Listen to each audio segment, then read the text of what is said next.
A Tale of Two Cities. A Story of the French Revolution. By Charles Dickens. Chapter 1. The Period.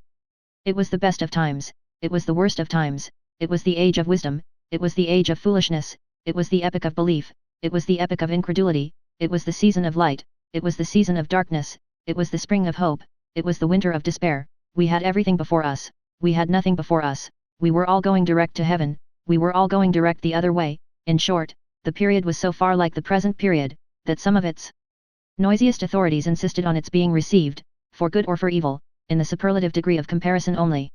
There were a king with a large jaw and a queen with a plain face, on the throne of England. There were a king with a large jaw and a queen with a fair face, on the throne of France. In both countries it was clearer than crystal to the lords of the state preserves of loaves and fishes, that things in general were settled forever. It was the year of our Lord 1775. Spiritual revelations were conceded to England at that favoured period, as at this. Mrs. Southcott had recently attained her 25th blessed birthday, of whom a prophetic private in the Life Guards had heralded the sublime appearance by announcing that arrangements were made for the swallowing up of London and Westminster. Even the Cock Lane ghost had been laid only a round dozen of years, after rapping out its messages, as the spirits of this very year last past, supernaturally deficient in originality, rapped out theirs.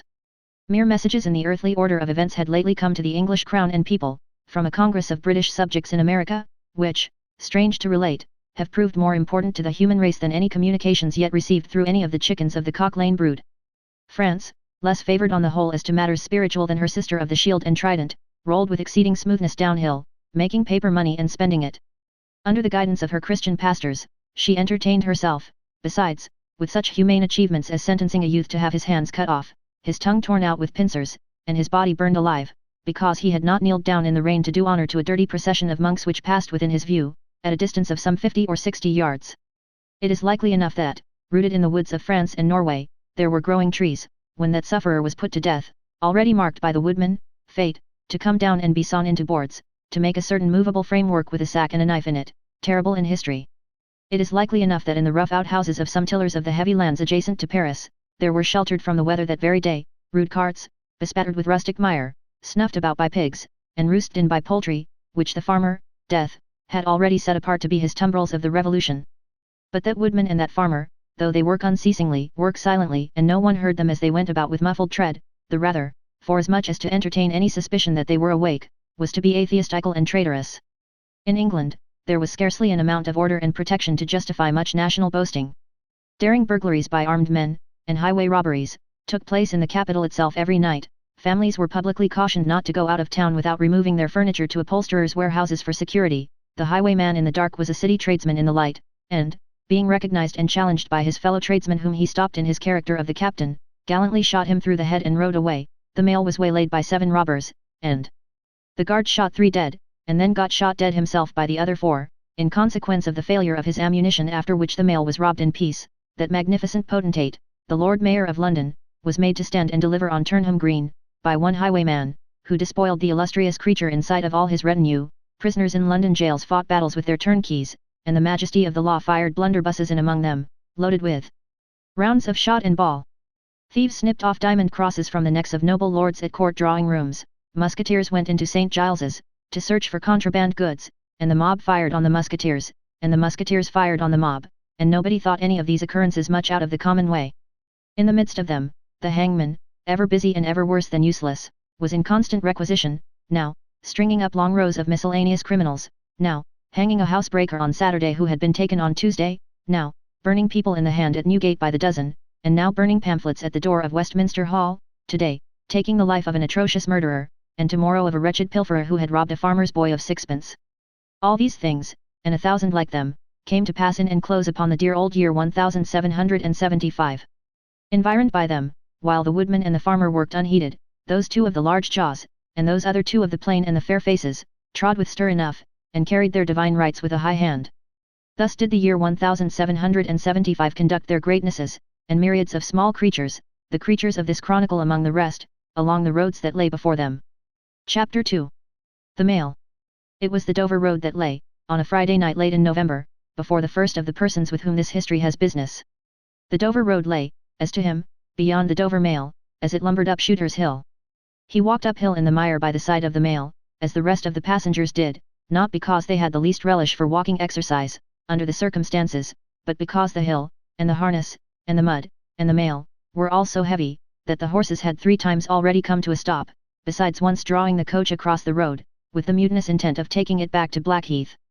Reins and whip and coachman and guard, however, in combination, had read that article of war which forbade a purpose otherwise strongly in favour of the argument, that some brute animals are endued with reason, and the team had capitulated and returned to their duty. With drooping heads and tremulous tails, they mashed their way through the thick mud, floundering and stumbling between whiles, as if they were falling to pieces at the larger joints. As often as the driver rested them and brought them to a stand, with a wary "Wo-ho, so-ho then," the near leader violently shook his head and everything upon it, like an unusually emphatic horse, denying that the coach could be got up the hill. Whenever the leader made this rattle, the passenger started, as a nervous passenger might, and was disturbed in mind. There was a steaming mist in all the hollows, and it had roamed in its forlornness up the hill, like an evil spirit seeking rest and finding none. A clammy and intensely cold mist, it made its slow way through the air in ripples that visibly followed and overspread one another, as the waves of an unwholesome sea might do. It was dense enough to shut out everything from the light of the coach lamps but these its own workings, and a few yards of road, and the reek of the labouring horses steamed into it, as if they had made it all. 2 other passengers, besides the one, were plodding up the hill by the side of the mail. All 3 were wrapped to the cheekbones and over the ears, and wore jack-boots. Not one of the 3 could have said, from anything he saw, what either of the other 2 was like, and each was hidden under almost as many wrappers from the eyes of the mind, as from the eyes of the body, of his 2 companions. In those days, travellers were very shy of being confidential on a short notice, for anybody on the road might be a robber or in league with robbers. As to the latter, when every posting-house and alehouse could produce somebody in the captain's pay, ranging from the landlord to the lowest stable nondescript, it was the likeliest thing upon the cards. So the guard of the Dover Mail thought to himself, that Friday night in November, 1775, lumbering up Shooter's Hill, as he stood on his own particular perch behind the mail, beating his feet, and keeping an eye and a hand on the arm-chest before him, where a loaded blunderbuss lay at the top of 6 or 8 loaded horse pistols, deposited on a substratum of cutlass. The Dover Mail was in its usual genial position that the guard suspected the passengers suspected one another and the guard, they all suspected everybody else, and the coachman was sure of nothing but the horses, as to which cattle he could with a clear conscience have taken his oath on the 2 testaments that they were not fit for the journey. "Wo-ho," said the coachman. "So, then. One more pull and you're at the top and be damned to you, for I have had trouble enough to get you to it, Joe." "Hello," the guard replied. "What o'clock do you make it, Joe?" 10 minutes, good, past 11. "My blood," ejaculated the vexed coachman, "and not atop of Shooters yet. TST. Ya. Get on with you." The emphatic horse, cut short by the whip in a most decided negative, made a decided scramble for it, and the 3 other horses followed suit. Once more, the Dover Mail struggled on, with the jackboots of its passengers squashing along by its side. They had stopped when the coach stopped, and they kept close company with it. If any one of the 3 had had the hardihood to propose to another to walk on a little ahead into the mist and darkness, he would have put himself in a fair way of getting shot instantly as a highwayman. The last burst carried the mail to the summit of the hill. The horses stopped to breathe again, and the guard got down to skid the wheel for the descent, and open the coach door to let the passengers in. "TST. Joe," cried the coachman in a warning voice, looking down from his box. "What do you say, Tom?" They both listened. "I say a horse at a canter coming up, Joe." "I say a horse at a gallop, Tom," returned the guard, leaving his hold of the door, and mounting nimbly to his place. "Gentlemen! In the king's name, all of you!" With this hurried adjuration, he cocked his blunderbuss, and stood on the offensive. The passenger booked by this history, was on the coach step, getting in, the 2 other passengers were close behind him, and about to follow. He remained on the step, half in the coach and half out of, they remained in the road below him. They all looked from the coachman to the guard, and from the guard to the coachman, and listened. The coachman looked back and the guard looked back, and even the emphatic leader pricked up his ears and looked back, without contradicting. The stillness consequent on the cessation of the rumbling and labouring of the coach, added to the stillness of the night, made it very quiet indeed. The panting of the horses communicated a tremulous motion to the coach, as if it were in a state of agitation. The hearts of the passengers beat loud enough perhaps to be heard, but at any rate, the quiet pause was audibly expressive of people out of breath, and holding the breath, and having the pulses quickened by expectation. The sound of a horse at a gallop came fast and furiously up the hill. "So-ho," the guard sang out, as loud as he could roar. "Yo there! Stand! I shall fire!" The pace was suddenly checked, and, with much splashing and floundering, a man's voice called from the mist, "Is that the Dover Mail?" "Never you mind what it is," the guard retorted. "What are you? Is that the Dover Mail? Why do you want to know?" I want a passenger, if it is. What passenger? Mr. Jarvis Lorry. Our booked passenger showed in a moment that it was his name. The guard, the coachman, and the two other passengers eyed him distrustfully. Keep where you are, the guard called to the voice in the mist, because, if I should make a mistake, it could never be set right in your lifetime. Gentleman of the name of Lorry, answer straight. What is the matter? Asked the passenger, then, with mildly quavering speech. Who wants me? Is it Jerry? I don't like Jerry's voice, if it is Jerry, growled the guard to himself. He's hoarser than suits me, is Jerry. Yes, Mr. Lorry. What is the matter? A dispatch sent after you from over yonder. T & Co. I know this messenger, guard, said Mr. Lorry, getting down into the road, assisted from behind more swiftly than politely by the other two passengers, who immediately scrambled into the coach, shut the door, and pulled up the window. He may come close, there's nothing wrong. I hope there ain't, but I can't make so nation sure of that, said the guard, in gruff soliloquy. Hello you. Well. And hello you, said Jerry, more hoarsely than before. Come on at a foot pace, d'ye mind me? And if you've got holsters to that saddle o' yourn, don't let me see your hand go nigh 'em. For I'm a devil at a quick mistake, and when I make one it takes the form of lead. So now let's look at you. The figures of a horse and rider came slowly through the eddying mist, and came to the side of the mail, where the passenger stood. The rider stooped, and, casting up his eyes at the guard, handed the passenger a small folded paper. The rider's horse was blown, and both horse and rider were covered with mud, from the hoofs of the horse to the hat of the man. Guard, said the passenger, in a tone of quiet business confidence. The watchful guard, with his right hand at the stock of his raised blunderbuss, his left at the barrel, and his eye on the horseman, answered curtly, Sir. There is nothing to apprehend. I belong to Tellson's Bank. You must know Tellson's Bank in London. I am going to Paris on business. A crown to drink. I may read this. If so be as you are quick, sir. He opened it in the light of the coach lamp on that side, and read, first to himself and then aloud, Wait at Dover for Mamselle. It's not long, you see, guard. Jerry, say that my answer was, recalled to life. Jerry started in his saddle. That's a blazing strange answer, too, said he, at his hoarsest. Take that message back, and they will know that I received this, as well as if I wrote. Make the best of your way. Good night. With those words the passenger opened the coach door and got in, not at all assisted by his fellow passengers, who had expeditiously secreted their watches and purses in their boots, and were now making a general pretense of being asleep. With no more definite purpose than to escape the hazard of originating any other kind of action. The coach lumbered on again, with heavier wreaths of mist closing round it as it began the descent. The guard soon replaced his blunderbuss in his arm-chest, and, having looked to the rest of its contents, and having looked to the supplementary pistols that he wore in his belt, looked to a smaller chest beneath his seat, in which there were a few smith's tools, a couple of torches, and a tinder box. For he was furnished with that completeness that if the coach lamps had been blown and stormed out, which did occasionally happen, he had only to shut himself up inside, keep the flint and steel sparks well off the straw, and get a light with tolerable safety and ease, if he were lucky, in 5 minutes. Tom, softly over the coach roof. Hello, Joe. Did you hear the message? I did, Joe. What did you make of it, Tom? Nothing at all, Joe. That's a coincidence, too, the guard mused, for I made the same of it myself. Jerry, left alone in the mist and darkness, dismounted meanwhile, not only to ease his spent horse, but to wipe the mud from his face, and shake the wet out of his hat brim, which might be capable of holding about half a gallon. After standing with the bridle over his heavily splashed arm, until the wheels of the mail were no longer within hearing and the night was quite still again, he turned to walk down the hill. After that there galloped from Temple Bar, Old lady, I won't trust your forelegs till I get you on the level, said this horse messenger, glancing at his mare. Recalled to life. That's a blazing strange message. Much of that wouldn't do for you, Jerry. I say, Jerry. You'd be in a blazing bad way, if recalling to life was to come into fashion, Jerry. Chapter 3. The Night Shadows. A wonderful fact to reflect upon, that every human creature is constituted to be that profound secret and mystery to every other. A solemn consideration, when I enter a great city by night, that every one of those darkly clustered houses encloses its own secret, that every room in every one of them encloses its own secret, that every beating heart in the hundreds of thousands of breasts there, is, in some of its imaginings, a secret to the heart nearest it. Something of the awfulness, even of death itself, is referable to this.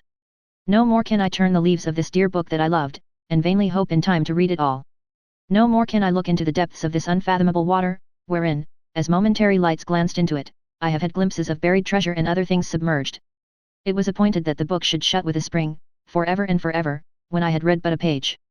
It was appointed that the water should be locked in an eternal frost, when the light was playing on its surface, and I stood in ignorance on the shore.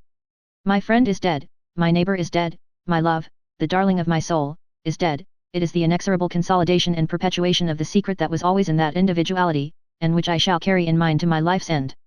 In any of the burial places of this city through which I pass, is there a sleeper more inscrutable than its busy inhabitants are, in their innermost personality, to me, or than I am to them? As to this, his natural and not to be alienated inheritance, the messenger on horseback had exactly the same possessions as the king, the first minister of state, or the richest merchant in London. So with the 3 passengers shut up in the narrow compass of one lumbering old mail coach, they were mysteries to one another, as complete as if each had been in his own coach and 6, or his own coach and 60, with the breadth of a county between him and the next. The messenger rode back at an easy trot, stopping pretty often at ale-houses by the way to drink, but evincing a tendency to keep his own counsel, and to keep his hat cocked over his eyes.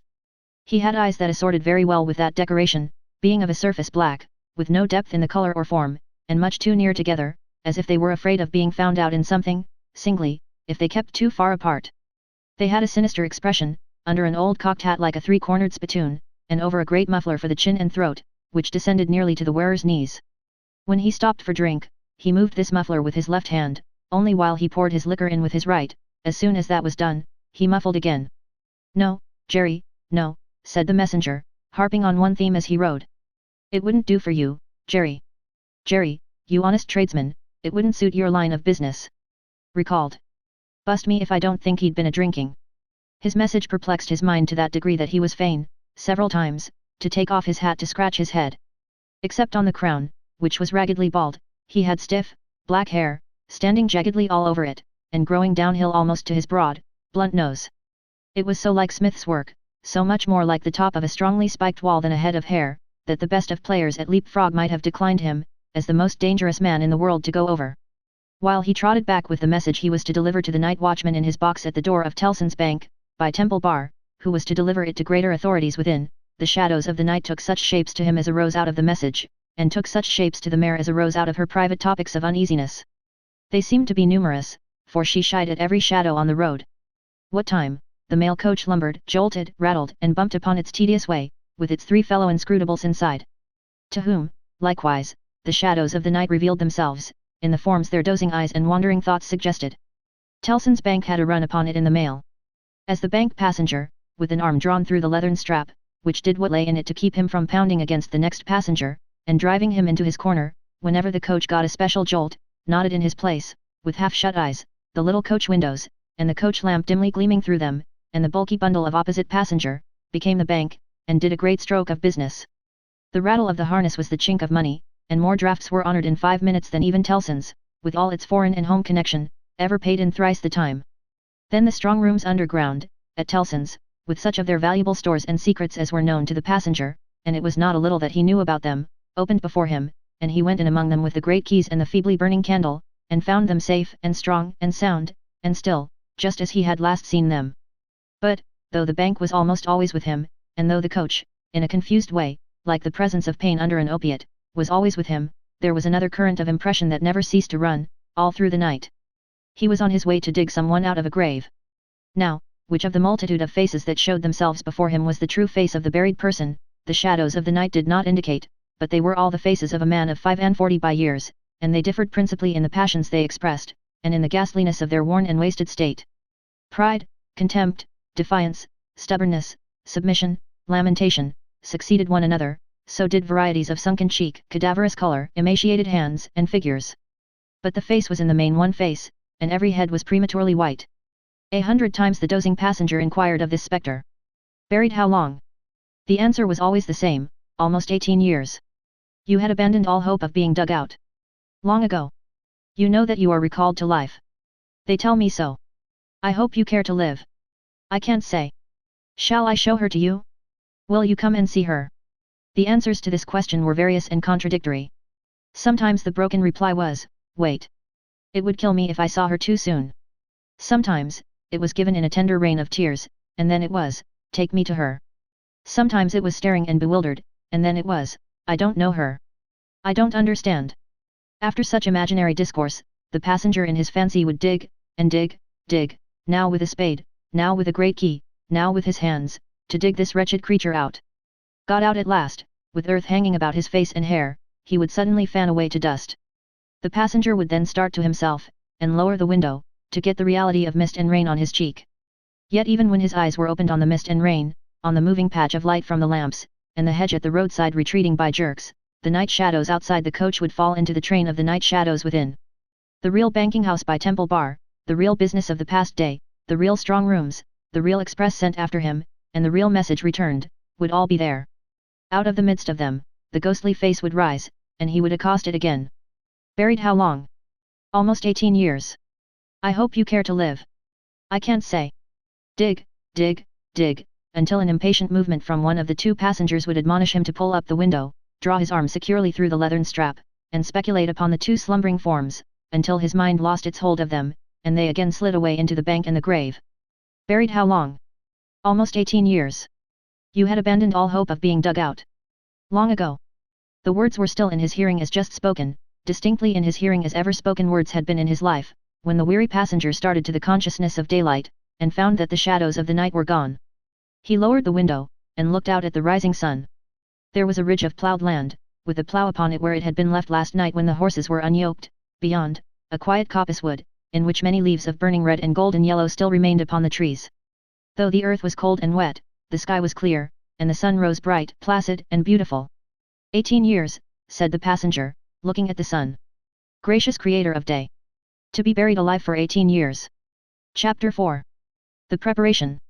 When the mail got successfully to Dover, in the course of the forenoon, the head drawer at the Royal George Hotel opened the coach door as his custom was. He did it with some flourish of ceremony, for a mail journey from London in winter was an achievement to congratulate an adventurous traveller upon. By that time, there was only one adventurous traveller left to be congratulated, for the two others had been set down at their respective roadside destinations. The mildewy inside of the coach, with its damp and dirty straw, its disagreeable smell, and its obscurity, was rather like a larger dog kennel. Mr. Lorry, the passenger, shaking himself out of it in chains of straw, a tangle of shaggy wrapper, flapping hat, and muddy legs, was rather like a larger sort of dog. There will be a packet to Calais, tomorrow, drawer. Yes, sir, if the weather holds and the wind sets tolerable fair. The tide will serve pretty nicely at about 2 in the afternoon, sir. Bed, sir. I shall not go to bed till night, but I want a bedroom, and a barber. And then breakfast, sir? Yes, sir. That way, sir, if you please. Show Concord. Gentleman's valise and hot water to Concord. Pull off gentleman's boots in Concord. You will find a fine sea coal fire, sir. Fetch barber to Concord. Stir about there, now, for Concord. The Concord bedchamber being always assigned to a passenger by the mail, and passengers by the mail being always heavily wrapped up from head to foot, the room had the odd interest for the establishment of the Royal George, that although but one kind of man was seen to go into it, all kinds and varieties of men came out of it. Consequently, another drawer, and 2 porters, and several maids and the landlady, were all loitering by accident at various points of the road between the Concord and the coffee room, when a gentleman of 60, formally dressed in a brown suit of clothes, pretty well worn, but very well kept, with large square cuffs and large flaps to the pockets, passed along on his way to his breakfast. The coffee room had no other occupant, that forenoon, than the gentleman in brown. His breakfast table was drawn before the fire, and as he sat, with its light shining on him, waiting for the meal, he sat so still, that he might have been sitting for his portrait. Very orderly and methodical he looked, with a hand on each knee, and a loud watch ticking a sonorous sermon under his flapped waistcoat, as though it pitted its gravity and longevity against the levity and evanescence of the brisk fire. He had a good leg, and was a little vain of it, for his brown stockings fitted sleek and close, and were of a fine texture, his shoes and buckles, too, though plain, were trim. He wore an odd little sleek crisp flaxen wig, setting very close to his head, which wig, it is to be presumed, was made of hair, but which looked far more as though it were spun from filaments of silk or glass. His linen, though not of a fineness in accordance with his stockings, was as white as the tops of the waves that broke upon the neighbouring beach, or the specks of sail that glinted in the sunlight far at sea. A face habitually suppressed and quieted, was still lighted up under the quaint wig by a pair of moist bright eyes that it must have cost their owner, in years gone by, some pains to drill to the composed and reserved expression of Tellson's Bank. He had a healthy colour in his cheeks, and his face, though lined, bore few traces of anxiety. But, perhaps the confidential bachelor clerks in Tellson's Bank were principally occupied with the cares of other people, and perhaps second-hand cares, like second-hand clothes, come easily off and on. Completing his resemblance to a man who was sitting for his portrait, Mr. Lorry dropped off to sleep. The arrival of his breakfast roused him, and he said to the drawer, as he moved his chair to it. I wish accommodation prepared for a young lady who may come here at any time today. She may ask for Mr. Jarvis Lorry, or she may only ask for a gentleman from Tellson's Bank. Please to let me know. Yes, sir. Tellson's Bank in London, sir. Yes. Yes, sir. We have oftentimes the honour to entertain your gentlemen in their travelling backwards and forwards betwixt London and Paris, sir. A vast deal of travelling, sir, in Tellson and Company's house. Yes. We are quite a French house, as well as an English one. Yes, sir. Not much in the habit of such travelling yourself, I think, sir. Not of late years. It is 15 years since I, came last from France. Indeed, sir? That was before my time here, sir. Before our people's time here, sir. The George was in other hands at that time, sir. I believe so. But I would hold a pretty wager, sir, that a house like Tellson and Company was flourishing, a matter of 50, not to speak of 15 years ago.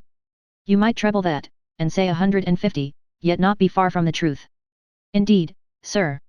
Rounding his mouth and both his eyes, as he stepped backward from the table, the waiter shifted his napkin from his right arm to his left, dropped into a comfortable attitude, and stood surveying the guest while he ate and drank, as from an observatory or watchtower. According to the immemorial usage of waiters in all ages.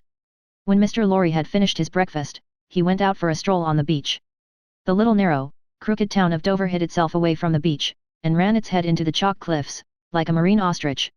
The beach was a desert of heaps of sea and stones tumbling wildly about, and the sea did what it liked, and what it liked was destruction. It thundered at the town, and thundered at the cliffs, and brought the coast down, madly. The air among the houses was of so strong a piscatory flavour that one might have supposed sick fish went up to be dipped in it, as sick people went down to be dipped in the sea. A little fishing was done in the port, and a quantity of strolling about by night, and looking seaward, particularly at those times when the tide made, and was near flood. Small tradesmen, who did no business whatever, sometimes unaccountably realized large fortunes, and it was remarkable that nobody in the neighbourhood could endure a lamplighter. As the day declined into the afternoon, and the air, which had been at intervals clear enough to allow the French coast to be seen, became again charged with mist and vapour, Mr. Lorry's thoughts seemed to cloud too. When it was dark, and he sat before the coffee-room fire, awaiting his dinner as he had awaited his breakfast, his mind was busily digging, in the live red coals. A bottle of good claret after dinner does a digger in the red coals no harm, otherwise than as it has a tendency to throw him out of work. Mr. Lorry had been idle a long time, and had just poured out his last glassful of wine with as complete an appearance of satisfaction as is ever to be found in an elderly gentleman of a fresh complexion who has got to the end of a bottle, when a rattling of wheels came up the narrow street, and rumbled into the inn-yard. He set down his glass untouched. "This is Mamselle," said he. In a very few minutes the waiter came in to announce that Miss Manette had arrived from London, and would be happy to see the gentleman from Tellson's. So soon. Miss Manette had taken some refreshment on the road, and required none then, and was extremely anxious to see the gentleman from Tellson's immediately, if it suited his pleasure and convenience. The gentleman from Tellson's had nothing left for it but to empty his glass with an air of stolid desperation, settle his odd little flaxen wig at the ears, and follow the waiter to Miss Manette's apartment. It was a large, dark room, furnished in a funereal manner with black horsehair, and loaded with heavy dark tables. These had been oiled and oiled, until the two tall candles on the table in the middle of the room were gloomily reflected on every leaf, as if they were buried, in deep graves of black mahogany, and no light to speak of could be expected from them until they were dug out.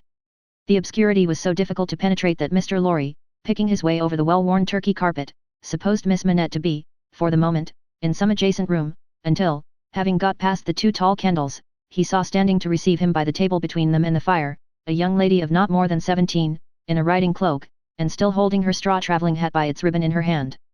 As his eyes rested on a short, slight, pretty figure, a quantity of golden hair, a pair of blue eyes that met his own with an inquiring look, and a forehead with a singular capacity, remembering how young and smooth it was, of rifting and knitting itself into an expression that was not quite one of perplexity, or wonder, or alarm, or merely of a bright fixed attention, though it included all the four expressions. As his eyes rested on these things, a sudden vivid likeness passed before him, of a child whom he had held in his arms on the passage across that very channel, one cold time, when the hail drifted heavily and the sea ran high.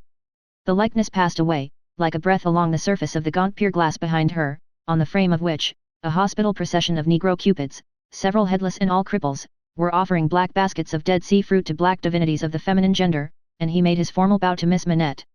"Pray take a seat, sir." In a very clear and pleasant young voice, a little foreign in its accent, but a very little indeed. "I kiss your hand, miss," said Mr. Lorry, with the manners of an earlier date, as he made his formal bow again, and took his seat. "I received a letter from the bank, sir, yesterday, informing me that some intelligence, or discovery. The word is not material, miss, either word will do. Respecting the small property of my poor father, whom I never saw, so long dead." Mr. Lorry moved in his chair, and cast a troubled look towards the hospital procession of Negro Cupids. As if they had any help for anybody in their absurd baskets. "Rendered it necessary that I should go to Paris, there to communicate with a gentleman of the bank, so good as to be dispatched to Paris for the purpose. Myself. As I was prepared to hear, sir." She curtsied to him. Young ladies made curtsies in those days, with a pretty desire to convey to him that she felt how much older and wiser he was than she. He made her another bow. "I replied to the bank, sir, that as it was considered necessary, by those who know, and who are so kind as to advise me, that I should go to France, and that as I am an orphan and have no friend who could go with me, I should esteem it highly if I might be permitted to place myself, during the journey, under that worthy gentleman's protection." The gentleman had left London, but I think a messenger was sent after him to beg the favour of his waiting for me here. "I was happy," said Mr. Lorry, "to be entrusted with the charge. I shall be more happy to execute it. Sir, I thank you indeed. I thank you very gratefully. It was told me by the bank that the gentleman would explain to me the details of the business, and that I must prepare myself to find them of a surprising nature. I have done my best to prepare myself, and I naturally have a strong and eager interest to know what they are." "Naturally," said Mr. Lorry. "Yes, I."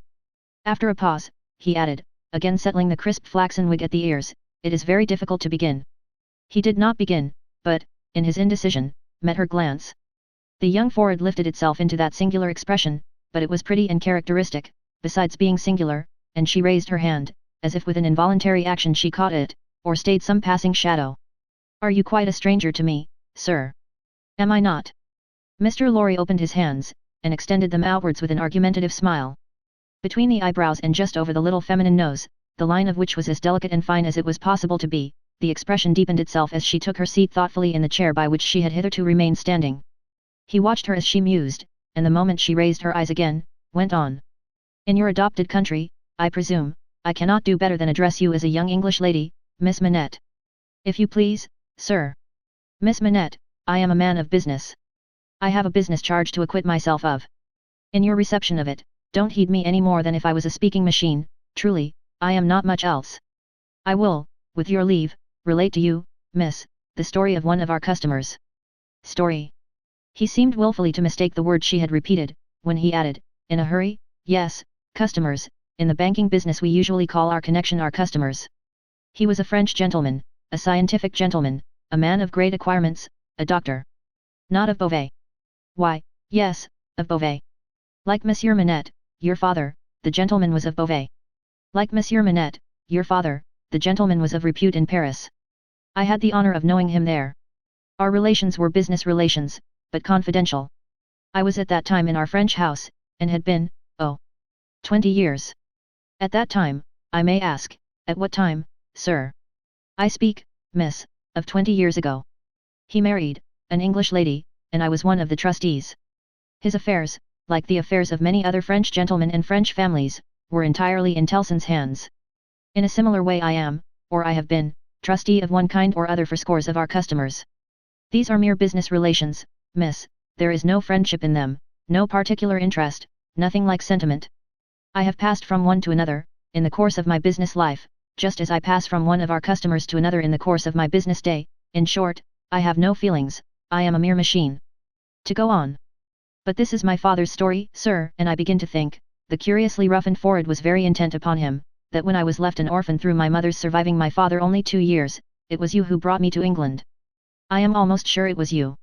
Mr. Lorry took the hesitating little hand that confidingly advanced to take his, and he put it with some ceremony to his lips. He then conducted the young lady straightway to her chair again, and, holding the chair back with his left hand, and using his right by turns to rub his chin, pull his wig at the ears, or point what he said, stood looking down into her face while she sat looking up into his. "Miss Manette, it was I. And you will see how truly I spoke of myself just now, in saying I had no feelings, and that all the relations I hold with my fellow creatures are mere business relations, when you reflect that I have never seen you since. No, you have been the ward of Tellson's house since, and I have been busy with the other business of Tellson's house since. Feelings! I have no time for them, no chance of them. I pass my whole life, miss, in turning an immense pecuniary mangle. After this odd description of his daily routine of employment, Mr. Lorry flattened his flaxen wig upon his head with both hands, which was most unnecessary, for nothing could be flatter than its shining surface was before, and resumed his former attitude. So far, miss, as you have remarked, this is the story of your regretted father. Now comes the difference. If your father had not died when he did, don't be frightened. How you start! She did, indeed, start. And she caught his wrist with both her hands. Pray, said Mr. Lorry, in a soothing tone, bringing his left hand from the back of the chair to lay it on the supplicatory fingers that clasped him in so violent a tremble, pray control your agitation, a matter of business. As I was saying. Her look so discomposed him that he stopped, wandered, and began anew. As I was saying, if Monsieur Manette had not died, if he had suddenly and silently disappeared, if he had been spirited away, if it had not been difficult to guess to what dreadful place, though no art could trace him, if he had an enemy in some compatriot who could exercise a privilege that I in my own time have known the boldest people afraid to speak of in a whisper, across the water there, for instance, the privilege of filling up blank forms for the consignment of any one to the oblivion of a prison for any length of time, if his wife had implored the king, the queen, the court, the clergy, for any tidings of him, and all quite in vain, then the history of your father would have been the history of this unfortunate gentleman, the Doctor of Beauvais. I entreat you to tell me more, sir. I will. I am going to. You can bear it. I can bear anything but the uncertainty you leave me in at this moment. You speak collectedly, and you are collected. That's good. Though his manner was less satisfied than his words. A matter of business. Regard it as a matter of business, business that must be done. Now if this doctor's wife, though a lady of great courage and spirit, had suffered so intensely from this cause before her little child was born. The little child was a daughter, sir. A daughter. A matter of business, don't be distressed. Miss, if the poor lady had suffered so intensely before her little child was born, that she came to the determination of sparing the poor child the inheritance of any part of the agony she had known the pains of, by rearing her in the belief that her father was dead, no, don't kneel. In heaven's name why should you kneel to me? For the truth. Oh dear, good, compassionate sir, for the truth. A matter of business. You confuse me, and how can I transact business if I am confused? Let us be clear-headed. If you could kindly mention now, for instance, what 9 times 9 pence are, or how many shillings in 20 guineas, it would be so encouraging. I should be so much more at my ease about your state of mind. Without directly answering to this appeal, she sat so still when he had very gently raised her, and the hands that had not ceased to clasp his wrists were so much more steady than they had been, that she communicated some reassurance to Mr. Jarvis Lorry. That's right, that's right. Courage. Business. You have business before you, useful business. Miss Manette, your mother took this course with you. And when she died, I believe broken-hearted, having never slackened her unavailing search for your father, she left you, at 2 years old, to grow to be blooming, beautiful, and happy, without the dark cloud upon you of living in uncertainty whether your father soon wore his heart out in prison, or wasted there through many lingering years. As he said the words he looked down, with an admiring pity, on the flowing golden hair, as if he pictured to himself that it might have been already tinged with grey. You know that your parents had no great possession, and that what they had was secured to your mother and to you. There has been no new discovery of money or of any other property, but... He felt his wrist held closer, and he stopped. The expression in the forehead, which had so particularly attracted his notice, and which was now immovable, had deepened into one of pain and horror. But he has been found. He is alive. Greatly changed, it is too probable, almost a wreck, it is possible, though we will hope the best. Still, alive. Your father has been taken to the house of an old servant in Paris, and we are going there, I, to identify him if I can, you, to restore him to life, love, duty, rest, comfort. A shiver ran through her frame, and from it through his. She said, in a low, distinct, awe-stricken voice, as if she were saying it in a dream. I am going to see his ghost. It will be his ghost, not him. Mr. Lorry quietly chafed the hands that held his arm. There, there, there. See now, see now. The best and the worst are known to you, now. You are well on your way to the poor wronged gentleman, and, with a fair sea voyage, and a fair land journey, you will be soon at his dear side. She repeated in the same tone, sunk to a whisper, I have been free, I have been happy, yet his ghost has never haunted me. Only one thing more, said Mr. Lorry, laying stress upon it as a wholesome means of enforcing her attention, he has been found under another name, his own, long forgotten or long concealed. It would be worse than useless now to inquire which, worse than useless to seek to know whether he has been for years overlooked, or always designedly held prisoner. It would be worse than useless now to make any inquiries, because it would be dangerous. Better not to mention the subject, anywhere or in any way, and to remove him, for a while at all events, out of France. Even I, safe as an Englishman, and even Tellson's, important as they are to French credit, avoid all naming of the matter. I carry about me, not a scrap of writing openly referring to it. This is a secret service altogether. My credentials, entries, and memoranda, are all comprehended in the one line, recalled to life, which may mean anything. But what is the matter? She doesn't notice a word. Miss Manette. Perfectly still and silent, and not even fallen back in her chair, she sat under his hand, utterly insensible, with her eyes open and fixed upon him, and with that last expression looking as if it were carved or branded into her forehead. So close was her hold upon his arm, that he feared to detach himself lest he should hurt her, therefore he called out loudly for assistance without moving.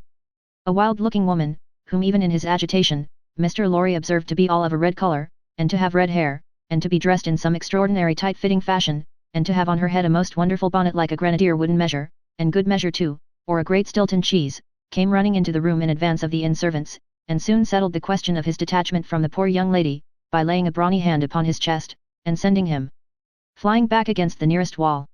I really think this must be a man, was Mr. Lorry's breathless reflection, simultaneously with his coming against the wall. Why, look at you all, bawled this figure, addressing the inn servants. Why don't you go and fetch things, instead of standing there staring at me? I am not so much to look at, am I? Why don't you go and fetch things? I'll let you know, if you don't bring smelling salts, cold water, and vinegar, quick, I will. There was an immediate dispersal for these restoratives, and she softly laid the patient on a sofa, and tended her with great skill and gentleness, calling her my precious, and my bird, and spreading her golden hair aside over her shoulders with great pride and care. And you in brown, she said, indignantly turning to Mr. Lorry, couldn't you tell her what you had to tell her, without frightening her to death? Look at her, with her pretty pale face and her cold hands. Do you call that being a banker? Mr. Lorry was so exceedingly disconcerted by a question so hard to answer, that he could only look on, at a distance, with much feebler sympathy and humility, while the strong woman, having banished the inn servants under the mysterious penalty of letting them know something not mentioned if they stayed there, staring, recovered her charge by a regular series of gradations, and coaxed her to lay her drooping head upon her shoulder. I hope she will do well now, said Mr. Lorry. No thanks to you in brown, if she does. My darling pretty. I hope, said Mr. Lorry, after another pause of feeble sympathy and humility, that you accompany Miss Manette to France. A likely thing, too, replied the strong woman. If it was ever intended that I should go across salt water, do you suppose Providence would have cast my lot in an island? This being another question hard to answer, Mr. Jarvis Lorry withdrew to consider it. Chapter 5. The Wine Shop. A large cask of wine had been dropped and broken, in the street. The accident had happened in getting it out of a cart, the cask had tumbled out with a run, the hoops had burst, and it lay on the stones just outside the door of the wine shop, shattered like a walnut shell. All the people within reach had suspended their business, or their idleness, to run to the spot and drink the wine.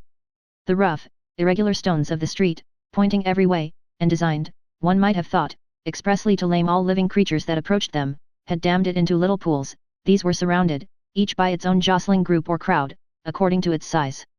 Some men kneeled down, made scoops of their two hands joined and sipped, or tried to help women, who bent over their shoulders, to sip, before the wine had all run out between their fingers. Others, men and women, dipped in the puddles with little mugs of mutilated earthenware, or even with handkerchiefs from women's heads, which were squeezed dry into infants' mouths. Others made small mud embankments, to stem the wine as it ran. Others, directed by lookers on up at high windows, darted here and there, to cut off little streams of wine that started away in new directions. Others devoted themselves to the sodden and lead-eyed pieces of the cask, licking, and even champing the moister wine-rotted fragments with eager relish. There was no drainage to carry off the wine, and not only did it all get taken up, but so much mud got taken up along with it, that there might have been a scavenger in the street, if anybody acquainted with it could have believed in such a miraculous presence. A shrill sound of laughter and of amused voices, voices of men, women, and children, resounded in the street while this wine game lasted. There was little roughness in the sport, and much playfulness. There was a special companionship in it, an observable inclination on the part of every one to join some other one, which led, especially among the luckier or lighter-hearted, to frolicsome embraces, drinking of healths, shaking of hands, and even joining of hands and dancing, a dozen together. When the wine was gone, and the places where it had been most abundant were raked into a gridiron pattern by fingers, these demonstrations ceased, as suddenly as they had broken out.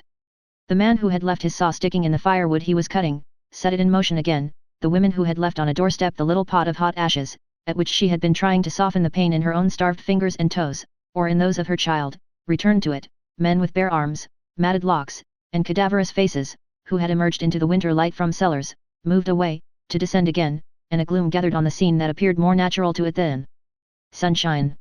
The wine was red wine, and had stained the ground of the narrow street in the suburb of Saint Antoine, in Paris, where it was spilled.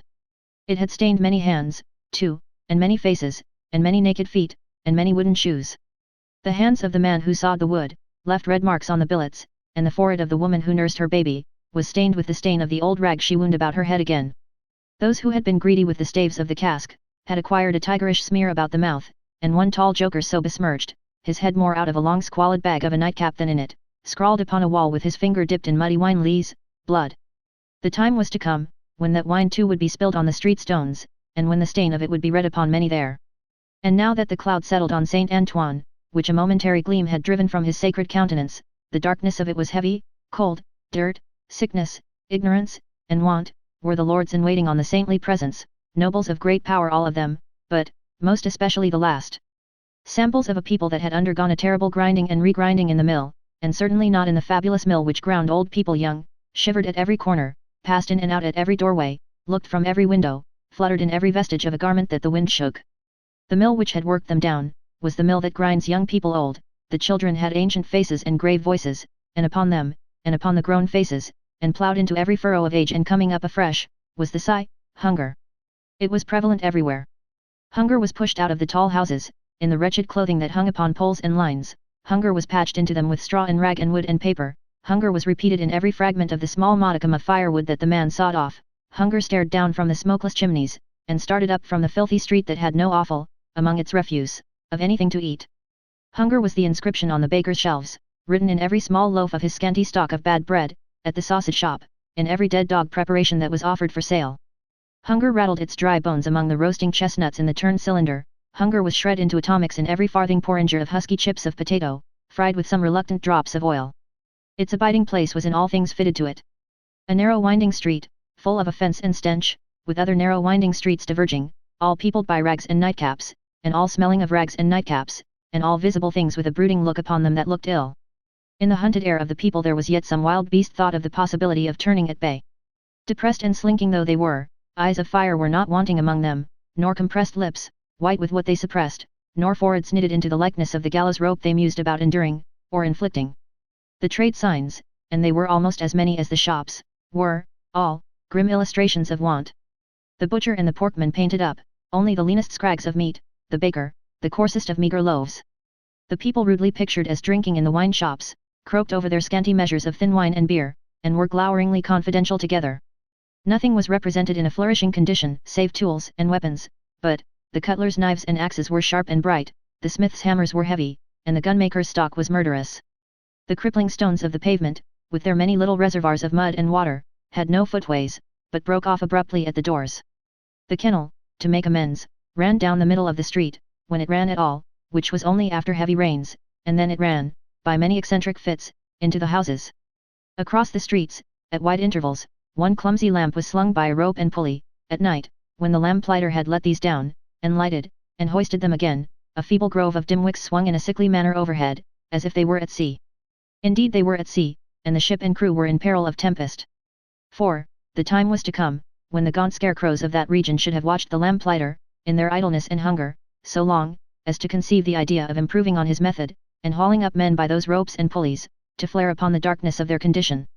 But, the time was not come yet, and every wind that blew over France shook the rags of the scarecrows in vain, for the birds, fine of song and feather, took no warning.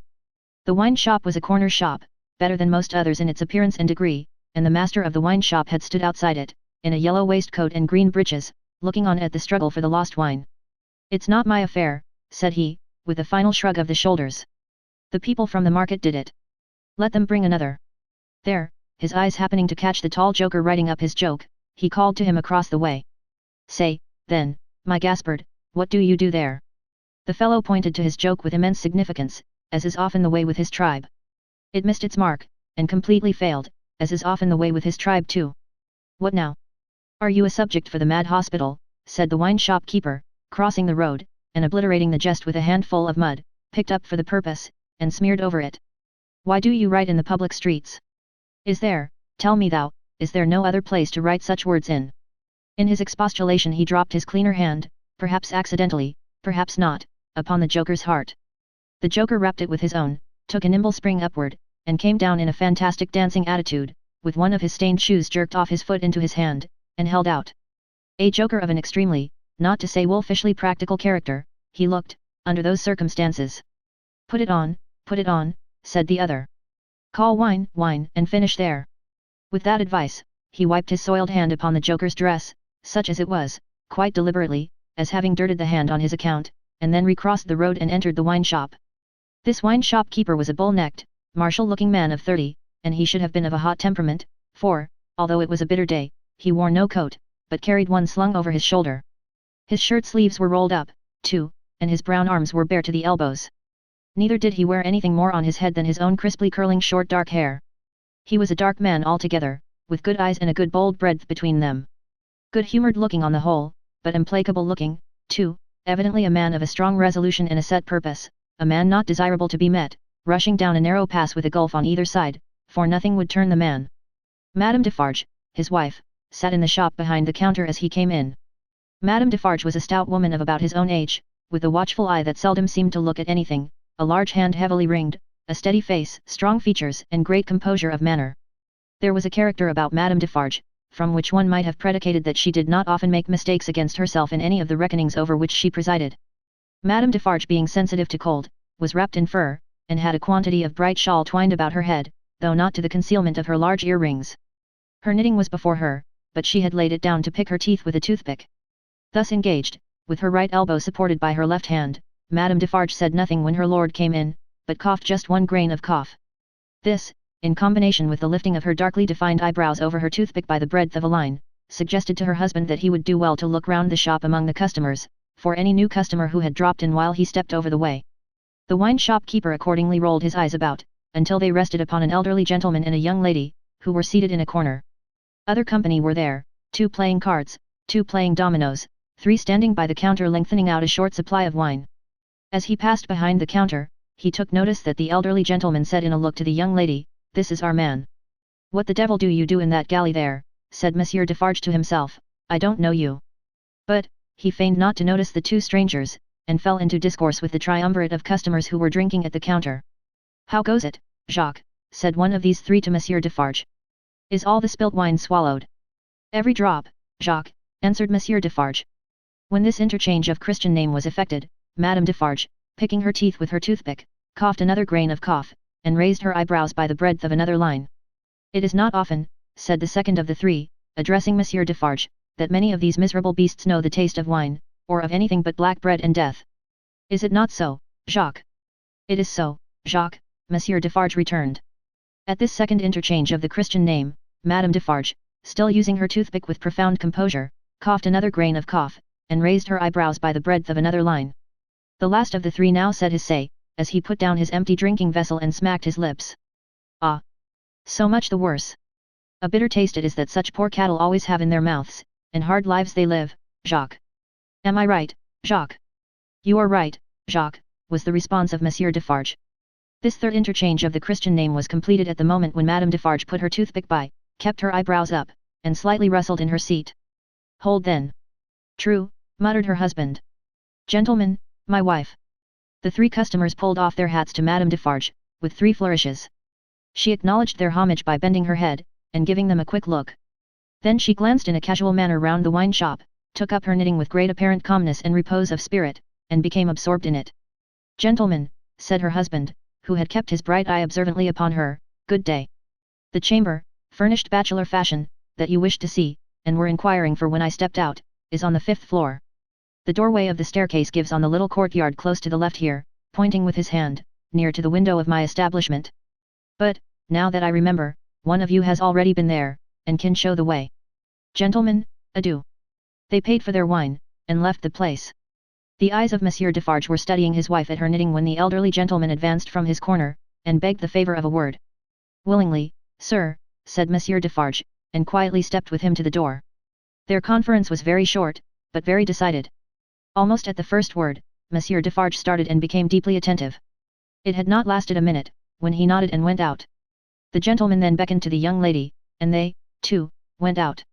Madame Defarge knitted with nimble fingers and steady eyebrows, and saw nothing. Mr. Jarvis Lorry and Miss Manette, emerging from the wine shop thus, joined Monsieur Defarge in the doorway to which he had directed his own company just before. It opened from a stinking little black courtyard, and was the general public entrance to a great pile of houses, inhabited by a great number of people. In the gloomy tile-paved entry to the gloomy tile-paved staircase, Monsieur Defarge bent down on one knee to the child of his old master, and put her hand to his lips. It was a gentle action, but not at all gently done. A very remarkable transformation had come over him in a few seconds. He had no good humour in his face, nor any openness of aspect left, but had become a secret, angry, dangerous man. It is very high, it is a little difficult. Better to begin slowly. Thus, Monsieur Defarge, in a stern voice, to Mr. Lorry, as they began ascending the stairs. Is he alone? The latter whispered. Alone. God help him, who should be with him, said the other, in the same low voice. Is he always alone, then? Yes. Of his own desire. Of his own necessity. As he was, when I first saw him after they found me and demanded to know if I would take him, and, at my peril be discreet, as he was then, so he is now. He is greatly changed. Changed.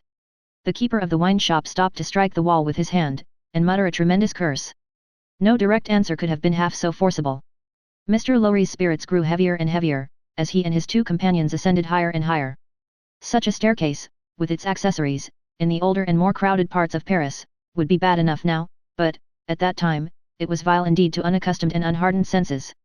Every little habitation within the great foul nest of one high building, that is to say, the room or rooms within every door that opened on the general staircase, left its own heap of refuse on its own landing, besides flinging other refuse from its own windows.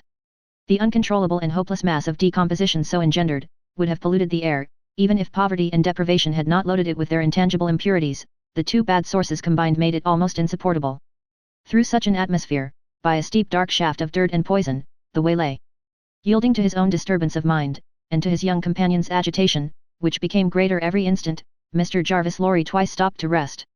Each of these stoppages was made at a doleful grating, by which any languishing good airs that were left uncorrupted, seemed to escape, and all spoiled and sickly vapours seemed to crawl in. Through the rusted bars, tastes, rather than glimpses, were caught of the jumbled neighbourhood, and nothing within range, nearer or lower than the summits of the two great towers of Notre Dame, had any promise on it of healthy life or wholesome aspirations. At last, the top of the staircase was gained, and they stopped for the third time. There was yet an upper staircase, of a steeper inclination and of contracted dimensions, to be ascended, before the garret story was reached. The keeper of the wine shop, always going a little in advance, and always going on the side which Mr. Lorry took, as though he dreaded to be asked any question by the young lady, turned himself about here, and, carefully feeling in the pockets of the coat he carried over his shoulder, took out a key. The door is locked then, my friend, said Mr. Lorry, surprised. Yes, was the grim reply of Monsieur Defarge. You think it necessary to keep the unfortunate gentleman so retired? I think it necessary to turn the key. Monsieur Defarge whispered it closer in his ear, and frowned heavily. Why? Why? Because he has lived so long, locked up, that he would be frightened, rave, tear himself to pieces, die, come to I know not what harm, if his door was left open. Is it possible? Exclaimed Mr. Lorry. Is it possible? Repeated Defarge, bitterly. Yes. And a beautiful world we live in, when it is possible, and when many other such things are possible, and not only possible, but done, see you, under that sky there, every day. Long live the devil! Let us go on. This dialogue had been held in so very low a whisper, that not a word of it had reached the young lady's ears. But, by this time she trembled under such strong emotion, and her face expressed such deep anxiety, and, above all, such dread and terror, that Mr. Lorry felt it incumbent on him to speak a word or two of reassurance. Courage, dear miss. Courage. Business. The worst will be over in a moment, it is but passing the room door, and the worst is over. Then, all the good you bring to him, all the relief, all the happiness you bring to him, begin. Let our good friend here, assist you on that side. That's well, friend Defarge. Come, now. Business, business. They went up slowly and softly. The staircase was short, and they were soon at the top. There, as it had an abrupt turn in it, they came all at once in sight of three men, whose heads were bent down close together at the side of a door, and who were intently looking into the room to which the door belonged, through some chinks or holes in the wall. On hearing footsteps close at hand, these three turned and rose and showed themselves to be the three of one name who had been drinking in the wine shop.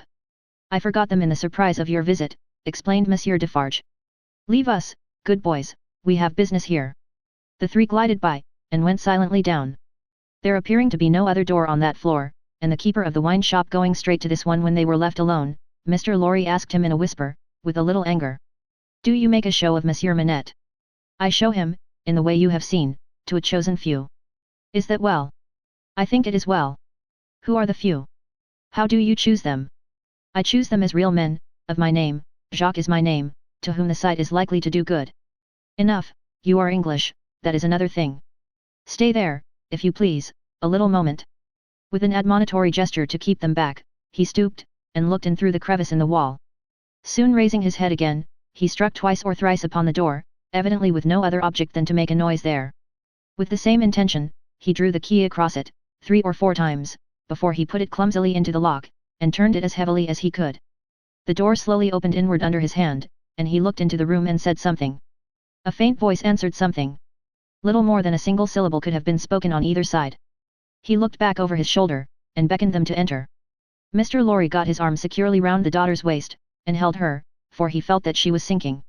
Business, business, he urged, with a moisture that was not of business shining on his cheek. Come in, come in. I am afraid of it, she answered, shuddering. Of it? What? I mean of him. Of my father. Rendered in a manner desperate, by her state and by the beckoning of their conductor, he drew over his neck the arm that shook upon his shoulder, lifted her a little, and hurried her into the room. He sat her down just within the door, and held her, clinging to him.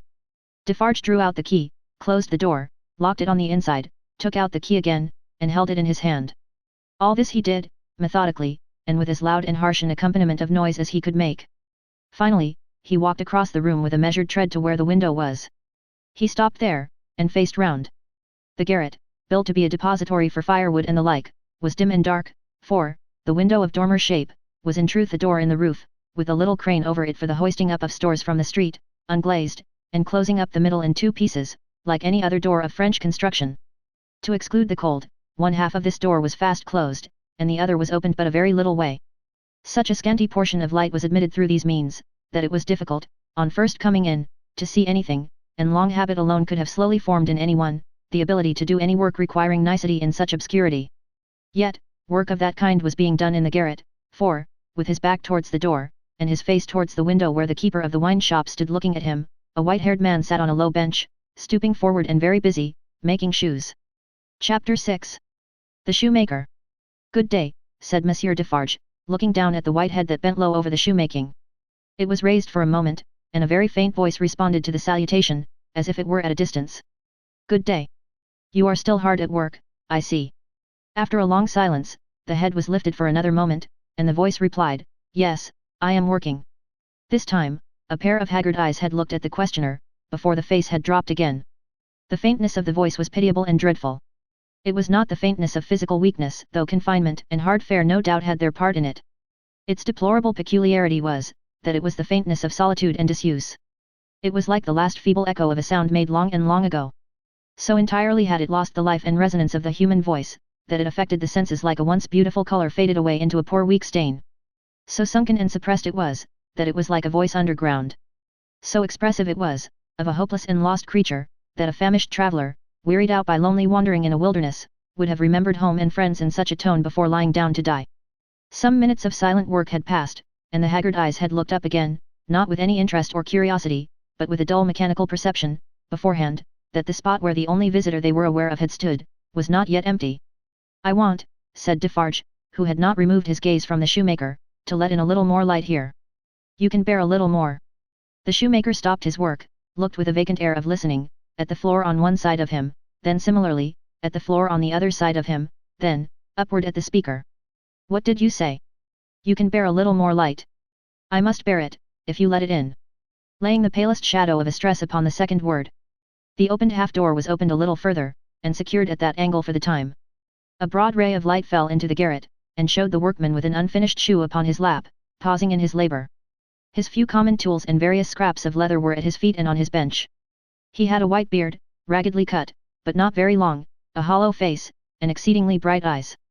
The hollowness and thinness of his face would have caused them to look large, under his yet dark eyebrows and his confused white hair, though they had been really otherwise, but, they were naturally large, and looked unnaturally so.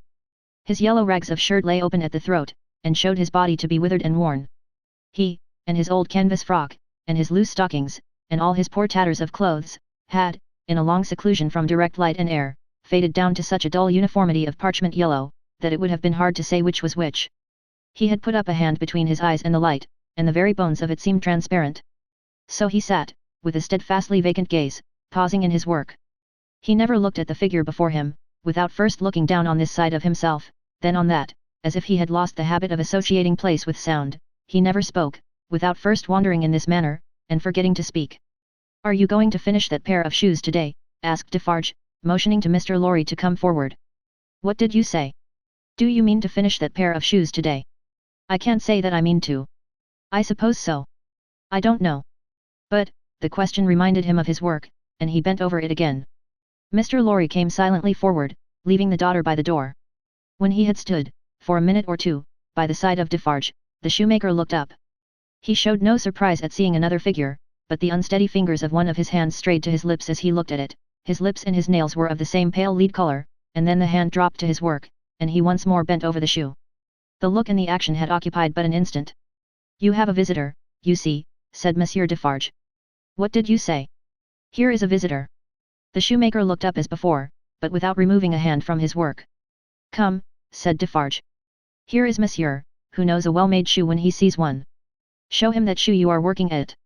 Take it, Monsieur." Mr. Lorry took it in his hand. "Tell Monsieur what kind of shoe it is, and the maker's name." There was a longer pause than usual, before the shoemaker replied. "I forget what it was you asked me." "What did you say?" "I said, couldn't you describe the kind of shoe, for Monsieur's information?" "It is a lady's shoe. It is a young lady's walking shoe. It is in the present mode." "I never saw the mode. I have had a pattern in my hand." He glanced at the shoe with some little passing touch of pride. "And the maker's name," said Defarge. Now that he had no work to hold, he laid the knuckles of the right hand in the hollow of the left, and then the knuckles of the left hand in the hollow of the right, and then passed a hand across his bearded chin, and so on in regular changes, without a moment's intermission. The task of recalling him from the vagrancy into which he always sank when he had spoken, was like recalling some very weak person from a swoon, or endeavouring, in the hope of some disclosure, to stay the spirit of a fast-dying man. "Did you ask me for my name?" "Assuredly I did." 105, North Tower. "Is that all?" 105, North Tower. With a weary sound that was not a sigh, nor a groan, he bent to work again, until the silence was again broken. "You are not a shoemaker by trade," said Mr. Lorry, looking steadfastly at him.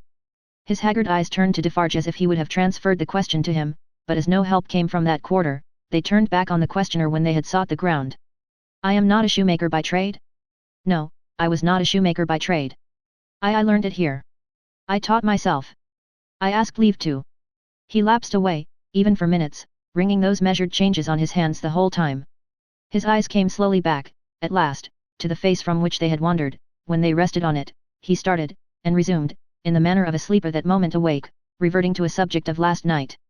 "I asked leave to teach myself, and I got it with much difficulty after a long while, and I have made shoes ever since."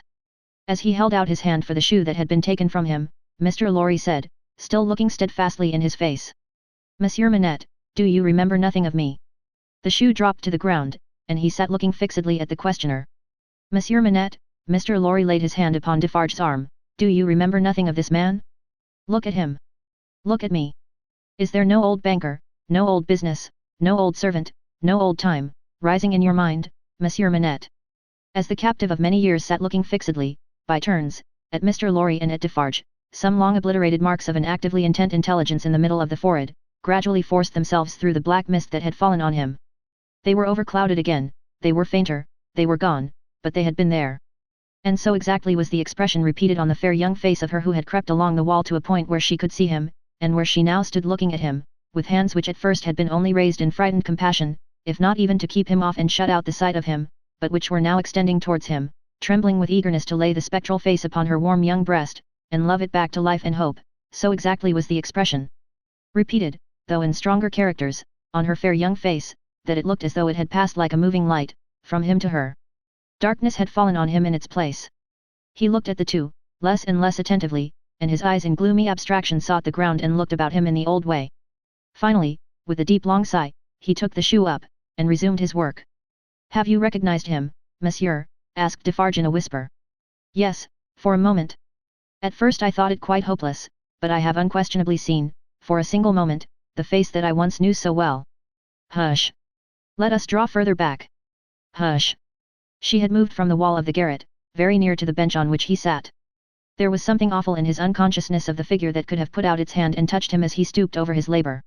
Not a word was spoken, not a sound was made. She stood, like a spirit, beside him, and he bent over his work. It happened, at length, that he had occasion to change the instrument in his hand, for his shoemaker's knife. It lay on that side of him which was not the side on which she stood. He had taken it up, and was stooping to work again, when his eyes caught the skirt of her dress. He raised them, and saw her face. The two spectators started forward, but she stayed them with a motion of her hand. She had no fear of his striking at her with the knife, though they had. He stared at her with a fearful look, and after a while his lips began to form some words, though no sound proceeded from them. By degrees, in the pauses of his quick and laboured breathing, he was heard to say, "What is this?" With the tears streaming down her face, she put her two hands to her lips, and kissed them to him, then clasped them on her breast, as if she laid his ruined head there. "You are not the jailer's daughter?" She sighed. "No." "Who are you?" Not yet trusting the tones of her voice, she sat down on the bench beside him. He recoiled, but she laid her hand upon his arm. A strange thrill struck him when she did so, and visibly passed over his frame. He laid the knife down softly, as he sat staring at her. Her golden hair, which she wore in long curls, had been hurriedly pushed aside, and fell down over her neck. Advancing his hand by little and little, he took it up and looked at it. In the midst of the action he went astray, and, with another deep sigh, fell to work at his shoemaking. But not for long. Releasing his arm, she laid her hand upon his shoulder. After looking doubtfully at it, 2 or 3 times, as if to be sure that it was really there, he laid down his work, put his hand to his neck, and took off a blackened string with a scrap of folded rag attached to it. He opened this, carefully, on his knee, and it contained a very little quantity of hair, not more than 1 or 2 long golden hairs, which he had, in some old day, wound off upon his finger. He took her hair into his hand again, and looked closely at it. "It is the same. How can it be? When was it? How was it?" As the concentrated expression returned to his forehead, he seemed to become conscious that it was in hers too. He turned her full to the light, and looked at her. "She had laid her head upon my shoulder, that night when I was summoned out. She had a fear of my going, though I had none, and when I was brought to the North Tower they found these upon my sleeve. You will leave me them. They can never help me to escape in the body, though they may in the spirit." Those were the words I said. I remember them very well. He formed this speech with his lips many times before he could utter it.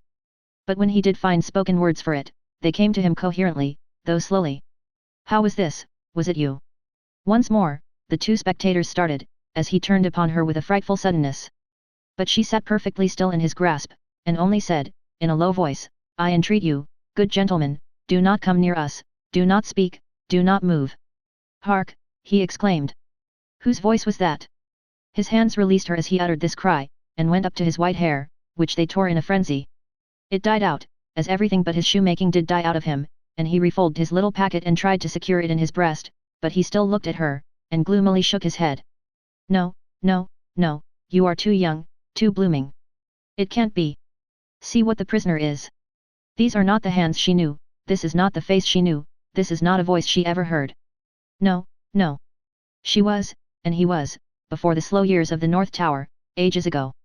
What is your name, my gentle angel?"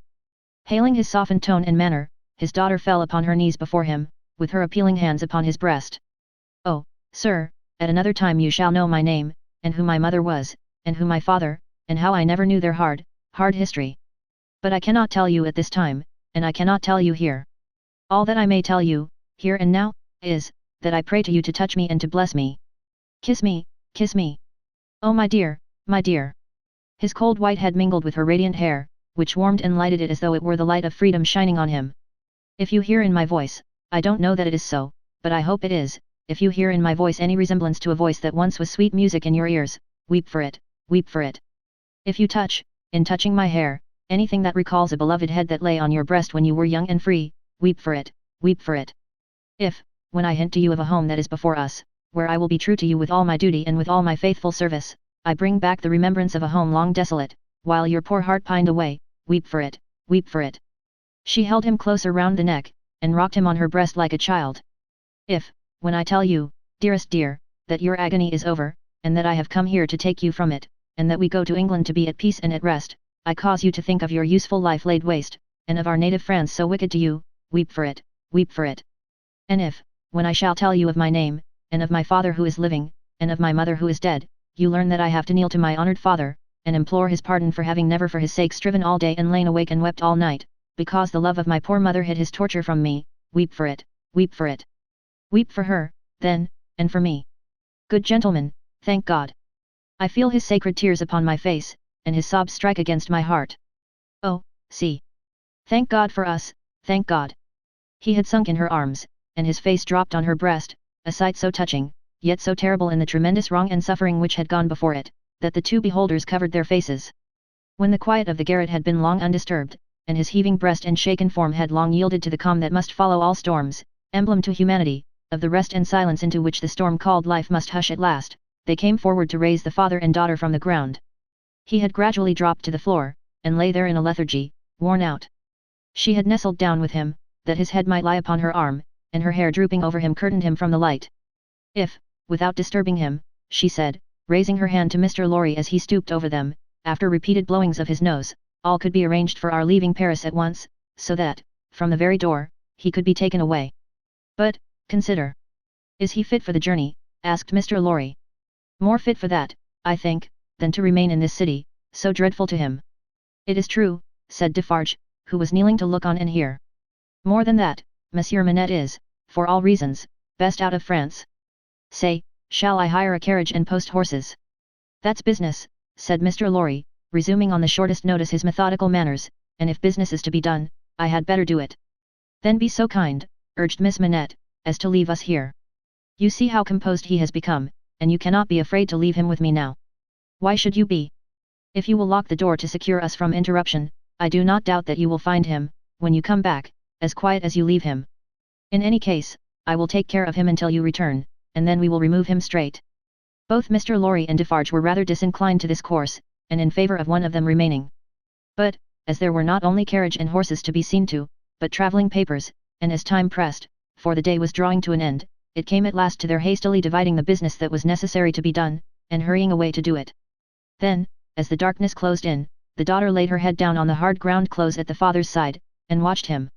The darkness deepened and deepened, and they both lay quiet, until a light gleamed through the chinks in the wall.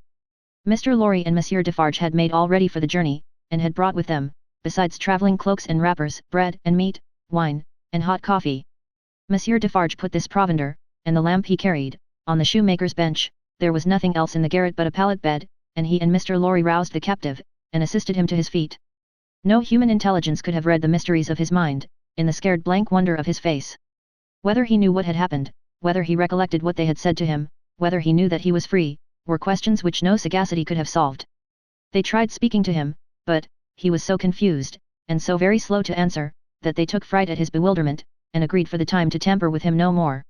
He had a wild, lost manner of occasionally clasping his head in his hands, that had not been seen in him before, yet, he had some pleasure in the mere sound of his daughter's voice, and invariably turned to it when she spoke. In the submissive way of one long accustomed to obey under coercion, he ate and drank what they gave him to eat and drink, and put on the cloak and other wrappings, that they gave him to wear. He readily responded to his daughter's drawing her arm through his, and took, and kept, her hand in both his own. They began to descend, Monsieur Defarge going first with the lamp, Mr. Lorry closing the little procession. They had not traversed many steps of the long main staircase when he stopped, and stared at the roof and round at the walls. You remember the place, my father? You remember coming up here? What did you say? But, before she could repeat the question, he murmured an answer as if she had repeated it. Remember? No, I don't remember. It was so very long ago. That he had no recollection whatever of his having been brought from his prison to that house, was apparent to them. They heard him mutter, 105, North Tower, and when he looked about him, it evidently was for the strong fortress walls which had long encompassed him. On their reaching the courtyard he instinctively altered his tread, as being in expectation of a drawbridge, and when there was no drawbridge, and he saw the carriage waiting in the open street, he dropped his daughter's hand and clasped his head again. No crowd was about the door, no people were discernible at any of the many windows, not even a chance passer-by was in the street. An unnatural silence and desertion reigned there. Only one soul was to be seen, and that was Madame Defarge, who leaned against the doorpost, knitting, and saw nothing. The prisoner had got into a coach, and his daughter had followed him, when Mr. Lorry's feet were arrested on the step by his asking, miserably, for his shoemaking tools and the unfinished shoes. Madame Defarge immediately called to her husband that she would get them, and went, knitting, out of the lamplight, through the courtyard. She quickly brought them down and handed them in, and immediately afterwards leaned against the doorpost, knitting, and saw nothing. Defarge got upon the box, and gave the word to the barrier. The postilion cracked his whip, and they clattered away under the feeble overswinging lamps. Under the overswinging lamps, swinging ever brighter in the better streets, and ever dimmer in the worse, and by lighted shops, gay crowds, illuminated coffee houses and theatre doors, to one of the city gates. Soldiers with lanterns, at the guard-house there. Your papers, travellers. See here then, monsieur the officer, said Defarge, getting down, and taking him gravely apart, these are the papers of monsieur inside, with the white head. They were consigned to me, with him, at the, he dropped his voice, there was a flutter among the military lanterns, and one of them being handed into the coach by an arm in uniform, the eyes connected with the arm looked, not an everyday or an every night look, at monsieur with the white head. It is well. Forward, from the uniform. Adieu, from Defarge. And so, under a short grove of feebler and feebler overswinging lamps, out under the great grove of stars. Beneath that arch of unmoved and eternal lights, some, so remote from this little earth that the learned tell us it is doubtful whether their rays have even yet discovered it, as a point in space where anything is suffered or done, the shadows of the night were broad and black. All through the cold and restless interval, until dawn, they once more whispered in the ears of Mr. Jarvis Lorry, sitting opposite the buried man who had been dug out, and wondering what subtle powers were for ever lost to him, and what were capable of restoration, the old inquiry. I hope you care to be recalled to life. And the old answer. I can't say. The end of the first book. Book the second, The Golden Thread. Chapter 1. 5 years later. Tellson's Bank by Temple Bar was an old-fashioned place, even in the year 1780. It was very small, very dark, very ugly, very incommodious. It was an old-fashioned place, moreover, in the moral attribute that the partners in the house were proud of its smallness, proud of its darkness, proud of its ugliness, proud of its incommodiousness. They were even boastful of its eminence in those particulars, and were fired by an express conviction that, if it were less objectionable, it would be less respectable. This was no passive belief, but an active weapon which they flashed at more convenient places of business. Tellson's, they said, wanted no elbow room, Tellson's wanted no light, Tellson's wanted no embellishment. Noakes and Co.'s might, or Snooks Brothers might, but Tellson's, thank heaven. Any one of these partners would have disinherited his son on the question of rebuilding Tellson's. In this respect the house was much on a par with the country, which did very often disinherit its sons for suggesting improvements in laws and customs that had long been highly objectionable, but were only the more respectable. Thus it had come to pass, that Tellson's was the triumphant perfection of inconvenience. After bursting open a door of idiotic obstinacy with a weak rattle in its throat, you fell into Tellson's down 2 steps, and came to your senses in a miserable little shop, with 2 little counters, where the oldest of men made your cheque shake as if the wind rustled it, while they examined the signature by the dingiest of windows, which were always under a shower bath of mud from Fleet Street, and which were made the dingier by their own iron bars proper, and the heavy shadow of Temple Bar. If your business necessitated your seeing the house, you were put into a species of condemned hold at the back, where you meditated on a misspent life, until the house came with its hands in its pockets, and you could hardly blink at it in the dismal twilight. Your money came out of, or went into, wormy old wooden drawers, particles of which flew up your nose and down your throat when they were opened and shut. Your banknotes had a musty odor, as if they were fast decomposing into rags again. Your plate was stowed away among the neighboring cesspools, and evil communications corrupted its good polish in a day or two. Your deeds got into extemporized strong rooms made of kitchens and sculleries, and fretted all the fat out of their parchments into the banking house air. Your lighter boxes of family papers went upstairs into a Barmecide room, that always had a great dining table in it and never had a dinner, and where, even in the year 1780, the first letters written to you by your old love, or by your little children, were but newly released from the horror of being ogled through the windows, by the heads exposed on Temple Bar with an insensate brutality and ferocity worthy of Abyssinia or Ashanti. But indeed, at that time, putting to death was a recipe much in vogue with all trades and professions, and not least of all with Tellson's. Death is nature's remedy for all things, and why not legislation's? Accordingly, the forger was put to death, the utterer of a bad note was put to death, the unlawful opener of a letter was put to death, the purloiner of 40 shillings and sixpence was put to death, the holder of a horse at Tellson's door, who made off with it, was put to death, the coiner of a bad shilling was put to death, the sounders of 3/4 of the notes in the whole gamut of crime, were put to death. Not that it did the least good in the way of prevention, it might almost have been worth remarking that the fact was exactly the reverse, but, it cleared off, as to this world, the trouble of each particular case, and left nothing else connected with it to be looked after. Thus, Tellson's, in its day, like greater places of business, its contemporaries, had taken so many lives, that, if the heads laid low before it had been ranged on Temple Bar instead of being privately disposed of, they would probably have excluded what little light the ground floor had, in a rather significant manner. Cramped in all kinds of dim cupboards and hutches at Tellson's, the oldest of men carried on the business gravely. When they took a young man into Tellson's London house, they hid him somewhere till he was old. They kept him in a dark place, like a cheese, until he had the full Tellson flavour and blue mould upon him. Then only was he permitted to be seen, spectacularly poring over large books, and casting his breeches and gaiters into the general weight of the establishment. Outside Tellson's, never by any means in it, unless called in, was an odd job man, an occasional porter and messenger, who served as the life sign of the house. He was never absent during business hours, unless upon an errand, and then he was represented by his son, a grisly urchin of 12, who was his express image. People understood that Tellson's, in a stately way, tolerated the odd job man. The house had always tolerated some person in that capacity, and time and tide had drifted this person to the post. His surname was Cruncher, and on the youthful occasion of his renouncing by proxy the works of darkness, in the easterly parish church of Houndsditch, he had received the added appellation of Jerry. The scene was Mr. Cruncher's private lodging in Hanging Sword Alley, Whitefriars, the time, 7:30 of the clock on a windy March morning, Anno Domini 1780. Mr. Cruncher himself always spoke of the year of our Lord as Anno Dominos, apparently under the impression that the Christian era dated from the invention of a popular game, by a lady who had bestowed her name upon it. Mr. Cruncher's apartments were not in a savoury neighbourhood, and were but 2 in number, even if a closet with a single pane of glass in it might be counted as one. But they were very decently kept. Early as it was, on the windy March morning, the room in which he lay abed was already scrubbed throughout, and between the cups and saucers arranged for breakfast, and the lumbering deal table, a very clean white cloth was spread. Mr. Cruncher reposed under a patchwork counterpane, like a harlequin at home. At first, he slept heavily, but, by degrees, began to roll and surge in bed, until he rose above the surface, with his spiky hair looking as if it must tear the sheets to ribbons. At which juncture, he exclaimed, in a voice of dire exasperation. "Bust me, if she ain't at it agin." A woman of orderly and industrious appearance rose from her knees in a corner, with sufficient haste and trepidation to show that she was the person referred to. "What?" said Mr. Cruncher, looking out of bed for a boot. "You're at it agin, are you?" After hailing the morn with this second salutation, he threw a boot at the woman as a third.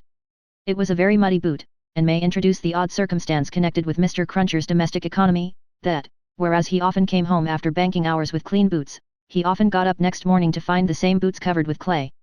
"What?" said Mr. Cruncher, varying his apostrophe after missing his mark, "what are you up to, a jurawaiter?" "I was only saying my prayers." "Saying your prayers? You're a nice woman. What do you mean by flopping yourself down and praying agin me?" "I was not praying against you, I was praying for you." "You weren't. And if you were, I won't be took the liberty with. Here. Your mother's a nice woman, young Jerry, going a praying agin your father's prosperity. You've got a dutiful mother, you have, my son. You've got a religious mother, you have, my boy, going and flopping herself down, and praying that the bread and butter may be snatched out of the mouth of her only child." Master Cruncher, who was in his shirt, took this very ill, and, turning to his mother, strongly deprecated any praying away of his personal board. "And what do you suppose, you conceited female," said Mr. Cruncher, with unconscious inconsistency, "that the worth of your prayers may be? Name the price that you put your prayers at." "They only come from the heart, Jerry. They are worth no more than that." "Worth no more than that," repeated Mr. Cruncher. "They ain't worth much, then. Whether or no, I won't be prayed agin, I tell you. I can't afford it. I'm not a-going to be made unlucky by your sneaking. If you must go flopping yourself down, flop in favour of your husband and child, and not in opposition to 'em. If I had had any but a unnatural wife, and this poor boy had had any but a unnatural mother, I might have made some money last week instead of being counterprayed and countermined and religiously circumwent into the worst of luck." "Bust me," said Mr. Cruncher, who all this time had been putting on his clothes, "if I ain't, what with piety and one blowed thing and another, been choused this last week into as bad luck as ever a poor devil of a honest tradesman met with. Young Jerry, dress yourself, my boy, and while I clean my boots keep a eye upon your mother now and then, and if you see any signs of more flopping, give me a call. For, I tell you," here he addressed his wife once more, "I won't be gone agin, in this manner. I am as rickety as a hackney coach, I'm as sleepy as laudanum, my lines is strained to that degree that I shouldn't know, if it wasn't for the pain in 'em, which was me and which somebody else, yet I'm none the better for it in pocket, and it's my suspicion that you've been at it from morning to night to prevent me from being the better for it in pocket, and I won't put up with it, a jurawaiter, and what do you say now?" growling, in addition, such phrases as "ah, yes. You're religious, too. You wouldn't put yourself in opposition to the interests of your husband and child, would you?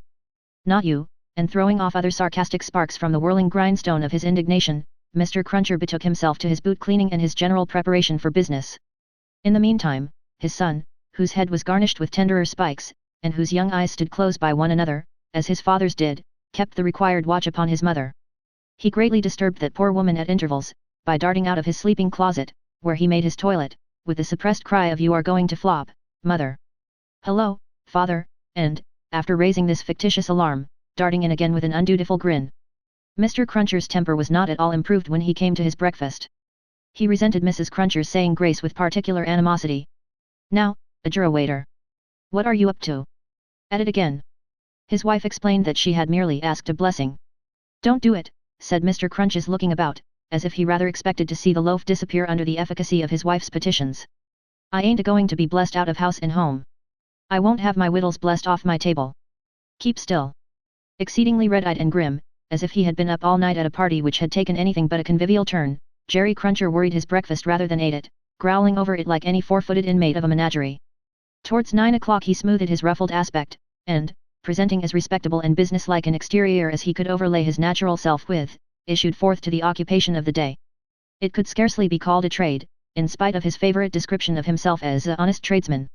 His stock consisted of a wooden stool, made out of a broken-backed chair cut down, which stool, young Jerry, walking at his father's side, carried every morning to beneath the banking-house window that was nearest Temple Bar, where, with the addition of the first handful of straw that could be gleaned from any passing vehicle to keep the cold and wet from the odd-job man's feet, it formed the encampment for the day.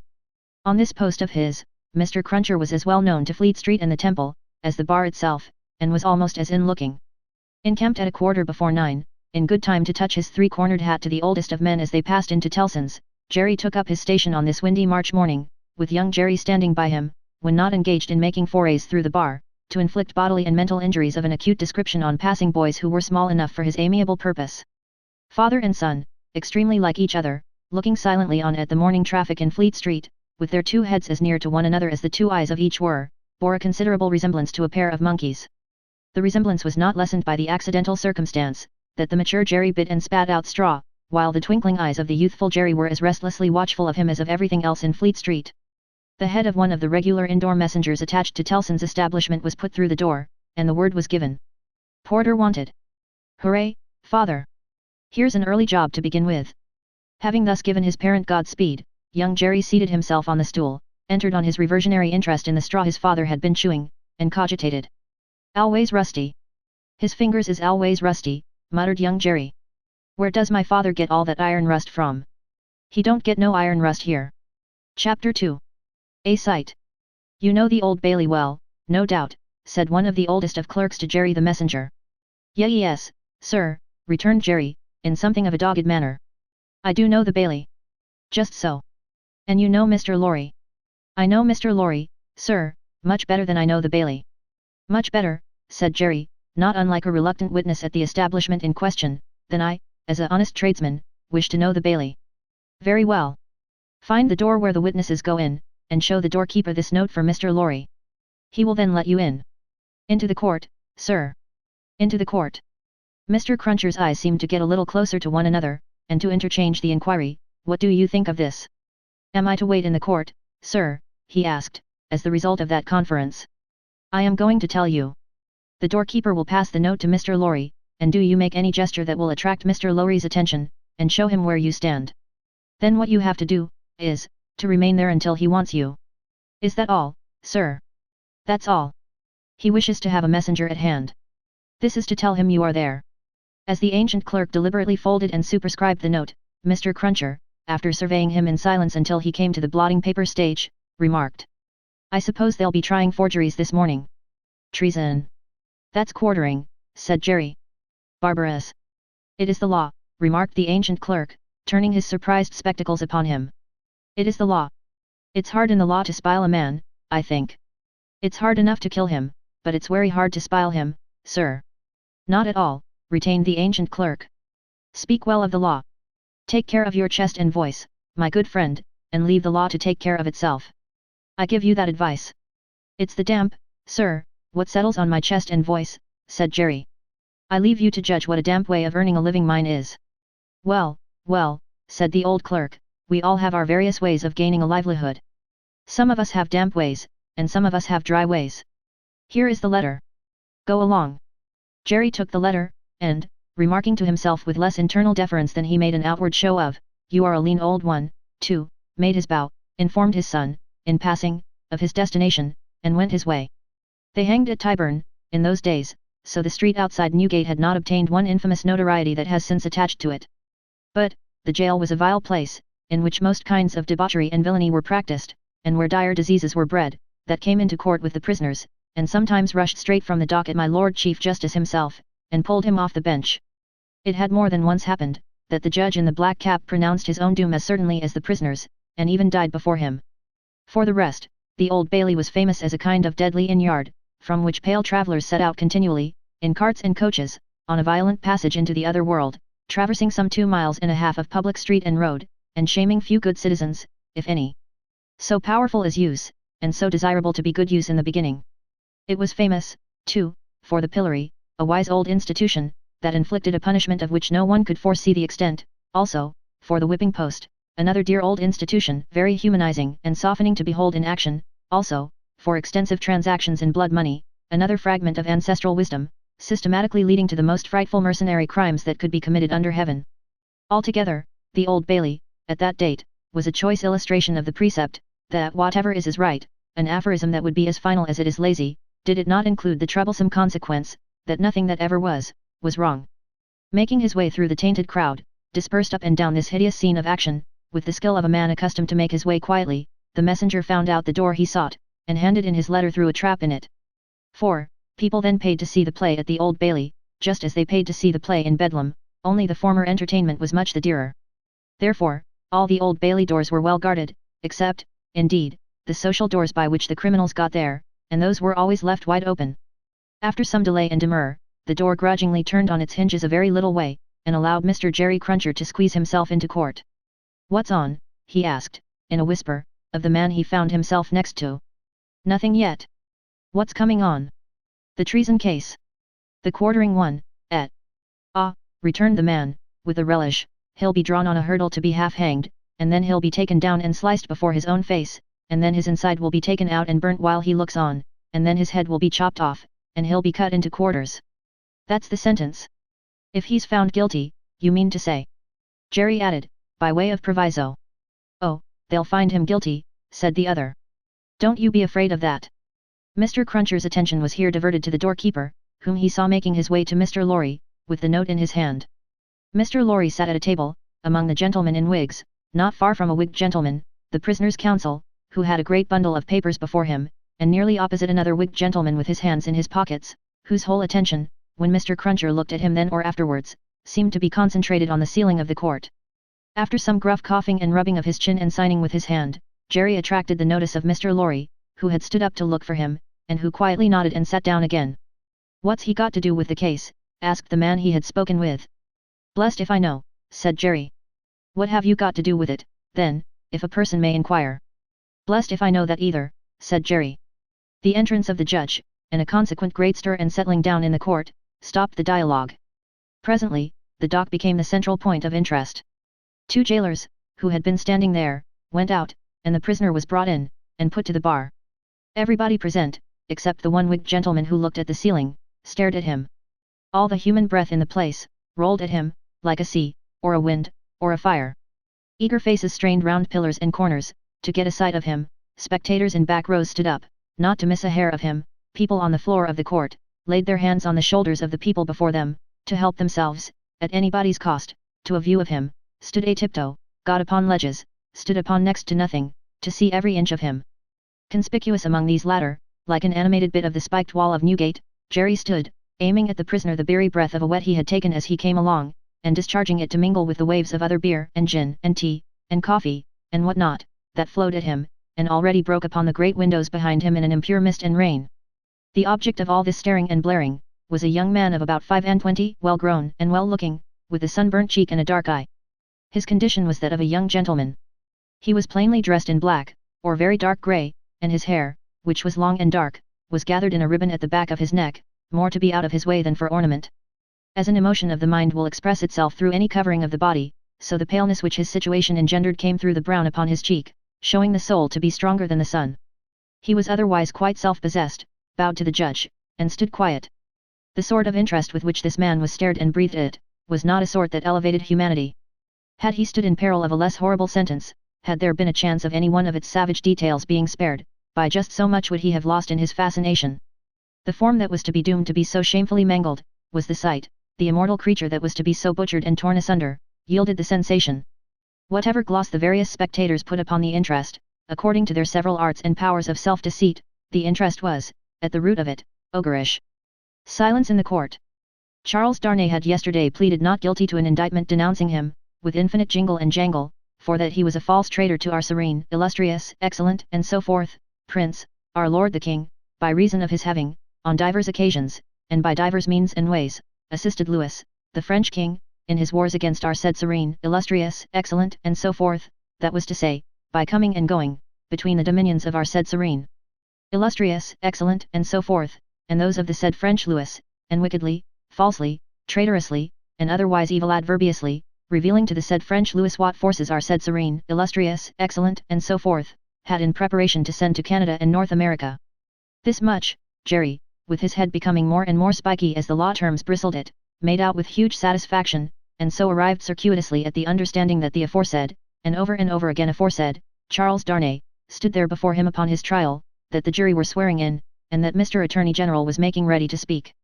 The accused, who was, and who knew he was, being mentally hanged, beheaded, and quartered, by everybody there, neither flinched from the situation, nor assumed any theatrical air in it. He was quiet and attentive, watched the opening proceedings with a grave interest, and stood with his hands resting on the slab of wood before him, so composedly, that they had not displaced a leaf of the herbs with which it was strewn. The court was all bestrewn with herbs and sprinkled with vinegar, as a precaution against jail air and jail fever. Over the prisoner's head there was a mirror, to throw the light down upon him. Crowds of the wicked and the wretched had been reflected in it, and had passed from its surface and this earth's together. Haunted in a most ghastly manner that abominable place would have been, if the glass could ever have rendered back its reflections, as the ocean is one day to give up its dead. Some passing thought of the infamy and disgrace for which it had been reserved, may have struck the prisoner's mind. Be that as it may, a change in his position making him conscious of a bar of light across his face, he looked up, and when he saw the glass his face flushed, and his right hand pushed the herbs away. It happened, that the action turned his face to that side of the court which was on his left. About on a level with his eyes, there sat, in that corner of the judge's bench, two persons upon whom his look immediately rested, so immediately, and so much to the changing of his aspect, that all the eyes that were turned upon him, turned to them. The spectators saw in the two figures, a young lady of little more than 20, and a gentleman who was evidently her father, a man of a very remarkable appearance in respect of the absolute whiteness of his hair, and a certain indescribable intensity of face, not of an active kind, but pondering and self-communing. When this expression was upon him, he looked as if he were old, but when it was stirred and broken up, as it was now, in a moment, on his speaking to his daughter, he became a handsome man, not past the prime of life. His daughter had one of her hands drawn through his arm, as she sat by him, and the other pressed upon it. She had drawn close to him, in her dread of the scene, and in her pity for the prisoner. Her forehead had been strikingly expressive of an engrossing terror and compassion that saw nothing but the peril of the accused. This had been so very noticeable, so very powerfully and naturally shown, that starers who had had no pity for him were touched by her, and the whisper went about, "Who are they?" Jerry, the messenger, who had made his own observations, in his own manner, and who had been sucking the rust off his fingers in his absorption, stretched his neck to hear who they were. The crowd about him had pressed and passed the inquiry on to the nearest attendant, and from him it had been more slowly pressed and passed back. At last it got to Jerry. Witnesses. For which side? Against. Against what side? The prisoners. The judge, whose eyes had gone in the general direction, recalled them, leaned back in his seat, and looked steadily at the man whose life was in his hand, as Mr. Attorney General rose to spin the rope, grind the axe, and hammer the nails into the scaffold. Chapter 3. A disappointment.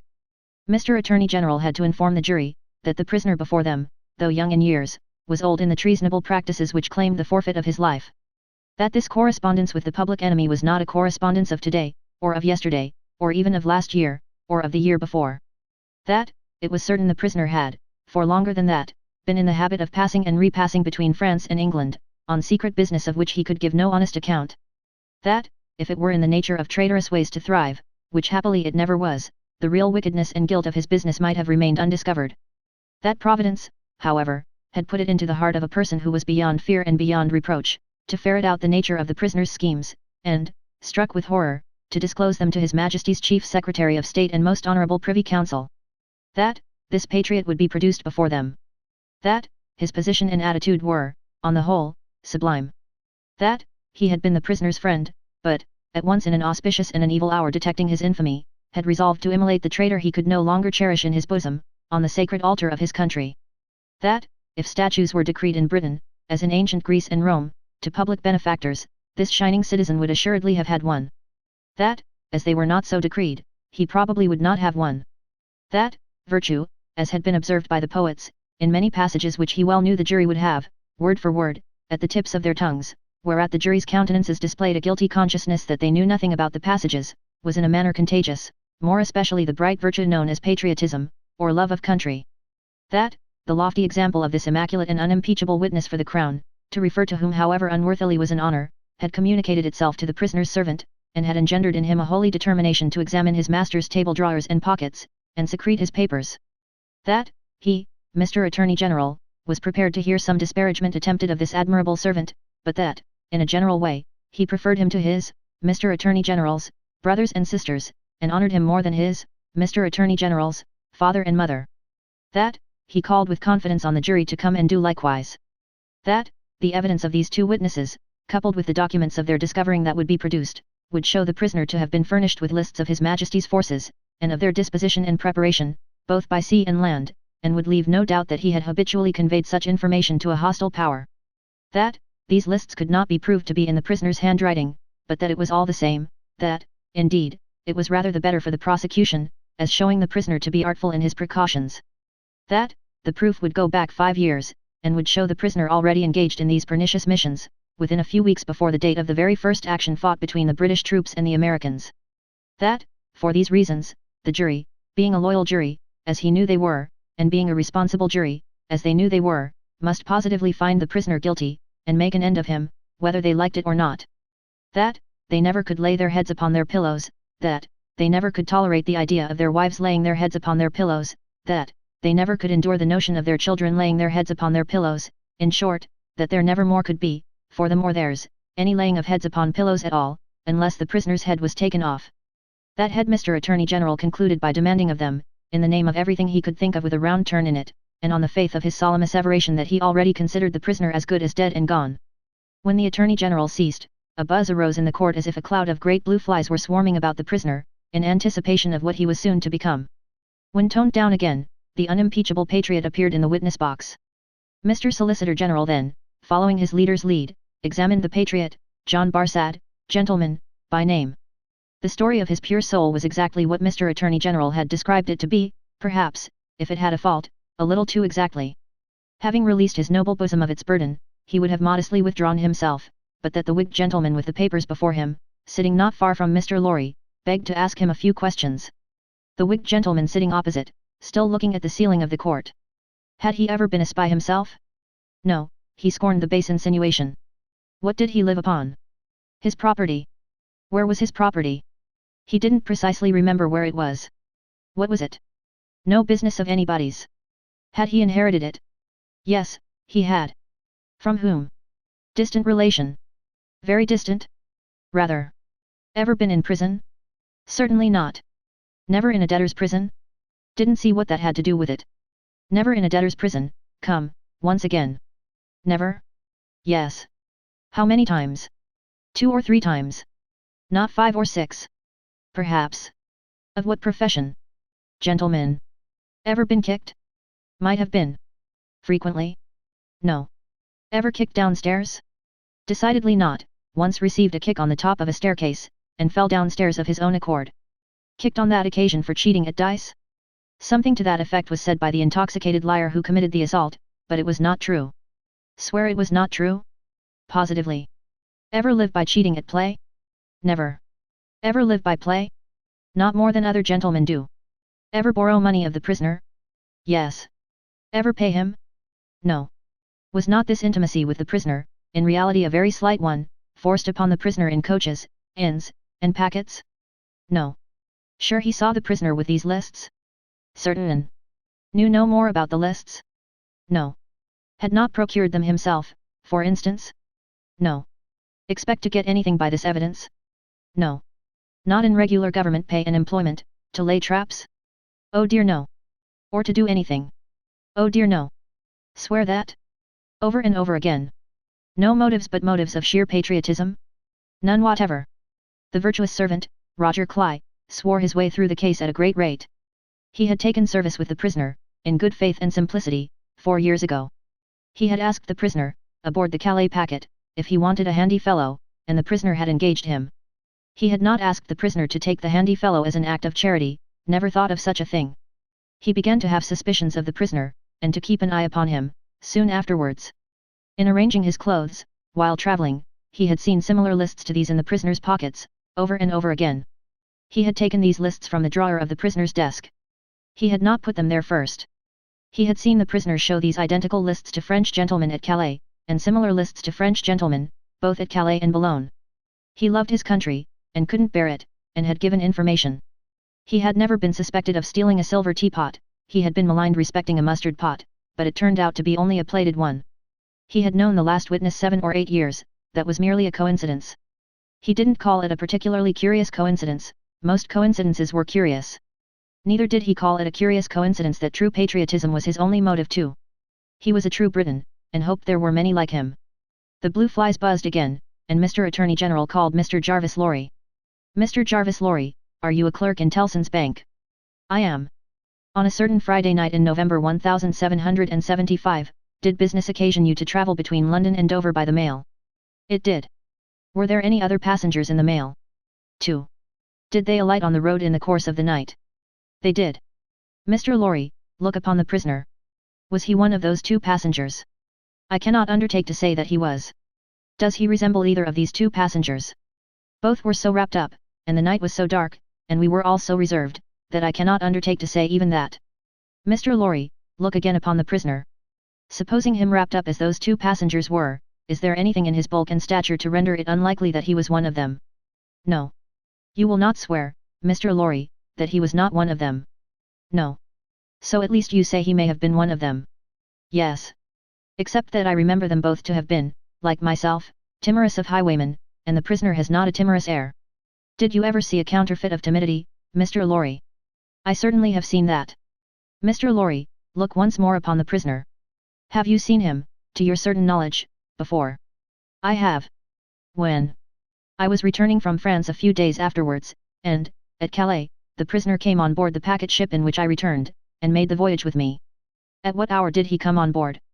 At a little after midnight. In the dead of the night. Was he the only passenger who came on board at that untimely hour? He happened to be the only one. Never mind about happening, Mr. Lorry. He was the only passenger who came on board in the dead of the night. He was.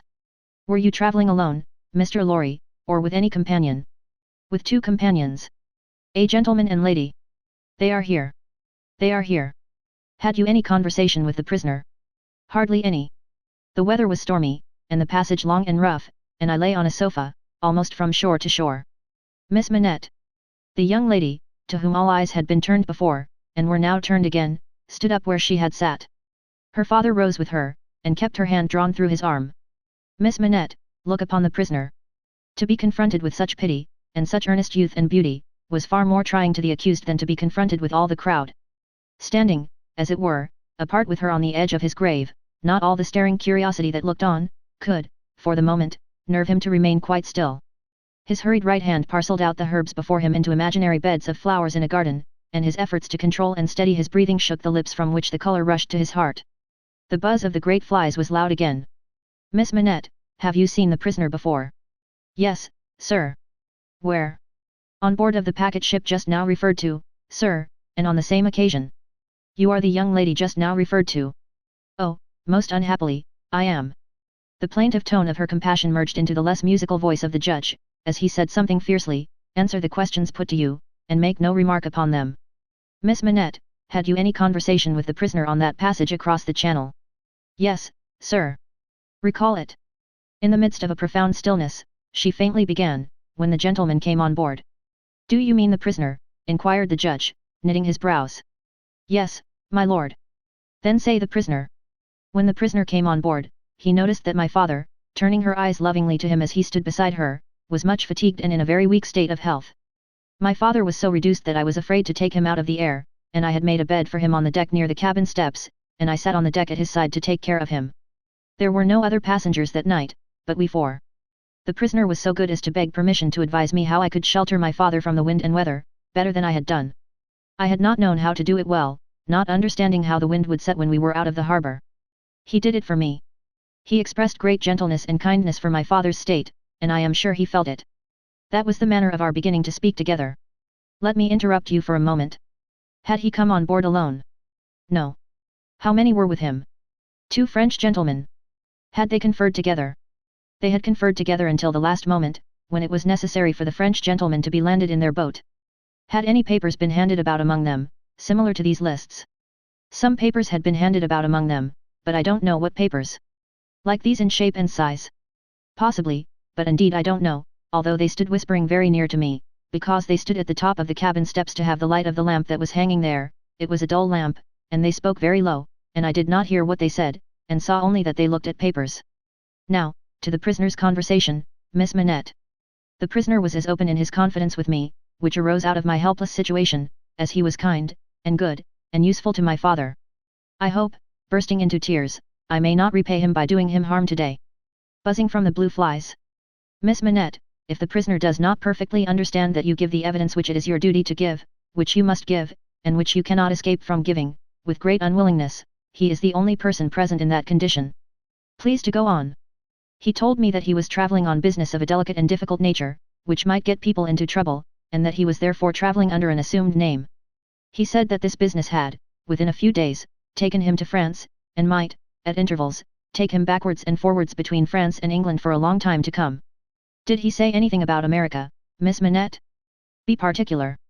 He tried to explain to me how that quarrel had arisen, and he said that, so far as he could judge, it was a wrong and foolish one on England's part. He added, in a jesting way, that perhaps George Washington might gain almost as great a name in history as George III. But there was no harm in his way of saying this, it was said laughingly, and to beguile the time. Any strongly marked expression of face on the part of a chief actor in a scene of great interest to whom many eyes are directed, will be unconsciously imitated by the spectators. Her forehead was painfully anxious and intent as she gave this evidence, and, in the pauses when she stopped for the judge to write it down, watched its effect upon the counsel for and against. Among the lookers on there was the same expression in all quarters of the court, insomuch, that a great majority of the foreheads there, might have been mirrors reflecting the witness, when the judge looked up from his notes to glare at that tremendous heresy about George Washington. Mr. Attorney General now signified to my lord, that he deemed it necessary, as a matter of precaution and form, to call the young lady's father, Dr. Manette. Who was called accordingly. Dr. Manette, look upon the prisoner. Have you ever seen him before? Once. When he called at my lodgings in London. Some 3 years, or 3 years and a half ago. Can you identify him as your fellow passenger on board the packet, or speak to his conversation with your daughter? Sir, I can do neither. Is there any particular and special reason for your being unable to do either? He answered, in a low voice, there is. Has it been your misfortune to undergo a long imprisonment without trial or even accusation, in your native country, Dr. Manette? He answered, in a tone that went to every heart, a long imprisonment. Were you newly released on the occasion in question? They tell me so. Have you no remembrance of the occasion? None. My mind is a blank, from some time, I cannot even say what time, when I employed myself, in my captivity, in making shoes, to the time when I found myself living in London with my dear daughter here. She had become familiar to me, when a gracious God restored my faculties, but, I am quite unable even to say how she had become familiar. I have no remembrance of the process. Mr. Attorney General sat down, and the father and daughter sat down together. A singular circumstance then arose in the case. The object in hand being to show that the prisoner went down, with some fellow plotter untracked, in the Dover mail on that Friday night in November 5 years ago, and got out of the mail in the night, as a blind, at a place where he did not remain, but from which he travelled back some dozen miles or more, to a garrison and dockyard, and there collected information. A witness was called to identify him as having been at the precise time required, in the coffee room of an hotel in that garrison and dockyard town, waiting for another person. The prisoner's counsel was cross-examining this witness with no result, except that he had never seen the prisoner on any other occasion, when the wigged gentleman who had all this time been looking at the ceiling of the court, wrote a word or two on a little piece of paper, screwed it up, and tossed it to him. Opening this piece of paper in the next pause, the counsel looked with great attention and curiosity at the prisoner. You say again you are quite sure that it was the prisoner? The witness was quite sure. Did you ever see anybody very like the prisoner? Not so like, the witness said, as that he could be mistaken. Look well upon that gentleman, my learned friend there, pointing to him who had tossed the paper over, and then look well upon the prisoner. How say you? Are they very like each other? Allowing for my learned friend's appearance being careless and slovenly if not debauched, they were sufficiently like each other to surprise, not only the witness, but everybody present, when they were thus brought into comparison. My lord being prayed to bid my learned friend lay aside his wig, and giving no very gracious consent, the likeness became much more remarkable. My lord inquired of Mr. Stryver, the prisoner's counsel, whether they were next to try Mr. Carden, name of my learned friend, for treason. But, Mr. Stryver replied to my lord, no, but he would ask the witness to tell him whether what happened once, might happen twice, whether he would have been so confident if he had seen this illustration of his rashness sooner, whether he would be so confident, having seen it, and more. The upshot of which, was, to smash this witness like a crockery vessel, and shiver his part of the case to useless lumber. Mr. Cruncher had by this time taken quite a lunch of rust off his fingers in his following of the evidence. He had now to attend while Mr. Stryver fitted the prisoner's case on the jury, like a compact suit of clothes, showing them how the patriot, Barsad, was a hired spy and traitor, an unblushing trafficker in blood, and one of the greatest scoundrels upon earth since accursed Judas, which he certainly did look rather like. How the virtuous servant, Cly, was his friend and partner, and was worthy to be, how the watchful eyes of those forgers and false swearers had rested on the prisoner as a victim, because some family affairs in France, he being of French extraction, did require his making those passages across the Channel, though what those affairs were, a consideration for others who were near and dear to him, forbade him, even for his life, to disclose. How the evidence that had been warped and wrested from the young lady, whose anguish in giving it they had witnessed, came to nothing, involving the mere little innocent gallantries and politenesses likely to pass between any young gentleman and young lady so thrown together, with the exception of that reference to George Washington, which was altogether too extravagant and impossible to be regarded in any other light than as a monstrous joke. How it would be a weakness in the government to break down in this attempt to practice for popularity on the lowest national antipathies and fears, and therefore Mr. Attorney General had made the most of it. How, nevertheless, it rested upon nothing, save that vile and infamous character of evidence too often disfiguring such cases, and of which the state trials of this country were full. But, there my lord interposed, with as grave a face as if it had not been true, saying that he could not sit upon that bench and suffer those illusions. Mr. Stryver then called his few witnesses, and Mr. Cruncher had next to attend while Mr. Attorney General turned the whole suit of clothes Mr. Stryver had fitted on the jury, inside out, showing how Barsad and Cly were even 100 times better than he had thought them, and the prisoner 100 times worse. Lastly, came my lord himself, turning the suit of clothes, now inside out, now outside in, but on the whole decidedly trimming and shaping them into grave clothes for the prisoner. And now, the jury turned to consider, and the great flies swarmed again. Mr. Carden, who had so long sat looking at the ceiling of the court, changed neither his place nor his attitude, even in this excitement. While his learned friend, Mr. Stryver, massing his papers before him, whispered with those who sat near, and from time to time glanced anxiously at the jury, while all the spectators moved more or less, and grouped themselves anew, while even my lord himself arose from his seat, and slowly paced up and down his platform, not unattended by a suspicion in the minds of the audience that his state was feverish. This one man sat leaning back, with his torn gown half off him, his untidy wig put on, just as it had happened to light on his head after its removal, his hands in his pockets, and his eyes on the ceiling as they had been all day. Something especially reckless in his demeanour, not only gave him a disreputable look, but so diminished the strong resemblance he undoubtedly bore to the prisoner, which his momentary earnestness, when they were compared together, had strengthened, that many of the lookers-on, taking note of him now, said to one another they would hardly have thought the two were so alike. Mr. Cruncher made the observation to his next neighbour, and added, I'd hold half a guinea that he don't get no law work to do.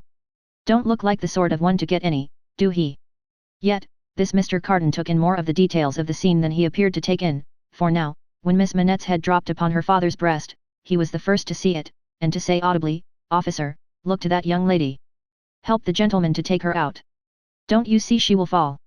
There was much commiseration for her as she was removed, and much sympathy with her father. It had evidently been a great distress to him, to have the days of his imprisonment recalled. He had shown strong internal agitation when he was questioned, and that pondering or brooding look which made him old, had been upon him, like a heavy cloud, ever since. As he passed out, the jury, who had turned back and paused a moment, spoke, through their foreman. They were not agreed, and wished to retire. My lord, perhaps with George Washington on his mind, showed some surprise that they were not agreed, but signified his pleasure that they should retire under watch and ward, and retired himself.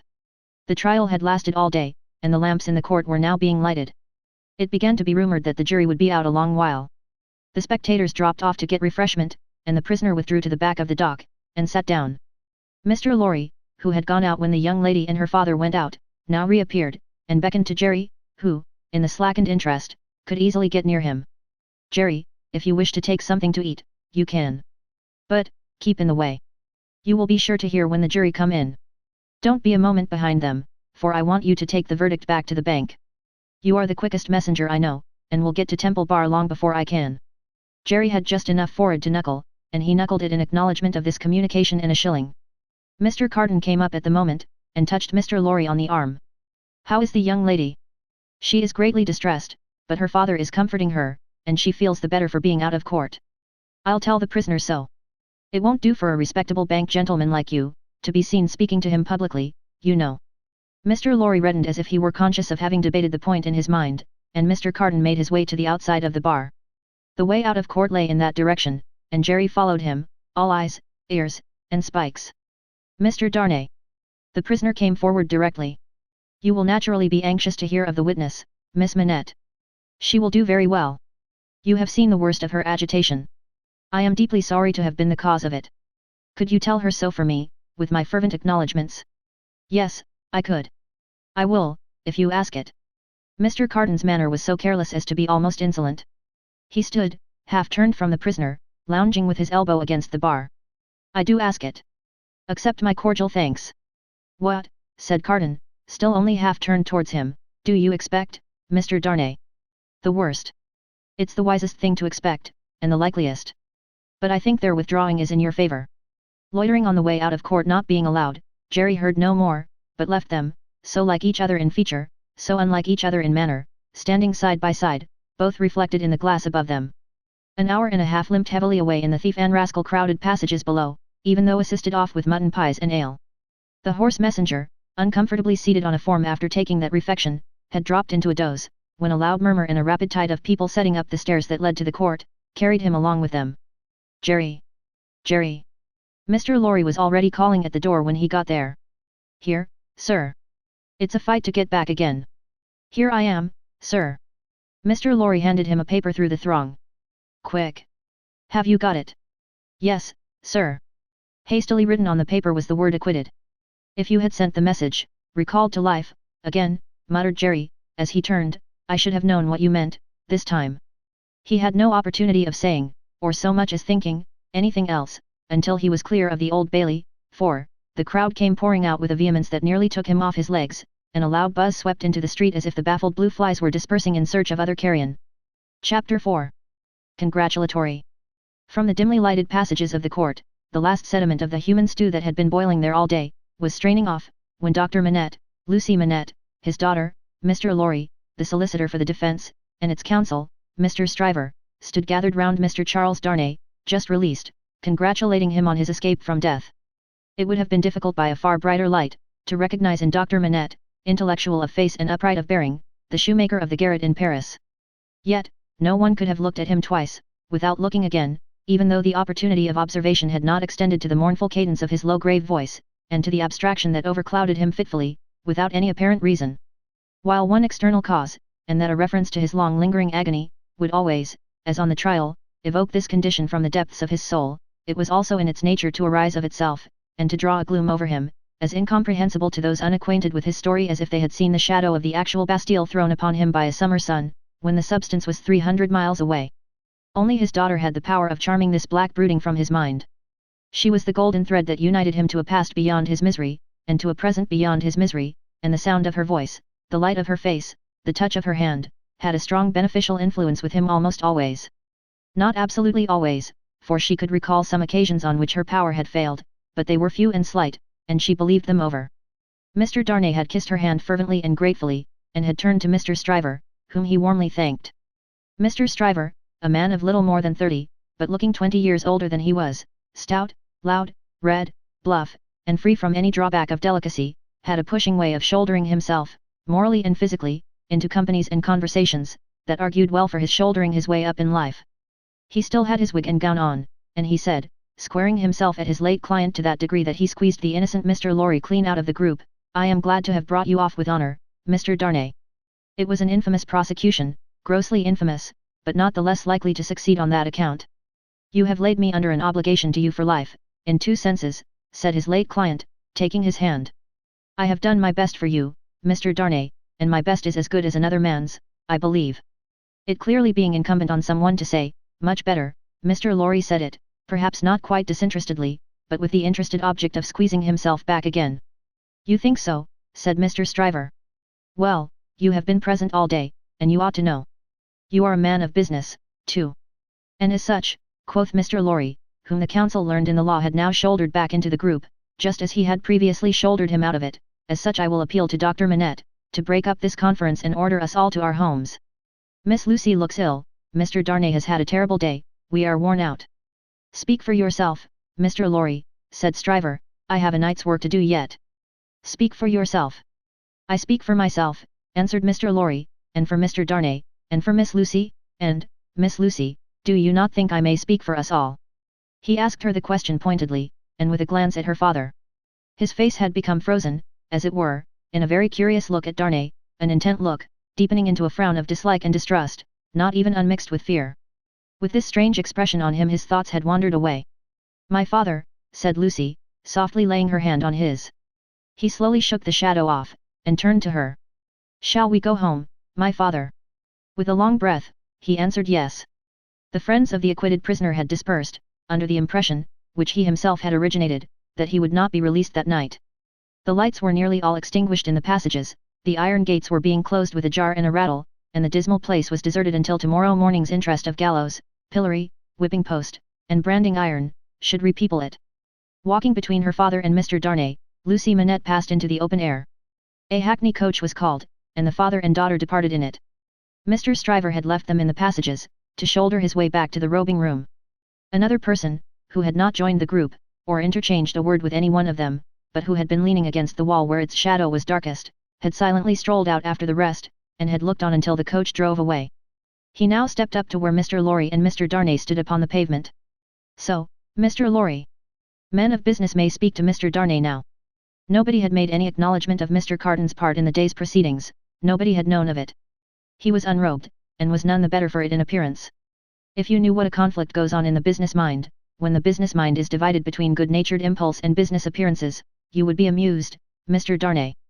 Mr. Lorry reddened, and said, warmly, "You have mentioned that before, sir. We men of business, who serve a house, are not our own masters. We have to think of the house more than ourselves." I know," rejoined Mr. Carton, carelessly. "Don't be nettled, Mr. Lorry. You are as good as another, I have no doubt, better, I dare say. And indeed, sir," pursued Mr. Lorry, not minding him, "I really don't know what you have to do with the matter. If you'll excuse me, as very much your elder, for saying so, I really don't know that it is your business." "Business? Bless you, I have no business," said Mr. Carton. "It is a pity you have not, sir." "I think so, too.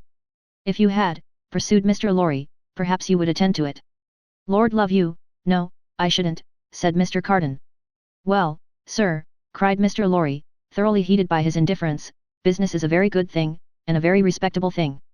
And, sir, if business imposes its restraints and its silences and impediments, Mr. Darnay as a young gentleman of generosity knows how to make allowance for that circumstance. Mr. Darnay, good night, God bless you, sir. I hope you have been this day preserved for a prosperous and happy life, chair there." Perhaps a little angry with himself, as well as with the barrister, Mr. Lorry bustled into the chair, and was carried off to Tellson's. Carton, who smelt of port wine, and did not appear to be quite sober, laughed then, and turned to Darnay. "This is a strange chance that throws you and me together. This must be a strange night to you, standing alone here with your counterpart on these street stones." "I hardly seem yet," returned Charles Darnay, "to belong to this world again." "I don't wonder at it, it's not so long since you were pretty far advanced on your way to another. You speak faintly." "I begin to think I am faint." "Then why the devil don't you dine?" "I dined, myself, while those numbskulls were deliberating which world you should belong to, this, or some other.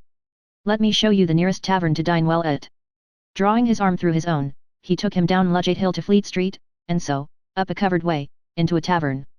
Here, they were shown into a little room, where Charles Darnay was soon recruiting his strength with a good plain dinner and good wine, while Carton sat opposite to him at the same table, with his separate bottle of port before him, and his fully half-insolent manner upon him. "Do you feel, yet, that you belong to this terrestrial scheme again, Mr. Darnay? I am frightfully confused regarding time and place, but I am so far mended as to feel that it must be an immense satisfaction." He said it bitterly, and filled up his glass again, which was a large one. "As to me, the greatest desire I have, is to forget that I belong to it. It has no good in it for me, except wine like this, nor I for it. So we are not much alike in that particular. Indeed, I begin to think we are not much alike in any particular, you and I." Confused by the emotion of the day, and feeling his being there with this double of coarse deportment, to be like a dream, Charles Darnay was at a loss how to answer, finally, answered not at all.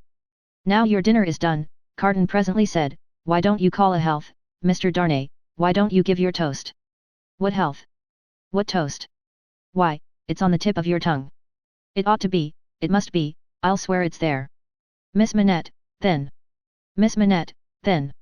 Looking his companion full in the face while he drank the toast, Carton flung his glass over his shoulder against the wall, where it shivered to pieces, then, rang the bell, and ordered in another. "That's a fair young lady to hand to a coach in the dark, Mr. Darnay," he said, filling his new goblet. A slight frown and a laconic yes, were the answer. "That's a fair young lady to be pitied by and wept for by. How does it feel? Is it worth being tried for one's life, to be the object of such sympathy and compassion, Mr. Darnay?" Again Darnay answered not a word. "She was mightily pleased to have your message, when I gave it her. Not that she showed she was pleased, but I suppose she was." The allusion served as a timely reminder to Darnay that this disagreeable companion had, of his own free will, assisted him in the strait of the day.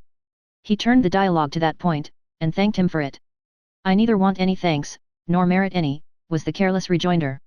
"It was nothing to do, in the first place, and I don't know why I did it, in the second. Mr. Darnay, let me ask you a question." "Willingly, and a small return for your good offices." "Do you think I particularly like you?" "Really, Mr. Carton," returned the other, oddly disconcerted, "I have not asked myself the question. But ask yourself the question now. You have acted as if you do, but I don't think you do." "I don't think I do," said Carton. "I begin to have a very good opinion of your understanding. Nevertheless," pursued Darnay, rising to ring the bell, "there is nothing in that, I hope, to prevent my calling the reckoning, and our parting without ill blood on either side." Carton rejoining, "Nothing in life." Darnay rang. "Do you call the whole reckoning?" said Carton. On his answering in the affirmative, "Then bring me another pint of this same wine, drawer, and come and wake me at 10. The bill being paid, Charles Darnay rose and wished him good night. Without returning the wish, Carton rose too, with something of a threat of defiance in his manner, and said, "A last word, Mr. Darnay, you think I am drunk?" "I think you have been drinking, Mr. Carton." "Think? You know I have been drinking." "Since I must say so, I know it. Then you shall likewise know why. I am a disappointed drudge, sir. I care for no man on earth, and no man on earth cares for me. Much to be regretted. You might have used your talents better." "Maybe so, Mr. Darnay, maybe not. Don't let your sober face elate you, however, you don't know what it may come to. Good night." When he was left alone, this strange being took up a candle, went to a glass that hung against the wall, and surveyed himself minutely in it. "Do you particularly like the man?" he muttered, at his own image. "Why should you particularly like a man who resembles you? There is nothing in you to like, you know that. Ah, confound you! What a change you have made in yourself! A good reason for taking to a man, that he shows you what you have fallen away from, and what you might have been. Change places with him, and would you have been looked at by those blue eyes as he was, and commiserated by that agitated face as he was? Come on, and have it out in plain words. You hate the fellow." He resorted to his pint of wine for consolation, drank it all in a few minutes, and fell asleep on his arms, with his hair straggling over the table, and a long winding sheet in the candle dripping down upon him. Chapter 5. The Jackal. Those were drinking days, and most men drank hard. So very great is the improvement time has brought about in such habits, that a moderate statement of the quantity of wine and punch which one man would swallow in the course of a night, without any detriment to his reputation as a perfect gentleman, would seem, in these days, a ridiculous exaggeration. The learned profession of the law was certainly not behind any other learned profession in its bacchanalian propensities, neither was Mr. Stryver, already fast shouldering his way to a large and lucrative practice, behind his compeers in this particular, any more than in the drier parts of the legal race. A favourite at the Old Bailey, and eke at the Sessions, Mr. Stryver had begun cautiously to hew away the lower staves of the ladder on which he mounted. Sessions and Old Bailey had now to summon their favourite, specially, to their longing arms, and shouldering itself towards the visage of the Lord Chief Justice in the Court of King's Bench, the florid countenance of Mr. Stryver might be daily seen, bursting out of the bed of wigs, like a great sunflower pushing its way at the sun from among a rank garden full of flaring companions.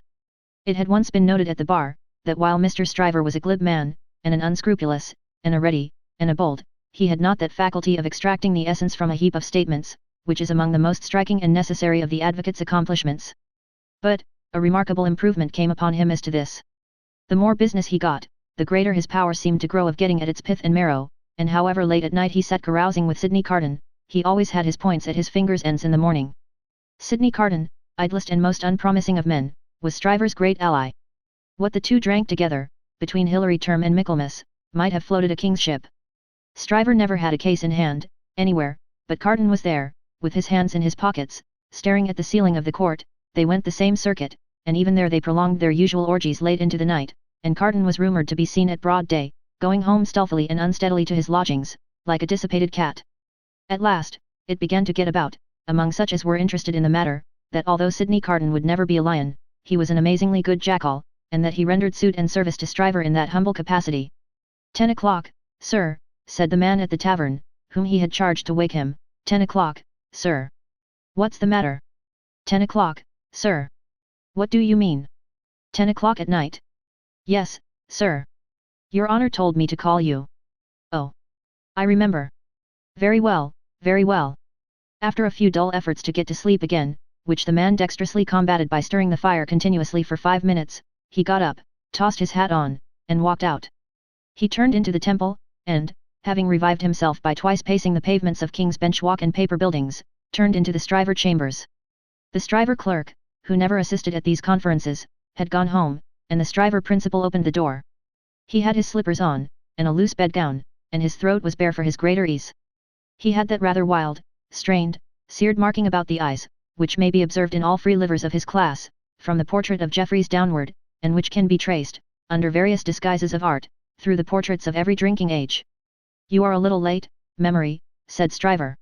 About the usual time, it may be a quarter of an hour later. They went into a dingy room lined with books and littered with papers, where there was a blazing fire. A kettle steamed upon the hob, and in the midst of the wreck of papers a table shone, with plenty of wine upon it, and brandy, and rum, and sugar, and lemons. You have had your bottle, I perceive, Sidney. 2 tonight, I think. I have been dining with the day's client, or seeing him dine, it's all one. That was a rare point, Sidney, that you brought to bear upon the identification. How did you come by it? When did it strike you? I thought he was rather a handsome fellow, and I thought I should have been much the same sort of fellow, if I had had any luck. Mr. Stryver laughed till he shook his precocious paunch. You and your luck, Sidney. Get to work, get to work. Sullenly enough, the jackal loosened his dress, went into an adjoining room, and came back with a large jug of cold water, a basin and a towel or two.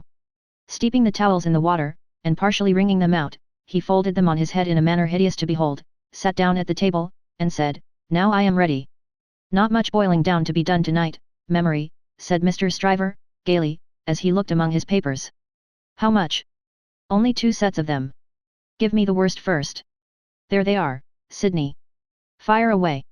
The lion then composed himself on his back on a sofa on one side of the drinking table, while the jackal sat at his own paper-bestrewn table proper, on the other side of it, with the bottles and glasses ready to his hand. Both resorted to the drinking table without stint, but each in a different way, the lion for the most part reclining with his hands in his waistband, looking at the fire, or occasionally flirting with some lighter document, the jackal, with knitted brows and intent face, so deep in his task, that his eyes did not even follow the hand he stretched out for his glass, which often groped about, for a minute or more, before it found the glass for his lips. 2 or 3 times, the matter in hand became so knotty, that the jackal found it imperative on him to get up, and steep his towels anew.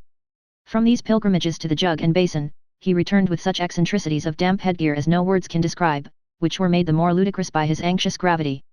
At length the jackal had got together a compact repast for the lion, and proceeded to offer it to him. The lion took it with care and caution, made his selections from it, and his remarks upon it, and the jackal assisted both. When the repast was fully discussed, the lion put his hands in his waistband again, and lay down to meditate. The jackal then invigorated himself with a bumper for his throttle, and a fresh application to his head, and applied himself to the collection of a second meal. This was administered to the lion in the same manner, and was not disposed of until the clock struck 3 in the morning. "And now we have done, Sydney, fill a bumper of punch," said Mr. Stryver. The jackal removed the towels from his head, which had been steaming again, shook himself, yawned, shivered, and complied. "You were very sound, Sydney, in the matter of those Crown witnesses today. Every question told. I always am sound, am I not? I don't gainsay it. What has roughened your temper? Put some punch to it and smooth it again." With a deprecatory grunt, the jackal again complied. "The old Sydney Carton of old Shrewsbury School," said Stryver, nodding his head over him as he reviewed him in the present and the past, "the old seesaw Sydney. Up one minute and down the next, now in spirits and now in despondency." "Ah," returned the other, sighing, "yes. The same Sydney, with the same luck. Even then, I did exercises for other boys, and seldom did my own. And why not? God knows. It was my way, I suppose." He sat, with his hands in his pockets and his legs stretched out before him, looking at the fire. "Carton," said his friend, squaring himself at him with a bullying air, as if the fire grate had been the furnace in which sustained endeavour was forged, and the one delicate thing to be done for the old Sydney Carton of old Shrewsbury School was to shoulder him into it. "Your way is, and always was, a lame way. You summon no energy and purpose. Look at me." "Oh, Bodarashan," returned Sydney, with a lighter and more good-humoured laugh, "don't you be moral." "How have I done what I have done?" said Stryver. "How do I do what I do? Partly through paying me to help you, I suppose. But it's not worth your while to apostrophize me, or the air, about it. What you want to do, you do. You were always in the front rank, and I was always behind. I had to get into the front rank. I was not born there, was I? I was not present at the ceremony, but my opinion is you were," said Carton. At this, he laughed again, and they both laughed. "Before Shrewsbury, and at Shrewsbury, and ever since Shrewsbury," pursued Carton, "you have fallen into your rank, and I have fallen into mine. Even when we were fellow students in the student quarter of Paris, picking up French, and French law, and other French crumbs that we didn't get much good of, you were always somewhere, and I was always nowhere. And whose fault was that? Upon my soul, I am not sure that it was not yours. You were always driving and riving and shouldering and passing, to that restless degree that I had no chance for my life but in rust and repose. It's a gloomy thing, however, to talk about one's own past, with the day breaking. Turn me in some other direction before I go." "Well then. Pledge me to the pretty witness," said Stryver, holding up his glass. "Are you turned in a pleasant direction?" Apparently not, for he became gloomy again. "Pretty witness," he muttered, looking down into his glass. "I have had enough of witnesses today and tonight. Who's your pretty witness?" "The picturesque doctor's daughter, Miss Manette." "She pretty? Is she not?" "No. Why, man alive, she was the admiration of the whole court." "Wrought the admiration of the whole court? Who made the Old Bailey a judge of beauty?" "She was a golden-haired doll."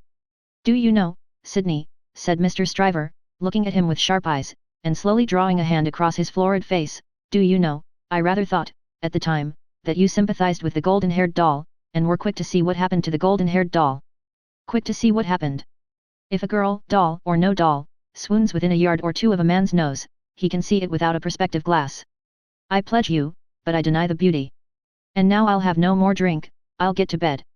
When his host followed him out on the staircase with a candle, to light him down the stairs, the day was coldly looking in through its grimy windows. When he got out of the house, the air was cold and sad, the dull sky overcast, the river dark and dim, the whole scene like a lifeless desert. And wreaths of dust were spinning round and round before the morning blast, as if the desert sand had risen far away, and the first spray of it in its advance had begun to overwhelm the city. Waste forces within him, and a desert all around, this man stood still on his way across a silent terrace, and saw for a moment, lying in the wilderness before him, a mirage of honourable ambition, self-denial, and perseverance. In the fair city of this vision, there were airy galleries from which the loves and graces looked upon him, gardens in which the fruits of life hung ripening, waters of hope that sparkled in his sight. A moment, and it was gone. Climbing to a high chamber in a well of houses, he threw himself down in his clothes on a neglected bed, and its pillow was wet with wasted tears. Sadly, sadly, the sun rose. It rose upon no sadder sight than the man of good abilities and good emotions, incapable of their directed exercise, incapable of his own help and his own happiness, sensible of the blight on him, and resigning himself to let it eat him away. Chapter 6. Hundreds of people. The quiet lodgings of Dr. Manette were in a quiet street corner not far from Soho Square. On the afternoon of a certain fine Sunday when the waves of 4 months had rolled over the trial for treason, and carried it, as to the public interest and memory, far out to sea, Mr. Jarvis Lorry walked along the sunny streets from Clerkenwell where he lived, on his way to dine with the doctor. After several relapses into business absorption, Mr. Lorry had become the doctor's friend, and the quiet street corner was the sunny part of his life. On this certain fine Sunday, Mr. Lorry walked towards Soho, early in the afternoon, for 3 reasons of habit.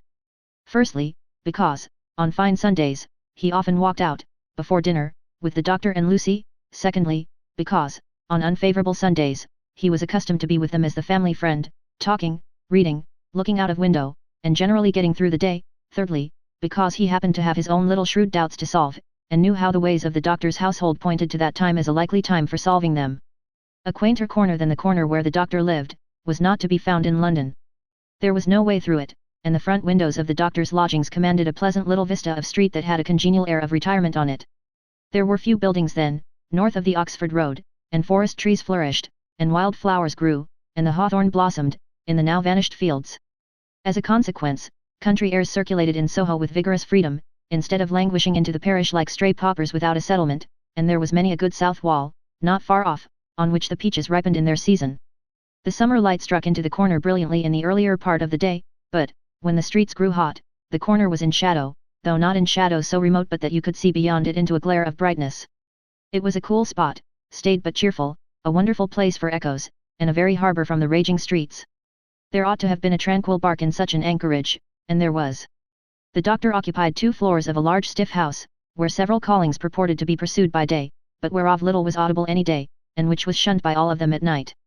In a building at the back, attainable by a courtyard where a plane tree rustled its green leaves, church organs claimed to be made, and silver to be chased, and likewise gold to be beaten by some mysterious giant who had a golden arm starting out of the wall of the front hall, as if he had beaten himself precious, and menaced a similar conversion of all visitors.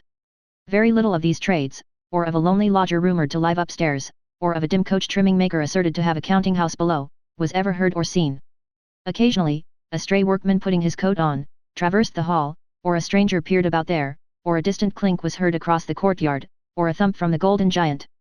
These, however, were only the exceptions required to prove the rule that the sparrows in the plane tree behind the house, and the echoes in the corner before it, had their own way from Sunday morning unto Saturday night. Dr. Manette received such patience here as his old reputation, and its revival in the floating whispers of his story, brought him. His scientific knowledge, and his vigilance and skill in conducting ingenious experiments, brought him otherwise into moderate request, and he earned as much as he wanted. These things were within Mr. Jarvis Lorry's knowledge, thoughts, and notice, when he rang the doorbell of the tranquil house in the corner, on the fine Sunday afternoon. Dr. Manette at home. Expected home. Miss Lucy at home. Expected home. Miss Pross at home. Possibly at home, but of a certainty impossible for handmaid to anticipate intentions of Miss Pross, as to admission or denial of the fact. As I am at home myself, said Mr. Lorry, I'll go upstairs. Although the doctor's daughter had known nothing of the country of her birth, she appeared to have innately derived from it that ability to make much of little means, which is one of its most useful and most agreeable characteristics. Simple as the furniture was, it was set off by so many little adornments, of no value but for their taste and fancy, that its effect was delightful. The disposition of everything in the rooms, from the largest object to the least, the arrangement of colours, the elegant variety and contrast obtained by thrift in trifles, by delicate hands, clear eyes, and good sense, were at once so pleasant in themselves, and so expressive of their originator, that, as Mr. Lorry stood looking about him, the very chairs and tables seemed to ask him, with something of that peculiar expression which he knew so well by this time, whether he approved. There were 3 rooms on a floor, and, the doors by which they communicated being put open that the air might pass freely through them all, Mr. Lorry, smilingly observant of that fanciful resemblance which he detected all around him, walked from one to another. The first was the best room, and in it were Lucy's birds and flowers and books, and desk, and work table, and box of watercolours. The second was the doctor's consulting room, used also as the dining room. The third, changingly speckled by the rustle of the plane tree in the yard, was the doctor's bedroom, and there, in a corner, stood the disused shoemaker's bench and tray of tools, much as it had stood on the 5th floor of the dismal house by the wine shop, in the suburb of Saint Antoine, in Paris. I wonder, said Mr. Lorry, pausing in his looking about, that he keeps that reminder of his sufferings about him. And why wonder at that, was the abrupt inquiry that made him start. It proceeded from Miss Pross, the wild red woman, strong of hand, whose acquaintance he had first made at the Royal George Hotel at Dover, and had since improved. I should have thought, Mr. Lorry began. Pooh! You'd have thought, said Miss Pross, and Mr. Lorry left off. How do you do? Inquired that lady then, sharply, and yet as if to express that she bore him no malice. I am pretty well, I thank you, answered Mr. Lorry, with meekness, "How are you?" "Nothing to boast of," said Miss Pross. "Indeed." "Ah, indeed," said Miss Pross. "I am very much put out about my ladybird." "Indeed." "For gracious sake say something else besides indeed, or you'll fidget me to death," said Miss Pross, whose character, dissociated from stature, was shortness. "Really, then," said Mr. Lorry, as an amendment. "Really, is bad enough," returned Miss Pross, "but better."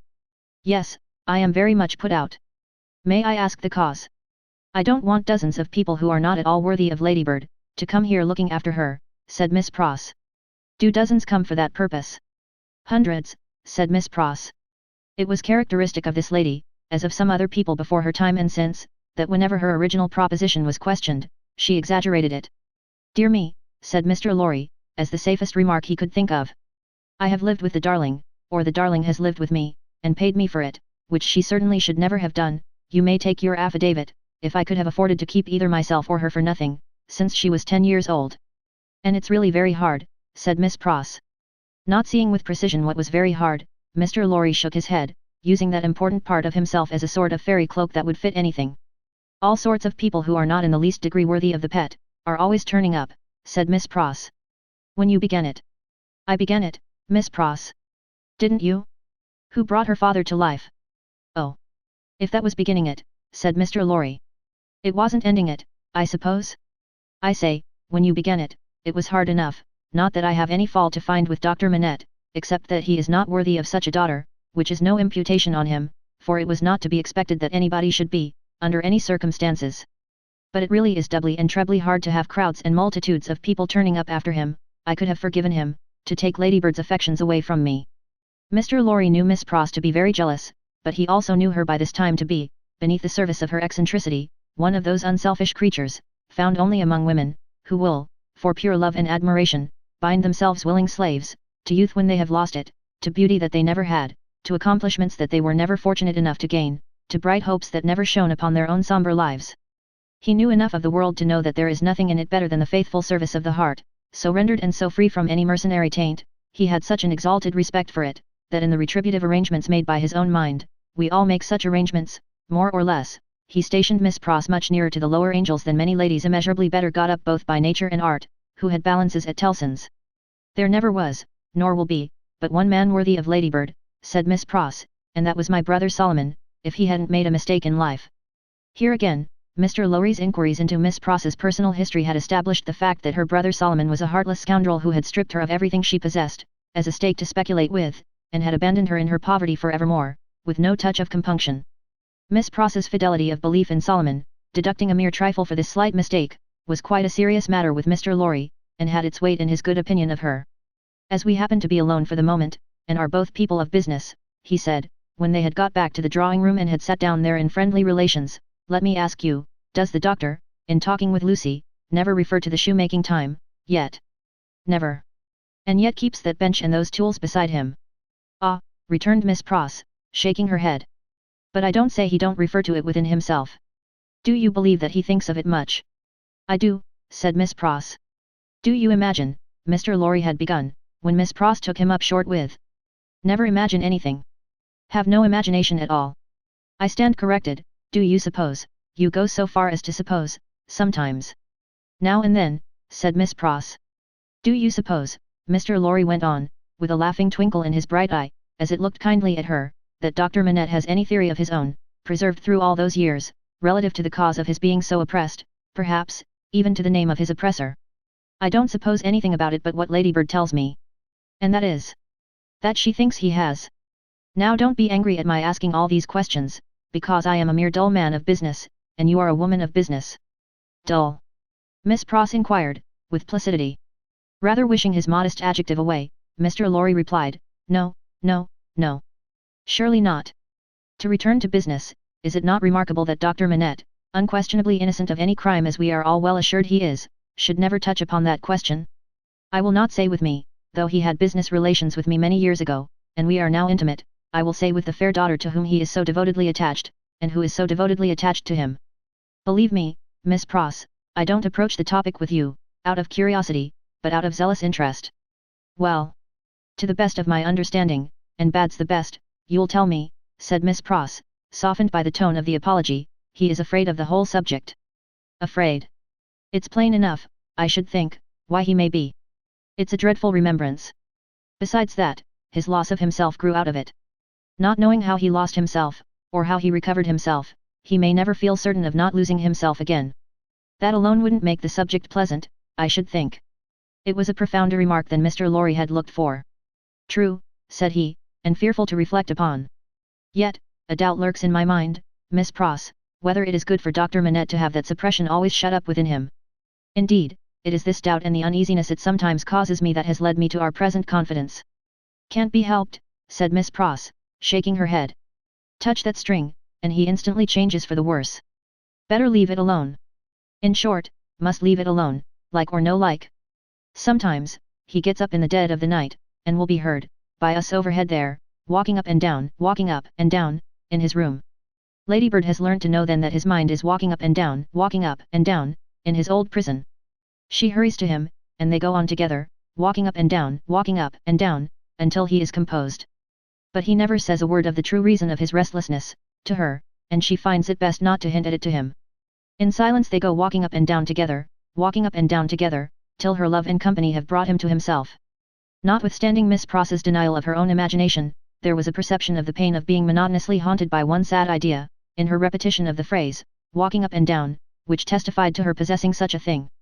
The corner has been mentioned as a wonderful corner for echoes. It had begun to echo so resoundingly to the tread of coming feet, that it seemed as though the very mention of that weary pacing to and fro had set it going. Here they are, said Miss Pross, rising to break up the conference, and now we shall have hundreds of people pretty soon.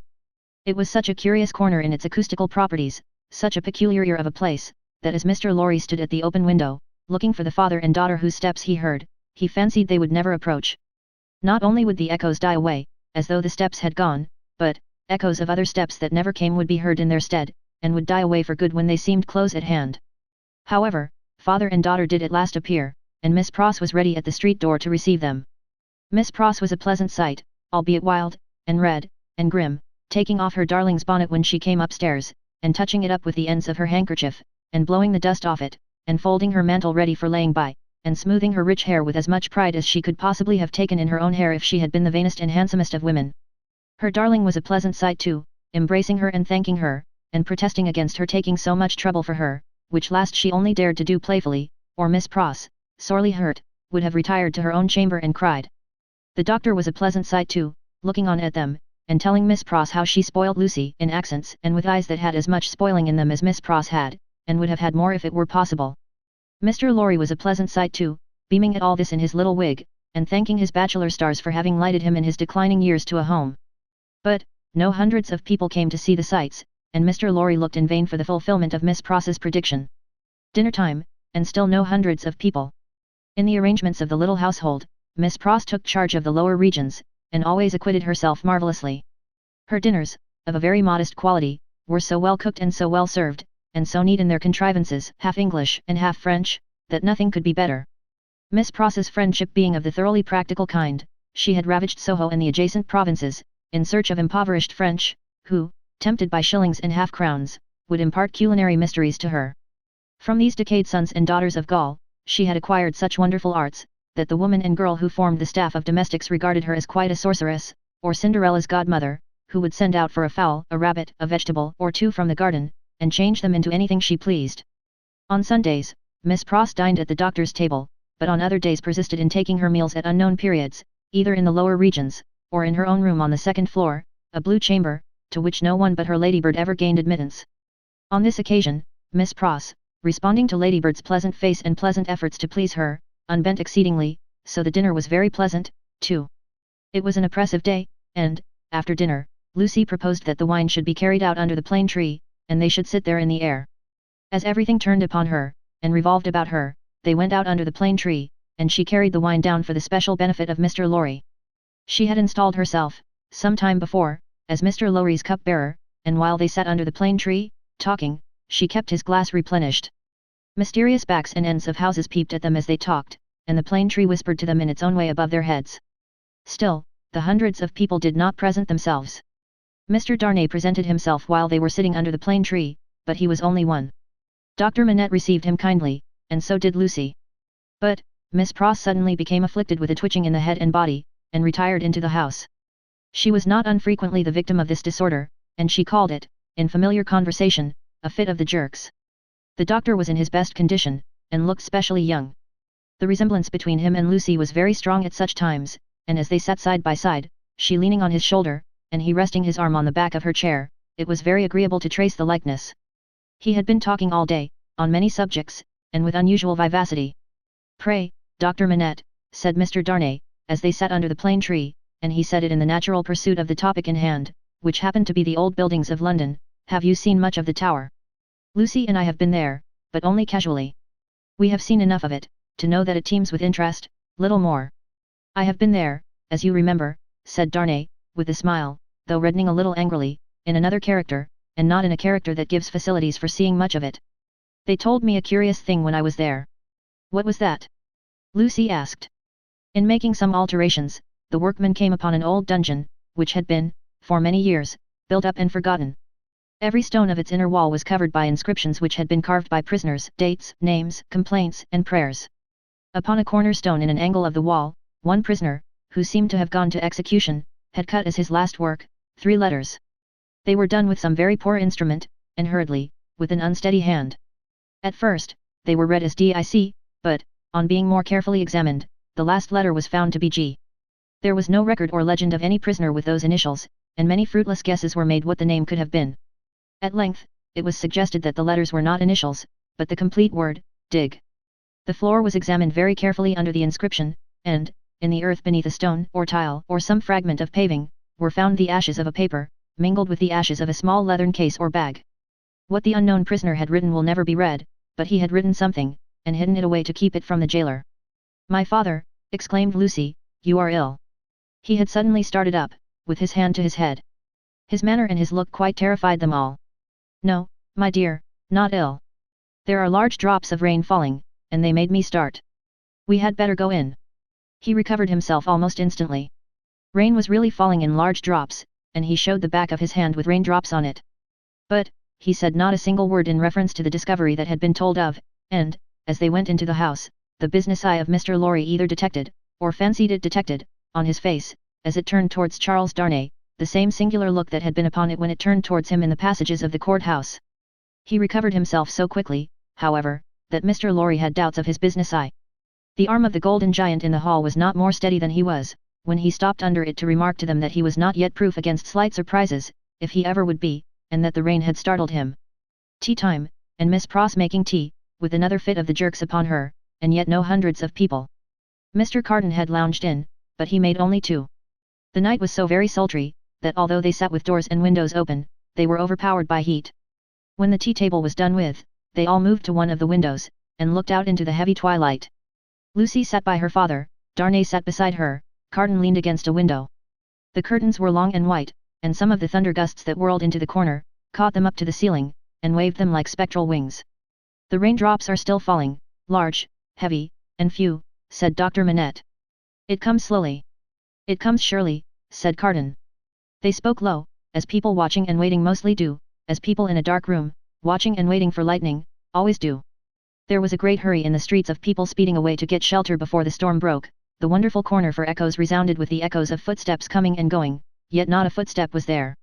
"A multitude of people, and yet a solitude," said Darnay, when they had listened for a while. "Is it not impressive, Mr. Darnay?" asked Lucy. "Sometimes, I have sat here of an evening, until I have fancied, but even the shade of a foolish fancy makes me shudder tonight, when all is so black and solemn. Let us shudder too. We may know what it is. It will seem nothing to you. Such whims are only impressive as we originate them, I think, they are not to be communicated. I have sometimes sat alone here of an evening, listening, until I have made the echoes out to be the echoes of all the footsteps that are coming by and by into our lives. There is a great crowd coming one day into our lives, if that be so." Sidney Carton struck in his moody way. The footsteps were incessant, and the hurry of them became more and more rapid. The corner echoed and re-echoed with the tread of feet, some, as it seemed, under the windows, some, as it seemed, in the room, some coming, some going, some breaking off, some stopping altogether, all in the distant streets, and not one within sight. "Are all these footsteps destined to come to all of us, Miss Manette, or are we to divide them among us?" "I don't know, Mr. Darnay, I told you it was a foolish fancy, but you asked for it. When I have yielded myself to it, I have been alone, and then I have imagined them the footsteps of the people who are to come into my life, and my father's. I take them into mine, said Carton. I ask no questions and make no stipulations. There is a great crowd bearing down upon us, Miss Manette, and I see them, by the lightning. He added the last words, after there had been a vivid flash which had shown him lounging in the window. And I hear them, he added again, after a peal of thunder. Here they come, fast, fierce, and furious. It was the rush and roar of rain that he typified, and it stopped him, for no voice could be heard in it. A memorable storm of thunder and lightning broke with that sweep of water, and there was not a moment's interval in crash and fire and rain, until after the moon rose at midnight. The great bell of St. Paul's was striking one in the cleared air, when Mr. Lorry, escorted by Jerry, high-booted and bearing a lantern, set forth on his return passage to Clerkenwell. There were solitary patches of road on the way between Soho and Clerkenwell, and Mr. Lorry, mindful of footpads, always retained Jerry for this service, though it was usually performed a good 2 hours earlier. What a night it has been! Almost a night, Jerry, said Mr. Lorry, to bring the dead out of their graves. I never see the night myself, master, nor yet I don't expect to. What would do that? Answered Jerry. Good night, Mr. Carton, said the man of business. Good night, Mr. Darnay. Shall we ever see such a night again, together? Perhaps. Perhaps, see the great crowd of people with its rush and roar, bearing down upon them, too. Chapter 7. Monseigneur in town. Monseigneur, one of the great lords in power at the court, held his fortnightly reception in his grand hotel in Paris. Monseigneur was in his inner room, his sanctuary of sanctuaries, the holiest of holiests to the crowd of worshippers in the suite of rooms without. Monseigneur was about to take his chocolate. Monseigneur could swallow a great many things with ease, and was by some few sullen minds supposed to be rather rapidly swallowing France, but, his morning's chocolate could not so much as get into the throat of Monseigneur, without the aid of 4 strong men besides the cook. Yes. It took 4 men, all 4 ablaze with gorgeous decoration, and the chief of them unable to exist with fewer than 2 gold watches in his pocket, emulative of the noble and chaste fashion set by Monseigneur, to conduct the happy chocolate to Monseigneur's lips. 1 lackey carried the chocolate pot into the sacred presence, a second, milled and frothed the chocolate with the little instrument he bore for that function, a third, presented the favoured napkin, a fourth, he of the 2 gold watches, poured the chocolate out. It was impossible for Monseigneur to dispense with one of these attendants on the chocolate and hold his high place under the admiring heavens. Deep would have been the blot upon his escutcheon if his chocolate had been ignobly waited on by only 3 men, he must have died of 2. Monseigneur had been out at a little supper last night, where the comedy and the grand opera were charmingly represented. Monseigneur was out at a little supper most nights, with fascinating company. So polite and so impressible was Monseigneur, that the comedy and the grand opera had far more influence with him in the tiresome articles of state affairs and state secrets, than the needs of all France. A happy circumstance for France, as the like always is for all countries similarly favoured, always was for England, by way of example, in the regretted days of the Mary Stuart who sold it. Monseigneur had one truly noble idea of general public business, which was, to let everything go on in its own way. Of particular public business, Monseigneur had the other truly noble idea that it must all go his way, tend to his own power and pocket.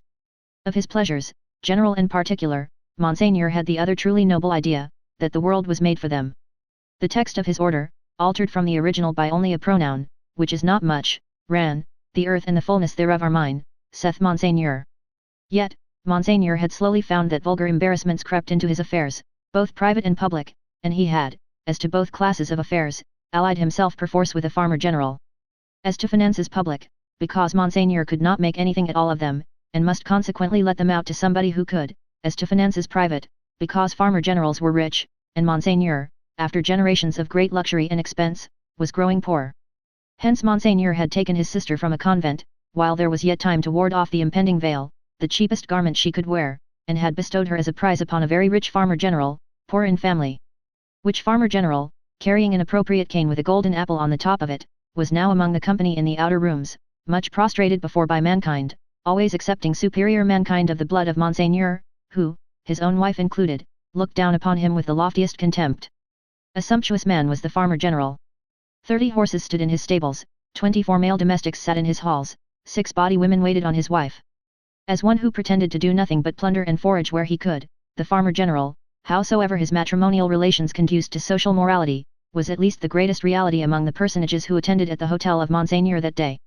For, the rooms, though a beautiful scene to look at, and adorned with every device of decoration that the taste and skill of the time could achieve, were, in truth, not a sound business, considered with any reference to the scarecrows in the rags and nightcaps elsewhere, and not so far off, either, but that the watching towers of Notre Dame, almost equidistant from the two extremes, could see them both.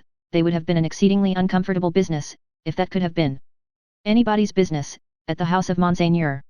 Military officers destitute of military knowledge, naval officers with no idea of a ship, civil officers without a notion of affairs, brazen ecclesiastics, of the worst worldly, with sensual eyes, loose tongues, and looser lives, all totally unfit for their several callings, all lying horribly in pretending to belong to them, but all nearly or remotely of the order of Monseigneur, and therefore foisted on all public employments from which anything was to be got.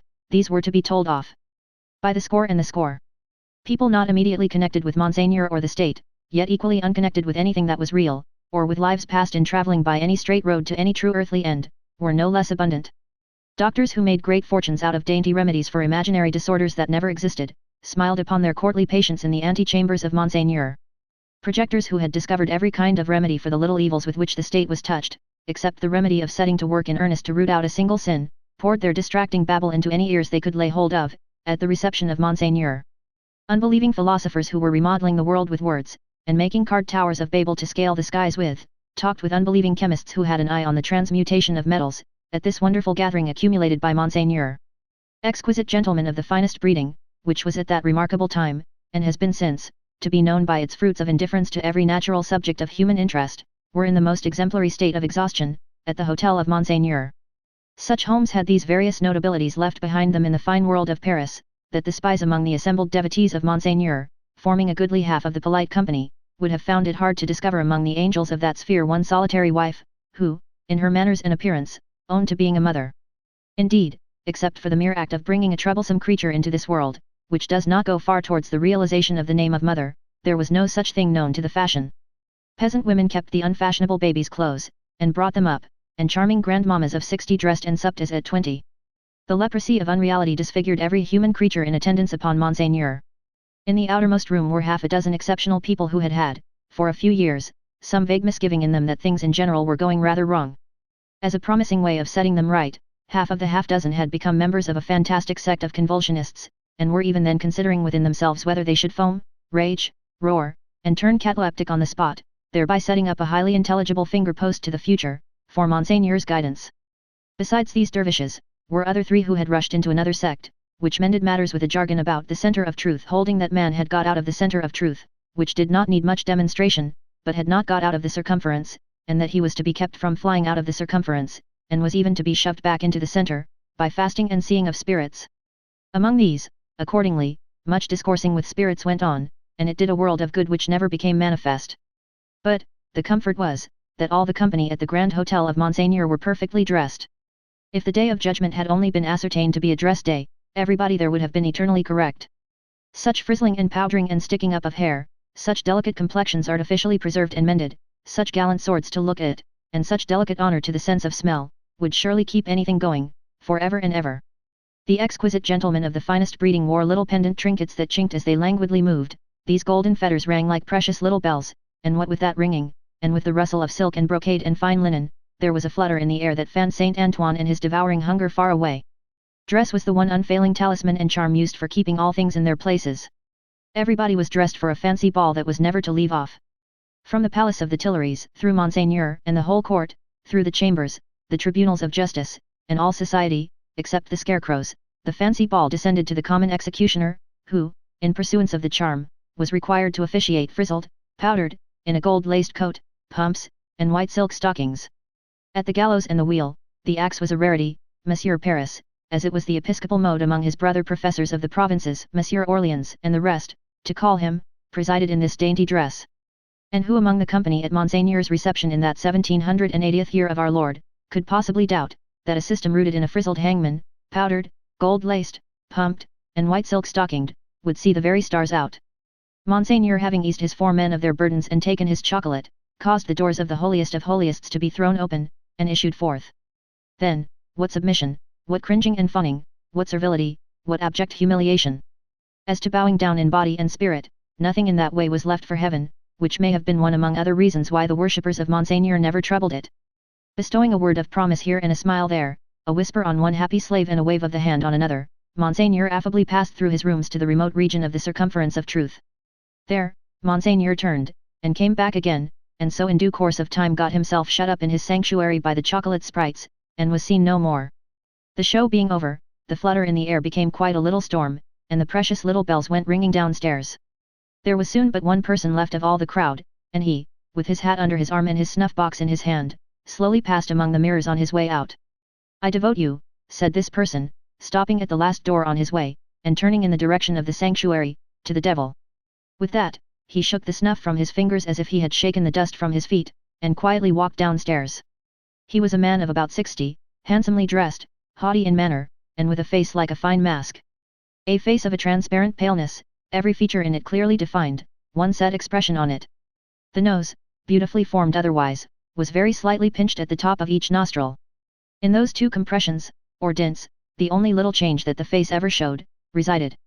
They persisted in changing color sometimes, and they would be occasionally dilated and contracted by something like a faint pulsation, then, they gave a look of treachery, and cruelty, to the whole countenance.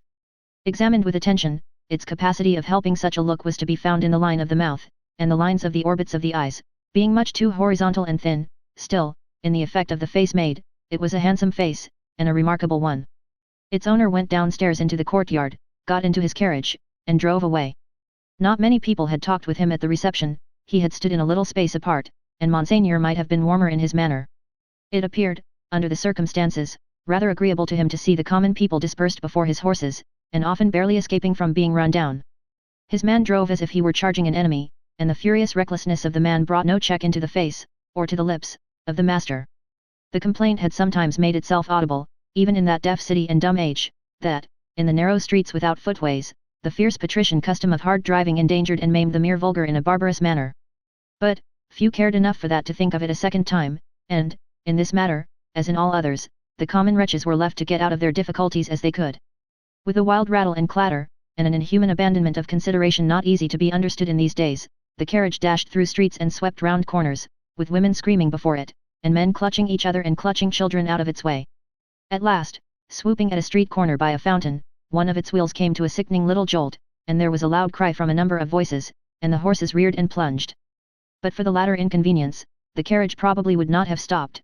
Carriages were often known to drive on, and leave their wounded behind, and why not? But the frightened valet had got down in a hurry, and there were 20 hands at the horses' bridles. "What has gone wrong?" said Monsieur, calmly looking out. A tall man in a nightcap had caught up a bundle from among the feet of the horses, and had laid it on the basement of the fountain, and was down in the mud and wet, howling over it like a wild animal. "Pardon, Monsieur the Marquis," said a ragged and submissive man, "it is a child." "Why does he make that abominable noise? Is it his child?" "Excuse me, Monsieur the Marquis, it is a pity, yes." The fountain was a little removed, for the street opened, where it was, into a space some 10 or 12 yards square. As the tall man suddenly got up from the ground, and came running at the carriage, Monsieur the Marquis clapped his hand for an instant on his sword hilt. "Killed!" shrieked the man, in wild desperation, extending both arms at their length above his head, and staring at him. "Dead!" The people closed round, and looked at Monsieur the Marquis. There was nothing revealed by the many eyes that looked at him but watchfulness and eagerness, there was no visible menacing or anger. Neither did the people say anything. After the first cry, they had been silent, and they remained so. The voice of the submissive man who had spoken, was flat and tame in its extreme submission. Monsieur the Marquis ran his eyes over them all, as if they had been mere rats come out of their holes. He took out his purse. "It is extraordinary to me," said he, "that you people cannot take care of yourselves and your children. One or the other of you is forever in the way. How do I know what injury you have done my horses? See. Give him that." He threw out a gold coin for the valet to pick up, and all the heads craned forward that all the eyes might look down at it as it fell. The tall man called out again with a most unearthly cry, "Dead!" He was arrested by the quick arrival of another man, for whom the rest made way. On seeing him, the miserable creature fell upon his shoulder, sobbing and crying, and pointing to the fountain, where some women were stooping over the motionless bundle, and moving gently about it. They were as silent, however, as the men. I know all," said the last comer. "Be a brave man, my Gaspard. It is better for the poor little plaything to die so, than to live. It has died in a moment without pain. Could it have lived an hour as happily? You are a philosopher, you there," said the Marquis, smiling. "How do they call you?" "They call me Defarge." "Of what trade?" "Monsieur the Marquis, vendor of wine." "Pick up that, philosopher and vendor of wine," said the Marquis, throwing him another gold coin, and spend it as you will. The horses there, are they right? Without deigning to look at the assemblage a second time, Monsieur the Marquis leaned back in his seat, and was just being driven away with the air of a gentleman who had accidentally broke some common thing, and had paid for it, and could afford to pay for it, when his ease was suddenly disturbed by a coin flying into his carriage, and ringing on its floor. "Hold," said Monsieur the Marquis. "Hold the horses. Who threw that?"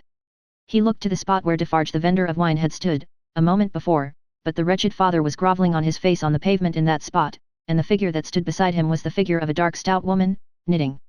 "You dogs," said the Marquis, but smoothly, and with an unchanged front, except as to the spots on his nose, "I would ride over any of you very willingly, and exterminate you from the earth. If I knew which rascal threw at the carriage, and if that brigand were sufficiently near it, he should be crushed under the wheels." So cowed was their condition, and so long and hard their experience of what such a man could do to them, within the law and beyond it, that not a voice, or a hand, or even an eye was raised. Among the men, not one. But the woman who stood knitting looked up steadily, and looked the Marquis in the face. It was not for his dignity to notice it, his contemptuous eyes passed over her, and over all the other rats, and he leaned back in his seat again, and gave the word "go on."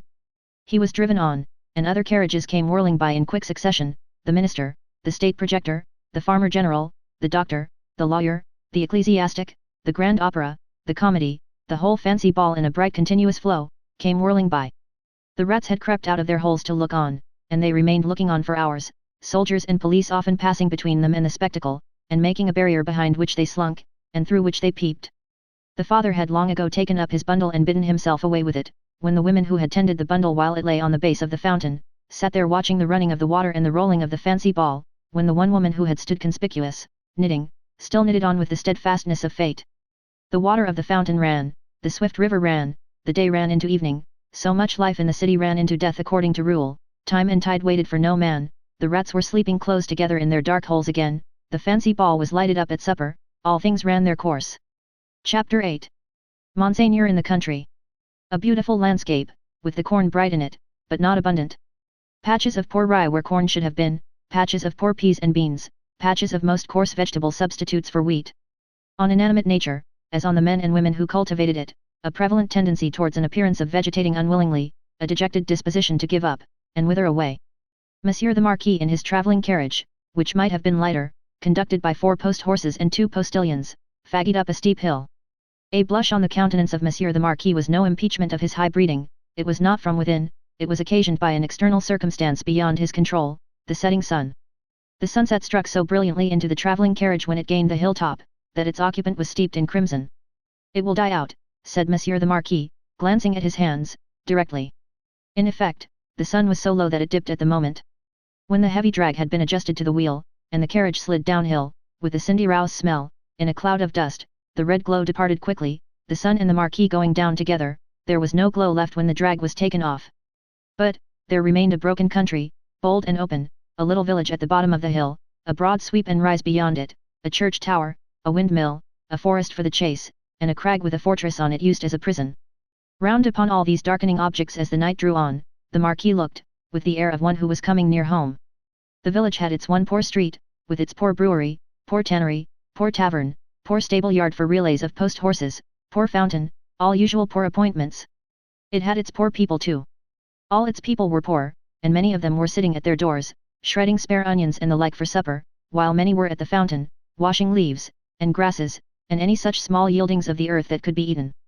Expressive signs of what made them poor, were not wanting, the tax for the state, the tax for the church, the tax for the lord, tax local and tax general, were to be paid here and to be paid there, according to solemn inscription in the little village, until the wonder was, that there was any village left unswallowed.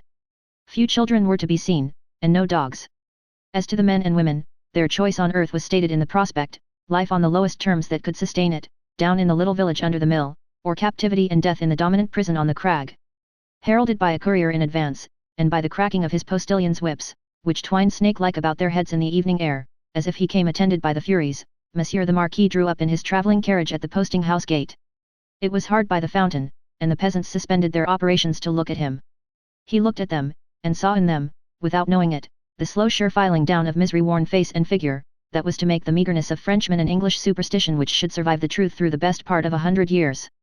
Monsieur the Marquis cast his eyes over the submissive faces that drooped before him, as the like of himself had drooped before Monseigneur of the court, Only the difference was, that these faces drooped merely to suffer and not to propitiate, when a grizzled mender of the roads joined the group. "Bring me hither that fellow," said the Marquis to the courier. The fellow was brought, cap in hand, and the other fellows closed round to look and listen, in the manner of the people at the Paris fountain. "I passed you on the road. Monseigneur, it is true. I had the honor of being passed on the road. Coming up the hill, and at the top of the hill, both. Monseigneur, it is true. What did you look at, so fixedly?" "Monseigneur, I looked at the man. He stooped a little, and with his tattered blue cap pointed under the carriage. All his fellows stooped to look under the carriage." "What man, pig? And why look there?" "Pardon, Monseigneur, he swung by the chain of the shoe, the drag." "Who?" demanded the traveller. "Monseigneur, the man. May the devil carry away these idiots." "How do you call the man? You know all the men of this part of the country. Who was he?" "Your clemency, Monseigneur. He was not of this part of the country. Of all the days of my life, I never saw him." "Swinging by the chain? To be suffocated?" "With your gracious permission, that was the wonder of it, Monseigneur. His head hanging over, like this." He turned himself sideways to the carriage, and leaned back, with his face thrown up to the sky, and his head hanging down, then recovered himself, fumbled with his cap, and made a bow. "What was he like?" "Monseigneur, he was whiter than the miller. All covered with dust, white as a spectre, tall as a spectre." The picture produced an immense sensation in the little crowd, but all eyes, without comparing notes with other eyes, looked at Monsieur the Marquis. Perhaps, to observe whether he had any spectre on his conscience. "Truly, you did well," said the Marquis, felicitously sensible that such vermin were not to ruffle him, "to see a thief accompanying my carriage, and not open that great mouth of yours. Bah! Put him aside, Monsieur Gabelle."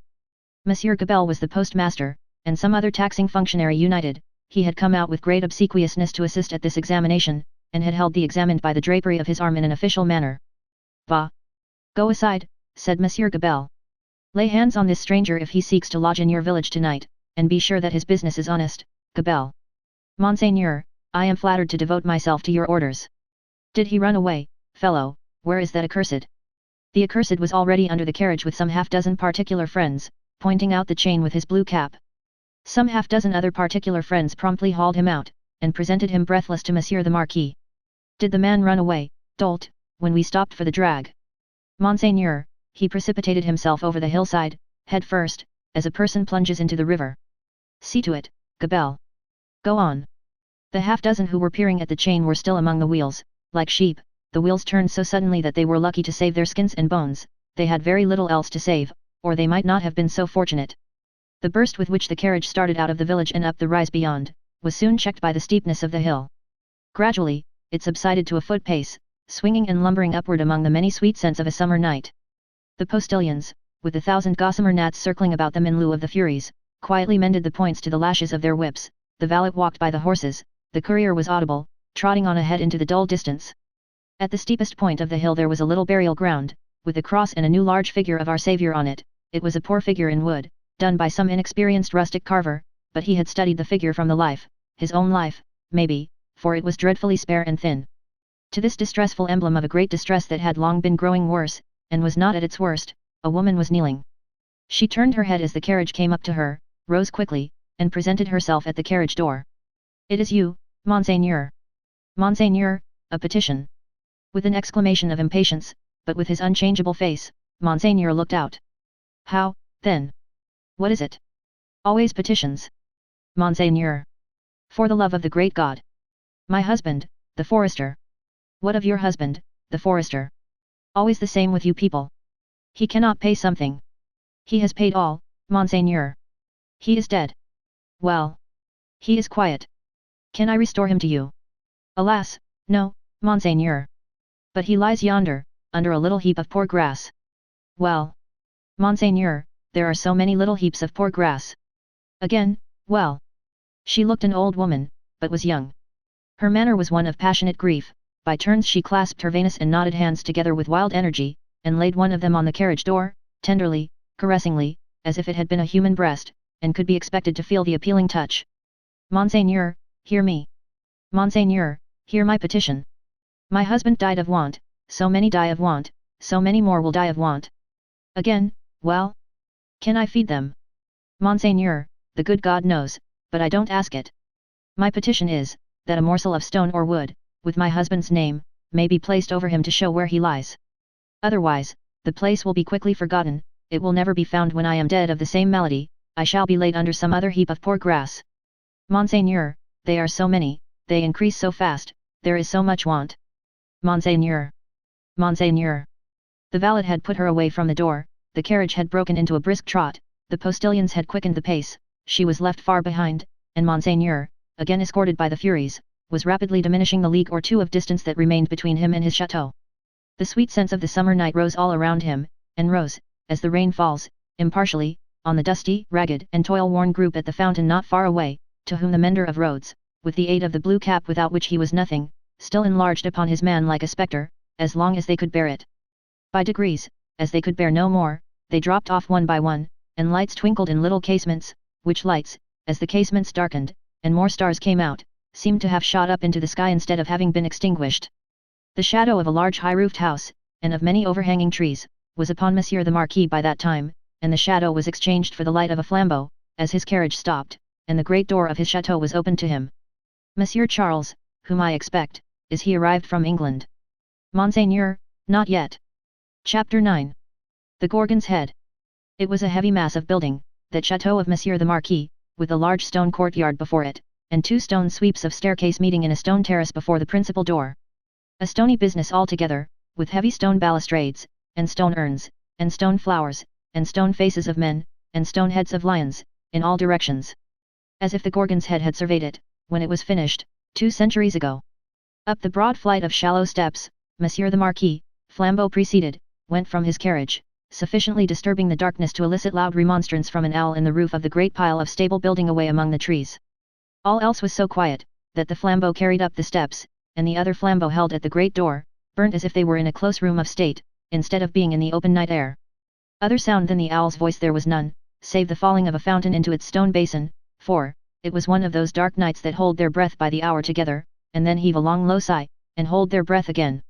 The great door clanged behind him, and Monsieur the Marquis crossed a hall grim with certain old boar spears, swords and knives of the chase, grimmer with certain heavy riding rods and riding whips, of which many a peasant, gone to his benefactor death, had felt the weight when his lord was angry.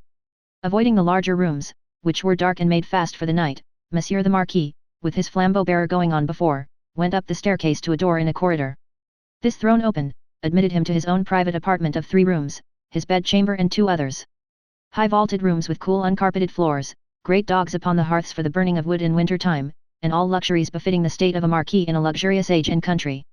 The fashion of the last Louis but one, of the line that was never to break, the 14th Louis, was conspicuous in their rich furniture, but, it was diversified by many objects that were illustrations of old pages in the history of France.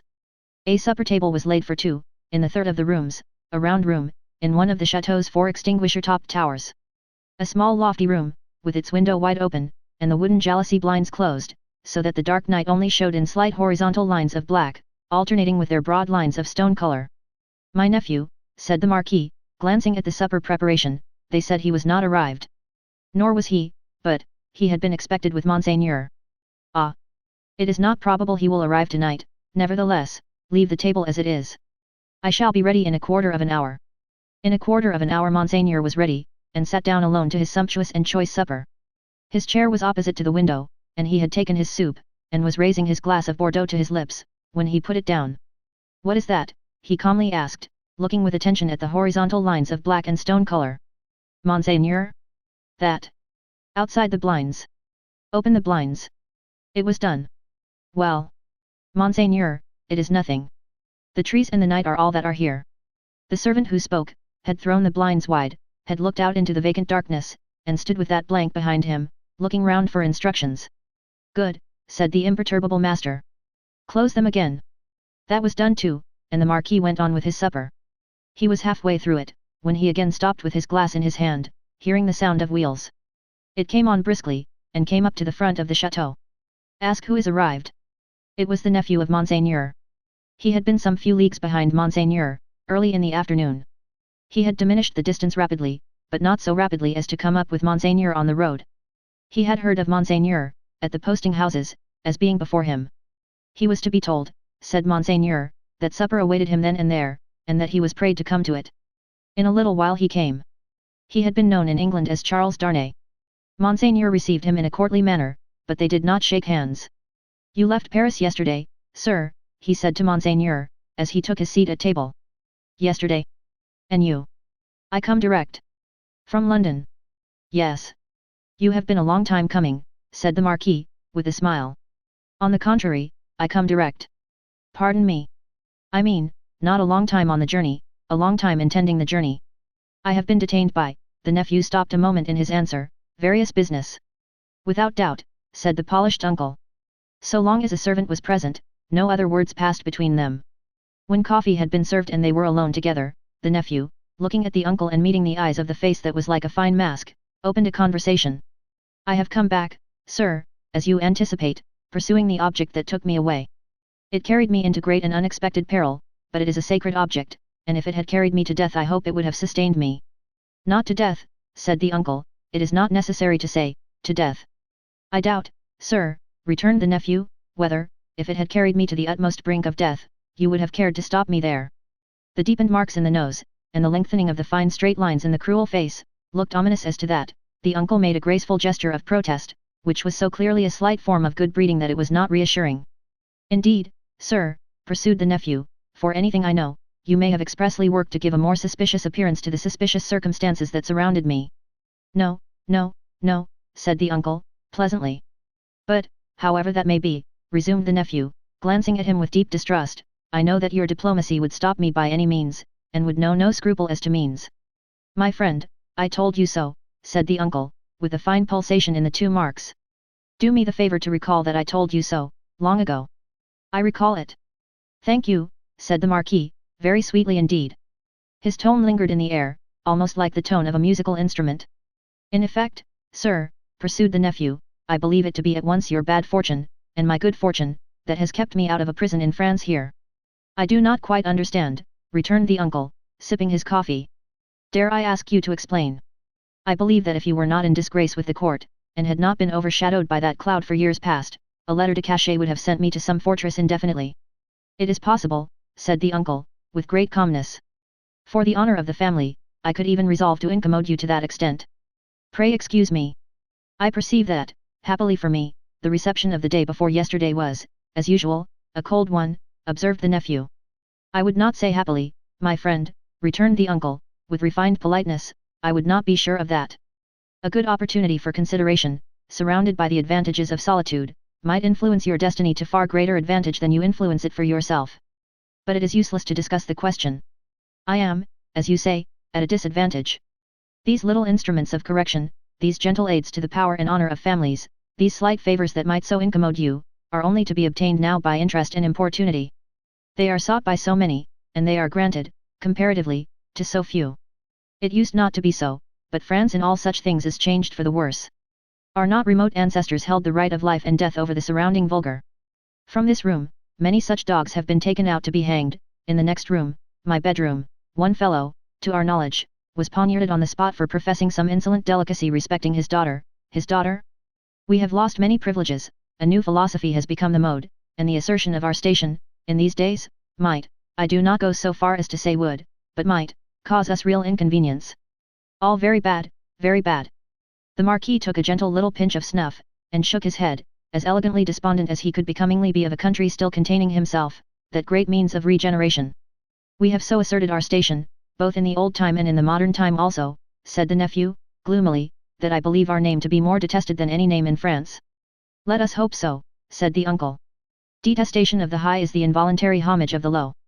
There is not, pursued the nephew, in his former tone, a face I can look at, in all this country round about us, which looks at me with any deference on it but the dark deference of fear and slavery. A compliment, said the Marquis, to the grandeur of the family, merited by the manner in which the family has sustained its grandeur. Ha! And he took another gentle little pinch of snuff, and lightly crossed his legs. But, when his nephew, leaning an elbow on the table, covered his eyes thoughtfully and dejectedly with his hand, the fine mask looked at him sideways with a stronger concentration of keenness, closeness, and dislike, than was comportable with its wearer's assumption of indifference. Repression is the only lasting philosophy. The dark deference of fear and slavery, my friend, observed the Marquis, will keep the dogs obedient to the whip, as long as this roof, looking up to it, shuts out the sky. That might not be so long as the Marquis supposed. If a picture of the chateau as it was to be a very few years hence, and of 50 like it as they too were to be a very few years hence, could have been shown to him that night, he might have been at a loss to claim his own from the ghastly, fire-charred, plunder-wrecked rains. As for the roof he vaunted, he might have found that shutting out the sky in a new way, to wit, forever, from the eyes of the bodies into which its lead was fired, out of the barrels of 100,000 muskets. Meanwhile, said the Marquis, I will preserve the honour and repose of the family, if you will not. But you must be fatigued. Shall we terminate our conference for the night? A moment more. An hour, if you please. Sir, said the nephew, we have done wrong, and are reaping the fruits of wrong. We have done wrong, repeated the Marquis, with an inquiring smile, and delicately pointing, first to his nephew, then to himself. Our family, our honourable family, whose honour is of so much account to both of us, in such different ways. Even in my father's time, we did a world of wrong, injuring every human creature who came between us and our pleasure, whatever it was. Why need I speak of my father's time, when it is equally yours? Can I separate my father's twin brother, joint inheritor, and next successor, from himself? Death has done that, said the Marquis. And has left me, answered the nephew, bound to a system that is frightful to me, responsible for it, but powerless in it, seeking to execute the last request of my dear mother's lips, and obey the last look of my dear mother's eyes, which implored me to have mercy and to redress, and tortured by seeking assistance and power in vain. Seeking them from me, my nephew, said the Marquis, touching him on the breast with his forefinger, they were now standing by the hearth, you will forever seek them in vain, be assured. Every fine straight line in the clear whiteness of his face, was cruelly, craftily, and closely compressed, while he stood looking quietly at his nephew, with his snuff-box in his hand.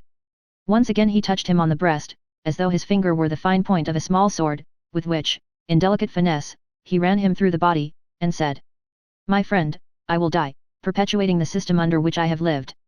When he had said it, he took a culminating pinch of snuff, and put his box in his pocket.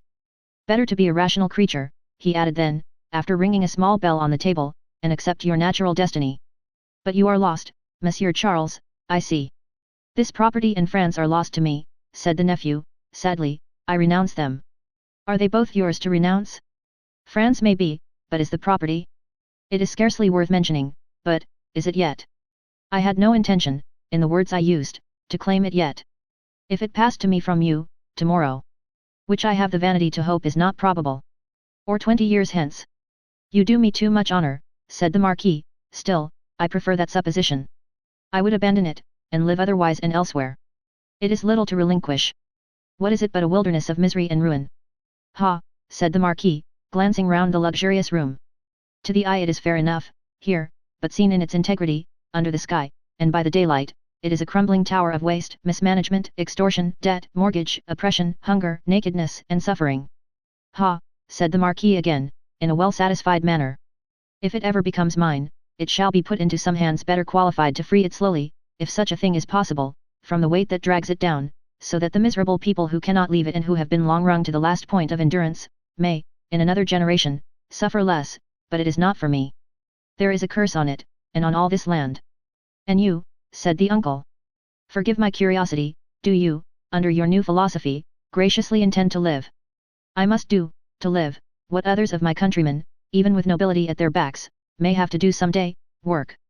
In England, for example. Yes. The family honour, sir, is safe from me in this country. The family name can suffer from me in no other, for I bear it in no other.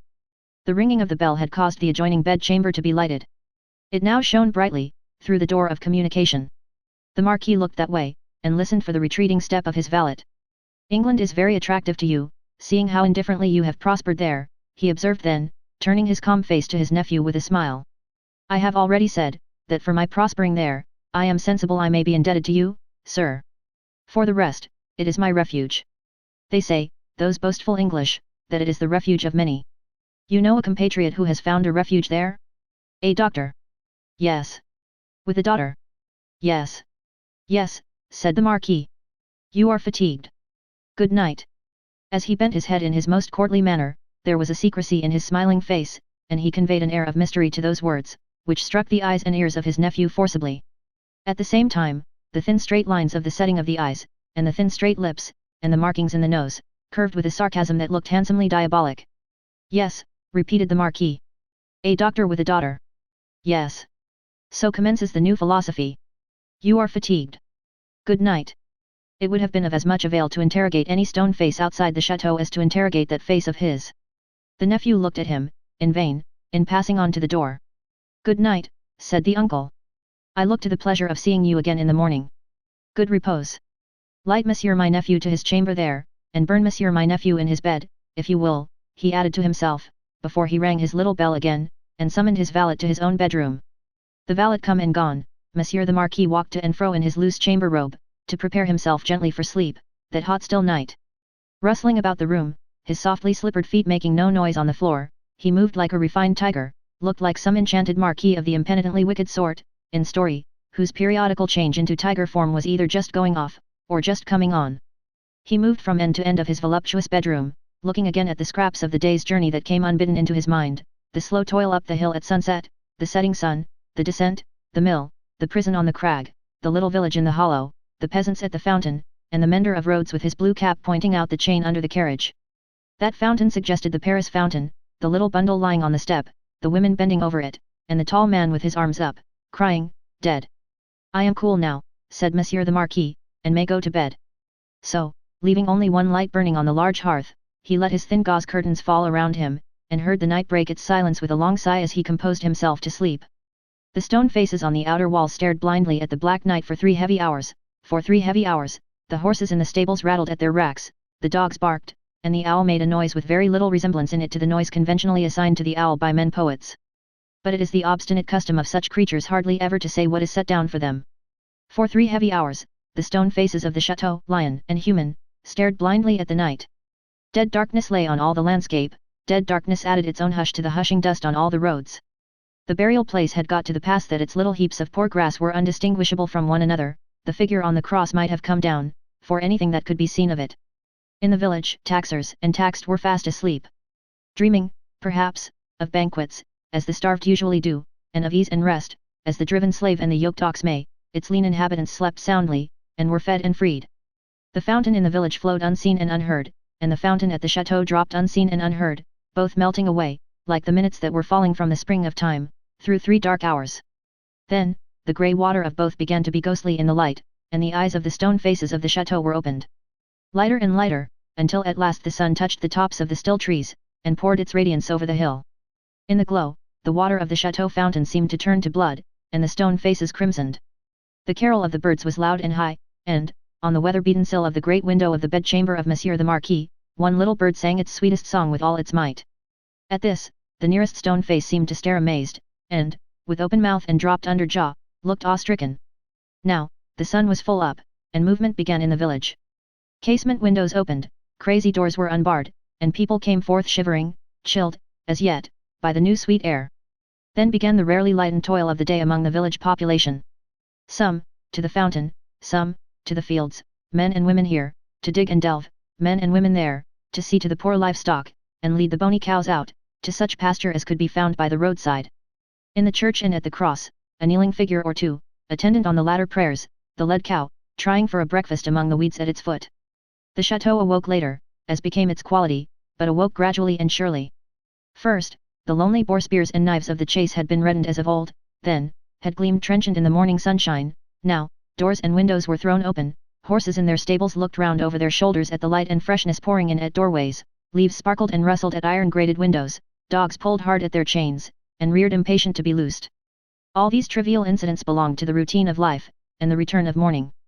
Surely, not so the ringing of the great bell of the chateau, nor the running up and down the stairs, nor the hurried figures on the terrace, nor the booting and tramping here and there and everywhere, nor the quick saddling of horses and riding away.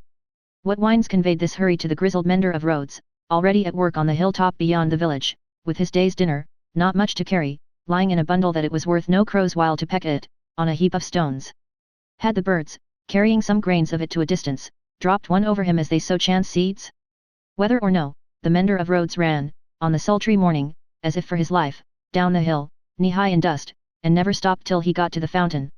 All the people of the village were at the fountain, standing about in their depressed manner, and whispering low, but showing no other emotions than grim curiosity and surprise. The led cows, hastily brought in and tethered to anything that would hold them, were looking stupidly on, or lying down chewing the cud of nothing particularly repaying their trouble, which they had picked up in their interrupted saunter. Some of the people of the chateau, and some of those of the posting house, and all the taxing authorities, were armed more or less, and were crowded on the other side of the little street in a purposeless way, that was highly fraught with nothing. Already, the mender of roads had penetrated into the midst of a group of 50 particular friends, and was smiting himself in the breast with his blue cap. What did all this portend, and what portended the swift hoisting up of Monsieur Gabelle behind a servant on horseback, and the conveying away of the said Gabelle, double laden though the horse was, at a gallop, like a new version of the German ballad of Leonora? It portended that there was one stone face too many, up at the chateau. The Gorgon had surveyed the building again in the night, and had added the one stone face wanting, the stone face for which it had waited through about 200 years. It lay back on the pillow of Monsieur the Marquis. It was like a fine mask, suddenly startled, made angry, and petrified. Driven home into the heart of the stone figure attached to it, was a knife. Round its hilt was a frill of paper, on which was scrawled, "Drive him fast to his tomb." This, from Jacques. Chapter 10. 2 promises. More months, to the number of 12, had come and gone, and Mr. Charles Darnay was established in England as a higher teacher of the French language who was conversant with French literature. In this age, he would have been a professor; in that age, he was a tutor. He read with young men who could find any leisure and interest for the study of a living tongue spoken all over the world, and he cultivated a taste for its stores of knowledge and fancy. He could write of them, besides, in sound English, and render them into sound English. Such masters were not at that time easily found. Princes that had been, and kings that were to be, were not yet of the teacher class, and no ruined nobility had dropped out of Tellson's ledgers, to turn cooks and carpenters. As a tutor, whose attainments made the student's way unusually pleasant and profitable, and as an elegant translator who brought something to his work besides mere dictionary knowledge, young Mr. Darnay soon became known and encouraged. He was well acquainted, moreover, with the circumstances of his country, and those were of ever-growing interest. So, with great perseverance and untiring industry, he prospered. In London, he had expected neither to walk on pavements of gold, nor to lie on beds of roses. If he had had any such exalted expectation, he would not have prospered. He had expected labor, and he found it, and did it and made the best of it. In this, his prosperity consisted. A certain portion of his time was passed at Cambridge, where he read with undergraduates as a sort of tolerated smuggler who drove a contraband trade in European languages, instead of conveying Greek and Latin through the custom house. The rest of his time he passed in London. Now, from the days when it was always summer in Eden, to these days when it is mostly winter in fallen latitudes, the world of a man has invariably gone one way, Charles Darnay's way, the way of the love of a woman. He had loved Lucy Manette from the hour of his danger. He had never heard a sound so sweet and dear as the sound of her compassionate voice. He had never seen a face so tenderly beautiful as hers when it was confronted with his own on the edge of the grave that had been dug for him. But, he had not yet spoken to her on the subject. The assassination at the deserted chateau far away beyond the heaving water and the long, dusty roads, the solid stone chateau which had itself become the mere mist of a dream, had been done a year, and he had never yet, by so much as a single spoken word, disclosed to her the state of his heart. That he had his reasons for this, he knew full well. It was again a summer day when, lately arrived in London from his college occupation, he turned into the quiet corner in Soho, bent on seeking an opportunity of opening his mind to Dr. Manette. It was the close of the summer day, and he knew Lucy to be out with Miss Pross. He found the doctor reading in his armchair at a window. The energy which had at once supported him under his old sufferings and aggravated their sharpness, had been gradually restored to him. He was now a very energetic man indeed, with great firmness of purpose, strength of resolution, and vigour of action. In his recovered energy he was sometimes a little fitful and sudden, as he had at first been in the exercise of his other recovered faculties, but, this had never been frequently observable, and had grown more and more rare. He studied much, slept little, sustained a great deal of fatigue with ease, and was equably cheerful. To him, now entered Charles Darnay, at sight of whom he laid aside his book and held out his hand. "Charles Darnay. I rejoice to see you. We have been counting on your return these 3 or 4 days past. Mr. Stryver and Sidney Carton were both here yesterday, and both made you out to be more than due. I am obliged to them for their interest in the matter," he answered, a little coldly as to them, though very warmly as to the doctor. "Miss Manette is well," said the doctor, as he stopped short, "and your return will delight us all. She has gone out on some household matters, but will soon be home." "Dr. Manette, I knew she was from home. I took the opportunity of her being from home, to beg to speak to you." There was a blank silence. "Yes," said the doctor, with evident constraint. "Bring your chair here, and speak on." He complied as to the chair, but appeared to find the speaking on less easy. "I have had the happiness, Dr. Manette, of being so intimate here," so he at length began, "for some year and a half, that I hope the topic on which I am about to touch may not." He was stayed by the doctor's putting out his hand to stop him. When he had kept it so a little while, he said, drawing it back. Is Lucy the topic? She is. It is hard for me to speak of her at any time. It is very hard for me to hear her spoken of in that tone of yours, Charles Darnay. It is a tone of fervent admiration, true homage, and deep love, Dr. Manette, he said deferentially. There was another blank silence before her father rejoined. I believe it. I do you justice, I believe it. His constraint was so manifest, and it was so manifest, too, that it originated in an unwillingness to approach the subject, that Charles Darnay hesitated. Shall I go on, sir? Another blank. Yes, go on. You anticipate what I would say, though you cannot know how earnestly I say it, how earnestly I feel it, without knowing my secret heart, and the hopes and fears and anxieties with which it has long been laden. Dear Dr. Manette, I love your daughter fondly, dearly, disinterestedly, devotedly. If ever there were love in the world, I love her. You have loved yourself, let your old love speak for me. The doctor sat with his face turned away, and his eyes bent on the ground. At the last words, he stretched out his hand again, hurriedly, and cried. Not that, sir. Let that be. I adjure you, do not recall that. His cry was so like a cry of actual pain, that it rang in Charles Darnay's ears long after he had ceased. He motioned with the hand he had extended, and it seemed to be an appeal to Darnay to pause. The latter so received it, and remained silent. I ask your pardon, said the doctor, in a subdued tone, after some moments. I do not doubt your loving Lucy, you may be satisfied of it. He turned towards him in his chair, but did not look at him, or raise his eyes. His chin dropped upon his hand, and his white hair overshadowed his face. Have you spoken to Lucy? No. Nor written? Never. It would be ungenerous to affect not to know that your self-denial is to be referred to your consideration for her father. Her father thanks you. He offered his hand, but his eyes did not go with it. I know, said Darnay, respectfully, how can I fail to know, Dr. Manette, I who have seen you together from day to day, that between you and Miss Manette there is an affection so unusual, so touching, so belonging to the circumstances in which it has been nurtured, that it can have few parallels, even in the tenderness between a father and child. I know, Dr. Manette, how can I fail to know, that, mingled with the affection and duty of a daughter who has become a woman, there is, in her heart, towards you, all the love and reliance of infancy itself. I know that, as in her childhood she had no parent, so she is now devoted to you with all the constancy and fervor of her present years and character, united to the trustfulness and attachment of the early days in which you were lost to her. I know perfectly well that if you had been restored to her from the world beyond this life, you could hardly be invested, in her sight, with a more sacred character than that in which you are always with her. I know that when she is clinging to you, the hands of baby, girl, and woman, all in one, are round your neck. I know that in loving you she sees and loves her mother at her own age, sees and loves you at my age, loves her mother broken-hearted, loves you through your dreadful trial and in your blessed restoration. I have known this, night and day, since I have known you in your home. Her father sat silent, with his face bent down. His breathing was a little quickened, but he repressed all other signs of agitation. Dear Dr. Manette, always knowing this, always seeing her and you with this hallowed light about you, I have forborne, and forborne, as long as it was in the nature of man to do it. I have felt, and do even now feel, that to bring my love, even mine, between you, is to touch your history with something not quite so good as itself. But I love her. Heaven is my witness that I love her.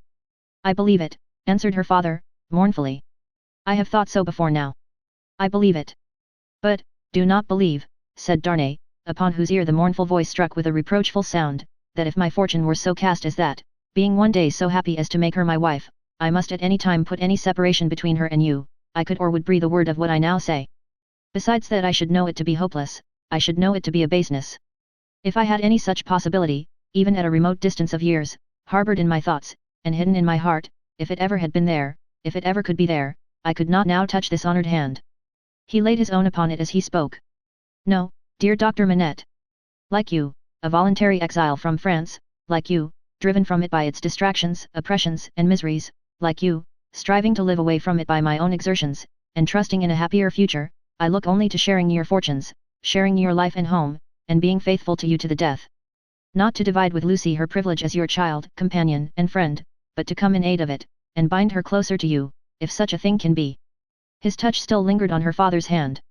Answering the touch for a moment, but not coldly, her father rested his hands upon the arms of his chair, and looked up for the first time since the beginning of the conference. A struggle was evidently in his face, a struggle with that occasional look which had a tendency in it to dark doubt and dread.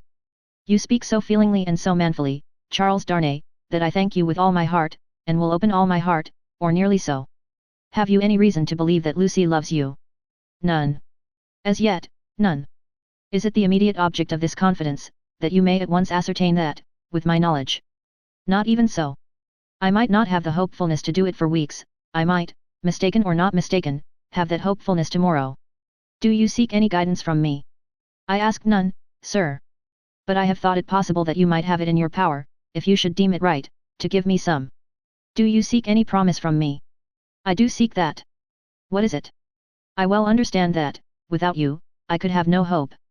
I well understand that, even if Miss Manette held me at this moment in her innocent heart, do not think I have the presumption to assume so much, I could retain no place in it against her love for her father. If that be so, do you see what, on the other hand, is involved in it? I understand equally well, that a word from her father in any suitor's favour, would outweigh herself and all the world. For which reason, Dr. Manette, said Darnay, modestly but firmly, I would not ask that word, to save my life. I am sure of it. Charles Darnay, mysteries arise out of close love, as well as out of wide division. In the former case, they are subtle and delicate, and difficult to penetrate. My daughter Lucy is, in this one respect, such a mystery to me, I can make no guess at the state of her heart. May I ask, sir, if you think she is, as he hesitated, her father supplied the rest, is sought by any other suitor? It is what I meant to say. Her father considered a little before he answered. You have seen Mr. Carton here, yourself. Mr. Stryver is here too, occasionally.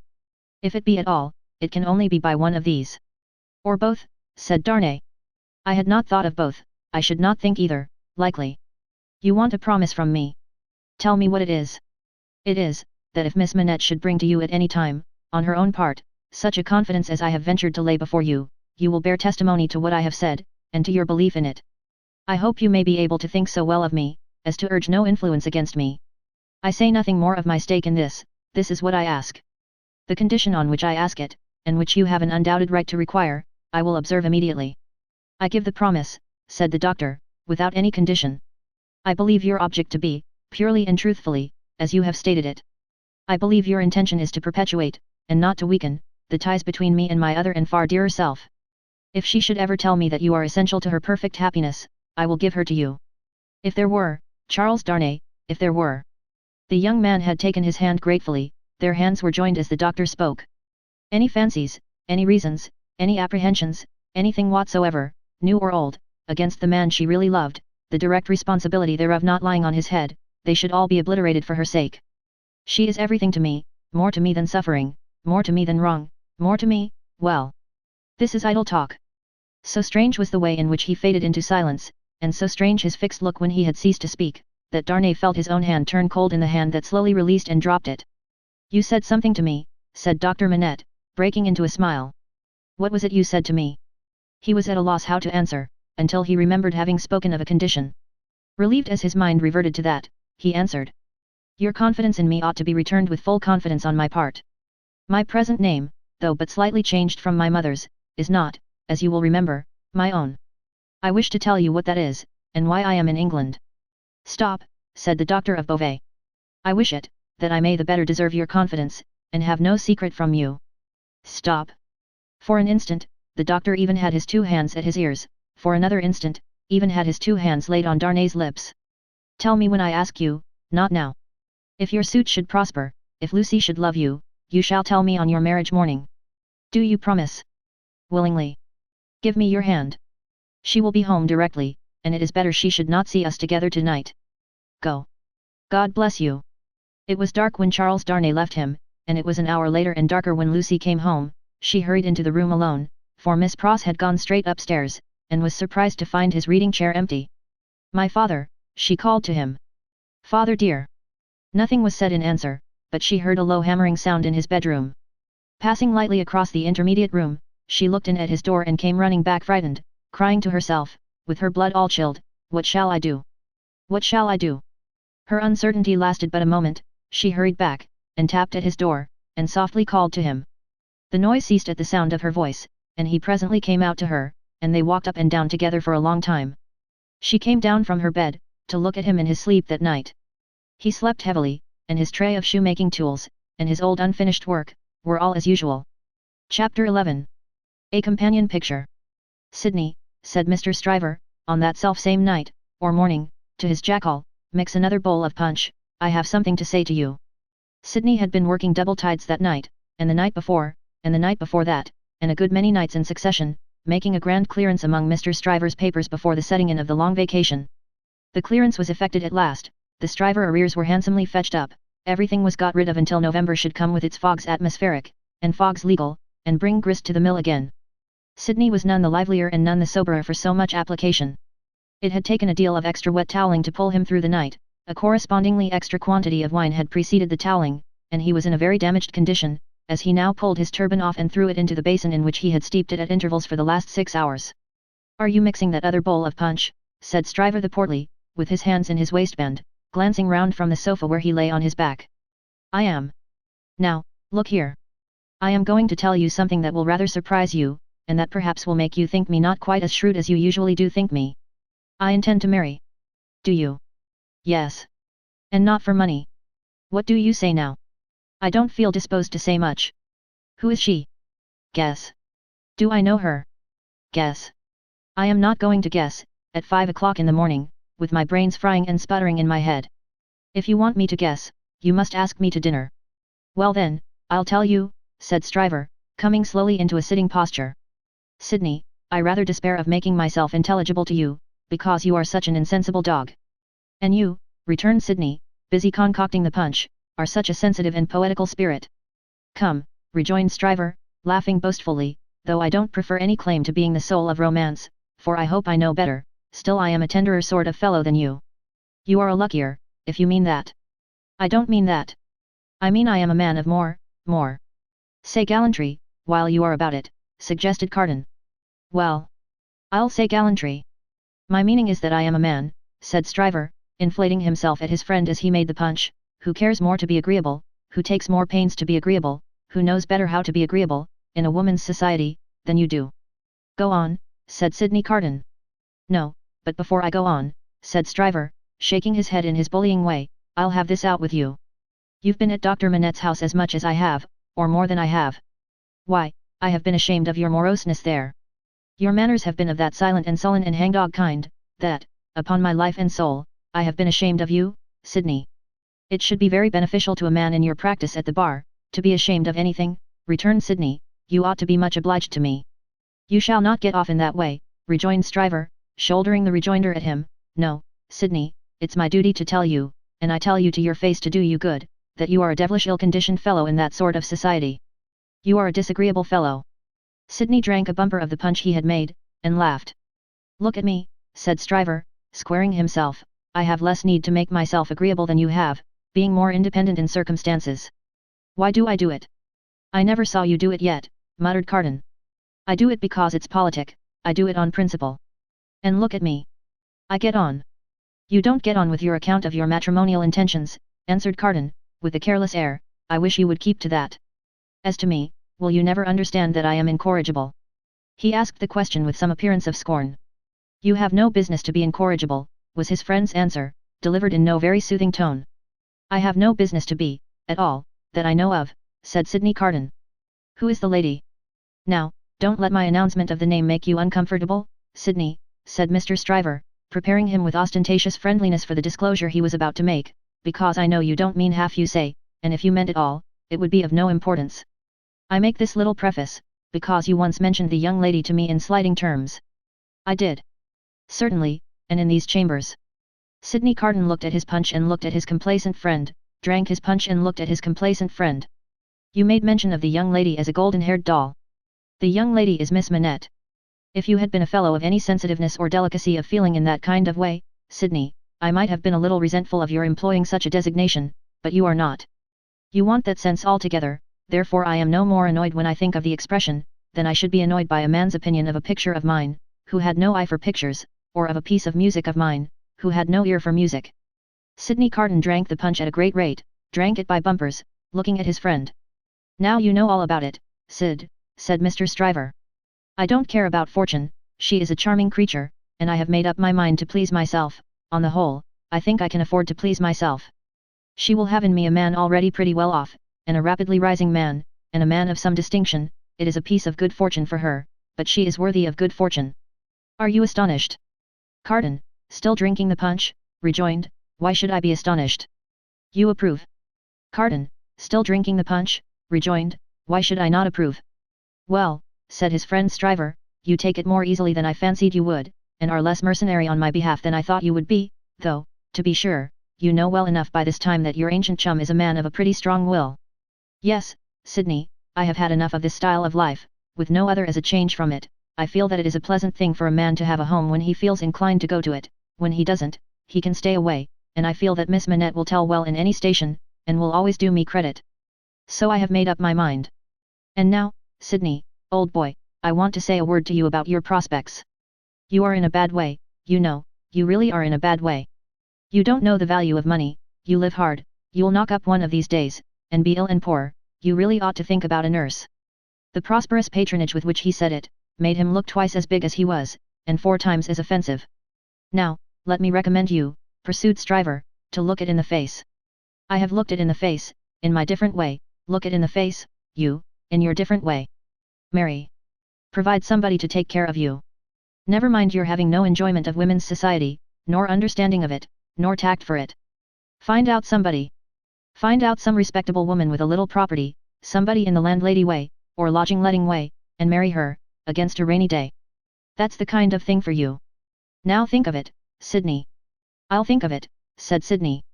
Chapter 12. The Fellow of Delicacy.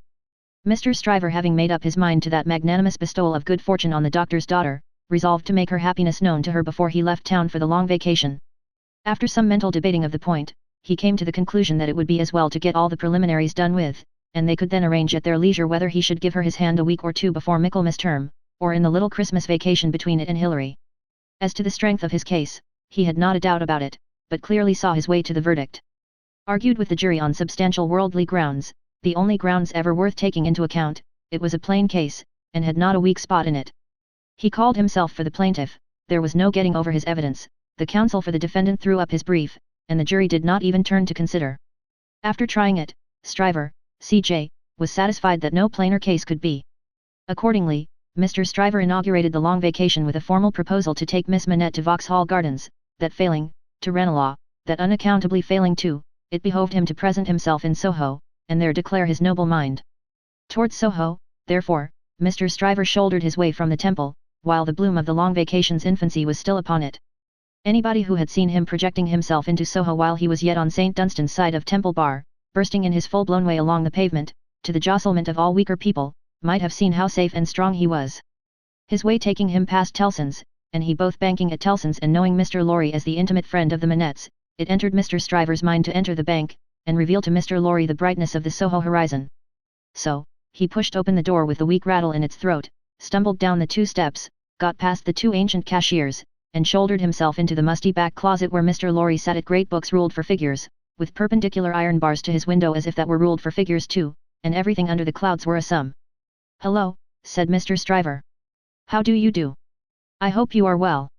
It was Stryver's grand peculiarity that he always seemed too big for any place, or space.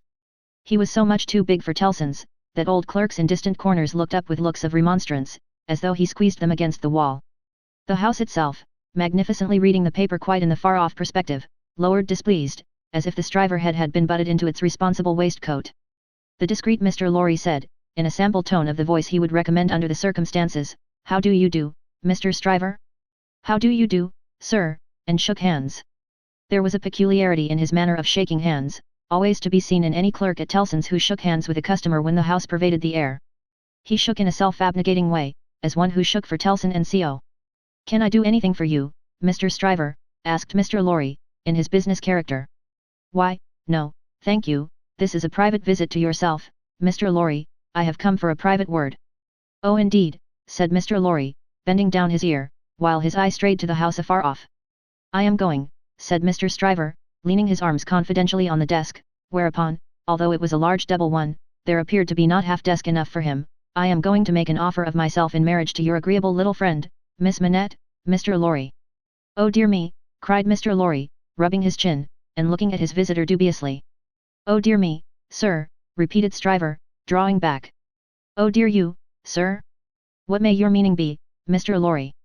"My meaning," answered the man of business, "is, of course, friendly and appreciative, and that it does you the greatest credit, and, in short, My meaning is everything you could desire. But, really, you know, Mr. Stryver, Mr. Lorry paused, and shook his head at him in the oddest manner, as if he were compelled against his will to add, internally, you know there really is so much too much of you. Well, said Stryver, slapping the desk with his contentious hand, opening his eyes wider, and taking a long breath, if I understand you, Mr. Lorry, I'll be hanged. Mr. Lorry adjusted his little wig at both ears as a means towards that end, and bit the feather of a pen. D.N. it all, sir, said Stryver, staring at him, am I not eligible? Oh dear yes. Yes. Oh yes, you're eligible, said Mr. Lorry. If you say eligible, you are eligible. Am I not prosperous? Asked Stryver. Oh, if you come to prosperous, you are prosperous, said Mr. Lorry. And advancing. If you come to advancing you know, said Mr. Lorry, delighted to be able to make another admission, nobody can doubt that. Then what on earth is your meaning, Mr. Lorry? Demanded Stryver, perceptibly crestfallen. Well. Were you going there now? Asked Mr. Lorry. Straight, said Stryver, with a plump of his fist on the desk. Then I think I wouldn't, if I was you. Why, said Stryver. Now, I'll put you in a corner, forensically shaking a forefinger at him.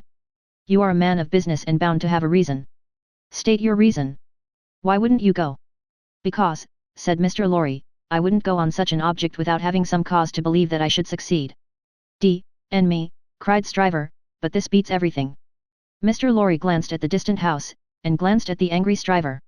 Here's a man of business, a man of years, a man of experience, in a bank, said Stryver, and having summed up 3 leading reasons for complete success, he says there's no reason at all. Says it with his head on. Mr. Stryver remarked upon the peculiarity as if it would have been infinitely less remarkable if he had said it with his head off.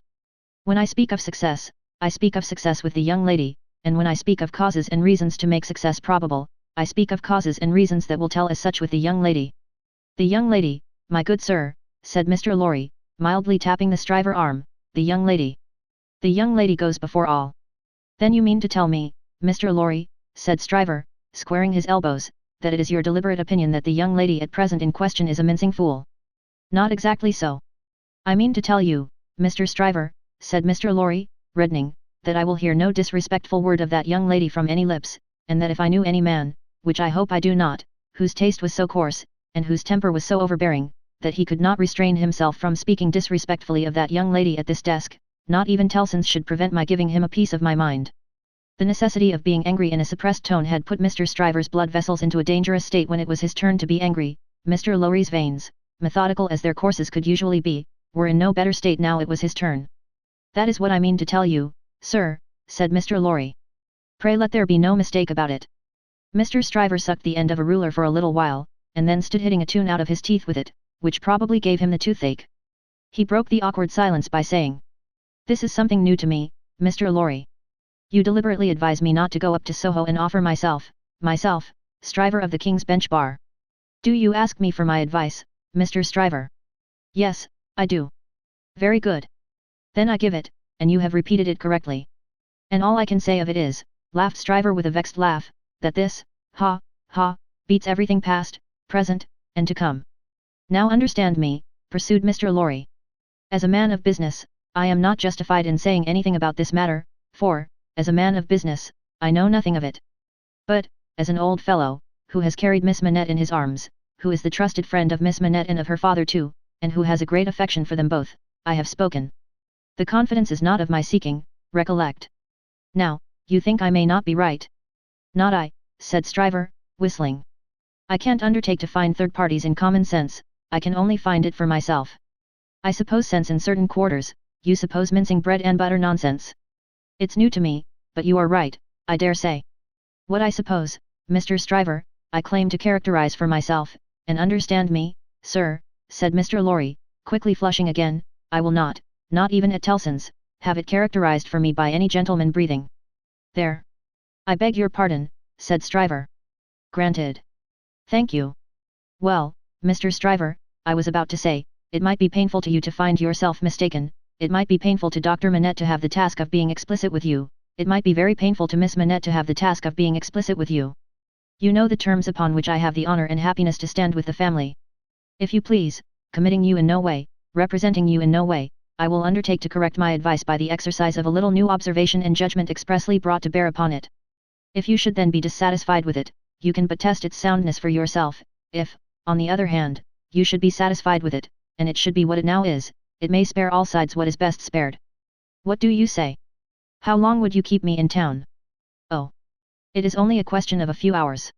I could go to Soho in the evening, and come to your chambers afterwards. Then I say yes, said Stryver, I won't go up there now, I am not so hot upon it as that comes to, I say yes, and I shall expect you to look in tonight. Good morning. Then Mr. Stryver turned and burst out of the bank, causing such a concussion of air on his passage through, that to stand up against it bowing behind the two counters, required the utmost remaining strength of the two ancient clerks. Those venerable and feeble persons were always seen by the public in the act of bowing, and were popularly believed, when they had bowed a customer out, still to keep on bowing in the empty office until they bowed another customer in. The barrister was keen enough to divine that the banker would not have gone so far in his expression of opinion on any less solid ground than moral certainty. Unprepared as he was for the large pill he had to swallow, he got it down. And now, said Mr. Stryver, shaking his forensic forefinger at the Temple in general, when it was down, my way out of this, is, to put you all in the wrong. It was a bit of the art of an Old Bailey tactician, in which he found great relief. You shall not put me in the wrong, young lady, said Mr. Stryver, I'll do that for you. Accordingly, when Mr. Lorry called that night as late as 10 o'clock, Mr. Stryver, among a quantity of books and papers littered out for the purpose, seemed to have nothing less on his mind than the subject of the morning. He even showed surprise when he saw Mr. Lorry, and was altogether in an absent and preoccupied state. Well, said that good-natured emissary, after a full half-hour of bootless attempts to bring him round to the question. I have been to Soho. To Soho, repeated Mr. Stryver, coldly. Oh, to be sure. What am I thinking of? And I have no doubt, said Mr. Lorry, that I was right in the conversation we had. My opinion is confirmed, and I reiterate my advice. I assure you, returned Mr. Stryver, in the friendliest way, that I am sorry for it on your account, and sorry for it on the poor father's account. I know this must always be a sore subject with the family, let us say no more about it. I don't understand you, said Mr. Lorry. I dare say not, rejoined Stryver, nodding his head in a smoothing and final way, no matter, no matter. But it does matter, Mr. Lorry urged. No it doesn't, I assure you it doesn't. Having supposed that there was sense where there is no sense, and a laudable ambition where there is not a laudable ambition, I am well out of my mistake, and no harm is done. Young women have committed similar follies often before, and have repented them in poverty and obscurity often before. In an unselfish aspect, I am sorry that the thing is dropped, because it would have been a bad thing for me in a worldly point of view. In a selfish aspect, I am glad that the thing has dropped, because it would have been a bad thing for me in a worldly point of view. It is hardly necessary to say I could have gained nothing by it. There is no harm at all done. I have not proposed to the young lady, and, between ourselves, I am by no means certain, on reflection, that I ever should have committed myself to that extent. Mr. Lorry, you cannot control the mincing vanities and giddinesses of empty-headed girls, you must not expect to do it, or you will always be disappointed. Now, pray say no more about it. I tell you, I regret it on account of others, but I am satisfied on my own account. And I am really very much obliged to you for allowing me to sound you, and for giving me your advice. You know the young lady better than I do, you were right, it never would have done. Mr. Lorry was so taken aback, that he looked quite stupidly at Mr. Stryver shouldering him towards the door, with an appearance of showering generosity, forbearance, and goodwill, on his erring head. Make the best of it, my dear sir, said Stryver, say no more about it, thank you again for allowing me to sound you, good night. Mr. Lorry was out in the night, before he knew where he was. Mr. Stryver was lying back on his sofa, winking at his ceiling. Chapter 13. The fellow of no delicacy. If Sidney Carton ever shone anywhere, he certainly never shone in the house of Dr. Manette. He had been there often, during a whole year, and had always been the same moody and morose lounger there. When he cared to talk, he talked well, but, the cloud of caring for nothing, which overshadowed him with such a fatal darkness, was very rarely pierced by the light within him. And yet he did care something for the streets that environed that house, and for the senseless stones that made their pavements. Many a night he vaguely and unhappily wandered there, when wine had brought no transitory gladness to him, many a dreary daybreak revealed his solitary figure lingering there, and still lingering there when the first beams of the sun brought into strong relief, removed beauties of architecture in spires of churches and lofty buildings, as perhaps the quiet time brought some sense of better things, else forgotten and unattainable, into his mind. Of late, the neglected bed in the Temple Court had known him more scantily than ever, and often when he had thrown himself upon it no longer than a few minutes, he had got up again, and haunted that neighbourhood. On a day in August, when Mr. Stryver, after notifying to his jackal that he had thought better of that marrying matter, had carried his delicacy into Devonshire, and when the sight and scent of flowers in the city streets had some waifs of goodness in them for the worst, of health for the sickliest, and of youth for the oldest, Sidney's feet still trod those stones. From being irresolute and purposeless, his feet became animated by an intention, and, in the working out of that intention, they took him to the doctor's door. He was shown upstairs, and found Lucy at her work, alone.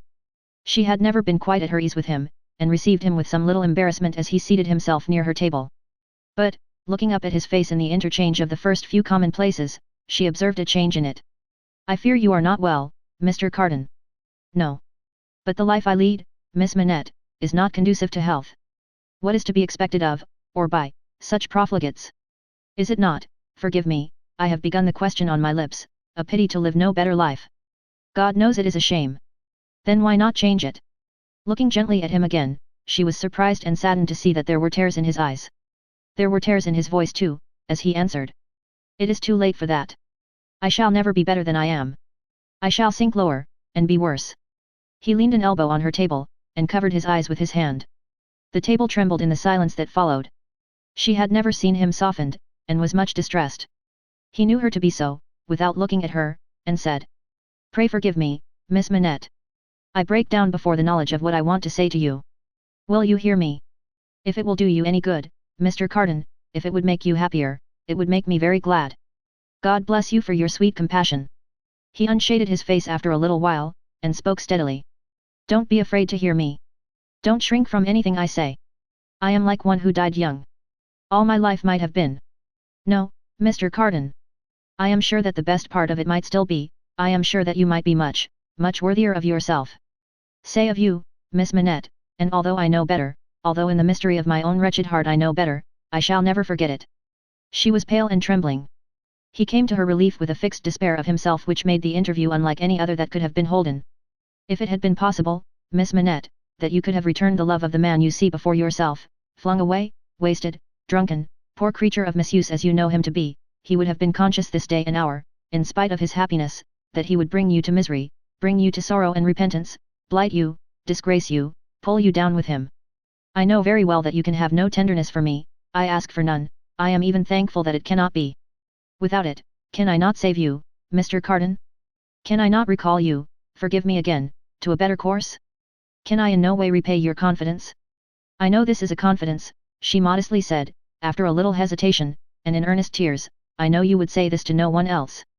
Can I turn it to no good account for yourself, Mr. Carden?" He shook his head. "To none. No, Miss Manette, to none. If you will hear me through a very little more, all you can ever do for me is done. I wish you to know that you have been the last dream of my soul. In my degradation I have not been so degraded but that the sight of you with your father, and of this home made such a home by you, has stirred old shadows that I thought had died out of me. Since I knew you, I have been troubled by a remorse that I thought would never reproach me again, and have heard whispers from old voices impelling me upward, that I thought were silent forever. I have had unformed ideas of striving afresh, beginning anew, shaking off sloth and sensuality, and fighting out the abandoned fight. A dream, all a dream, that ends in nothing, and leaves the sleeper where he lay down, but I wish you to know that you inspired it. Will nothing of it remain? Oh Mr. Carden, think again. Try again. No, Miss Manette, all through it, I have known myself to be quite undeserving. And yet I have had the weakness, and have still the weakness, to wish you to know with what a sudden mastery you kindled me, heap of ashes that I am, into fire, a fire, however, inseparable in its nature from myself, quickening nothing, lighting nothing, doing no service, idly burning away. Since it is my misfortune, Mr. Carden, to have made you more unhappy than you were before you knew me. Don't say that, Miss Manette, for you would have reclaimed me, if anything could. You will not be the cause of my becoming worse. Since the state of your mind that you describe, is, at all events, attributable to some influence of mine, this is what I mean, if I can make it plain, can I use no influence to serve you? Have I no power for good, with you, at all? The utmost good that I am capable of now, Miss Manette, I have come here to realize. Let me carry through the rest of my misdirected life, the remembrance that I opened my heart to you, last of all the world, and that there was something left in me at this time which you could deplore and pity. Which I entreated you to believe, again and again, most fervently, with all my heart, was capable of better things, Mr. Carden. Entreat me to believe it no more, Miss Manette. I have proved myself, and I know better. I distress you, I draw fast to an end. Will you let me believe, when I recall this day, that the last confidence of my life was reposed in your pure and innocent breast, and that it lies there alone, and will be shared by no one. If that will be a consolation to you, yes. Not even by the dearest one ever to be known to you. Mr. Carton, she answered, after an agitated pause, the secret is yours, not mine, and I promise to respect it. Thank you. And again, God bless you. He put her hand to his lips, and moved towards the door. Be under no apprehension, Miss Manette, of my ever resuming this conversation by so much as a passing word. I will never refer to it again. If I were dead, that could not be surer than it is henceforth. In the hour of my death, I shall hold sacred the one good remembrance, and shall thank and bless you for it, that my last avowal of myself was made to you, and that my name, and faults, and miseries were gently carried in your heart. May it otherwise be light and happy. He was so unlike what he had ever shown himself to be, and it was so sad to think how much he had thrown away, and how much he every day kept down and perverted, that Lucie Manette wept mournfully for him as he stood looking back at her. Be comforted, he said, I am not worth such feeling, Miss Manette. An hour or two hence, and the low companions and low habits that I scorn but yield to, will render me less worth such tears as those, than any wretch who creeps along the streets. Be comforted. But, within myself, I shall always be, towards you, what I am now, though outwardly I shall be what you have heretofore seen me. The last supplication but one I make to you, is, that you will believe this of me. I will, Mr. Carton. My last supplication of all is this, and with it, I will relieve you of a visitor with whom I well know you have nothing in unison, and between whom and you there is an impassable space. It is useless to say it, I know, but it rises out of my soul. For you, and for any dear to you, I would do anything. If my career were of that better kind that there was any opportunity or capacity of sacrifice in it, I would embrace any sacrifice for you and for those dear to you. Try to hold me in your mind, at some quiet times, as ardent and sincere in this one thing. The time will come, the time will not be long in coming, when new ties will be formed about you, ties that will bind you yet more tenderly and strongly to the home you so adorn, the dearest ties that will ever grace and gladden you. Oh Miss Manette, when the little picture of a happy father's face looks up in yours, when you see your own bright beauty springing up anew at your feet, think now and then that there is a man who would give his life, to keep a life you love beside you. He said, farewell, said a last God bless you, and left her. Chapter 14. The Honest Tradesman. To the eyes of Mr. Jeremiah Cruncher, sitting on his stool in Fleet Street with his grisly urchin beside him, a vast number and variety of objects in movement were every day presented. Who could sit upon anything in Fleet Street during the busy hours of the day, and not be dazed and deafened by two immense processions, one ever tending westward with the sun, the other ever tending eastward from the sun, both ever tending to the plains beyond the range of red and purple where the sun goes down. With his straw in his mouth, Mr. Cruncher sat watching the two streams, like the heathen rustic who has for several centuries been on duty watching one stream, saving that Jerry had no expectation of their ever running dry. Nor would it have been an expectation of a hopeful kind, since a small part of his income was derived from the pilotage of timid women, mostly of a full habit and past the middle term of life, from Tellson's side of the tides to the opposite shore.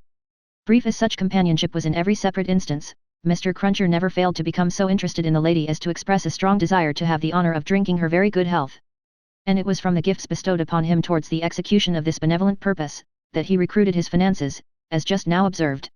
Time was, when a poet sat upon a stool in a public place, and mused in the sight of men. Mr. Cruncher, sitting on a stool in a public place, but not being a poet, mused as little as possible, and looked about him. It fell out that he was thus engaged in a season when crowds were few, and belated women few, and when his affairs in general were so unprosperous as to awaken a strong suspicion in his breast that Mrs. Cruncher must have been flopping in some pointed manner, when an unusual concourse pouring down Fleet Street westward, attracted his attention. Looking that way, Mr. Cruncher made out that some kind of funeral was coming along, and that there was popular objection to this funeral, which engendered uproar. Young Jerry, said Mr. Cruncher, turning to his offspring, it's a burying. Hurrah, father, cried young Jerry. The young gentleman uttered this exultant sound with mysterious significance. The elder gentleman took the cry so ill, that he watched his opportunity, and smote the young gentleman on the ear. What do you mean? What are you ho-roaring at? What do you want to convey to your own father, you young rib? This boy is a-getting too many for me, said Mr. Cruncher, surveying him. Him and his ho-roars. Don't let me hear no more of you, or you shall feel some more of me. D'ye hear? I warn't ye doing no harm, young Jerry protested, rubbing his cheek. Drop it then, said Mr. Cruncher, I won't have none of your no harms. Get atop of that there seat, and look at the crowd. His son obeyed, and the crowd approached. They were bawling and hissing round a dingy hearse and dingy mourning coach, in which mourning coach there was only one mourner, dressed in the dingy trappings that were considered essential to the dignity of the position. The position appeared by no means to please him, however, with an increasing rabble surrounding the coach, deriding him, making grimaces at him, and incessantly groaning and calling out, "Yah! Spies! TST! Yaha! Spies!" with many compliments too numerous and forcible to repeat. Funerals had at all times a remarkable attraction for Mr. Cruncher. He always pricked up his senses, and became excited, when a funeral passed Tellson's. Naturally, therefore, a funeral with this uncommon attendance excited him greatly, and he asked of the first man who ran against him. "What is it, brother? What's it about?" "I don't know," said the man. "Spies. Yaha. TST. Spies." He asked another man. "Who is it?" "I don't know," returned the man, clapping his hands to his mouth nevertheless, and vociferating in a surprising heat and with the greatest ardor, "Spies. Yaha. TST, TST. SPI, IES. At length, a person better informed on the merits of the case, tumbled against him, and from this person he learned that the funeral was the funeral of one Roger Cly. "Was he a spy?" asked Mr. Cruncher. "Old Bailey spy," returned his informant. "Yaha. TST. Yah. Old Bailey SPI, IES. "Why, to be sure," exclaimed Jerry, recalling the trial at which he had assisted. "I've seen him." "Dead, is he?" "Dead as mutton," returned the other, "and can't be too dead. Have 'em out, there. Spies. Pull 'em out, there. Spies." The idea was so acceptable in the prevalent absence of any idea, that the crowd caught it up with eagerness, and loudly repeating the suggestion to have 'em out, and to pull 'em out, mobbed the two vehicles so closely that they came to a stop. On the crowd's opening the coach doors, the one mourner scuffled out by himself and was in their hands for a moment, but he was so alert, and made such good use of his time, that in another moment he was scouring away up a by-street, after shedding his cloak, hat, long hatband, white pocket handkerchief, and other symbolical tears. These, the people tore to pieces and scattered far and wide with great enjoyment, while the tradesmen hurriedly shut up their shops, for a crowd in those times stopped at nothing, and was a monster much dreaded. They had already got the length of opening the hearse to take the coffin out, when some brighter genius proposed instead, its being escorted to its destination amidst general rejoicing. Practical suggestions being much needed, this suggestion, too, was received with acclamation, and the coach was immediately filled with 8 inside and a dozen out, while as many people got on the roof of the hearse as could by any exercise of ingenuity stick upon it. Among the first of these volunteers was Jerry Cruncher himself, who modestly concealed his spiky head from the observation of Tellson's, in the further corner of the mourning coach. The officiating undertakers made some protest against these changes in the ceremonies, but, the river being alarmingly near, and several voices remarking on the efficacy of cold immersion in bringing refractory members of the profession to reason, the protest was faint and brief. The remodeled procession started, with a chimney sweep driving the hearse, advised by the regular driver, who was perched beside him, under close inspection, for the purpose, and with a pieman, also attended by his cabinet minister, driving the mourning coach. A bear leader, a popular street character of the time, was impressed as an additional ornament, before the cavalcade had gone far down the Strand, and his bear, who was black and very mangy, gave quite an undertaking air to that part of the procession in which he walked. Thus, with beer drinking, pipe smoking, song roaring, and infinite caricaturing of woe, the disorderly procession went its way, recruiting at every step, and all the shops shutting up before it. Its destination was the old church of St. Pancras, far off in the fields. It got there in course of time, insisted on pouring into the burial ground, finally, accomplished the interment of the deceased Roger Cly in its own way, and highly to its own satisfaction. The dead man disposed of, and the crowd being under the necessity of providing some other entertainment for itself, another brighter genius, or perhaps the same, conceived the humour of impeaching casual passers-by, as Old Bailey spies, and wreaking vengeance on them. Chase was given to some scores of inoffensive persons who had never been near the Old Bailey in their lives, in the realization of this fancy, and they were roughly hustled and maltreated. The transition to the sport of window breaking, and thence to the plundering of public houses, was easy and natural. At last, after several hours, when sundry summer houses had been pulled down, and some area railings had been torn up, to arm the more belligerent spirits, a rumour got about that the guards were coming. Before this rumour, the crowd gradually melted away, and perhaps the guards came, and perhaps they never came, and this was the usual progress of a mob. Mr. Cruncher did not assist at the closing sports, but had remained behind in the churchyard, to confer and condole with the undertakers. The place had a soothing influence on him. He procured a pipe from a neighbouring public house, and smoked it, looking in at the railings and maturely considering the spot. "Jerry," said Mr. Cruncher, apostrophizing himself in his usual way, "you see that there Cly that day, and you see with your own eyes that he was a young un and a straight made un." Having smoked his pipe out, and ruminated a little longer, he turned himself about, that he might appear, before the hour of closing, on his station at Tellson's.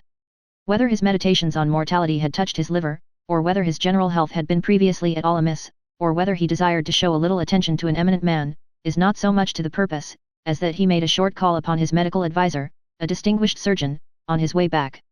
Young Jerry relieved his father with dutiful interest, and reported no job in his absence. The bank closed, the ancient clerks came out, the usual watch was set, and Mr. Cruncher and his son went home to tea. "Now, I tell you where it is," said Mr. Cruncher to his wife, on entering. "If, as a honest tradesman, my winters goes wrong tonight, I shall make sure that you've been praying again me, and I shall work you for it just the same as if I seen you do it." The dejected Mrs. Cruncher shook her head. "Why, you're at it afore my face," said Mr. Cruncher, with signs of angry apprehension. "I am saying nothing." "Well, then, don't meditate nothing. You might as well flop as meditate. You may as well go again me one way as another. Drop it altogether." "Yes, Jerry. Yes, Jerry," repeated Mr. Cruncher sitting down to tea. "Ah. It is yes, Jerry. That's about it.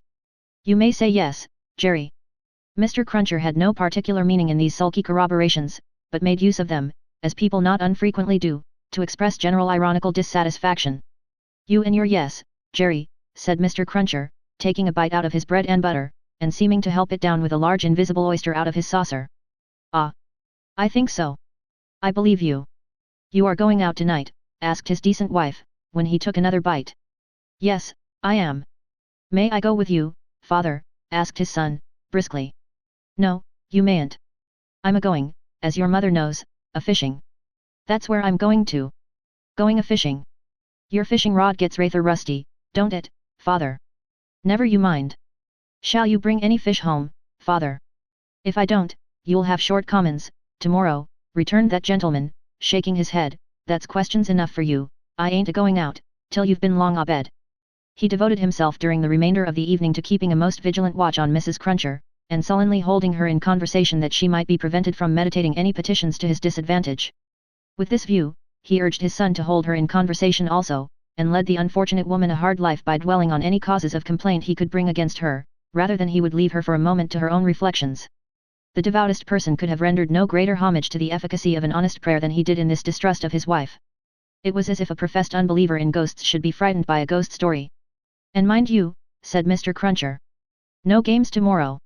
If I, as a honest tradesman, succeed in providing a jint of meat or two, none of your not touching of it, and sticking to bread. If I, as a honest tradesman, am able to provide a little beer, none of your declaring on water. When you go to Rome, do as Rome does. Rome will be a ugly customer to you, if you don't. I'm your Rome, you know." Then he began grumbling again. "With your flying into the face of your own wittles and drink. I don't know how scarce you mayn't make the wittles and drink here, by your flopping tricks and your unfeeling conduct. Look at your boy, he is your ain't he? He's as thin as a lath. Do you call yourself a mother, and not know that a mother's first duty is to blow her boy out?"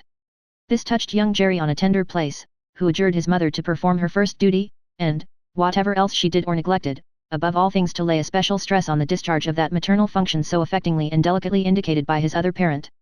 Thus the evening wore away with the Cruncher family, until young Jerry was ordered to bed, and his mother, laid under similar injunctions, obeyed them. Mr. Cruncher beguiled the earlier watches of the night with solitary pipes, and did not start upon his excursion until nearly 1 o'clock. Towards that small and ghostly hour, he rose up from his chair, took a key out of his pocket, opened a locked cupboard, and brought forth a sack, a crowbar of convenient size, a rope and chain, and other fishing tackle of that nature. Disposing these articles about him in skilful manner, he bestowed a parting defiance on Mrs. Cruncher, extinguished the light, and went out. Young Jerry, who had only made a feint of undressing when he went to bed, was not long after his father. Under cover of the darkness he followed out of the room, followed down the stairs, followed down the court, followed out into the streets. He was in no uneasiness concerning his getting into the house again, for it was full of lodgers, and the door stood ajar all night. Impelled by a laudable ambition to study the art and mystery of his father's honest calling, young Jerry, keeping as close to house fronts, walls, and doorways, as his eyes were close to one another, held his honoured parent in view. The honoured parent, steering northward, had not gone far, when he was joined by another disciple of Isaac Walton, and the two trudged on together. Within half an hour from the first starting, they were beyond the winking lamps, and the more than winking watchman, and were out upon a lonely road. Another fisherman was picked up here, and that so silently, that if young Jerry had been superstitious, he might have supposed the second follower of the gentle craft to have, all of a sudden, split himself into two. The three went on, and young Jerry went on, until the three stopped under a bank overhanging the road. Upon the top of the bank was a low brick wall, surmounted by an iron railing. In the shadow of bank and wall the three turned out of the road, and up a blind lane, of which the wall, there, risen to some 8 or 10 feet high, formed one side. Crouching down in a corner, peeping up the lane, the next object that young Jerry saw, was the form of his honored parent, pretty well defined against a watery and clouded moon, nimbly scaling an iron gate. He was soon over, and then the second fisherman got over, and then the third. They all dropped softly on the ground within the gate, and lay there a little, listening perhaps. Then, they moved away on their hands and knees. It was now young Jerry's turn to approach the gate, which he did, holding his breath. Crouching down again in a corner there, and looking in, he made out the three fishermen creeping through some rank grass. And all the gravestones in the churchyard, it was a large churchyard that they were in, looking on like ghosts in white, while the church tower itself looked on like the ghost of a monstrous giant. They did not creep far, before they stopped and stood upright. And then they began to fish. They fished with a spade, at first. Presently the honored parent appeared to be adjusting some instrument like a great corkscrew.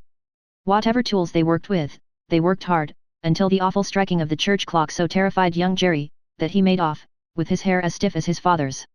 But, his long-cherished desire to know more about these matters, not only stopped him in his running away, but lured him back again. They were still fishing perseveringly, when he peeped in at the gate for the second time, but, now they seemed to have got a bite. There was a screwing and complaining sound down below, and their bent figures were strained, as if by a weight. By slow degrees the weight broke away the earth upon it, and came to the surface. Young Jerry very well knew what it would be, but, when he saw it, and saw his honored parent about to wrench it open, he was so frightened, being new to the sight, that he made off again, and never stopped until he had run a mile or more. He would not have stopped then, for anything less necessary than breath, it being a spectral sort of race that he ran, and one highly desirable to get to the end of.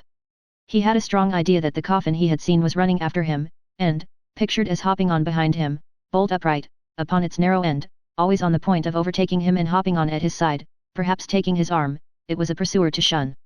It was an inconsistent and ubiquitous fiend too, for, while it was making the whole night behind him dreadful, he darted out into the roadway to avoid dark alleys, fearful of its coming hopping out of them like a drop-cycle boy's kite without tail and wings. It hid in doorways too, rubbing its horrible shoulders against doors, and drawing them up to its ears, as if it were laughing. It got into shadows on the road, and lay cunningly on its back to trip him up. All this time it was incessantly hopping on behind and gaining on him, so that when the boy got to his own door he had reason for being half dead. And even then it would not leave him, but followed him upstairs with a bump on every stair, scrambled into bed with him, and bumped down, dead and heavy, on his breast when he fell asleep. From his oppressed slumber, young Jerry in his closet was awakened after daybreak and before sunrise, by the presence of his father in the family room. Something had gone wrong with him, at least, so young Jerry inferred, from the circumstance of his holding Mrs. Cruncher by the ears, and knocking the back of her head against the headboard of the bed. "I told you I would," said Mr. Cruncher, "and I did." "Jerry, Jerry, Jerry," his wife implored. "You oppose yourself to the profit of the business," said Jerry, "and me and my partners suffer. You was to honor and obey, why the devil don't you?" "I try to be a good wife, Jerry," the poor woman protested, with tears. "Is it being a good wife to oppose your husband's business? Is it honoring your husband to dishonor his business? Is it obeying your husband to disobey him on the whittle subject of his business? You hadn't taken to the dreadful business then, Jerry." "It's enough for you," retorted Mr. Cruncher, "to be the wife of a honest tradesman, and not to occupy your female mind with calculations when he took to his trade or when he didn't. A honoring and obeying wife would let his trade alone altogether. Call yourself a religious woman? If you're a religious woman, give me a irreligious one. You have no more natural sense of duty than the bed of this here Thames River has of a pile, and similarly it must be knocked into you." The altercation was conducted in a low tone of voice, and terminated in the honest tradesman's kicking off his clay-soiled boots, and lying down at his length on the floor. After taking a timid peep at him lying on his back, with his rusty hands under his head for a pillow, his son lay down too, and fell asleep again.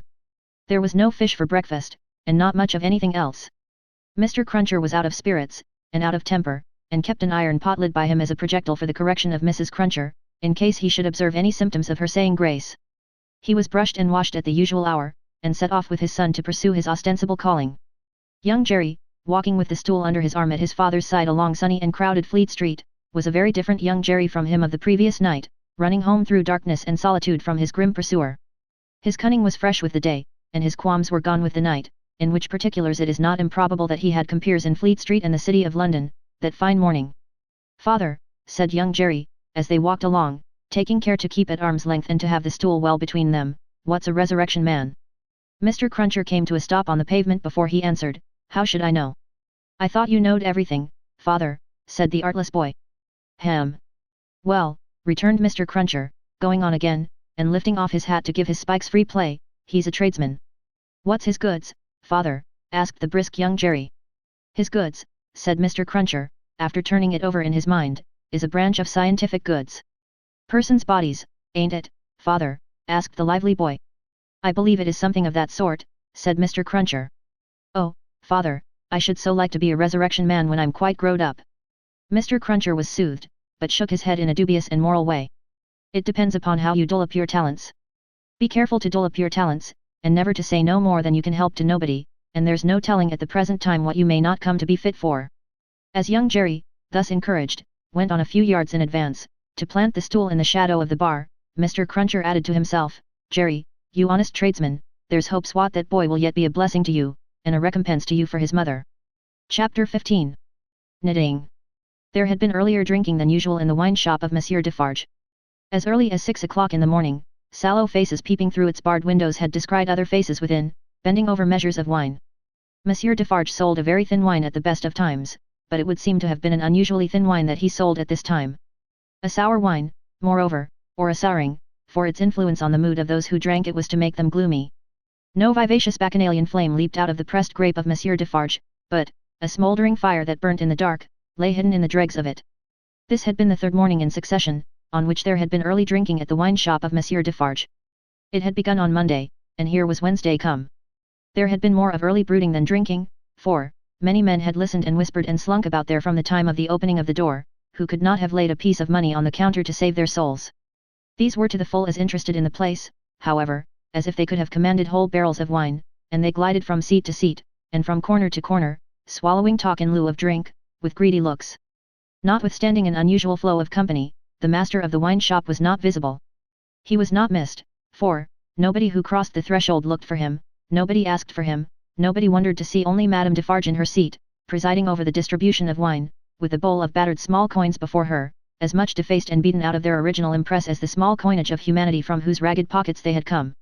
A suspended interest and a prevalent absence of mind, were perhaps observed by the spies who looked in at the wine shop, as they looked in at every place, high and low, from the king's palace to the criminal's jail. Games at cards languished, players at dominoes musingly built towers with them, drinkers drew figures on the tables with spilt drops of wine, Madame Defarge herself picked out the pattern on her sleeve with her toothpick, and saw and heard something inaudible and invisible a long way off.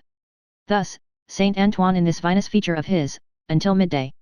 It was high noontide, when two dusty men passed through his streets and under his swinging lamps, of whom, one was Monsieur Defarge, the other a mender of roads in a blue cap. All adust and athirst, the two entered the wine shop. Their arrival had lighted a kind of fire in the breast of Saint Antoine, fast spreading as they came along, which stirred and flickered in flames of faces at most doors and windows. Yet, no one had followed them, and no man spoke when they entered the wine shop, though the eyes of every man there were turned upon them. "Good day, gentlemen," said Monsieur Defarge. It may have been a signal for loosening the general tongue. It elicited an answering chorus of good day. "It is bad weather, gentlemen," said Defarge, shaking his head. Upon which, every man looked at his neighbour, and then all cast down their eyes and sat silent. Except one man, who got up and went out. "My wife," said Defarge aloud, addressing Madame Defarge, "I have travelled certain leagues with this good mender of roads, called Jacques. I met him, by accident, a day and half's journey out of Paris. He is a good child, this mender of roads, called Jacques. Give him to drink, my wife." A second man got up and went out. Madame Defarge set wine before the mender of roads called Jacques, who doffed his blue cap to the company, and drank. In the breast of his blouse he carried some coarse dark bread, he ate of this between whiles, and sat munching and drinking near Madame Defarge's counter. A third man got up and went out. Defarge refreshed himself with a draught of wine, but, he took less than was given to the stranger, as being himself a man to whom it was no rarity, and stood waiting until the countryman had made his breakfast. He looked at no one present, and no one now looked at him, not even Madame Defarge, who had taken up her knitting, and was at work. "Have you finished your repast, friend?" he asked, in due season. "Yes, thank you." "Come, then. You shall see the apartment that I told you could occupy. It will suit you to a marvel. Out of the wine shop into the street, out of the street into a courtyard, out of the courtyard up a steep staircase, out of the staircase into a garret, formerly the garret where a white-haired man sat on a low bench, stooping forward and very busy, making shoes. No white-haired man was there now, but, the 3 men were there who had gone out of the wine shop singly. And between them and the white-haired man afar off, was the one small link, that they had once looked in at him through the chinks in the wall. Defarge closed the door carefully, and spoke in a subdued voice. Jacques 1, Jacques 2, Jacques 3. This is the witness encountered by appointment, by me, Jacques 4. He will tell you all. Speak, Jacques 5. The mender of roads, blue cap in hand, wiped his swarthy forehead with it, and said, Where shall I commence, monsieur? Commence, was Monsieur Defarge's not unreasonable reply, at the commencement. I saw him then, messrs, began the mender of roads, a year ago this running summer, underneath the carriage of the Marquis, hanging by the chain. Behold the manner of it. I leaving my work on the road, the sun going to bed, the carriage of the Marquis slowly ascending the hill, he hanging by the chain, like this. Again the mender of roads went through the whole performance, in which he ought to have been perfect by that time, seeing that it had been the infallible resource and indispensable entertainment of his village during a whole year. Jacques 1 struck in, and asked if he had ever seen the man before? Never, answered the mender of roads, recovering his perpendicular. Jacques 3 demanded how he afterwards recognized him then? By his tall figure, said the mender of roads, softly, and with his finger at his nose. When Monsieur the Marquis demands that evening, say, what is he like? I make response, tall as a spectre. You should have said, short as a dwarf, returned Jacques 2.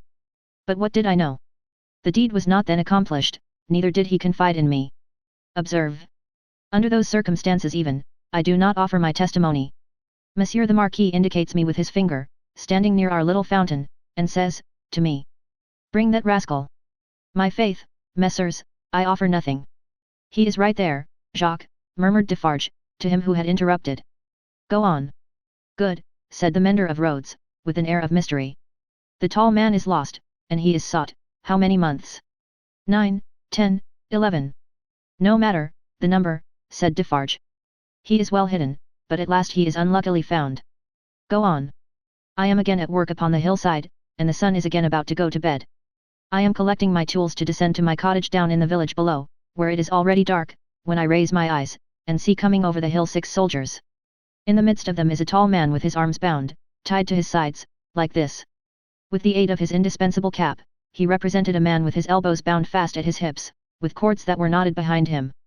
I stand aside, messrs, by my heap of stones, to see the soldiers and their prisoner pass, for it is a solitary road, that, where any spectacle is well worth looking at, and at first, as they approach, I see no more than that they are 6 soldiers with a tall man bound, and that they are almost black to my sight, except on the side of the sun going to bed, where they have a red edge, messrs. Also, I see that their long shadows are on the hollow ridge on the opposite side of the road, and are on the hill above it, and are like the shadows of giants. Also, I see that they are covered with dust, and that the dust moves with them as they come, tramp, tramp. But when they advance quite near to me, I recognize the tall man, and he recognizes me. Ah, but he would be well content to precipitate himself over the hillside once again, as on the evening when he and I first encountered, close to the same spot. He described it as if he were there, and it was evident that he saw it vividly, perhaps he had not seen much in his life.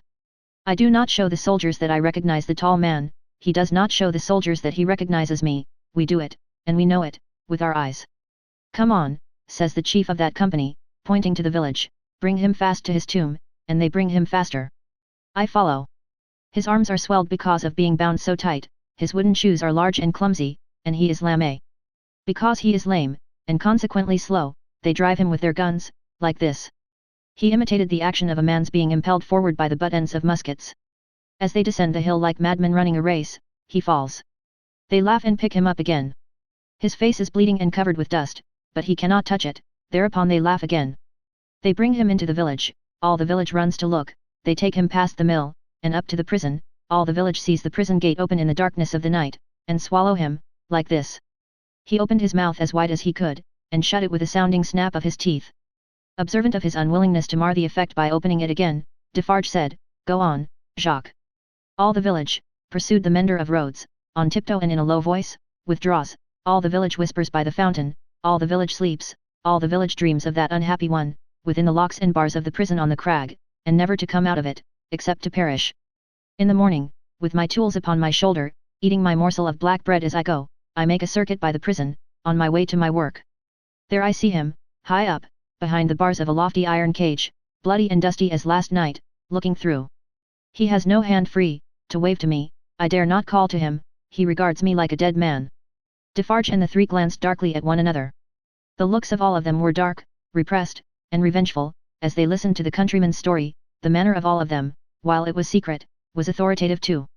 They had the air of a rough tribunal, Jacques 1 and 2 sitting on the old pallet bed, each with his chin resting on his hand, and his eyes intent on the road mender, Jacques 3, equally intent, on one knee behind them, with his agitated hand always gliding over the network of fine nerves about his mouth and nose, Defarge standing between them and the narrator, whom he had stationed in the light of the window, by turns looking from him to them, and from them to him.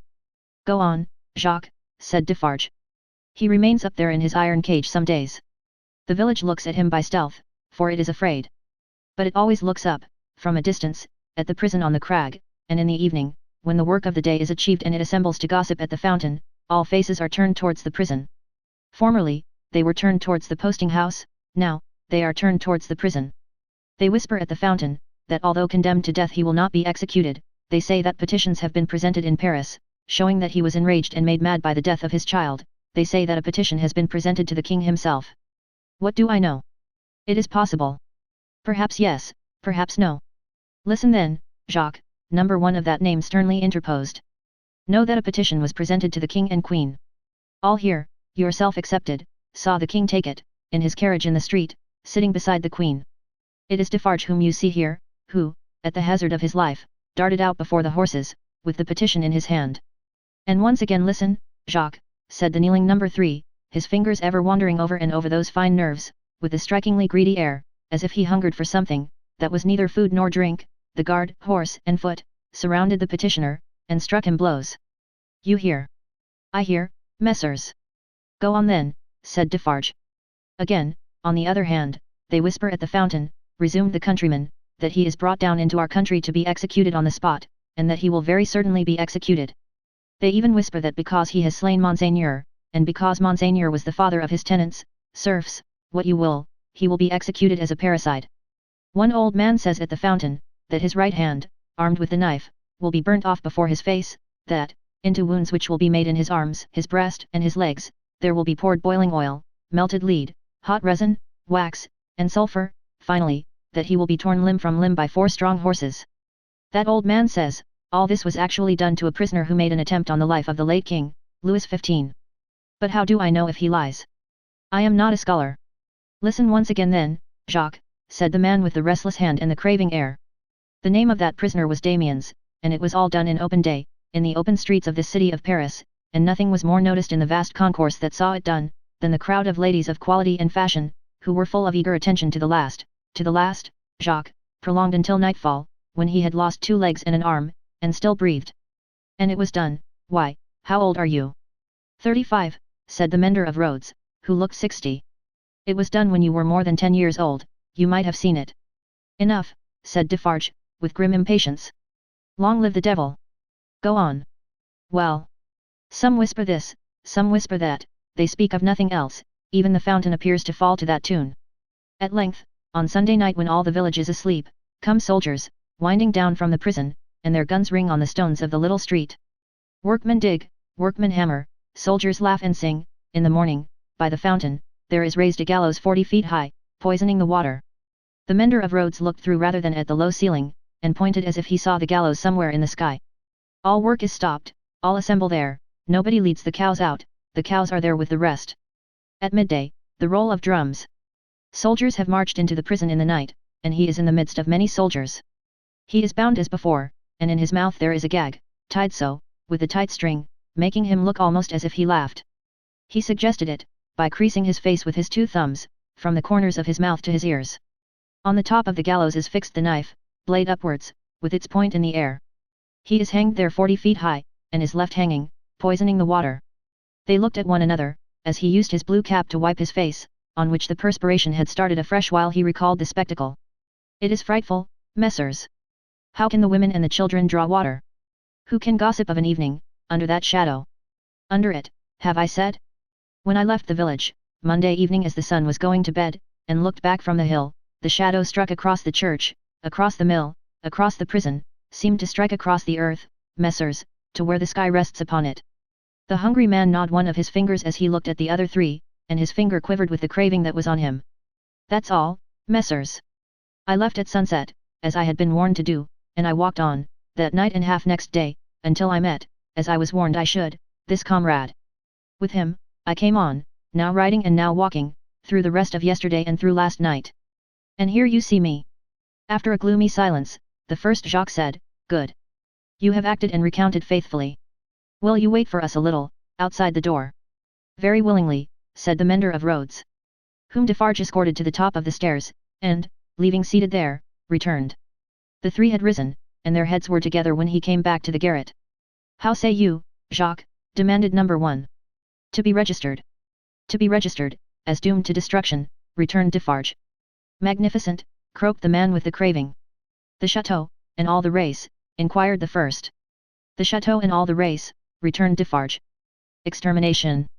The hungry man repeated, in a rapturous croak, magnificent, and began gnawing another finger. Are you sure, asked Jacques too, of Defarge, that no embarrassment can arise from our manner of keeping the register? Without doubt it is safe, for no one beyond ourselves can decipher it, but shall we always be able to decipher it, or, I ought to say, will she? Jacques, returned Defarge, drawing himself up, if Madame my wife undertook to keep the register in her memory alone, she would not lose a word of it, not a syllable of it. Knitted, in her own stitches and her own symbols, it will always be as plain to her as the sun.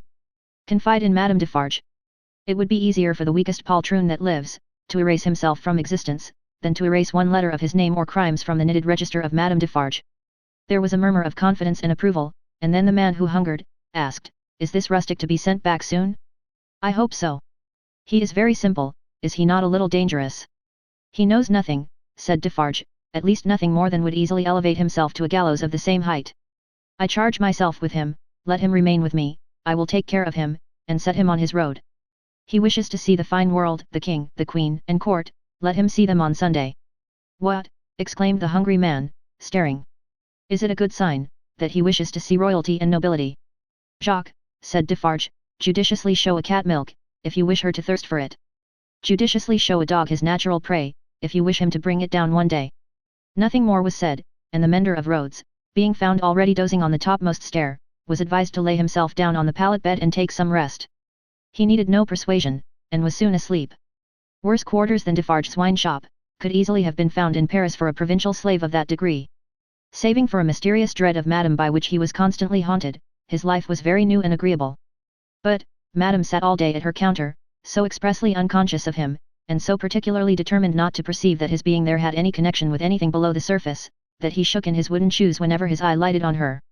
For, he contended with himself that it was impossible to foresee what that lady might pretend next, and he felt assured that if she should take it into her brightly ornamented head to pretend that she had seen him do a murder and afterwards flay the victim, she would infallibly go through with it until the play was played out. Therefore, when Sunday came, the mender of roads was not enchanted, though he said he was, to find that Madame was to accompany Monsieur and himself to Versailles. It was additionally disconcerting to have Madame knitting all the way there, in a public conveyance. It was additionally disconcerting yet, to have Madame in the crowd in the afternoon, still with her knitting in her hands as the crowd waited to see the carriage of the king and queen. You work hard, Madame, said a man near her. Yes, answered Madame Defarge, I have a good deal to do. What do you make, Madame? Many things. For instance, returned Madame Defarge, composedly, shrouds. The man moved a little further away, as soon as he could, and the mender of roads fanned himself with his blue cap, feeling it mightily close and oppressive. If he needed a king and queen to restore him, he was fortunate in having his remedy at hand, for, soon the large-faced king and the fair-faced queen came in their golden coach, attended by the shining bull's eye of their court, a glittering multitude of laughing ladies and fine lords, and in jewels and silks and powder and splendor and elegantly spurning figures and handsomely disdainful faces of both sexes. The mender of roads bathed himself, so much to his temporary intoxication, that he cried, Long live the king, long live the queen, long live everybody and everything. As if he had never heard of ubiquitous Jacques in his time. Then, there were gardens, courtyards, terraces, fountains, green banks, more king and queen, more bull's eye, more lords and ladies, more long live they all. Until he absolutely wept with sentiment. During the whole of this scene, which lasted some 3 hours, he had plenty of shouting and weeping and sentimental company, and throughout Defarge held him by the collar, as if to restrain him from flying at the objects of his brief devotion and tearing them to pieces. Bravo, said Defarge, clapping him on the back when it was over, like a patron, you are a good boy. The mender of roads was now coming to himself, and was mistrustful of having made a mistake in his late demonstrations, but no. You are the fellow we want, said Defarge, in his ear, you make these fools believe that it will last forever. Then, they are the more insolent, and it is the nearer ended.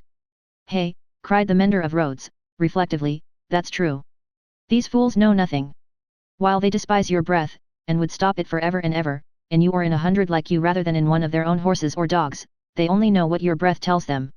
Let it deceive them, then, a little longer, it cannot deceive them too much.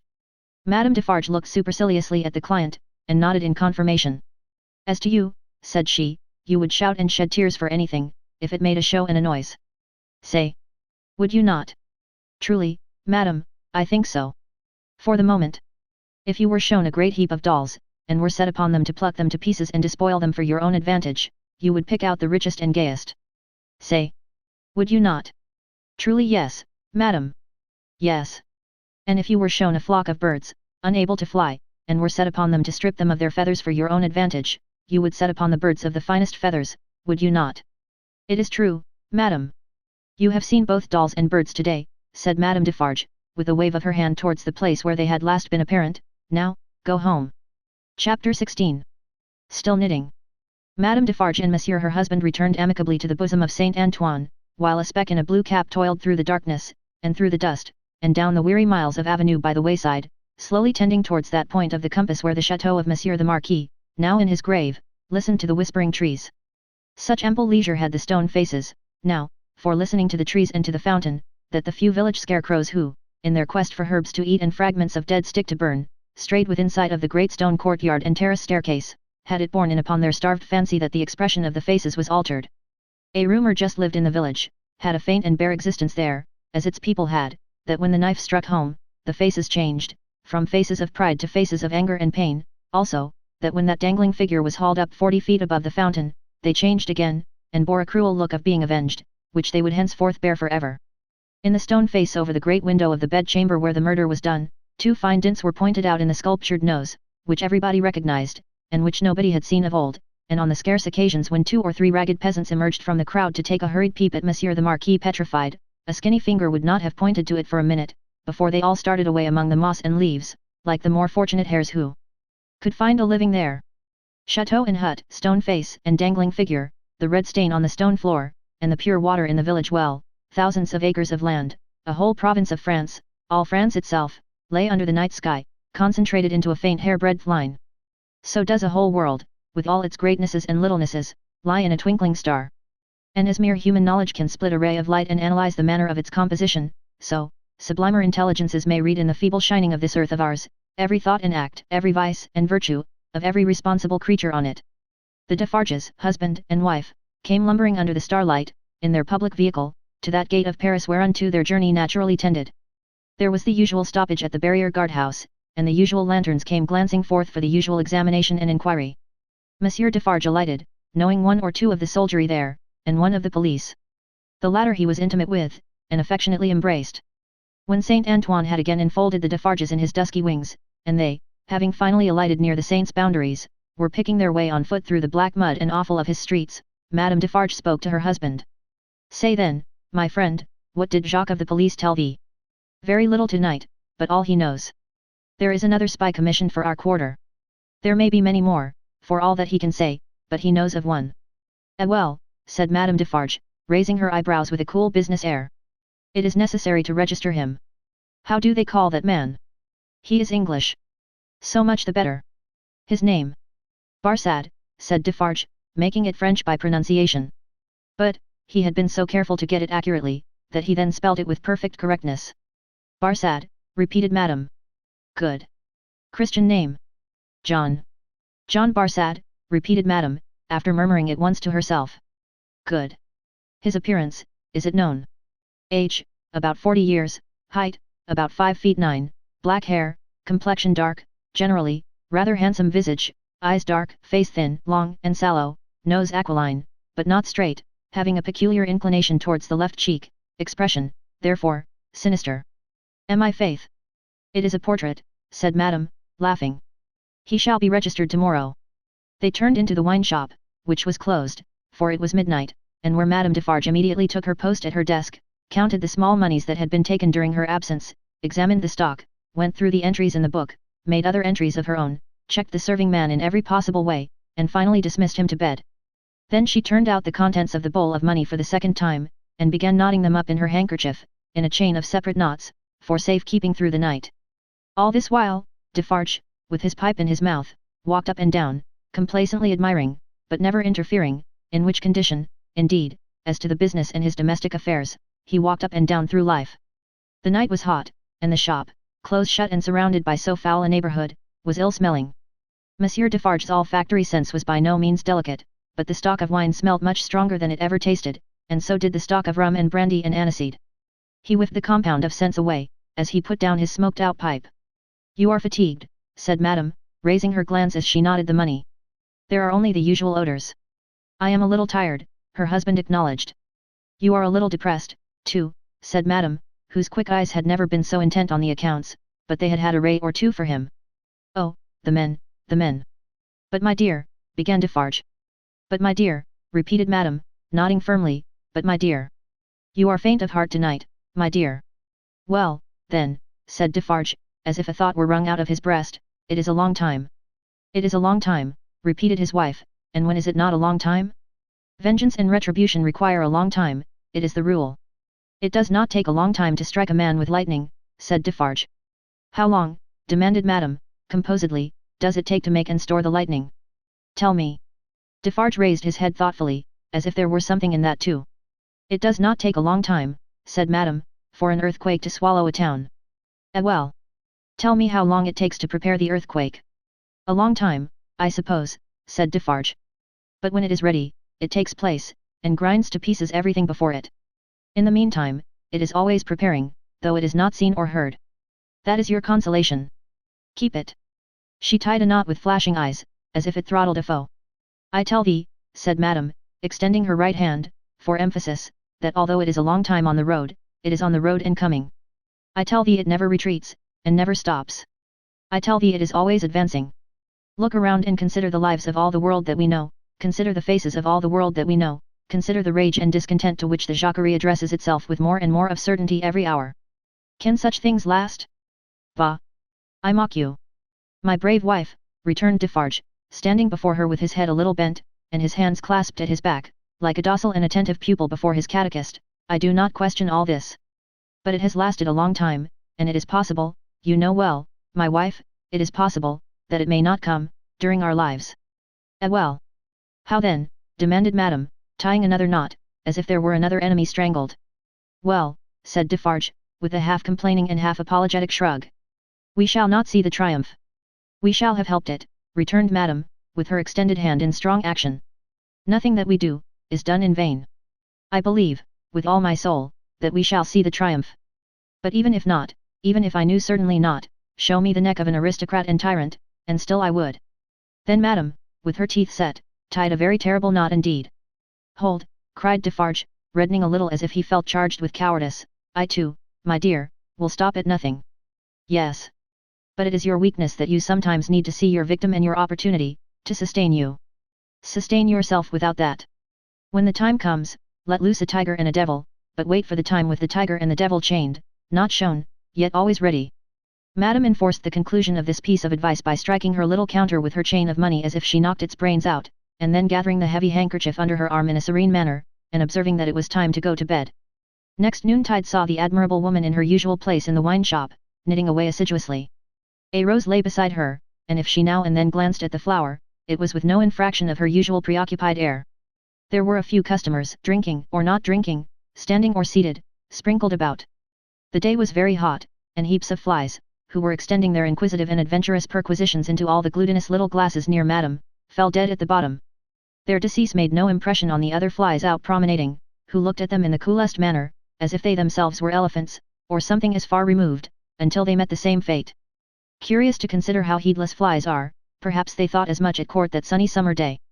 A figure entering at the door threw a shadow on Madame Defarge which she felt to be a new one. She laid down her knitting, and began to pin her rose in her head dress, before she looked at the figure. It was curious. The moment Madame Defarge took up the rose, the customers ceased talking, and began gradually to drop out of the wine shop. "Good day, Madame," said the newcomer. "Good day, Monsieur." She said it aloud, but added to herself, as she resumed her knitting, "Ha!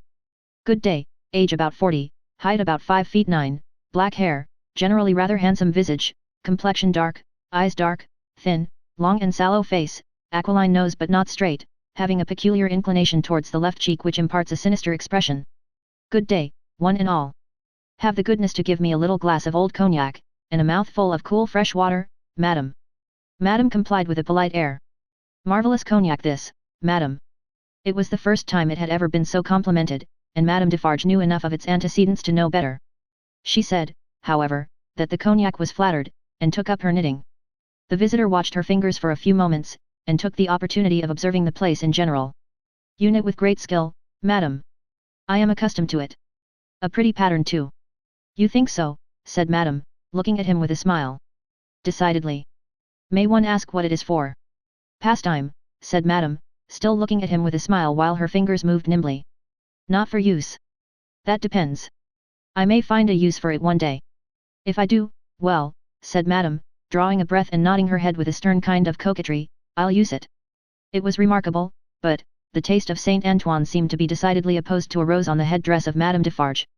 Two men had entered separately, and had been about to order drink, when, catching sight of that novelty, they faltered, made a pretence of looking about as if for some friend who was not there, and went away. Nor, of those who had been there when this visitor entered, was there one left. They had all dropped off. The spy had kept his eyes open, but had been able to detect no sign. They had lounged away in a poverty-stricken, purposeless, accidental manner, quite natural and unimpeachable. "John," thought Madame, checking off her work as her fingers knitted, and her eyes looked at the stranger. "Stay long enough, and I shall knit barsad before you go." "You have a husband, madam?" "I have." "Children?" "No children." "Business seems bad." "Business is very bad, the people are so poor." "Ah, the unfortunate, miserable people. So oppressed, too, as you say." "As you say," Madame retorted, correcting him, and deftly knitting an extra something into his name that boded him no good. "Pardon me, certainly it was I who said so, but you naturally think so." "Of course. I think," returned Madame, in a high voice. "I and my husband have enough to do to keep this wine shop open, without thinking. All we think, here, is how to live. That is the subject we think of, and it gives us, from morning to night, enough to think about, without embarrassing our heads concerning others." "I think for others?" "No, no."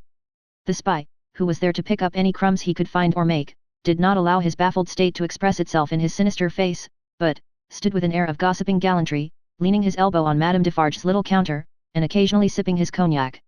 "A bad business this, madam, of Gaspard's execution." "Ah!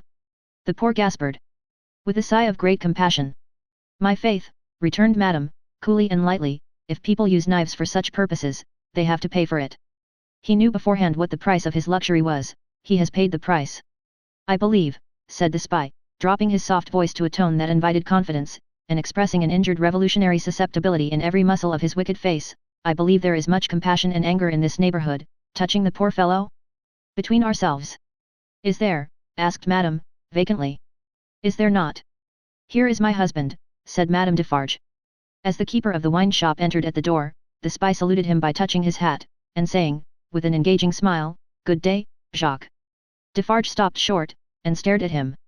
"Good day, Jacques," the spy repeated, with not quite so much confidence, or quite so easy a smile under the stare. "You deceive yourself, monsieur," returned the keeper of the wine shop. "You mistake me for another. That is not my name. I am Ernest Defarge." "It is all the same," said the spy, airily, but discomfited too. "Good day." "Good day," answered Defarge, drily. "I was saying to Madame, with whom I had the pleasure of chatting when you entered, that they tell me there is, and no wonder, much sympathy and anger in Saint Antoine, touching the unhappy fate of poor Gaspard." "No one has told me so," said Defarge, shaking his head. "I know nothing of it."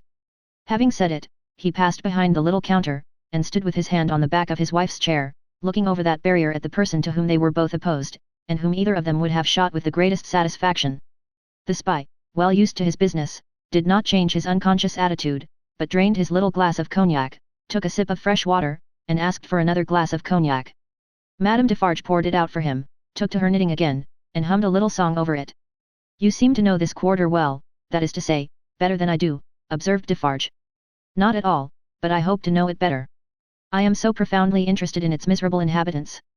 Ha, muttered Defarge.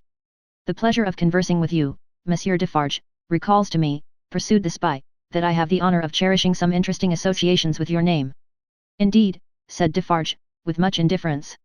Yes, indeed. When Dr. Manette was released, you, his old domestic, had the charge of him, I know. He was delivered to you. You see I am informed of the circumstances. Such is the fact, certainly, said Defarge. He had had it conveyed to him, in an accidental touch of his wife's elbow as she knitted and warbled, that he would do best to answer, but always with brevity. It was to you, said the spy, that his daughter came, and it was from your care that his daughter took him, accompanied by a neat brown monsieur, how is he called, in a little wig, lorry, of the Bank of Telson and Company, over to England. Such is the fact, repeated Defarge. Very interesting remembrances, said the spy. I have known Dr. Manette and his daughter, in England. Yes, said Defarge. You don't hear much about them now, said the spy. No, said Defarge. In effect, Madame struck in, looking up from her work and her little song, we never hear about them. We received the news of their safe arrival, and perhaps another letter, or perhaps two, but, since then, they have gradually taken their road in life, ours, and we have held no correspondence. Perfectly so, madam, replied the spy. She is going to be married. Going, echoed madam. She was pretty enough to have been married long ago. You English are cold, it seems to me. Oh. You know I am English. I perceive your tongue is, returned madam, and what the tongue is, I suppose the man is.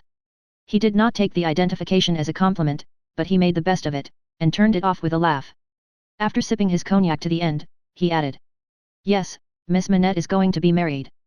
But not to an Englishman, to one who, like herself, is French by birth. And speaking of Gaspard, ah, poor Gaspard. It was cruel, cruel, it is a curious thing that she is going to marry the nephew of Monsieur the Marquis, for whom Gaspard was exalted to that height of so many feet, in other words, the present Marquis. But he lives unknown in England, he is no Marquis there, he is Mr. Charles Darnay. D'Aulnay is the name of his mother's family. Madame Defarge knitted steadily, but the intelligence had a palpable effect upon her husband. Do what he would, behind the little counter, as to the striking of a light and the lighting of his pipe, he was troubled, and his hand was not trustworthy. The spy would have been no spy if he had failed to see it, or to record it in his mind. Having made, at least, this one hit, whatever it might prove to be worth, and no customers coming in to help him to any other, Mr. Barsad paid for what he had drunk, and took his leave, taking occasion to say, in a genteel manner, before he departed, that he looked forward to the pleasure of seeing Monsieur and Madame Defarge again. For some minutes after he had emerged into the outer presence of Saint Antoine, the husband and wife remained exactly as he had left them, lest he should come back. Can it be true, said Defarge, in a low voice, looking down at his wife as he stood smoking with his hand on the back of her chair, what he has said of Ma'amselle Manette? As he has said it, returned Madame, lifting her eyebrows a little, it is probably false. But it may be true. If it is, Defarge began, and stopped. If it is, repeated his wife. And if it does come, while we live to see it triumph, I hope, for her sake, destiny will keep her husband out of France. Her husband's destiny, said Madame Defarge, with her usual composure, will take him where he is to go, and will lead him to the end that is to end him. That is all I know. But it is very strange, now, at least, is it not very strange, said Defarge, rather pleading with his wife to induce her to admit it, that, after all our sympathy for Monsieur her father, and herself, her husband's name should be proscribed under your hand at this moment, by the side of that infernal dogs who has just left us. Stranger things than that will happen when it does come, answered Madame. I have them both here, of a certainty, and they are both here for their merits, that is enough. She rolled up her knitting when she had said those words, and presently took the rose out of the handkerchief that was wound about her head. Either Saint Antoine had an instinctive sense that the objectionable decoration was gone, or Saint Antoine was on the watch for its disappearance, howbeit, the saint took courage to lounge in, very shortly afterwards, and the wine shop recovered its habitual aspect. In the evening, at which season of all others Saint Antoine turned himself inside out, and sat on doorsteps and window ledges, and came to the corners of vile streets and courts, for a breath of air. Madame Defarge with her work in her hand was accustomed to pass from place to place and from group to group, a missionary, there were many like her, such as the world will do well never to breed again. All the women knitted. They knitted worthless things, but, the mechanical work was a mechanical substitute for eating and drinking, the hands moved for the jaws and the digestive apparatus, if the bony fingers had been still, the stomachs would have been more famine-pinched. But, as the fingers went, the eyes went, and the thoughts. And as Madame Defarge moved on from group to group, all three went quicker and fiercer among every little knot of women that she had spoken with, and left behind. Her husband smoked at his door, looking after her with admiration. "A great woman," said he, "a strong woman, a grand woman, a frightfully grand woman." Darkness closed around, and then came the ringing of church bells and the distant beating of the military drums in the palace courtyard, as the women sat knitting, knitting. Darkness encompassed them. Another darkness was closing in as surely, when the church bells, then ringing pleasantly in many an airy steeple over France, should be melted into thundering cannon, when the military drums should be beating to drown a wretched voice, that night all potent as the voice of power and plenty, freedom and life. So much was closing in about the women who sat knitting, knitting, that they their very selves were closing in around a structure yet unbuilt, where they were to sit knitting, knitting, counting dropping heads. Chapter 17. One night. Never did the sun go down with a brighter glory on the quiet corner in Soho, than one memorable evening when the doctor and his daughter sat under the plane tree together. Never did the moon rise with a milder radiance over Great London, than on that night when it found them still seated under the tree, and shone upon their faces through its leaves. Lucy was to be married tomorrow. She had reserved this last evening for her father, and they sat alone under the plane tree. "You are happy, my dear father?" "Quite, my child." They had said little, though they had been there a long time. When it was yet light enough to work and read, she had neither engaged herself in her usual work, nor had she read to him. She had employed herself in both ways, at his side under the tree, many and many a time, but, this time was not quite like any other, and nothing could make it so. "And I am very happy tonight, dear father. I am deeply happy in the love that heaven has so blessed, my love for Charles, and Charles's love for me. But, if my life were not to be still consecrated to you, or if my marriage were so arranged as that it would part us, even by the length of a few of these streets, I should be more unhappy and self-reproachful now than I can tell you. Even as it is." Even as it was, she could not command her voice. In the sad moonlight, she clasped him by the neck, and laid her face upon his breast. In the moonlight which is always sad, as the light of the sun itself is, as the light called human life is, at its coming and its going. "Dearest dear! Can you tell me, this last time, that you feel quite sure, no new affections of mine, and no new duties of mine, will ever interpose between us? I know it well, but do you know it? In your own heart, do you feel quite certain?" Her father answered, with a cheerful firmness of conviction he could scarcely have assumed, "Quite sure, my darling. More than that," he added, as he tenderly kissed her, "my future is far brighter, Lucy, seen through your marriage, than it could have been, nay, than it ever was, without it. If I could hope that, my father. Believe it, love. Indeed it is so. Consider how natural and how plain it is, my dear, that it should be so. You, devoted and young, cannot fully appreciate the anxiety I have felt that your life should not be wasted." She moved her hand towards his lips, but he took it in his, and repeated the word. "Wasted, my child, should not be wasted, struck aside from the natural order of things, for my sake. Your unselfishness cannot entirely comprehend how much my mind has gone on this, but, only ask yourself, how could my happiness be perfect, while yours was incomplete? If I had never seen Charles, my father, I should have been quite happy with you." He smiled at her unconscious admission that she would have been unhappy without Charles, having seen him, and replied. "My child, you did see him, and it is Charles. If it had not been Charles, it would have been another. Or, if it had been no other, I should have been the cause, and then the dark part of my life would have cast its shadow beyond myself, and would have fallen on you." It was the first time, except at the trial, of her ever hearing him refer to the period of his suffering. It gave her a strange and new sensation while his words were in her ears, and she remembered it long afterwards. "See," said the doctor of Beauvais, raising his hand towards the moon. "I have looked at her from my prison window, when I could not bear her light. I have looked at her when it has been such torture to me to think of her shining upon what I had lost, that I have beaten my head against my prison walls. I have looked at her, in a state so dull and lethargic, that I have thought of nothing but the number of horizontal lines I could draw across her at the full, and the number of perpendicular lines with which I could intersect them." He added in his inward and pondering manner, as he looked at the moon, "It was 20 either way, I remember, and the 20th was difficult to squeeze in." The strange thrill with which she heard him go back to that time, deepened as he dwelt upon it, but, there was nothing to shock her in the manner of his reference. He only seemed to contrast his present cheerfulness and felicity with the dire endurance that was over.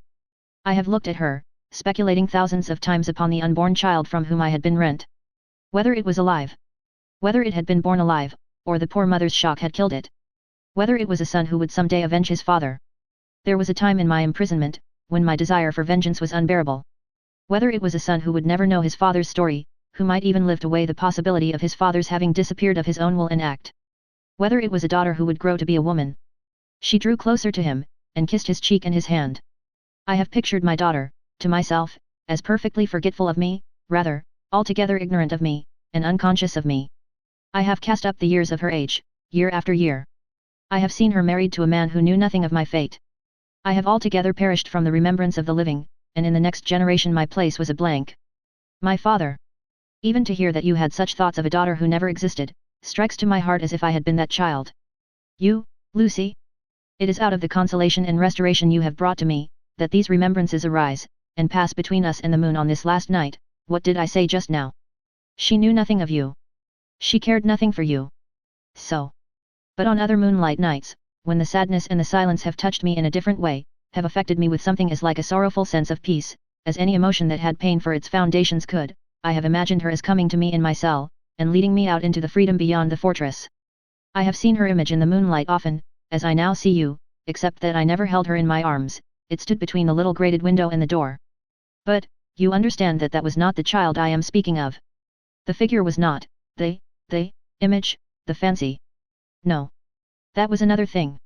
It stood before my disturbed sense of sight, but it never moved. The phantom that my mind pursued, was another and more real child. Of her outward appearance I know no more than that she was like her mother. The other had that likeness too, as you have, but was not the same. Can you follow me, Lucy? Hardly, I think. I doubt you must have been a solitary prisoner to understand these perplexed distinctions. His collected and calm manner could not prevent her blood from running cold, as he thus tried to anatomize his old condition. In that more peaceful state, I have imagined her, in the moonlight, coming to me and taking me out to show me that the home of her married life was full of her loving remembrance of her lost father. My picture was in her room, and I was in her prayers. Her life was active, cheerful, useful, but my poor history pervaded it all. I was that child, my father, I was not half so good, but in my love that was I. And she showed me her children, said the doctor of Beauvais, and they had heard of me, and had been taught to pity me. When they passed a prison of the state, they kept far from its frowning walls, and looked up at its bars, and spoke in whispers. She could never deliver me, I imagined that she always brought me back after showing me such things. But then, blessed with the relief of tears, I fell upon my knees, and blessed her. I am that child, I hope, my father. Oh my dear, will you bless me as fervently tomorrow? Lucy, I recall these old troubles and the reason that I have tonight for loving you better than words can tell, and thanking God for my great happiness. My thoughts, when they were wildest, never rose near the happiness that I have known with you, and that we have before us. He embraced her, solemnly commended her to heaven, and humbly thanked heaven for having bestowed her on him. By and by, they went into the house. There was no one bidden to the marriage but Mr. Lorry, there was even to be no bridesmaid but the gaunt Miss Pross. The marriage was to make no change in their place of residence, they had been able to extend it, by taking to themselves the upper rooms formerly belonging to the apocryphal invisible lodger, and they desired nothing more. Dr. Manette was very cheerful at the little supper. They were only 3 at table, and Miss Pross made the 3rd. He regretted that Charles was not there, was more than half disposed to object to the loving little plot that kept him away, and drank to him affectionately. So, the time came for him to bid Lucy good night, and they separated. But, in the stillness of the 3rd hour of the morning, Lucy came downstairs again, and stole into his room, not free from unshaped fears, beforehand. All things, however, were in their places, all was quiet, and he lay asleep, his white hair picturesque on the untroubled pillow, and his hands lying quiet on the coverlet. She put her needless candle in the shadow at a distance, crept up to his bed, and put her lips to his, then, leaned over him, and looked at him. Into his handsome face, the bitter waters of captivity had worn, but, he covered up their tracks with a determination so strong, that he held the mastery of them even in his sleep. A more remarkable face in its quiet, resolute, and guarded struggle with an unseen assailant, was not to be beheld in all the wide dominions of sleep, that night. She timidly laid her hand on his dear breast, and put up a prayer that she might ever be as true to him as her love aspired to be, and as his sorrows deserved. Then, she withdrew her hand, and kissed his lips once more, and went away. So, the sunrise came, and the shadows of the leaves of the plane tree moved upon his face, as softly as her lips had moved in praying for him. Chapter 18. 9 days. The marriage day was shining brightly, and they were ready outside the closed door of the doctor's room, where he was speaking with Charles Darnay. They were ready to go to church, the beautiful bride, Mr. Lorry and Miss Pross, to whom the event, through a gradual process of reconcilement to the inevitable, would have been one of absolute bliss, but for the yet lingering consideration that her brother Solomon should have been the bridegroom. And so, said Mr. Lorry, who could not sufficiently admire the bride, and who had been moving round her to take in every point of her quiet, pretty dress, and so it was for this, my sweet Lucy, that I brought you across the channel, such a baby. Lord bless me! How little I thought what I was doing! How lightly I valued the obligation I was conferring on my friend Mr. Charles! You didn't mean it, remarked the matter-of-fact Miss Pross, and therefore how could you know it? Nonsense! Really? Well, but don't cry, said the gentle Mr. Lorry. I am not crying, said Miss Pross, you are.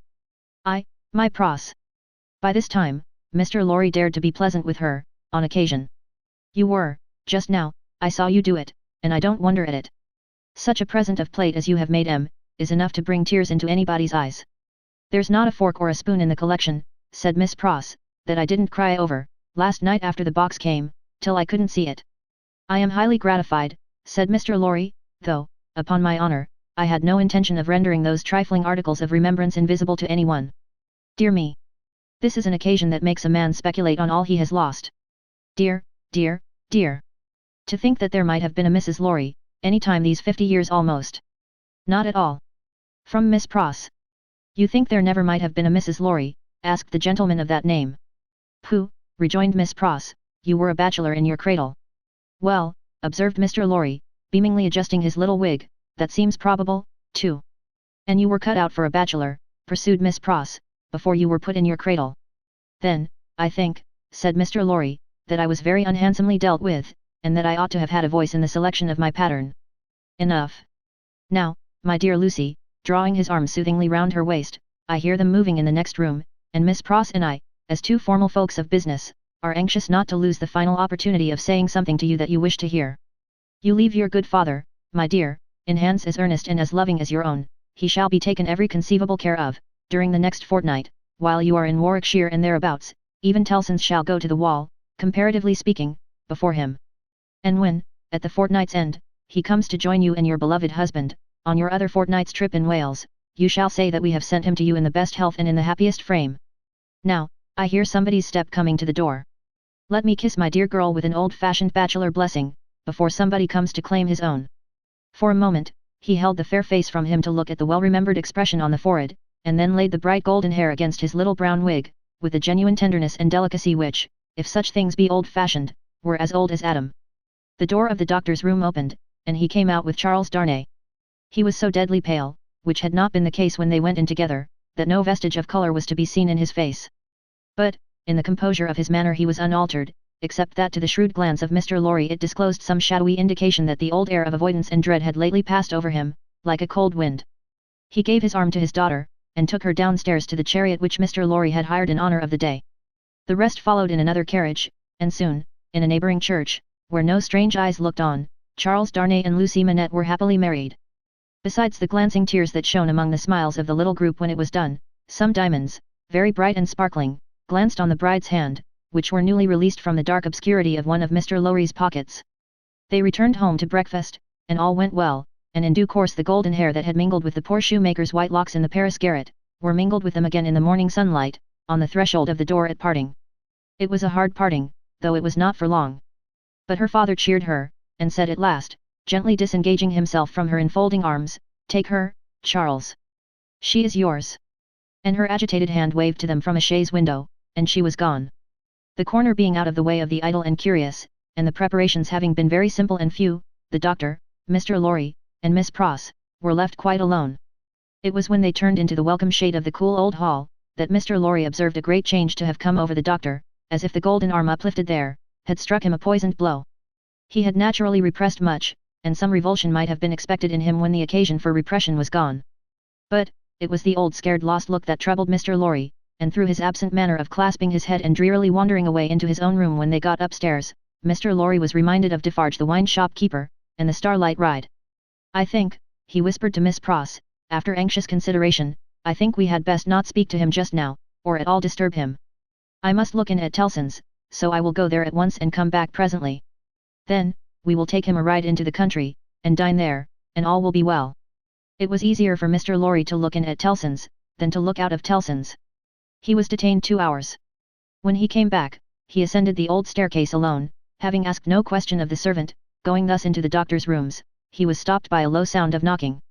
"Good God," he said, with a start. "What's that?" Miss Pross, with a terrified face, was at his ear. "Oh me, oh me! All is lost," cried she, wringing her hands.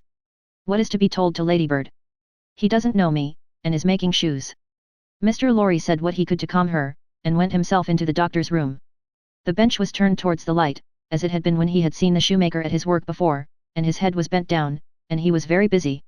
Dr. Manette. My dear friend, Dr. Manette. The doctor looked at him for a moment, half inquiringly, half as if he were angry at being spoken to, and bent over his work again. He had laid aside his coat and waistcoat, his shirt was open at the throat, as it used to be when he did that work, and even the old haggard, faded surface of face had come back to him. He worked hard, impatiently, as if in some sense of having been interrupted. Mr. Lorry glanced at the work in his hand, and observed that it was a shoe of the old size and shape. He took up another that was lying by him, and asked what it was. A young lady's walking shoe, he muttered, without looking up. It ought to have been finished long ago. Let it be. But, Dr. Manette. Look at me. He obeyed, in the old mechanically submissive manner, without pausing in his work.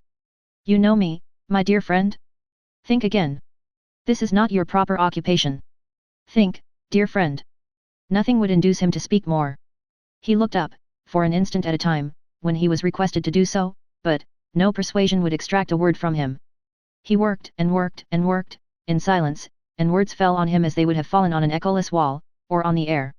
The only ray of hope that Mr. Lorry could discover, was, that he sometimes furtively looked up without being asked. In that, there seemed a faint expression of curiosity or perplexity, as though he were trying to reconcile some doubts in his mind. Two things at once impressed themselves on Mr. Lorry, as important above all others: the first, that this must be kept secret from Lucy; the second, that it must be kept secret from all who knew him. In conjunction with Miss Pross, he took immediate steps towards the latter precaution, by giving out that the doctor was not well, and required a few days of complete rest. In aid of the kind deception to be practiced on his daughter, Miss Pross was to write, describing his having been called away professionally, and referring to an imaginary letter of 2 or 3 hurried lines in his own hand, represented to have been addressed to her by the same post. These measures, advisable to be taken in any case, Mr. Lorry took in the hope of his coming to himself. If that should happen soon, he kept another course in reserve, which was, to have a certain opinion that he thought the best, on the doctor's case. In the hope of his recovery, and of resort to this third course being thereby rendered practicable, Mr. Lorry resolved to watch him attentively, with as little appearance as possible of doing so. He therefore made arrangements to absent himself from Tellson's for the first time in his life, and took his post by the window in the same room.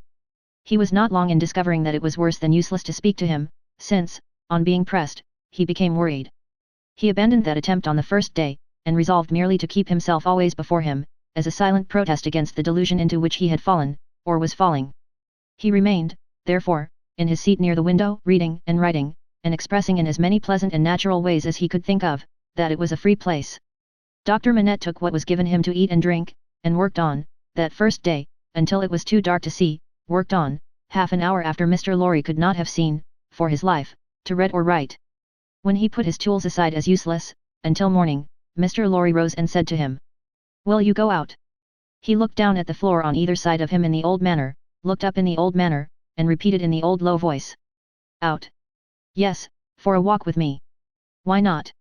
He made no effort to say why not, and said not a word more.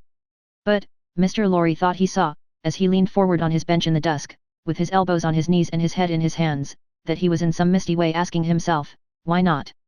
The sagacity of the man of business perceived an advantage here, and determined to hold it. Miss Pross and he divided the night into 2 watches, and observed him at intervals from the adjoining room.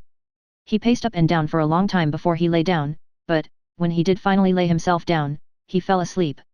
In the morning, he was up betimes, and went straight to his bench and to work. On this second day, Mr. Lorry saluted him cheerfully by his name, and spoke to him on topics that had been of late familiar to them. He returned no reply, but it was evident that he heard what was said, and that he thought about it, however confusedly. This encouraged Mr. Lorry to have Miss Pross in with her work, several times during the day. At those times, they quietly spoke of Lucy, and of her father then present, precisely in the usual manner, and as if there were nothing amiss.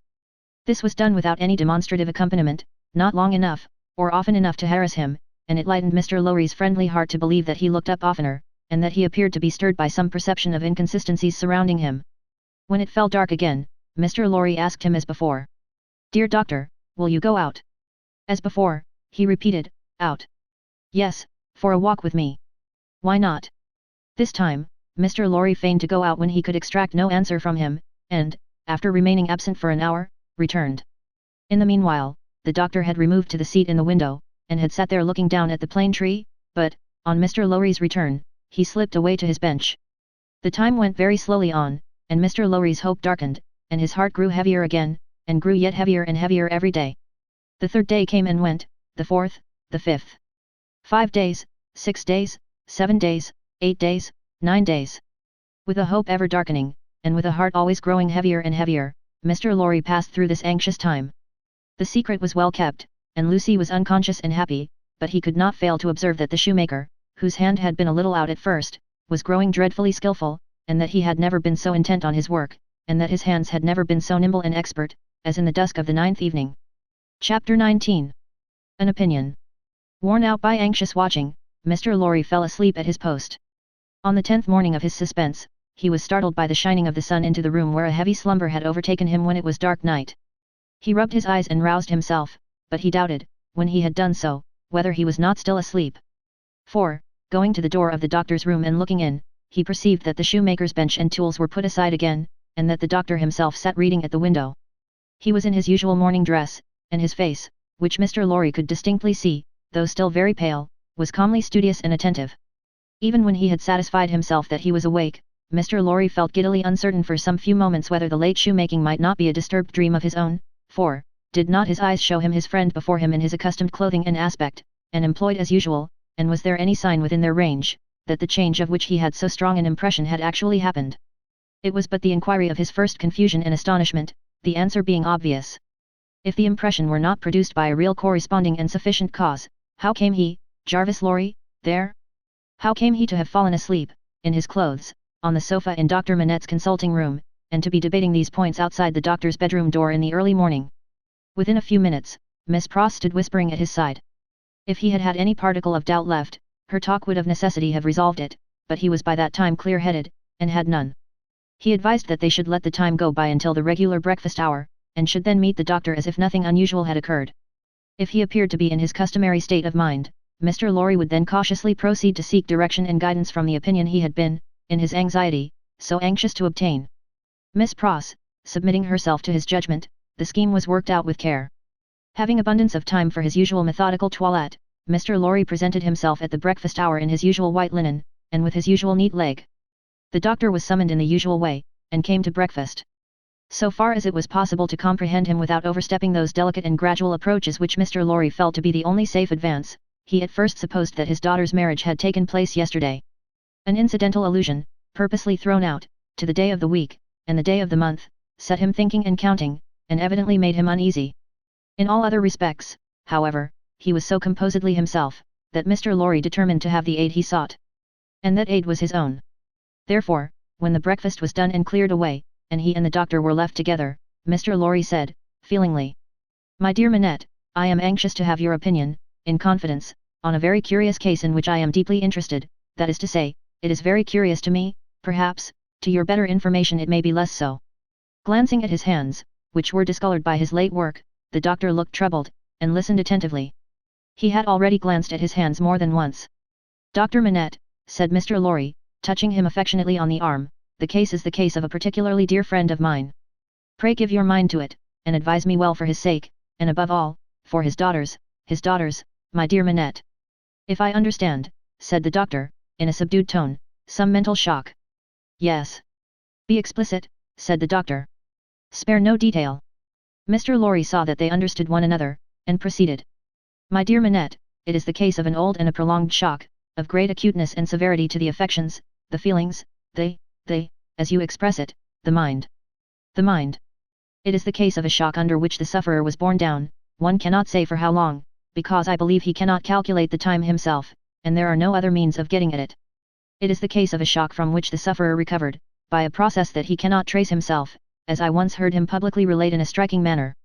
It is the case of a shock from which he has recovered, so completely, as to be a highly intelligent man, capable of close application of mind, and great exertion of body, and of constantly making fresh additions to his stock of knowledge, which was already very large.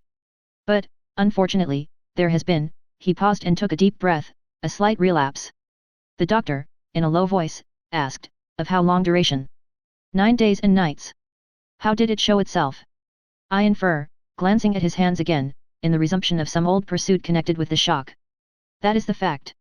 Now, did you ever see him, asked the doctor, distinctly and collectedly, though in the same low voice, engaged in that pursuit originally? Once. And when the relapse fell on him, was he in most respects, or in all respects, as he was then? I think in all respects. You spoke of his daughter. Does his daughter know of the relapse? No. It has been kept from her, and I hope will always be kept from her. It is known only to myself, and to one other who may be trusted. The doctor grasped his hand, and murmured, "That was very kind. That was very thoughtful." Mr. Lorry grasped his hand in return, and neither of the two spoke for a little while. "Now, my dear Manette," said Mr. Lorry, at length, in his most considerate and most affectionate way, "I am a mere man of business, and unfit to cope with such intricate and difficult matters. I do not possess the kind of information necessary, I do not possess the kind of intelligence, I want guiding. There is no man in this world on whom I could so rely for right guidance, as on you. Tell me, how does this relapse come about? Is there danger of another? Could a repetition of it be prevented? How should a repetition of it be treated? How does it come about at all? What can I do for my friend? No man ever can have been more desirous in his heart to serve a friend, than I am to serve mine, if I knew how. But I don't know how to originate, in such a case. If your sagacity, knowledge, and experience, could put me on the right track, I might be able to do so much, unenlightened and undirected, I can do so little. Pray discuss it with me, pray enable me to see it a little more clearly, and teach me how to be a little more useful." Dr. Manette sat meditating after these earnest words were spoken, and Mr. Lorry did not press him. "I think it probable," said the doctor, breaking silence with an effort, "that the relapse you have described, my dear friend, was not quite unforeseen by its subject. Was it dreaded by him?" Mr. Lorry ventured to ask. "Very much." He said it with an involuntary shudder. "You have no idea how such an apprehension weighs on the sufferer's mind, and how difficult, how almost impossible, it is, for him to force himself to utter a word upon the topic that oppresses him. Would he," asked Mr. Lorry, "be sensibly relieved if he could prevail upon himself to impart that secret brooding to anyone, when it is on him? I think so. But it is, as I have told you, next to impossible. I even believe it, in some cases, to be quite impossible. Now," said Mr. Lorry, gently laying his hand on the doctor's arm again, after a short silence on both sides, "to what would you refer this attack?" "I believe," returned Dr. Manette, "that there had been a strong and extraordinary revival of the train of thought and remembrance that was the first cause of the malady. Some intense associations of a most distressing nature were vividly recalled, I think. It is probable that there had long been a dread lurking in his mind, that those associations would be recalled, say, under certain circumstances, say, on a particular occasion. He tried to prepare himself in vain, perhaps the effort to prepare himself made him less able to bear it." "Would he remember what took place in the relapse?" asked Mr. Lorry, with natural hesitation. The doctor looked desolately round the room, shook his head, and answered, in a low voice, "Not at all." "Now, as to the future," hinted Mr. Lorry. "As to the future," said the doctor, recovering firmness, "I should have great hope. As it pleased heaven in its mercy to restore him so soon, I should have great hope. He, yielding under the pressure of a complicated something, long dreaded and long vaguely foreseen and contended against, and recovering after the cloud had burst and passed, I should hope that the worst was over." "Well, well. That's good comfort. I am thankful," said Mr. Lorry. "I am thankful," repeated the doctor, bending his head with reverence.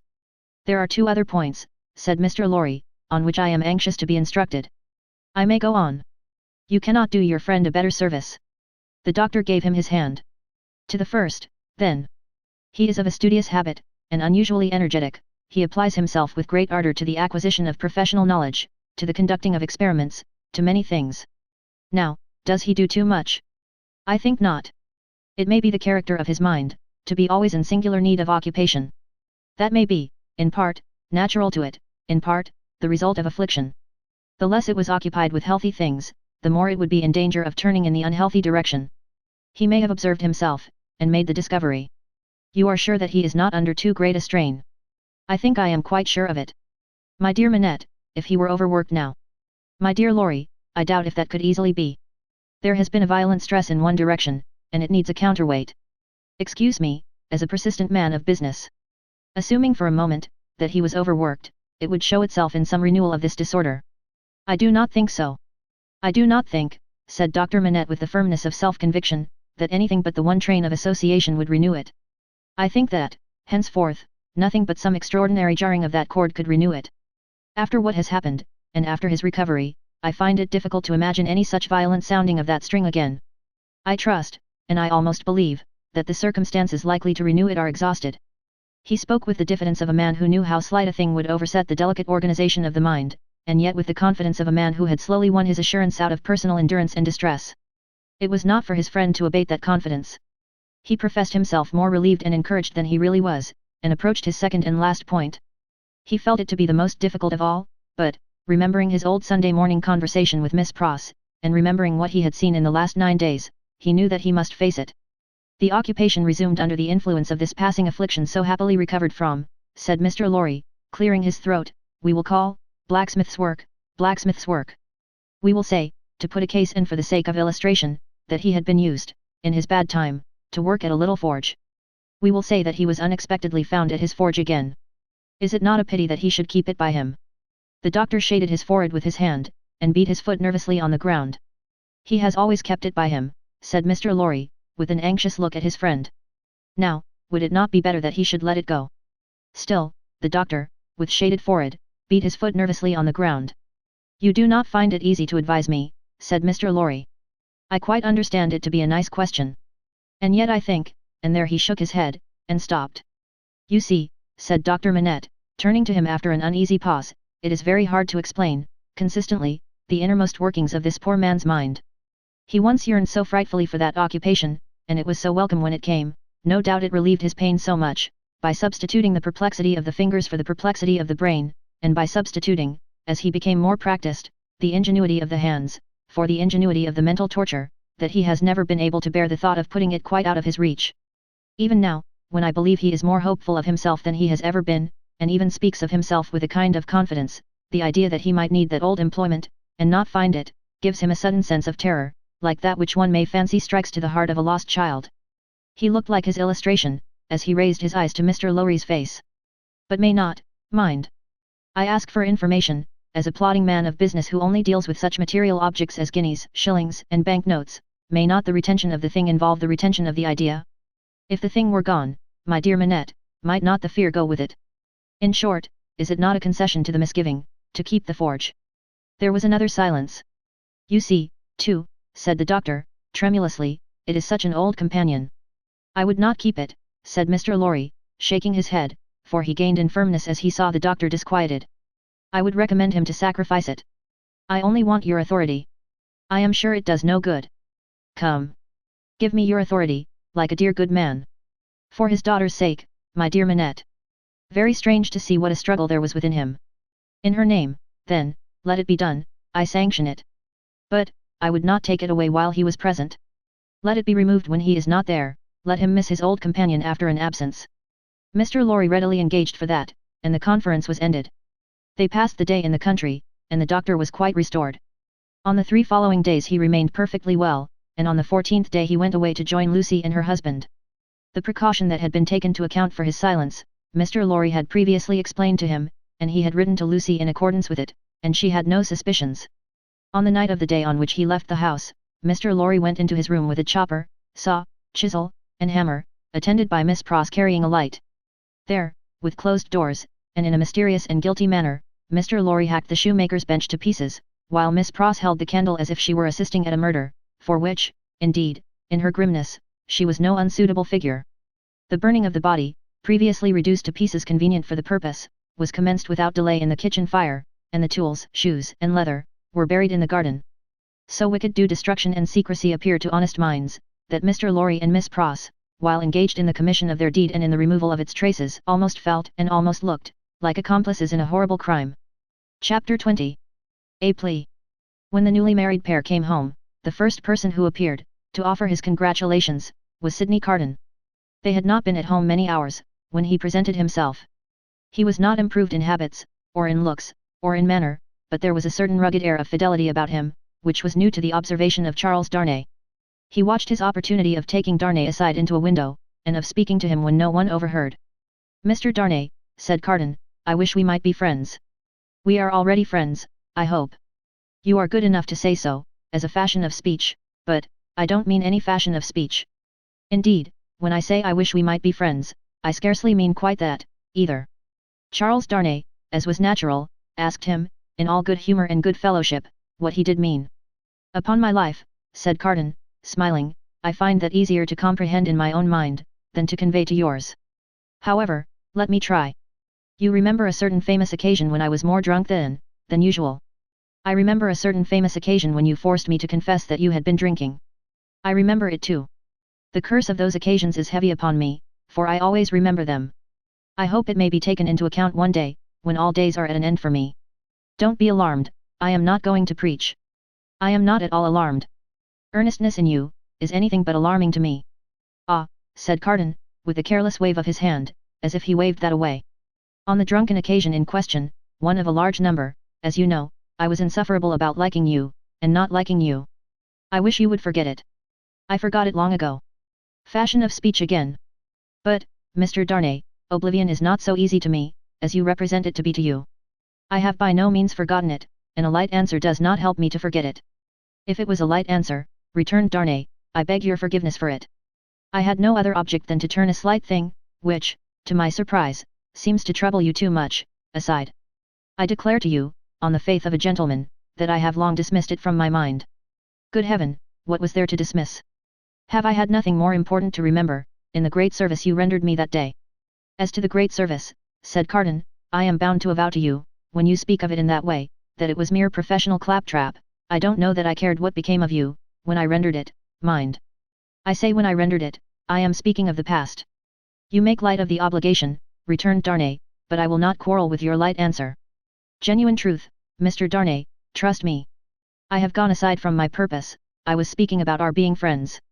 Now, you know me, you know I am incapable of all the higher and better flights of men. If you doubt it, ask Stryver, and he'll tell you so. I prefer to form my own opinion, without the aid of his. Well. At any rate you know me as a dissolute dog, who has never done any good, and never will. I don't know that you never will. But I do, and you must take my word for it. Well. If you could endure to have such a worthless fellow, and a fellow of such indifferent reputation, coming and going at odd times, I should ask that I might be permitted to come and go as a privileged person here, that I might be regarded as an useless, and I would add, if it were not for the resemblance I detected between you and me, an unornamental piece of furniture, tolerated for its old service, and taken no notice of. I doubt if I should abuse the permission. It is 100 to 1 if I should avail myself of it 4 times in a year. It would satisfy me, I dare say, to know that I had it. Will you try? That is another way of saying that I am placed on the footing I have indicated. I thank you, Darnay. I may use that freedom with your name. I think so, Carton, by this time. They shook hands upon it, and Sidney turned away. Within a minute afterwards, he was, to all outward appearance, as unsubstantial as ever.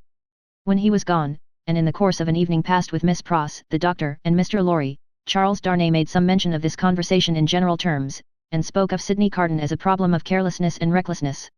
He spoke of him, in short, not bitterly or meaning to bear hard upon him, but as anybody might who saw him as he showed himself. He had no idea that this could dwell in the thoughts of his fair young wife, but, when he afterwards joined her in their own rooms, he found her waiting for him with the old pretty lifting of the forehead strongly marked. We are thoughtful tonight, said Darnay, drawing his arm about her. Yes, dearest Charles, with her hands on his breast, and the inquiring and attentive expression fixed upon him, we are rather thoughtful tonight, for we have something on our mind tonight. What is it, my Lucy? Will you promise not to press one question on me, if I beg you not to ask it? Will I promise? What will I not promise to my love? What, indeed, with his hand putting aside the golden hair from the cheek, and his other hand against the heart that beat for him. I think, Charles, poor Mr. Carton deserves more consideration and respect than you expressed for him tonight. Indeed, my own? Why so? That is what you are not to ask me. But I think, I know, he does. If you know it, it is enough. What would you have me do, my life? I would ask you, dearest, to be very generous with him always, and very lenient on his faults when he is not by. I would ask you to believe that he has a heart he very, very seldom reveals, and that there are deep wounds in it. My dear, I have seen it bleeding. It is a painful reflection to me, said Charles Darnay, quite astounded, that I should have done him any wrong. I never thought this of him. My husband, it is so. I fear he is not to be reclaimed, there is scarcely a hope that anything in his character or fortunes is reparable now. But, I am sure that he is capable of good things, gentle things, even magnanimous things. She looked so beautiful in the purity of her faith in this lost man, that her husband could have looked at her as she was for hours. And, oh my dearest love, she urged, clinging nearer to him, laying her head upon his breast, and raising her eyes to his, "Remember how strong we are in our happiness, and how weak he is in his misery." The supplication touched him home. "I will always remember it, dear heart. I will remember it as long as I live." He bent over the golden head, and put the rosy lips to his, and folded her in his arms. If one forlorn wanderer then pacing the dark streets, could have heard her innocent disclosure, and could have seen the drops of pity kissed away by her husband from the soft blue eyes so loving of that husband, he might have cried to the night, and the words would not have parted from his lips for the first time. God bless her for her sweet compassion. Chapter 21. Echoing Footsteps. A wonderful corner for echoes, it has been remarked, that corner where the doctor lived. Ever busily winding the golden thread which bound her husband, and her father, and herself, and her old directress and companion, in a life of quiet bliss, Lucy sat in the still house in the tranquilly resounding corner, listening to the echoing footsteps of years. At first, there were times, though she was a perfectly happy young wife, when her work would slowly fall from her hands, and her eyes would be dimmed. For, there was something coming in the echoes, something light, afar off, and scarcely audible yet, that stirred her heart too much. Fluttering hopes and doubts, hopes, of a love as yet unknown to her, doubts, of her remaining upon earth, to enjoy that new delight, divided her breast. Among the echoes then, there would arise the sound of footsteps at her own early grave, and thoughts of the husband who would be left so desolate, and who would mourn for her so much, swelled to her eyes, and broke like waves. That time passed, and her little Lucy lay on her bosom. Then, among the advancing echoes, there was the tread of her tiny feet and the sound of her prattling words. Let greater echoes resound as they would, the young mother at the cradle side could always hear those coming. They came, and the shady house was sunny with a child's laugh, and the divine friend of children, to whom in her trouble she had confided hers, seemed to take her child in his arms, as he took the child of old, and made it a sacred joy to her. Ever busily winding the golden thread that bound them all together, weaving the service of her happy influence through the tissue of all their lives, and making it predominate nowhere, Lucy heard in the echoes of years none but friendly and soothing sounds. Her husband's step was strong and prosperous among them, her father's firm and equal. Lo, Miss Pross, in harness of string, awakening the echoes, as an unruly charger, whip-corrected, snorting and pawing the earth under the plane tree in the garden. Even when there were sounds of sorrow among the rest, they were not harsh nor cruel. Even when golden hair, like her own, lay in a halo on a pillow round the worn face of a little boy, and he said, with a radiant smile, "Dear Papa and Mamma, I am very sorry to leave you both, and to leave my pretty sister, but I am called, and I must go." Those were not tears all of agony that wetted his young mother's cheek, as the spirit departed from her embrace that had been entrusted to it. "Suffer them and forbid them not. They see my father's face. O Father," blessed words. Thus, the rustling of an angel's wings got blended with the other echoes, and they were not wholly of earth, but had in them that breath of heaven. Sighs of the winds that blew over a little garden tomb were mingled with them also, and both were audible to Lucy, in a hushed murmur, like the breathing of a summer sea asleep upon a sandy shore, as the little Lucy, comically studious at the task of the morning, or dressing a doll at her mother's footstool, chattered in the tongues of the two cities that were blended in her life. The echoes rarely answered to the actual tread of Sidney Carton. Some half-dozen times a year, at most, he claimed his privilege of coming in uninvited, and would sit among them through the evening, as he had once done often. He never came there heated with wine. And one other thing regarding him was whispered in the echoes, which has been whispered by all true echoes for ages and ages. No man ever really loved a woman, lost her, and knew her with a blameless though an unchanged mind, when she was a wife and a mother, but her children had a strange sympathy with him, an instinctive delicacy of pity for him. What fine hidden sensibilities are touched in such a case, no echoes tell, but it is so, and it was so here. Carton was the first stranger to whom little Lucy held out her chubby arms, and he kept his place with her as she grew. The little boy had spoken of him, almost at the last. "Poor Carton! Kiss him for me." Mr. Stryver shouldered his way through the law, like some great engine forcing itself through turbid water, and dragged his useful friend in his wake, like a boat towed astern. As the boat so favoured is usually in a rough plight, and mostly under water, so, Sidney had a swamped life of it. But, easy and strong custom, unhappily so much easier and stronger in him than any stimulating sense of desert or disgrace, made it the life he was to lead, and he no more thought of emerging from his state of lion's jackal, than any real jackal may be supposed to think of rising to be a lion. Stryver was rich, had married a florid widow with property and 3 boys, who had nothing particularly shining about them but the straight hair of their dumpling heads. These 3 young gentlemen, Mr. Stryver, exuding patronage of the most offensive quality from every pore, had walked before him like 3 sheep to the quiet corner in Soho, and had offered as pupils to Lucy's husband, delicately saying, "Hello, here are 3 lumps of bread and cheese towards your matrimonial picnic, Darnay." The polite rejection of the 3 lumps of bread and cheese had quite bloated Mr. Stryver with indignation, which he afterwards turned to account in the training of the young gentleman, by directing them to beware of the pride of beggars, like that tutor fellow. He was also in the habit of declaiming to Mrs. Stryver, over his full-bodied wine, on the arts Mrs. Darnay had once put in practice to catch him, and on the diamond-cut diamond arts in himself, madam, which had rendered him not to be caught. Some of his King's Bench familiars, who were occasionally parties to the full-bodied wine and the lie, excused him for the latter by saying that he had told it so often, that he believed it himself, which is surely such an incorrigible aggravation of an originally bad offence, as to justify any such offenders being carried off to some suitably retired spot, and there hanged out of the way. These were among the echoes to which Lucy, sometimes pensive, sometimes amused and laughing, listened in the echoing corner, until her little daughter was 6 years old. How near to her heart the echoes of her child's tread came, and those of her own dear father's, always active and self-possessed, and those of her dear husband's, need not be told. Nor, how the lightest echo of their united home, directed by herself with such a wise and elegant thrift that it was more abundant than any waste, was music to her. Nor, how there were echoes all about her, sweet in her ears, of the many times her father had told her that he found her more devoted to him married, if that could be, than single, and of the many times her husband had said to her that no cares and duties seemed to divide her love for him or her help to him, and asked her what is the magic secret, my darling, of your being everything to all of us, as if there were only one of us, yet never seeming to be hurried, or to have too much to do. But, there were other echoes, from a distance, that rumbled menacingly in the corner all through this space of time.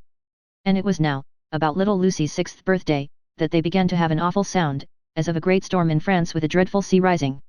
On a night in mid-July, 1789, Mr. Lorry came in late, from Tellson's, and sat himself down by Lucy and her husband in the dark window. It was a hot, wild night, and they were all three reminded of the old Sunday night when they had looked at the lightning from the same place. I began to think, said Mr. Lorry, pushing his brown wig back, that I should have to pass the night at Tellson's. We have been so full of business all day, that we have not known what to do first, or which way to turn. There is such an uneasiness in Paris, that we have actually a run of confidence upon us. Our customers over there, seem not to be able to confide their property to us fast enough. There is positively a mania among some of them for sending it to England. That has a bad look, said Darnay. A bad look, you say, my dear Darnay? Yes, but we don't know what reason there is in it. People are so unreasonable. Some of us at Tellson's are getting old, and we really can't be troubled out of the ordinary course without due occasion. Still, said Darnay, you know how gloomy and threatening the sky is. I know that, to be sure, assented Mr. Lorry, trying to persuade himself that his sweet temper was soured, and that he grumbled, but I am determined to be peevish after my long day's boat ration. Where is Manette? Here he is, said the doctor, entering the dark room at the moment. I am quite glad you are at home, for these hurries and forebodings by which I have been surrounded all day long, have made me nervous without reason. You are not going out, I hope. No, I am going to play backgammon with you, if you like, said the doctor. I don't think I do like, if I may speak my mind. I am not fit to be pitted against you tonight. Is the tea-board still there, Lucy? I can't see. Of course, it has been kept for you. Thank ye, my dear. The precious child is safe in bed. And sleeping soundly. That's right, all safe and well. I don't know why anything should be otherwise than safe and well here, thank God, but I have been so put out all day, and I am not as young as I was. My tea, my dear. Thank ye. Now, come and take your place in the circle, and let us sit quiet, and hear the echoes about which you have your theory. Not a theory, it was a fancy. A fancy, then, my wise pet, said Mr. Lorry, patting her hand. They are very numerous and very loud, though, are they not? Only hear them. Headlong, mad, and dangerous footsteps to force their way into anybody's life, footsteps not easily made clean again if once stained red, the footsteps raging in Saint Antoine afar off, as the little circle sat in the dark London window. Saint Antoine had been, that morning, a vast dusky mass of scarecrows heaving to and fro, with frequent gleams of light above the billowy heads, where steel blades and bayonets shone in the sun. A tremendous roar arose from the throat of Saint Antoine, and a forest of naked arms struggled in the air like shriveled branches of trees in a winter wind, all the fingers convulsively clutching at every weapon or semblance of a weapon that was thrown up from the depths below, no matter how far off. Who gave them out, whence they last came, where they began, through what agency they crookedly quivered and jerked, scores at a time, over the heads of the crowd, like a kind of lightning, no eye in the throng could have told, but, muskets were being distributed, so were cartridges, powder and ball, bars of iron and wood, knives, axes, pikes, every weapon that distracted ingenuity could discover or devise. People who could lay hold of nothing else, set themselves with bleeding hands to force stones and bricks out of their places in walls. Every pulse and heart in Saint Antoine was on high fever strain and at high fever heat. Every living creature there held life as of no account, and was demented with a passionate readiness to sacrifice it. As a whirlpool of boiling waters has a center point, so, all this raging circled round Defarge's wine shop, and every human drop in the cauldron had a tendency to be sucked towards the vortex where Defarge himself, already begrimed with gunpowder and sweat, issued orders, issued arms, thrust this man back, dragged this man forward, disarmed one to arm another, laboured and strove in the thickest of the uproar. "Keep near to me, Jacques 3, cried Defarge, and do you, Jacques 1 and 2, separate and put yourselves at the head of as many of these patriots as you can. Where is my wife?" Well. Here you see me," said Madame, composed as ever, but not knitting today. Madame's resolute right hand was occupied with an axe, in place of the usual softer implements, and in her girdle were a pistol and a cruel knife. "Where do you go, my wife?" "I go," said Madame, "with you at present. You shall see me at the head of women, by and by." "Come, then," cried Defarge, in a resounding voice. "Patriots and friends, we are ready. The Bastille." With a roar that sounded as if all the breath in France had been shaped into the detested word, the living sea rose, wave on wave, depth on depth, and overflowed the city to that point. Alarm bells ringing, drums beating, the sea raging and thundering on its new beach, the attack began. Deep ditches, double drawbridge, massive stone walls, 8 great towers, cannon, muskets, fire and smoke. Through the fire and through the smoke, in the fire and in the smoke, for the sea cast him up against a cannon, and on the instant he became a cannoneer. Defarge of the wine shop worked like a manful soldier, 2 fierce hours. Deep ditch, single drawbridge, massive stone walls, 8 great towers, cannon, muskets, fire and smoke. 1 drawbridge down. Work, comrades all, work. Work, Jacques 1, Jacques 2, Jacques 1000, Jacques 2000, Jacques 5 and 20,000, in the name of all the angels or the devils, which you prefer, work. Thus Defarge of the wine shop, still at his gun, which had long grown hot. "To me, women," cried Madame his wife. "What? We can kill as well as the men when the place is taken." And to her, with a shrill thirsty cry, trooping women variously armed, but all armed alike in hunger and revenge. Cannon, muskets, fire and smoke, but, still the deep ditch, the single drawbridge, the massive stone walls, and the 8 great towers. Slight displacements of the raging sea, made by the falling wounded. Flashing weapons, blazing torches, smoking wagon-loads of wet straw, hard work at neighbouring barricades in all directions, shrieks, volleys, execrations, bravery without stint, boom smash and rattle, and the furious sounding of the living sea, but, still the deep ditch, and the single drawbridge, and the massive stone walls, and the 8 great towers, and still Defarge of the wine shop at his gun, grown doubly hot by the service of 4 fierce hours.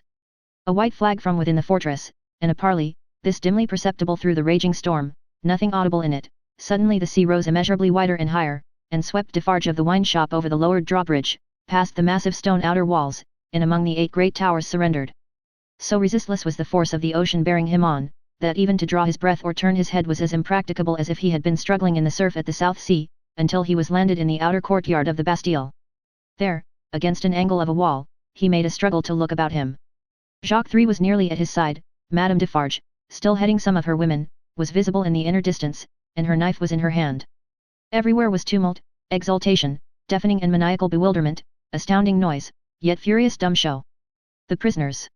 The records. The secret cells. The instruments of torture. The prisoners. Of all these cries, and 10,000 incoherences, the prisoners, was the cry most taken up by the sea that rushed in, as if there were an eternity of people, as well as of time and space. When the foremost billows rolled past, bearing the prison officers with them, and threatening them all with instant death if any secret nook remained undisclosed, Defarge laid his strong hand on the breast of one of these men, a man with a grey head, who had a lighted torch in his hand, separated him from the rest, and got him between himself and the wall. "Show me the North Tower," said Defarge. "Quick." "I will faithfully," replied the man, "if you will come with me." "But there is no one there." "What is the meaning of 105, North Tower?" asked Defarge. "Quick." "The meaning, monsieur? Does it mean a captive, or a place of captivity? Or do you mean that I shall strike you dead?" "Kill him," croaked Jacques 3, who had come close up. "Monsieur, it is a cell." "Show it me." "Pass this way, then." Jacques 3, with his usual craving on him, and evidently disappointed by the dialogue taking a turn that did not seem to promise bloodshed, held by Defarge's arm as he held by the turnkeys. Their 3 heads had been close together during this brief discourse, and it had been as much as they could do to hear one another. Even then, so tremendous was the noise of the living ocean, in its eruption into the fortress, and its inundation of the courts and passages and staircases. All around outside, too, it beat the walls with a deep, hoarse roar, from which, occasionally, some partial shouts of tumult broke and leaped into the air like spray.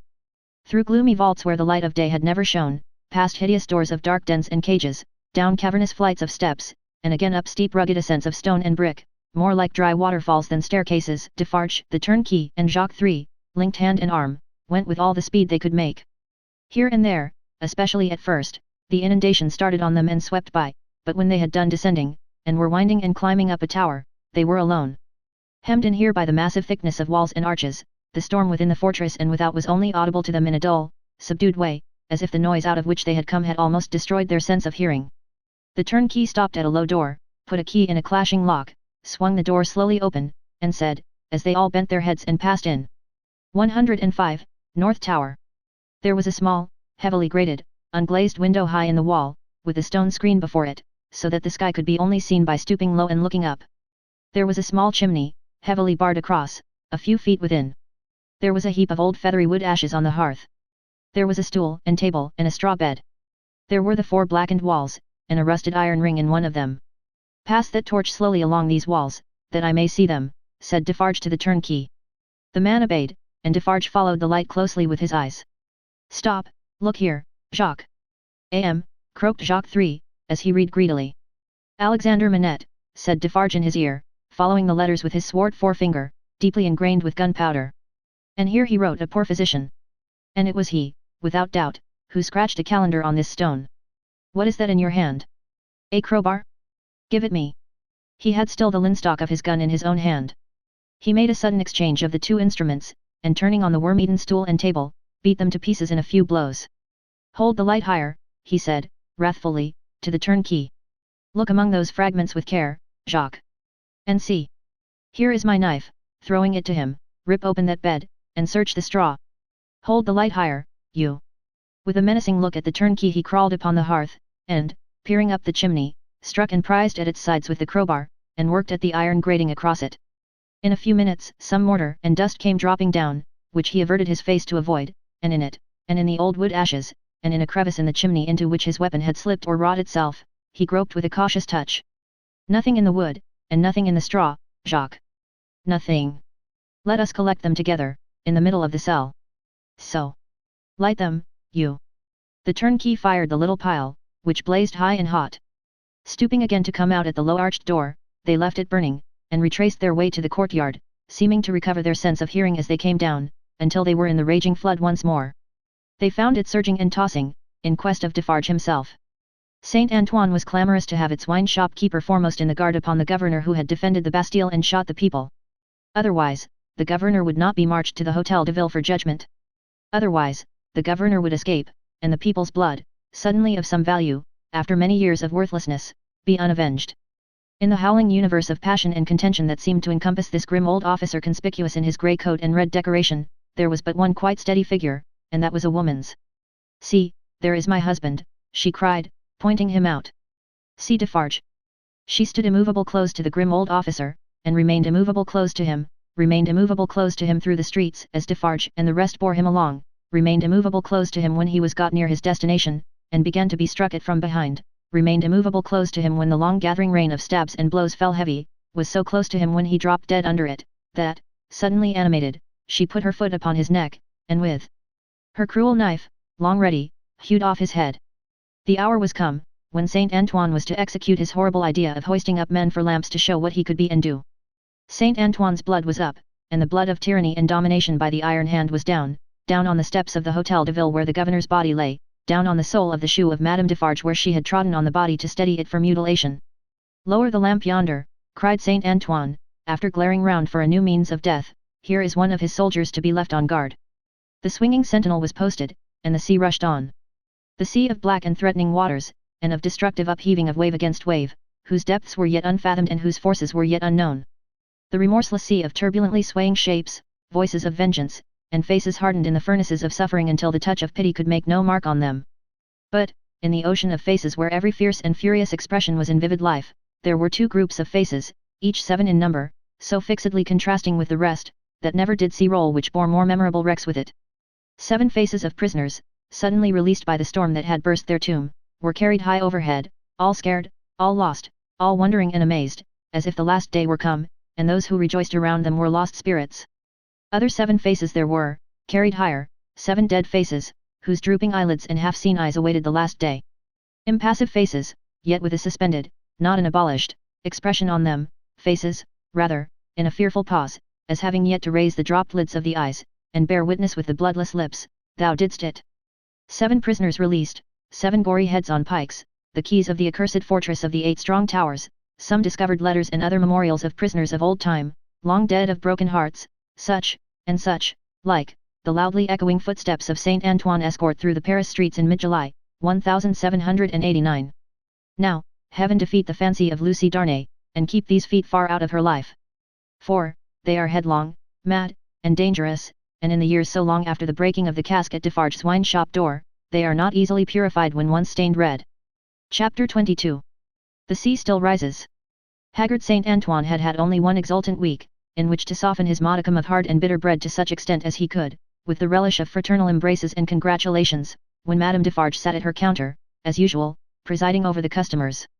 Madame Defarge wore no rose in her head, for the great brotherhood of spies had become, even in one short week, extremely chary of trusting themselves to the saint's mercies. The lamps across his streets had a portentously elastic swing with them. Madame Defarge, with her arms folded, sat in the morning light and heat, contemplating the wine shop and the street. In both, there were several knots of loungers, squalid and miserable, but now with a manifest sense of power enthroned on their distress. The raggedest nightcap, awry on the wretchedest head, had this crooked significance in it: I know how hard it has grown for me, the wearer of this, to support life in myself, but do you know how easy it has grown for me, the wearer of this, to destroy life in you? Every lean bare arm, that had been without work before, had this work always ready for it now, that it could strike. The fingers of the knitting women were vicious, with the experience that they could tear. There was a change in the appearance of Saint Antoine, the image had been hammering into this for hundreds of years, and the last finishing blows had told mightily on the expression. Madame Defarge sat observing it, with such suppressed approval as was to be desired in the leader of the Saint Antoine women. One of her sisterhood knitted beside her. The short, rather plump wife of a starved grocer, and the mother of 2 children withal, this lieutenant had already earned the complimentary name of the Vengeance. "Hark," said the Vengeance. "Listen, then. Who comes?" As if a train of powder laid from the outermost bound of Saint Antoine Quarter to the wine shop door, had been suddenly fired, a fast-spreading murmur came rushing along. "It is Defarge," said Madame. "Silence, patriots!" Defarge came in breathless, pulled off a red cap he wore, and looked around him. "Listen, everywhere," said Madame again. "Listen to him." Defarge stood, panting, against a background of eager eyes and open mouths, formed outside the door. All those within the wine shop had sprung to their feet. "Say then, my husband. What is it? News from the other world?" "How, then," cried Madame, contemptuously. "The other world? Does everybody here recall old Foulon, who told the famished people that they might eat grass, and who died, and went to hell? Everybody, from all throats. The news is of him. He is among us. Among us, from the universal throat again. And dead. Not dead. He feared us so much, and with reason, that he caused himself to be represented as dead, and had a grand mock funeral. But they have found him alive, hiding in the country, and have brought him in. I have seen him but now, on his way to the Hotel de Ville, a prisoner. I have said that he had reason to fear us. Say all. Had he reason? Wretched old sinner of more than 60 years and 10, if he had never known it yet, he would have known it in his heart of hearts if he could have heard the answering cry. A moment of profound silence followed. Defarge and his wife looked steadfastly at one another. The Vengeance stooped, and the jar of a drum was heard as she moved it at her feet behind the counter. "Patriots," said Defarge, in a determined voice, "are we ready?" Instantly Madame Defarge's knife was in her girdle, the drum was beating in the streets, as if it and a drummer had flown together by magic, and the Vengeance, uttering terrific shrieks, and flinging her arms about her head like all the 40 Furies at once, was tearing from house to house, rousing the women. The men were terrible, in the bloody-minded anger with which they looked from windows, caught up what arms they had, and came pouring down into the streets, but, the women were a sight to chill the boldest. From such household occupations as their bare poverty yielded, from their children, from their aged and their sick crouching on the bare ground famished and naked, they ran out with streaming hair, urging one another, and themselves, to madness with the wildest cries and actions. "Villain Foulon taken, my sister! Old Foulon taken, my mother! Miscreant Foulon taken, my daughter!" Then, a score of others ran into the midst of these, beating their breasts, tearing their hair, and screaming, "Foulon alive! Foolin who told the starving people they might eat grass. Foolin who told my old father that he might eat grass, when I had no bread to give him. Foolin who told my baby it might suck grass, when these breasts were dry with want. O Mother of God, this Foolin! O heaven our suffering! Hear me, my dead baby and my withered father, I swear on my knees, on these stones, to avenge you on Foolin.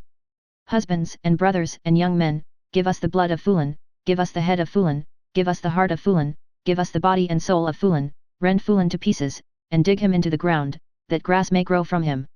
With these cries, numbers of the women, lashed into blind frenzy, whirled about, striking and tearing at their own friends until they dropped into a passionate swoon, and were only saved by the men belonging to them from being trampled underfoot. Nevertheless, not a moment was lost, not a moment. This Foulon was at the Hotel de Ville, and might be loosed. Never, if Saint Antoine knew his own sufferings, insults, and wrongs. Armed men and women flocked out of the quarters so fast, and drew even these last dregs after them with such a force of suction, that within a quarter of an hour there was not a human creature in Saint Antoine's bosom but a few old crones and the wailing children. No. They were all by that time choking the hall of examination where this old man, ugly and wicked, was, and overflowing into the adjacent open space and streets.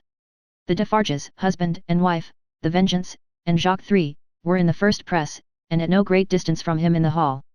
See, cried Madame, pointing with her knife. See the old villain bound with ropes. That was well done to tie a bunch of grass upon his back. Ha, ha! That was well done. Let him eat it now. Madame put her knife under her arm, and clapped her hands as at a play. The people immediately behind Madame Defarge, explaining the cause of her satisfaction to those behind them, and those again explaining to others, and those to others, the neighbouring streets resounded with the clapping of hands. Similarly, during 2 or 3 hours of drawl, and the winnowing of many bushels of words, Madame Defarge's frequent expressions of impatience were taken up, with marvellous quickness, at a distance, the more readily, because certain men who had by some wonderful exercise of agility climbed up the external architecture to look in from the windows, knew Madame Defarge well, and acted as a telegraph between her and the crowd outside the building. At length the sun rose so high that it struck a kindly ray as of hope or protection, directly down upon the old prisoner's head. The favour was too much to bear. In an instant the barrier of dust and chaff that had stood surprisingly long, went to the winds, and Saint Antoine had got him. It was known directly, to the furthest confines of the crowd. Defarge had but sprung over a railing and a table, and folded the miserable wretch in a deadly embrace. Madame Defarge had but followed and turned her hand in one of the ropes with which he was tied. The Vengeance and Jacques III were not yet up with them, and the men at the windows had not yet swooped into the hall, like birds of prey from their high perches, when the cry seemed to go up, all over the city, "Bring him out! Bring him to the lamp!" Down and up and head foremost on the steps of the building, now, on his knees, now, on his feet, now, on his back, dragged, and struck at it, and stifled by the bunches of grass and straw that were thrust into his face by hundreds of hands, torn, bruised, panting, bleeding, yet always entreating and beseeching for mercy, now full of vehement agony of action, with a small clear space about him as the people drew one another back that they might see, now, a log of dead wood drawn through a forest of legs. He was hauled to the nearest street corner where one of the fatal lamps swung, and there Madame Defarge let him go, as a cat might have done to a mouse, and silently and composedly looked at him while they made ready, and while he besought her, the women passionately screeching at him all the time, and the men sternly calling out to have him killed with grass in his mouth. Once, he went aloft, and the rope broke, and they caught him shrieking. Twice, he went aloft, and the rope broke, and they caught him shrieking. Then, the rope was merciful, and held him, and his head was soon upon a pike, with grass enough in the mouth for all Saint Antoine to dance at the sight of. Nor was this the end of the day's bad work, for Saint Antoine so shouted and danced his angry blood up, that it boiled again, on hearing when the day closed in that the son-in-law of the dispatched, another of the people's enemies and insulters, was coming into Paris under a guard 500 strong, in cavalry alone. Saint Antoine wrote his crimes on flaring sheets of paper, seized him, would have torn him out of the breast of an army to bear Foulon company, set his head and heart on pikes, and carried the 3 spoils of the day, in wolf procession through the streets. Not before dark night did the men and women come back to the children, wailing and breadless. Then, the miserable bakers' shops were beset by long files of them, patiently waiting to buy bad bread, and while they waited with stomachs faint and empty, they beguiled the time by embracing one another on the triumphs of the day, and achieving them again in gossip. Gradually, these strings of ragged people shortened and frayed away, and then poor lights began to shine in high windows, and slender fires were made in the streets, at which neighbours cooked in common, afterwards supping at their doors. Scanty and insufficient suppers those, and innocent of meat, as of most other sauce to wretched bread. Yet, human fellowship infused some nourishment into the flinty viands, and struck some sparks of cheerfulness out of them. Fathers and mothers who had had their full share in the worst of the day, played gently with their meagre children, and lovers, with such a world around them and before them, loved and hoped. It was almost morning, when Defarge's wine shop parted with its last knot of customers, and Monsieur Defarge said to Madame his wife, in husky tones, while fastening the door. "At last it is come, my dear." "Well," returned Madame. "Almost." Saint Antoine slept, the Defarges slept, even the Vengeance slept with her starved grocer, and the drum was at rest. The drums was the only voice in Saint Antoine that blood and hurry had not changed. The Vengeance, as custodian of the drum, could have wakened him up and had the same speech out of him as before the Bastille fell, or old Foulon was seized, not so with the hoarse tones of the men and women in Saint Antoine's bosom. Chapter 23. Fire rises. There was a change on the village where the fountain fell, and where the mender of roads went forth daily to hammer out of the stones on the highway such morsels of bread as might serve for patches to hold his poor ignorant soul and his poor reduced body together. The prison on the crag was not so dominant as of yore, there were soldiers to guard it, but not many, there were officers to guard the soldiers, but not one of them knew what his men would do, beyond this, that it would probably not be what he was ordered. Far and wide lay a ruined country, yielding nothing but desolation. Every green leaf, every blade of grass and blade of grain, was as shriveled and poor as the miserable people. Everything was bowed down, dejected, oppressed, and broken. Habitations, fences, domesticated animals, men, women, children, and the soil that bore them, all worn out. Monseigneur, often a most worthy individual gentleman, was a national blessing, gave a chivalrous tone to things, was a polite example of luxurious and shining life, and a great deal more to equal purpose. Nevertheless, Monseigneur as a class had, somehow or other, brought things to this. Strange that creation, designed expressly for Monseigneur, should be so soon wrung dry and squeezed out. There must be something short-sighted in the eternal arrangements, surely. Thus it was, however, and the last drop of blood having been extracted from the flints, and the last screw of the rack having been turned so often that its purchase crumbled, and it now turned and turned with nothing to bite, Monseigneur began to run away from a phenomenon so low and unaccountable. But, this was not the change on the village, and on many a village like it. For scores of years gone by, Monseigneur had squeezed it and wrung it, and had seldom graced it with his presence except for the pleasures of the chase, now, found in hunting the people, now, found in hunting the beasts, for whose preservation Monseigneur made edifying spaces of barbarous and barren wilderness. No.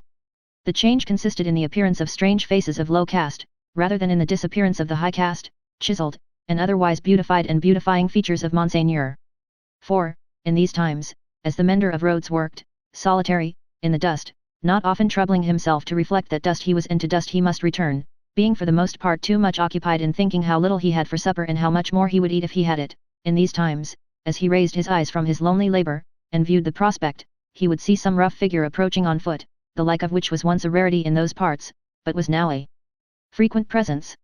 As it advanced, the mender of roads would discern without surprise, that it was a shaggy-haired man, of almost barbarian aspect, tall, in wooden shoes that were clumsy even to the eyes of a mender of roads, grim, rough, swart, steeped in the mud and dust of many highways, dank with the marshy moisture of many low grounds, sprinkled with the thorns and leaves and moss of many byways through woods. Such a man came upon him, like a ghost, at noon in the July weather, as he sat on his heap of stones under a bank, taking such shelter as he could get from a shower of hail. The man looked at him, looked at the village in the hollow, at the mill, and at the prison on the crag. When he had identified these objects in what benighted mind he had, he said, in a dialect that was just intelligible: "How goes it, Jacques?" "All well, Jacques." "Touch then." They joined hands, and the man sat down on the heap of stones. "No dinner?" "Nothing but supper now," said the mender of roads, with a hungry face. "It is the fashion," growled the man. "I meet no dinner anywhere." He took out a blackened pipe, filled it, lighted it with flint and steel, pulled at it until it was in a bright glow, then, suddenly held it from him and dropped something into it from between his finger and thumb, that blazed and went out in a puff of smoke. "Touch then." It was the turn of the mender of roads to say it this time, after observing these operations. They again joined hands. "Tonight," said the mender of roads. "Tonight," said the man, putting the pipe in his mouth. "Where?" "Here." He and the mender of roads sat on the heap of stones looking silently at one another, with the hail driving in between them like a pygmy charge of bayonets, until the sky began to clear over the village. "Show me," said the traveller then, moving to the brow of the hill. "See," returned the mender of roads, with extended finger. "You go down here, and straight through the street, and past the fountain." "To the devil with all that," interrupted the other, rolling his eye over the landscape. "I go through no streets and past no fountains." "Well. Well. About 2 leagues beyond the summit of that hill above the village." "Good. When do you cease to work?" "At sunset." Will you wake me, before departing? I have walked 2 nights without resting. Let me finish my pipe, and I shall sleep like a child. Will you wake me? Surely.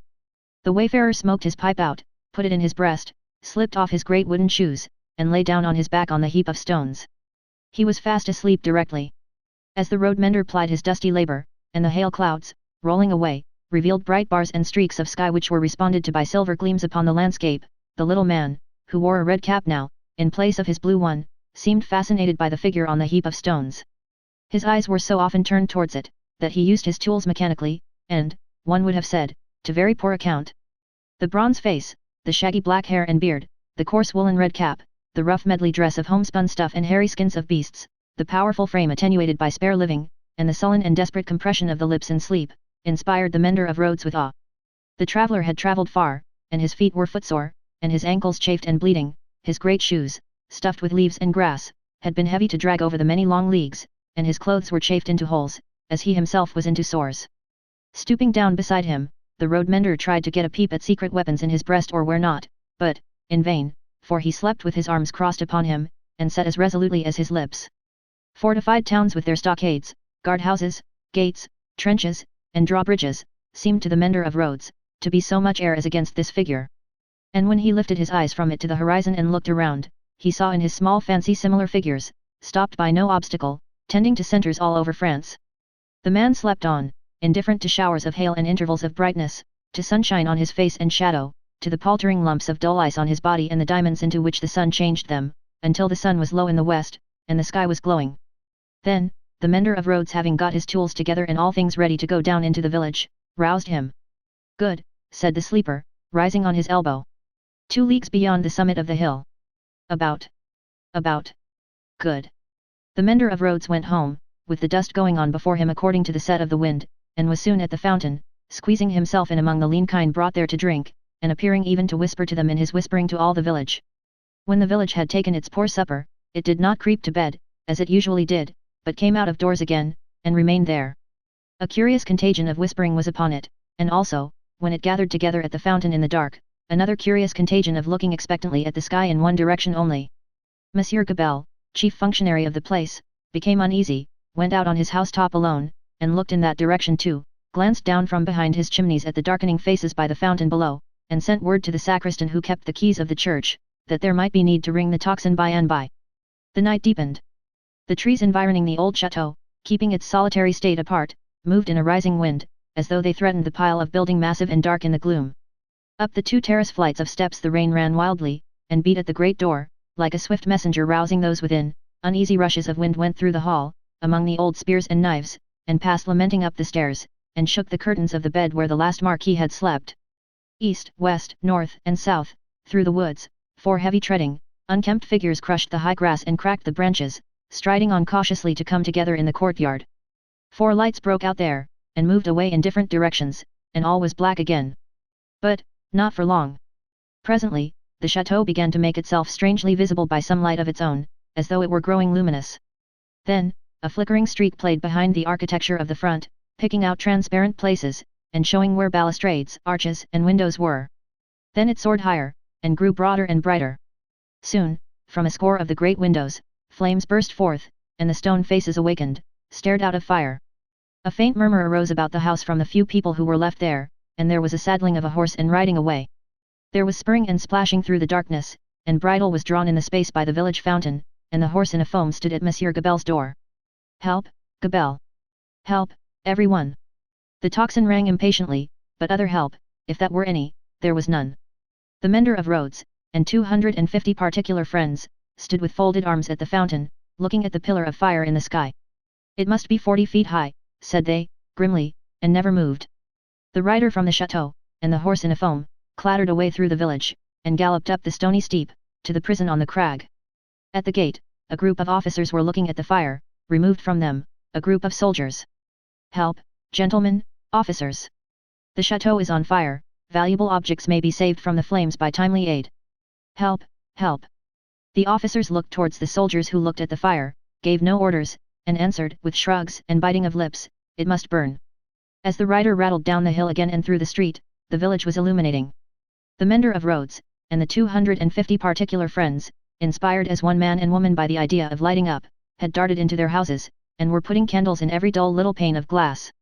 The general scarcity of everything, occasioned candles to be borrowed in a rather peremptory manner of Monsieur Gabelle, and in a moment of reluctance and hesitation on that functionary's part, the mender of roads, once so submissive to authority, had remarked that carriages were good to make bonfires with, and that post horses would roast. The chateau was left to itself to flame and burn. In the roaring and raging of the conflagration, a red-hot wind, driving straight from the infernal regions, seemed to be blowing the edifice away. With the rising and falling of the blaze, the stone faces showed as if they were in torment. When great masses of stone and timber fell, the face with the two dints in the nose became obscured, anon struggled out of the smoke again, as if it were the face of the cruel Marquis, burning at the stake and contending with the fire. The chateau burned, the nearest trees, laid hold of by the fire, scorched and shriveled, trees at a distance, fired by the four fierce figures, begirt the blazing edifice with a new forest of smoke. Molten lead and iron boiled in the marble basin of the fountain, the water ran dry, the extinguisher tops of the towers vanished like ice before the heat, and trickled down into four rugged wells of flame. Great rents and splits branched out in the solid walls, like crystallization, stupefied birds wheeled about and dropped into the furnace, four fierce figures trudged away, east, west, north, and south, along the night-enshrouded roads, guided by the beacon they had lighted, towards their next destination. The illuminated village had seized hold of the tocsin, and, abolishing the lawful ringer, rang for joy. Not only that, but the village, light-headed with famine, fire, and bell-ringing, and bethinking itself that Monsieur Gabelle had to do with the collection of rent and taxes, though it was but a small installment of taxes, and no rent at all, that Gabelle had got in those latter days, became impatient for an interview with him, and, surrounding his house, summoned him to come forth for personal conference. Whereupon, Monsieur Gabelle did heavily bar his door, and retire to hold counsel with himself. The result of that conference was, that Gabelle again withdrew himself to his housetop behind his stack of chimneys, this time resolved, if his door were broken in, he was a small southern man of retaliative temperament, to pitch himself head foremost over the parapet, and crush a man or two below. Probably, Monsieur Gabelle passed a long night up there, with the distant chateau for fire and candle, and the beating at his door, combined with the joy ringing, for music, not to mention his having an ill-omened lamp slung across the road before his posting-house gate, which the village showed a lively inclination to displace in his favour. A trying suspense, to be passing a whole summer night on the brink of the black ocean, ready to take that plunge into it upon which Monsieur Gabelle had resolved. But, the friendly dawn appearing at last, and the rush candles of the village guttering out, the people happily dispersed, and Monsieur Gabelle came down bringing his life with him for that while. Within 100 miles, and in the light of other fires, there were other functionaries less fortunate, that night and other nights, whom the rising sun found hanging across once peaceful streets, where they had been born and bred. Also, there were other villagers and townspeople less fortunate than the mender of roads and his fellows, upon whom the functionaries and soldiery turned with success, and whom they strung up in their turn. But, the fierce figures were steadily wending east, west, north, and south, be that as it would, and whosoever hung, fire burned. The altitude of the gallows that would turn to water and quench it, no functionary, by any stretch of mathematics, was able to calculate successfully. Chapter 24. Drawn to the lodestone rock. In such risings of fire and risings of sea, the firm earth shaken by the rushes of an angry ocean which had now no ebb, but was always on the flow, higher and higher, to the terror and wonder of the beholders on the shore, 3 years of tempest were consumed. 3 more birthdays of little Lucy had been woven by the golden thread into the peaceful tissue of the life of her home. Many a night and many a day had its inmates listened to the echoes in the corner, with hearts that failed them when they heard the thronging feet. For, the footsteps had become to their minds as the footsteps of a people, tumultuous under a red flag and with their country declared in danger, changed into wild beasts, by terrible enchantment long persisted in. Monseigneur, as a class, had dissociated himself from the phenomenon of his not being appreciated, of his being so little wanted in France, as to incur considerable danger of receiving his dismissal from it, and this life together. Like the fabled rustic who raised the devil with infinite pains, and was so terrified at the sight of him that he could ask the enemy no question, but immediately fled, so, Monseigneur, after boldly reading the Lord's Prayer backwards for a great number of years, and performing many other potent spells for compelling the evil one, no sooner beheld him in his terrors than he took to his noble heels. The shining bull's eye of the court was gone, or it would have been the mark for a hurricane of national bullets. It had never been a good eye to see with, had long had the mote in it of Lucifer's pride, Sardanapalus' luxury, and a mole's blindness, but it had dropped out and was gone. The court, from that exclusive inner circle to its outermost rotten ring of intrigue, corruption, and dissimulation, was all gone together. Royalty was gone, had been besieged in its palace and suspended, when the last tidings came over. The August of the year 1792 was come, and Monseigneur was by this time scattered far and wide. As was natural, the headquarters and great gathering place of Monseigneur, in London, was Tellson's bank. Spirits are supposed to haunt the places where their bodies most resorted, and Monseigneur without a guinea haunted the spot where his guineas used to be. Moreover, it was the spot to which such French intelligence as was most to be relied upon, came quickest. Again, Tellson's was a munificent house, and extended great liberality to old customers who had fallen from their high estate. Again, those nobles who had seen the coming storm in time, and anticipating plunder or confiscation, had made provident remittances to Tellson's, were always to be heard of there by their needy brethren. To which it must be added that every newcomer from France reported himself and his tidings at Tellson's, almost as a matter of course. For such variety of reasons, Tellson's was at that time, as to French intelligence, a kind of high exchange, and this was so well known to the public, and the inquiries made there were in consequence so numerous, that Tellson's sometimes wrote the latest news out in a line or so and posted it in the bank windows, for all who ran through Temple Bar to read. On a steaming, misty afternoon, Mr. Lorry sat at his desk, and Charles Darnay stood leaning on it, talking with him in a low voice. The penitential den once set apart for interviews with the House, was now the news exchange, and was filled to overflowing. It was within half an hour or so of the time of closing. But, although you are the youngest man that ever lived, said Charles Darnay, rather hesitating, I must still suggest to you. I understand. That I am too old, said Mr. Lorry. Unsettled weather, a long journey, uncertain means of travelling, a disorganized country, a city that may not be even safe for you. My dear Charles, said Mr. Lorry, with cheerful confidence, you touch some of the reasons for my going, not for my staying away. It is safe enough for me. Nobody will care to interfere with an old fellow of hard upon fourscore when there are so many people there much better worth interfering with. As to its being a disorganized city, if it were not a disorganized city there would be no occasion to send somebody from our house here to our house there, who knows the city and the business, of old, and is in Tellson's confidence. As to the uncertain travelling, the long journey, and the winter weather, if I were not prepared to submit myself to a few inconveniences for the sake of Tellson's, after all these years, who ought to be? I wish I were going myself, said Charles Darnay, somewhat restlessly, and like one thinking aloud. Indeed. You are a pretty fellow to object and advise, exclaimed Mr. Lorry. You wish you were going yourself? And you a Frenchman born? You are a wise counsellor. My dear Mr. Lorry, it is because I am a Frenchman born, that the thought, which I did not mean to utter here, however, has passed through my mind often. One cannot help thinking, having had some sympathy for the miserable people, and having abandoned something to them, he spoke here in his former thoughtful manner, that one might be listened to, and might have the power to persuade to some restraint. Only last night, after you had left us, when I was talking to Lucy. When you were talking to Lucy, Mr. Lorry repeated. Yes. I wonder you are not ashamed to mention the name of Lucy. Wishing you were going to France at this time of day. However, I am not going, said Charles Darnay, with a smile. It is more to the purpose that you say you are. And I am, in plain reality. The truth is, my dear Charles, Mr. Lorry glanced at the distant house, and lowered his voice, you can have no conception of the difficulty with which our business is transacted, and of the peril in which our books and papers over yonder are involved. The Lord above knows what the compromising consequences would be to numbers of people, if some of our documents were seized or destroyed, and they might be, at any time, you know, for who can say that Paris is not set afire today, or sacked tomorrow? Now, a judicious selection from these with the least possible delay, and the burying of them, or otherwise getting of them out of harm's way, is within the power, without loss of precious time, of scarcely anyone but myself, if anyone.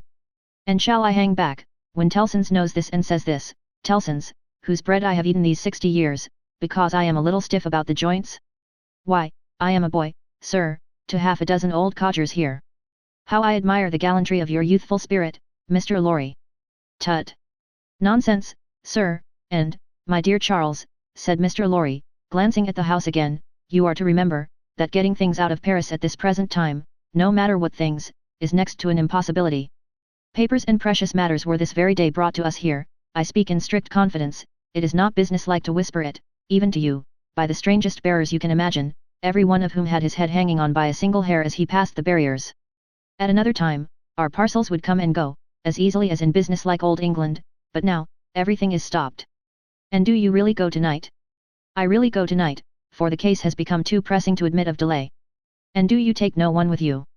All sorts of people have been proposed to me, but I will have nothing to say to any of them. I intend to take Jerry. Jerry has been my bodyguard on Sunday nights for a long time past and I am used to him. Nobody will suspect Jerry of being anything but an English bulldog, or of having any design in his head but to fly at anybody who touches his master. I must say again that I heartily admire your gallantry and youthfulness. I must say again, nonsense, nonsense. When I have executed this little commission, I shall, perhaps, accept Tellson's proposal to retire and live at my ease. Time enough, then, to think about growing old. This dialogue had taken place at Mr. Lowry's usual desk, with Monseigneur swarming within a yard or two of it, boastful of what he would do to avenge himself on the rascal people before long.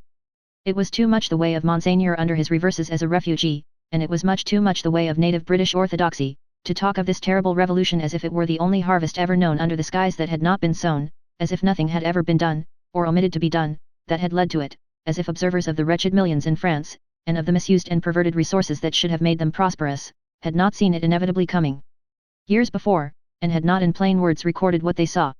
Such vaporing, combined with the extravagant plots of Monseigneur for the restoration of a state of things that had utterly exhausted itself, and worn out heaven and earth as well as itself, was hard to be endured without some remonstrance by any sane man who knew the truth. And it was such vaporing all about his ears, like a troublesome confusion of blood in his own head, added to a latent uneasiness in his mind, which had already made Charles Darnay restless, and which still kept him so. Among the talkers, was Stryver, of the King's Bench Bar, far on his way to state promotion, and, therefore, loud on the theme, broaching to Monseigneur, his devices for blowing the people up and exterminating them from the face of the earth, and doing without them, and for accomplishing many similar objects akin in their nature to the abolition of eagles by sprinkling salt on the tails of the race. Him, Darnay heard with a particular feeling of objection, and Darnay stood divided between going away that he might hear no more, and remaining to interpose his word, when the thing that was to be, went on to shape itself out. The House approached Mr. Lorry, and laying a soiled and unopened letter before him, asked if he had yet discovered any traces of the person to whom it was addressed. The House laid the letter down so close to Darnay that he saw the direction, the more quickly because it was his own right name. The address, turned into English, ran. Very pressing. To Monsieur heretofore the Marquis Saint Evremond, of France. Confided to the cares of Messrs. Tellson and Co., Bankers, London, England. On the marriage morning, Dr. Manette had made it his one urgent and express request to Charles Darnay, that the secret of this name should be, unless he, the doctor, dissolved the obligation, kept inviolate between them. Nobody else knew it to be his name, his own wife had no suspicion of the fact, Mr. Lorry could have none. No, said Mr. Lorry, in reply to the House, I have referred it, I think, to everybody now here, and no one can tell me where this gentleman is to be found. The hands of the clock verging upon the hour of closing the bank, there was a general set of the current of talkers past Mr. Lorry's desk. He held the letter out inquiringly, and Monseigneur looked at it, in the person of this plotting and indignant refugee, and Monseigneur looked at it in the person of that plotting and indignant refugee, and this, that, and the other, all had something disparaging to say, in French or in English, concerning the Marquis who was not to be found. Nephew, I believe, but in any case degenerate successor, of the polished Marquis who was murdered, said one. Happy to say, I never knew him. A craven who abandoned his post, said another, this Monseigneur had been got out of Paris, legs uppermost and half suffocated, in a load of hay, some years ago. Infected with the new doctrines, said a third, eyeing the direction through his glass in passing, set himself in opposition to the last Marquis, abandoned the estates when he inherited them, and left them to the ruffian herd. They will recompense him now, I hope, as he deserves. Hey, cried the blatant Stryver. Did he though? Is that the sort of fellow? Let us look at his infamous name. And the fellow. Darnay, unable to restrain himself any longer, touched Mr. Stryver on the shoulder, and said. I know the fellow. Do you, by Jupiter, said Stryver. I am sorry for it. Why, Mr. Darnay. D'ye hear what he did? Don't ask, why, in these times. But I do ask why. Then I tell you again, Mr. Darnay, I am sorry for it. I am sorry to hear you putting any such extraordinary questions. Here is a fellow, who, infected by the most pestilent and blasphemous code of devilry that ever was known, abandoned his property to the vilest scum of the earth that ever did murder by wholesale, and you ask me why I am sorry that a man who instructs youth knows him? Well, but I'll answer you. I am sorry because I believe there is contamination in such a scoundrel. That's why. Mindful of the secret, Darnay with great difficulty checked himself, and said, You may not understand the gentleman. I understand how to put you in a corner, Mr. Darnay, said Bully Stryver, and I'll do it. If this fellow is a gentleman, I don't understand him. You may tell him so, with my compliments. You may also tell him, from me, that after abandoning his worldly goods and position to this butcherly mob, I wonder he is not at the head of them. But, no, gentlemen, said Stryver, looking all round, and snapping his fingers, I know something of human nature, and I tell you that you'll never find a fellow like this fellow, trusting himself to the mercies of such precious protégés. No, gentlemen, he'll always show a clean pair of heels very early in the scuffle, and sneak away. With those words, and a final snap of his fingers, Mr. Stryver shouldered himself into Fleet Street, amidst the general approbation of his hearers. Mr. Lorry and Charles Darnay were left alone at the desk, in the general departure from the bank. "Will you take charge of the letter?" said Mr. Lorry. "You know where to deliver it." "I do." "Will you undertake to explain, that we suppose it to have been addressed here, on the chance of our knowing where to forward it, and that it has been here some time?" "I will do so." "Do you start for Paris from here?" "From here, at 8. I will come back, to see you off." Very ill at ease with himself, and with Stryver and most other men, Darnay made the best of his way into the quiet of the Temple, opened the letter, and read it. These were its contents. Prison of the Abbaye, Paris. June 21, 1792. Monsieur heretofore the Marquis. After having long been in danger of my life at the hands of the village, I have been seized, with great violence and indignity, and brought a long journey on foot to Paris. On the road I have suffered a great deal. Nor is that all, my house has been destroyed, razed to the ground. The crime for which I am imprisoned, Monsieur heretofore the Marquis, and for which I shall be summoned before the tribunal, and shall lose my life, without your so generous help, is, they tell me, treason against the majesty of the people, in that I have acted against them for an emigrant. It is in vain I represent that I have acted for them, and not against, according to your commands. It is in vain I represent that, before the sequestration of emigrant property, I had remitted the imposts they had ceased to pay, that I had collected no rent, that I had had recourse to no process. The only response is, that I have acted for an emigrant, and where is that emigrant? Ah, most gracious Monsieur heretofore the Marquis, where is that emigrant? I cry in my sleep, where is he? I demand of heaven, will he not come to deliver me? No answer. Ah, Monsieur heretofore the Marquis, I send my desolate cry across the sea, hoping it may perhaps reach your ears through the great bank of Tilson known at Paris. For the love of heaven, of justice, of generosity, of the honour of your noble name, I supplicate you, Monsieur heretofore the Marquis, to succour and release me. My fault is, that I have been true to you. O Monsieur heretofore the Marquis, I pray you be you true to me. From this prison here of horror, whence I every hour tend nearer and nearer to destruction, I send you, Monsieur heretofore the Marquis, the assurance of my dolorous and unhappy service. Your afflicted Gabelle. The latent uneasiness in Darnay's mind was roused to vigorous life by this letter. The peril of an old servant and a good one, whose only crime was fidelity to himself and his family, stared him so reproachfully in the face, that, as he walked to and fro in the Temple considering what to do, he almost hid his face from the passers-by. He knew very well, that in his horror of the deed which had culminated the bad deeds and bad reputation of the old family house, in his resentful suspicions of his uncle, and in the aversion with which his conscience regarded the crumbling fabric that he was supposed to uphold, he had acted imperfectly. He knew very well, that in his love for Lucy, his renunciation of his social place, though by no means new to his own mind, had been hurried and incomplete. He knew that he ought to have systematically worked it out and supervised it, and that he had meant to do it, and that it had never been done. The happiness of his own chosen English home, the necessity of being always actively employed, the swift changes and troubles of the time which had followed on one another so fast, that the events of this week annihilated the immature plans of last week, and the events of the week following made all new again, he knew very well, that to the force of these circumstances he had yielded, not without disquiet, but still without continuous and accumulating resistance. That he had watched the times for a time of action, and that they had shifted and struggled until the time had gone by, and the nobility were trooping from France by every highway and byway, and their property was in course of confiscation and destruction, and their very names were blotting out, was as well known to himself as it could be to any new authority in France that might impeach him for it. But, he had oppressed no man, he had imprisoned no man, he was so far from having harshly exacted payment of his dues, that he had relinquished them of his own will, thrown himself on a world with no favour in it, won his own private place there, and earned his own bread. Monsieur Gabelle had held the impoverished and involved estate on written instructions, to spare the people, to give them what little there was to give, such fuel as the heavy creditors would let them have in the winter, and such produce as could be saved from the same grip in the summer, and no doubt he had put the fact in plea and proof, for his own safety, so that it could not but appear now. This favoured the desperate resolution Charles Darnay had begun to make, that he would go to Paris. Yes. Like the mariner in the old story, the winds and streams had driven him within the influence of the lodestone rock, and it was drawing him to itself, and he must go. Everything that arose before his mind drifted him on, faster and faster, more and more steadily, to the terrible attraction. His latent uneasiness had been, that bad aims were being worked out in his own unhappy land by bad instruments, and that he who could not fail to know that he was better than they, was not there, trying to do something to stay bloodshed, and assert the claims of mercy and humanity.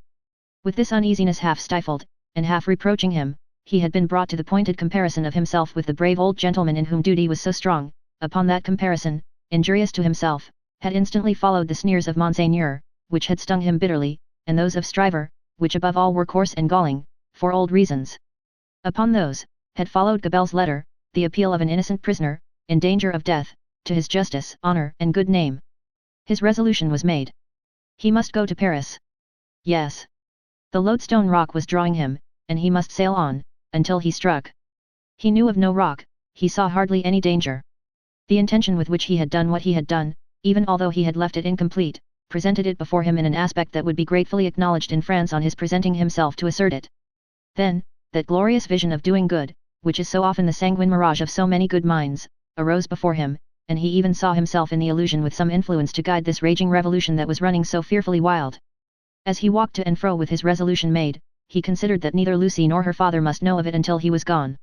Lucy should be spared the pain of separation, and her father, always reluctant to turn his thoughts towards the dangerous ground of old, should come to the knowledge of the step, as a step taken, and not in the balance of suspense and doubt.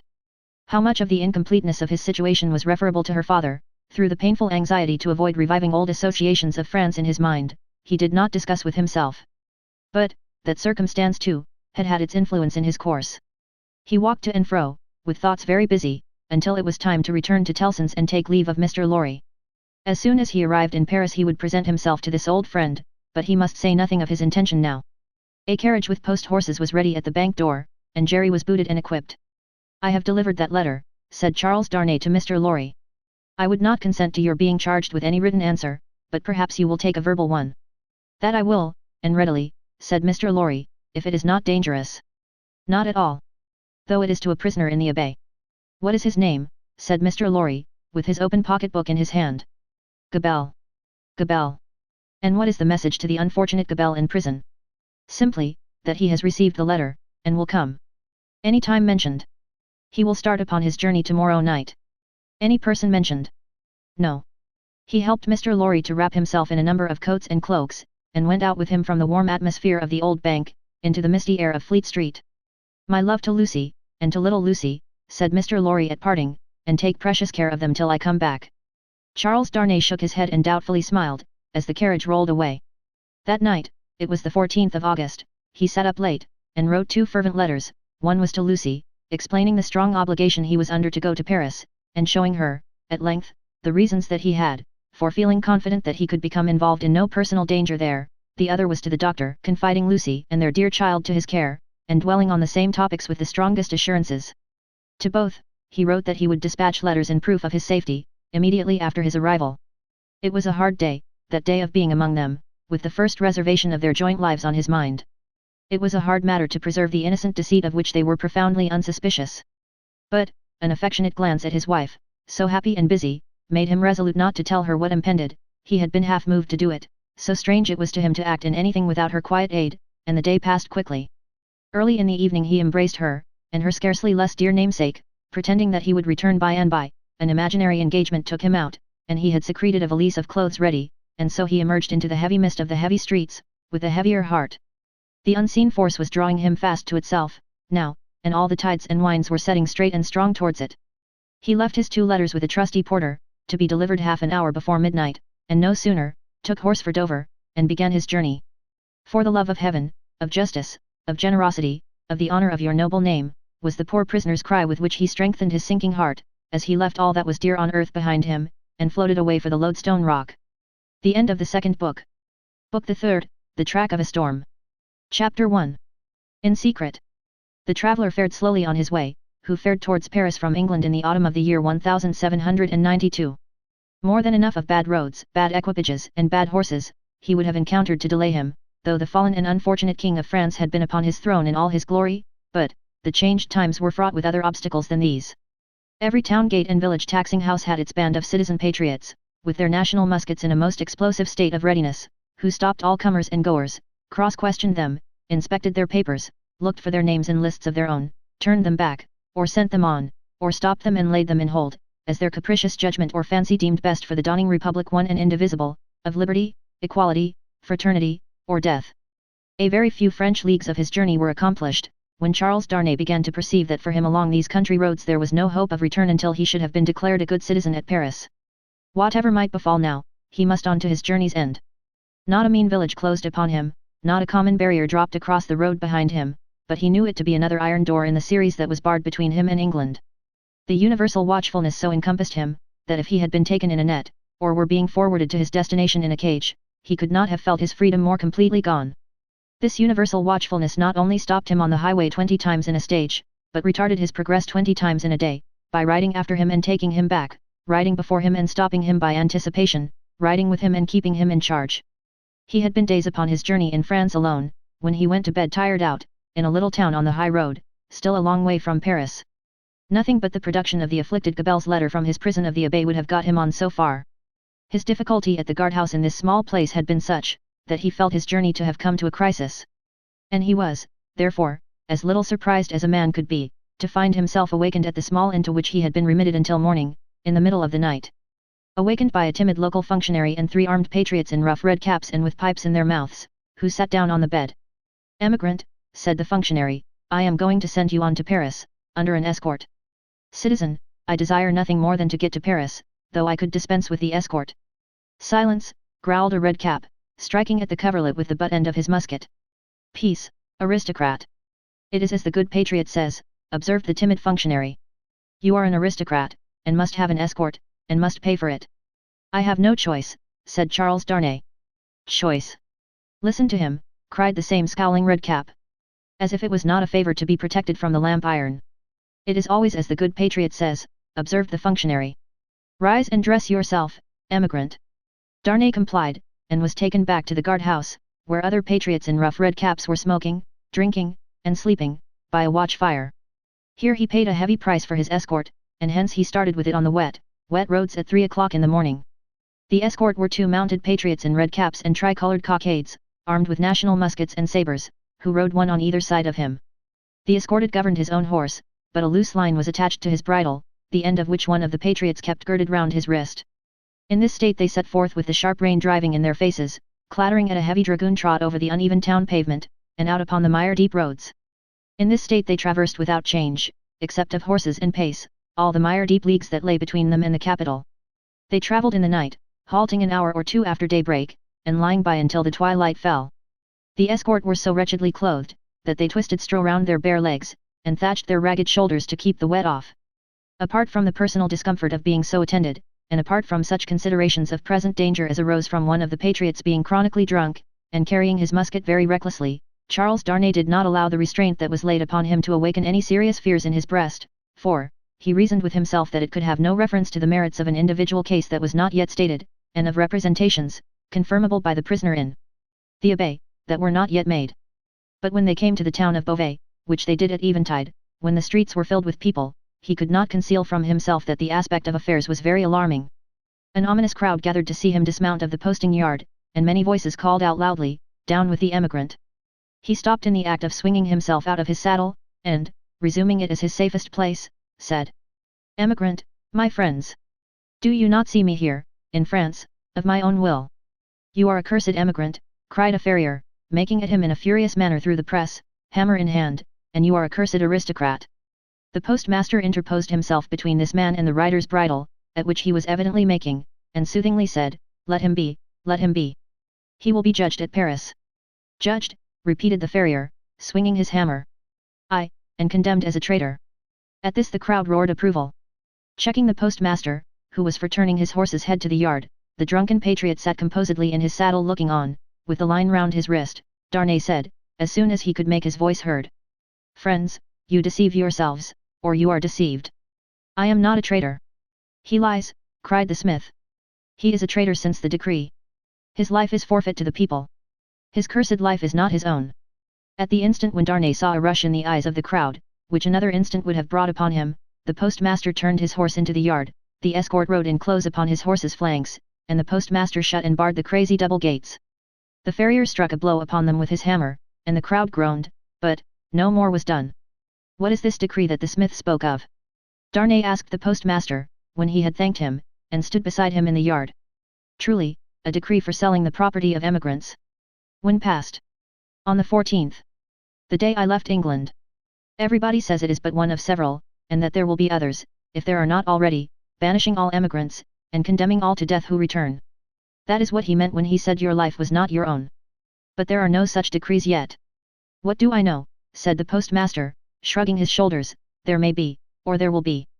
It is all the same. What would you have? They rested on some straw in a loft until the middle of the night, and then rode forward again when all the town was asleep. Among the many wild changes observable on familiar things which made this wild ride unreal, not the least was the seeming rarity of sleep. After long and lonely spurring over dreary roads, they would come to a cluster of poor cottages, not steeped in darkness, but all glittering with lights, and would find the people, in a ghostly manner in the dead of the night, circling hand in hand round a shriveled tree of liberty, or all drawn up together singing a liberty song. Happily, however, there was sleep in Beauvais that night to help them out of it, and they passed on once more into solitude and loneliness, jingling through the untimely cold and wet, among impoverished fields that had yielded no fruits of the earth that year, diversified by the blackened remains of burnt houses, and by the sudden emergence from ambuscade, and sharp reining up across their way, of patriot patrols on the watch on all the roads. Daylight at last found them before the wall of Paris. The barrier was closed and strongly guarded when they rode up to it. Where are the papers of this prisoner? Demanded a resolute-looking man in authority, who was summoned out by the guard. Naturally struck by the disagreeable word, Charles Darnay requested the speaker to take notice that he was a free traveller and French citizen, in charge of an escort which the disturbed state of the country had imposed upon him, and which he had paid for. Where, repeated the same personage, without taking any heed of him whatever, are the papers of this prisoner? The drunken patriot had them in his cap, and produced them. Casting his eyes over Gabelle's letter, the same personage in authority showed some disorder and surprise, and looked at Darnay with a close attention. He left escort and escorted without saying a word, however, and went into the guard-room. Meanwhile, they sat upon their horses outside the gate. Looking about him while in this state of suspense, Charles Darnay observed that the gate was held by a mixed guard of soldiers and patriots, the latter far outnumbering the former, and that while ingress into the city for peasants' carts bringing in supplies, and for similar traffic and traffickers, was easy enough, egress, even for the homeliest people, was very difficult. A numerous medley of men and women, not to mention beasts and vehicles of various sorts, was waiting to issue forth, but, the previous identification was so strict, that they filtered through the barrier very slowly. Some of these people knew their turn for examination to be so far off, that they lay down on the ground to sleep or smoke, while others talked together, or loitered about. The red cap and tricolour cockade were universal, both among men and women. When he had sat in his saddle some half hour, taking note of these things, Darnay found himself confronted by the same man in authority, who directed the guard to open the barrier. Then he delivered to the escort, drunk and sober, a receipt for the escorted, and requested him to dismount. He did so, and the two patriots, leading his tired horse, turned and rode away without entering the city. He accompanied his conductor into a guard-room, smelling of common wine and tobacco, where certain soldiers and patriots, asleep and awake, drunk and sober, and in various neutral states between sleeping and waking, drunkenness and sobriety, were standing and lying about. The light in the guard-house, half derived from the waning oil lamps of the night, and half from the overcast day, was in a correspondingly uncertain condition. Some registers were lying open on a desk, and an officer of a coarse, dark aspect, presided over these. "Citizen Defarge," said he to Darnay's conductor, as he took a slip of paper to write on. "Is this the emigrant Evrémonde?" "This is the man." "Your age, Evrémonde?" 37. "Married, Evrémonde?" "Yes." "Where married?" "In England." "Without doubt." "Where is your wife, Evrémonde?" "In England." "Without doubt." "You are consigned, Evrémonde, to the prison of La Force." "Just heaven!" exclaimed Darnay. "Under what law, and for what offence?" The officer looked up from his slip of paper for a moment. "We have new laws, Evrémonde, and new offences, since you were here." He said it with a hard smile, and went on writing. "I entreat you to observe that I have come here voluntarily, in response to that written appeal of a fellow countryman which lies before you. I demand no more than the opportunity to do so without delay. Is not that my right?" "Emigrants have no rights, Evrémonde," was the stolid reply. The officer wrote until he had finished, read over to himself what he had written, sanded it, and handed it to Defarge, with the words in secret. Defarge motioned with the paper to the prisoner that he must accompany him. The prisoner obeyed, and a guard of 2 armed patriots attended them. "Is it you," said Defarge, in a low voice, as they went down the guardhouse steps and turned into Paris, "who married the daughter of Dr. Manette, once a prisoner in the Bastille that is no more?" "Yes," replied Darnay, looking at him with surprise. "My name is Defarge, and I keep a wine shop in the Quarter Saint-Antoine. Possibly you have heard of me. My wife came to your house to reclaim her father?" "Yes." The word wife seemed to serve as a gloomy reminder to Defarge, to say with sudden impatience, in the name of that sharp female newly born, and called La Guillotine, "Why did you come to France?" "You heard me say why, a minute ago." Do you not believe it is the truth? A bad truth for you, said Defarge, speaking with knitted brows, and looking straight before him. Indeed I am lost here. All here is so unprecedented, so changed, so sudden and unfair, that I am absolutely lost. Will you render me a little help? None. Defarge spoke, always looking straight before him. Will you answer me a single question? Perhaps. According to its nature. You can say what it is.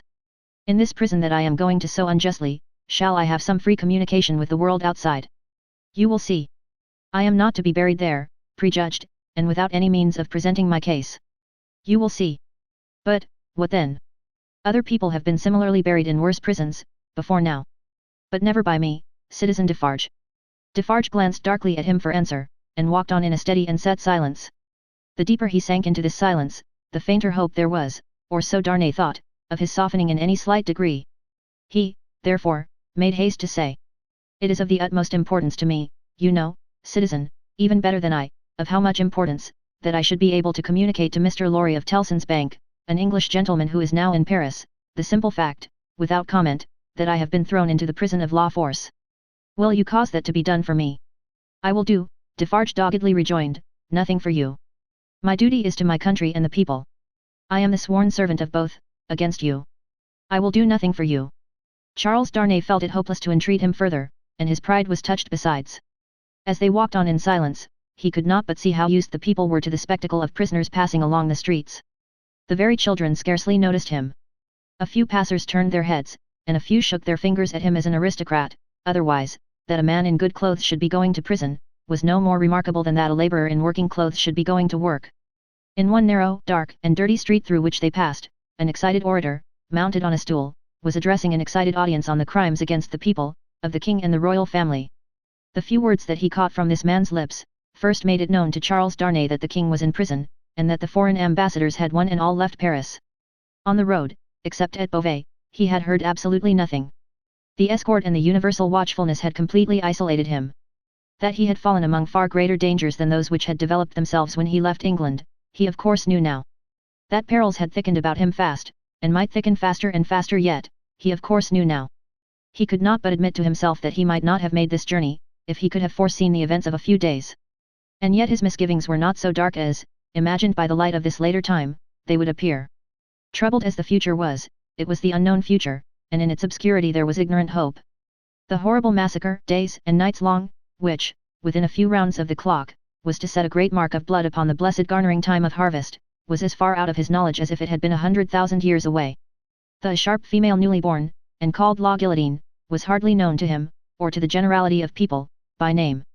The frightful deeds that were to be soon done, were probably unimagined at that time in the brains of the doers. How could they have a place in the shadowy conceptions of a gentle mind?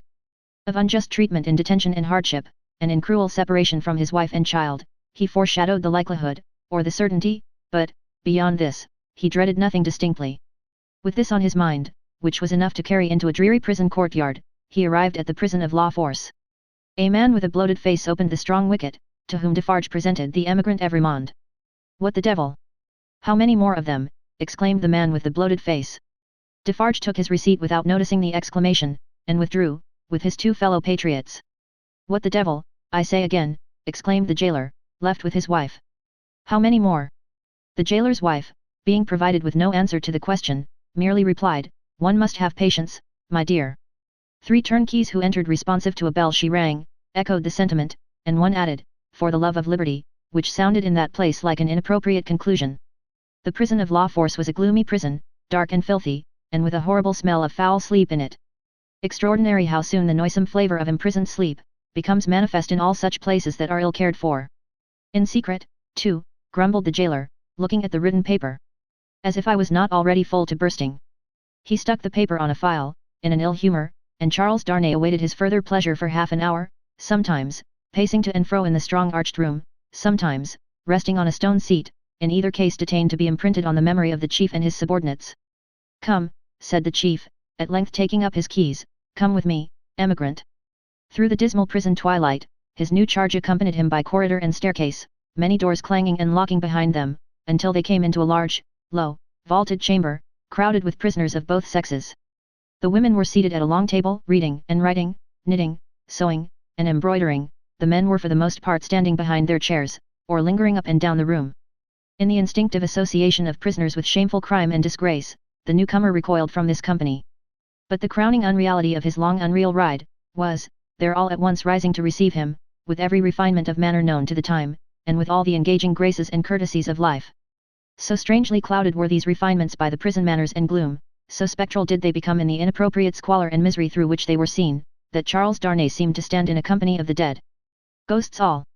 The ghost of beauty, the ghost of stateliness, the ghost of elegance, the ghost of pride, the ghost of frivolity, the ghost of wit, the ghost of youth, the ghost of age, all waiting their dismissal from the desolate shore, all turning on him eyes that were changed by the death they had died in coming there.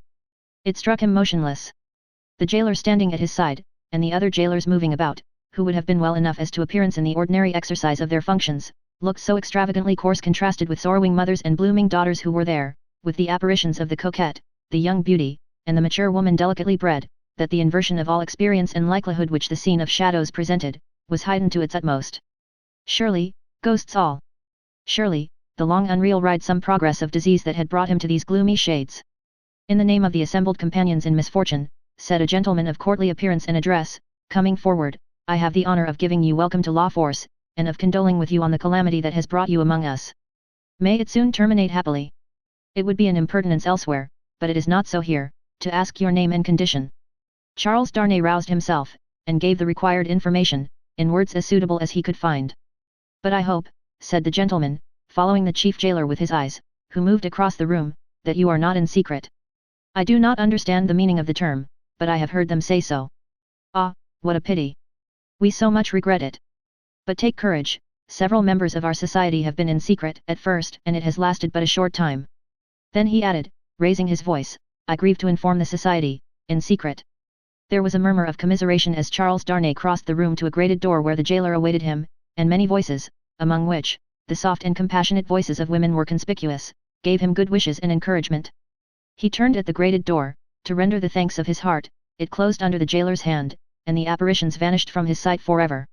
The wicket opened on a stone staircase, leading upward. When they had ascended 40 steps, the prisoner of half an hour already counted them, the jailer opened a low black door, and they passed into a solitary cell. It struck cold and damp, but was not dark. Yours, said the jailer. Why am I confined alone? How do I know? I can buy pen, ink, and paper. Such are not my orders. You will be visited, and can ask then. At present, you may buy your food, and nothing more. There were in the cell a chair, a table, and a straw mattress. As the jailer made a general inspection of these objects, and of the four walls, before going out, a wandering fancy wandered through the mind of the prisoner leaning against the wall opposite to him, that this jailer was so unwholesomely bloated, both in face and person, as to look like a man who had been drowned and filled with water. When the jailer was gone, he thought in the same wandering way, now am I left, as if I were dead. Stopping then, to look down at the mattress, he turned from it with a sick feeling, and thought, and here in these crawling creatures is the first condition of the body after death. 5 paces by 4.5, 5 paces by 4.5, 5 paces by 4.5. The prisoner walked to and fro in his cell, counting its measurement, and the roar of the city arose like muffled drums with a wild swell of voices added to them. He made shoes, he made shoes, he made shoes. The prisoner counted the measurement again, and paced faster, to draw his mind with him from that latter repetition. The ghosts that vanished when the wicket closed. There was one among them, the appearance of a lady dressed in black, who was leaning in the embrasure of a window, and she had a light shining upon her golden hair, and she looked like, let us ride on again, for God's sake, through the illuminated villages with the people all awake. He made shoes, he made shoes, he made shoes. 5 paces by 4.5. With such scraps tossing and rolling upward from the depths of his mind, the prisoner walked faster and faster, obstinately counting and counting, and the roar of the city changed to this extent, that it still rolled in like muffled drums, but with the wail of voices that he knew, in the swell that rose above them. Chapter 2. The Grindstone. Tellson's Bank, established in the Saint-Germain quarter of Paris, was in a wing of a large house, approached by a courtyard and shut off from the street by a high wall and a strong gate. The house belonged to a great nobleman who had lived in it until he made a flight from the troubles, in his own cook's dress, and got across the borders. A mere beast of the chase flying from hunters, he was still in his metempsychosis no other than the same Monseigneur, the preparation of whose chocolate for whose lips had once occupied 3 strong men besides the cook in question. Monseigneur gone, and the 3 strong men absolving themselves from the sin of having drawn his high wages, by being more than ready and willing to cut his throat on the altar of the dawning republic, one and indivisible, of liberty, equality, fraternity, or death, Monseigneur's house had been first sequestrated, and then confiscated. 4. All things moved so fast, and decree followed decree with that fierce precipitation, that now upon the third night of the autumn month of September, patriot emissaries of the law were in possession of Monseigneur's house, and had marked it with the tricolour, and were drinking brandy in its state apartments. A place of business in London, like Tellson's place of business in Paris, would soon have driven the house out of its mind and into the Gazette. 4. What would staid British responsibility and respectability have said to orange trees in boxes in a bank courtyard, and even to a Cupid over the counter? Yet such things were. Tellson's had whitewashed the Cupid, but he was still to be seen on the ceiling, in the coolest linen, aiming, as he very often does, at money from morning to night. Bankruptcy must inevitably have come of this young pagan, in Lombard Street, London, and also of a curtained alcove in the rear of the immortal boy, and also of a looking-glass let into the wall, and also of clerks not at all old, who danced in public on the slightest provocation. Yet, a French Tellson's could get on with these things exceedingly well, and, as long as the times held together, no man had taken fright at them, and drawn out his money. What money would be drawn out of Tellson's henceforth, and what would lie there, lost and forgotten, what plate and jewels would tarnish in Tellson's hiding places, while the depositors rusted in prisons, and when they should have violently perished, how many accounts with Tellson's never to be balanced in this world, must be carried over into the next, no man could have said, that night, any more than Mr. Jarvis Lorry could, though he thought heavily of these questions. He sat by a newly lighted wood fire, the blighted and unfruitful year was prematurely cold, and on his honest and courageous face there was a deeper shade than the pendant lamp could throw, or any object in the room distortedly reflect, a shade of horror. He occupied rooms in the bank, in his fidelity to the house of which he had grown to be a part, like strong root ivy. It chanced that they derived a kind of security from the patriotic occupation of the main building, but the true-hearted old gentleman never calculated about that. All such circumstances were indifferent to him, so that he did his duty. On the opposite side of the courtyard, under a colonnade, was extensive standing, for carriages, where, indeed, some carriages of Monseigneur yet stood. Against two of the pillars were fastened two great flaring flambeaux, and in the light of these, standing out in the open air, was a large grindstone, a roughly mounted thing which appeared to have hurriedly been brought there from some neighbouring smithy, or other workshop. Rising and looking out of window at these harmless objects, Mr. Lorry shivered, and retired to his seat by the fire. He had opened, not only the glass window, but the lattice blind outside it, and he had closed both again, and he shivered through his frame. From the streets beyond the high wall and the strong gate, there came the usual night hum of the city, with now and then an indescribable ring in it, weird and unearthly, as if some unwonted sounds of a terrible nature were going up to heaven. "Thank God," said Mr. Lorry, clasping his hands, "that no one near and dear to me is in this dreadful town tonight. May He have mercy on all who are in danger." Soon afterwards, the bell at the great gate sounded, and he thought, "They have come back," and sat listening. But, there was no loud eruption into the courtyard, as he had expected, and he heard the gate clash again, and all was quiet. The nervousness and dread that were upon him inspired that vague uneasiness respecting the bank, which a great change would naturally awaken, with such feelings roused. It was well guarded, and he got up to go among the trusty people who were watching it, when his door suddenly opened, and two figures rushed in, at sight of which he fell back in amazement. Lucy and her father. Lucy with her arms stretched out to him, and with that old look of earnestness so concentrated and intensified, that it seemed as though it had been stamped upon her face expressly to give force and power to it in this one passage of her life. "What is this?" cried Mr. Lorry, breathless and confused. "What is the matter? Lucy. Manette. What has happened? What has brought you here? What is it?" With the look fixed upon him, in her paleness and wildness, she panted out in his arms, imploringly, "Oh my dear friend! My husband!" "Your husband, Lucy? Charles? What of Charles?" "Here. Here, in Paris. Has been here some days, 3 or 4, I don't know how many, I can't collect my thoughts. An errand of generosity brought him here unknown to us, he was stopped at the barrier, and sent to prison." The old man uttered an irrepressible cry. Almost at the same moment, the bell of the great gate rang again, and a loud noise of feet and voices came pouring into the courtyard. "What is that noise?" said the doctor, turning towards the window. "Don't look," cried Mr. Lorry. "Don't look out. Manette, for your life, don't touch the blind." The doctor turned, with his hand upon the fastening of the window, and said, with a cool, bold smile, "My dear friend, I have a charmed life in this city. I have been a Bastille prisoner. There is no patriot in Paris, in France, who, knowing me to have been a prisoner in the Bastille, would touch me, except to overwhelm me with embraces, or carry me in triumph. My old pain has given me a power that has brought us through the barrier, and gained us news of Charles there, and brought us here. I knew it would be so, I knew I could help Charles out of all danger, I told Lucy so. What is that noise? His hand was again upon the window.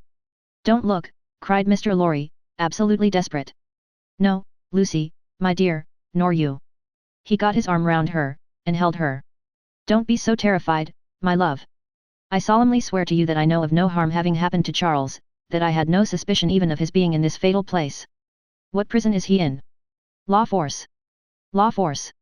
Lucy, my child, if ever you were brave and serviceable in your life, and you were always both, you will compose yourself now, to do exactly as I bid you, for more depends upon it than you can think, or I can say.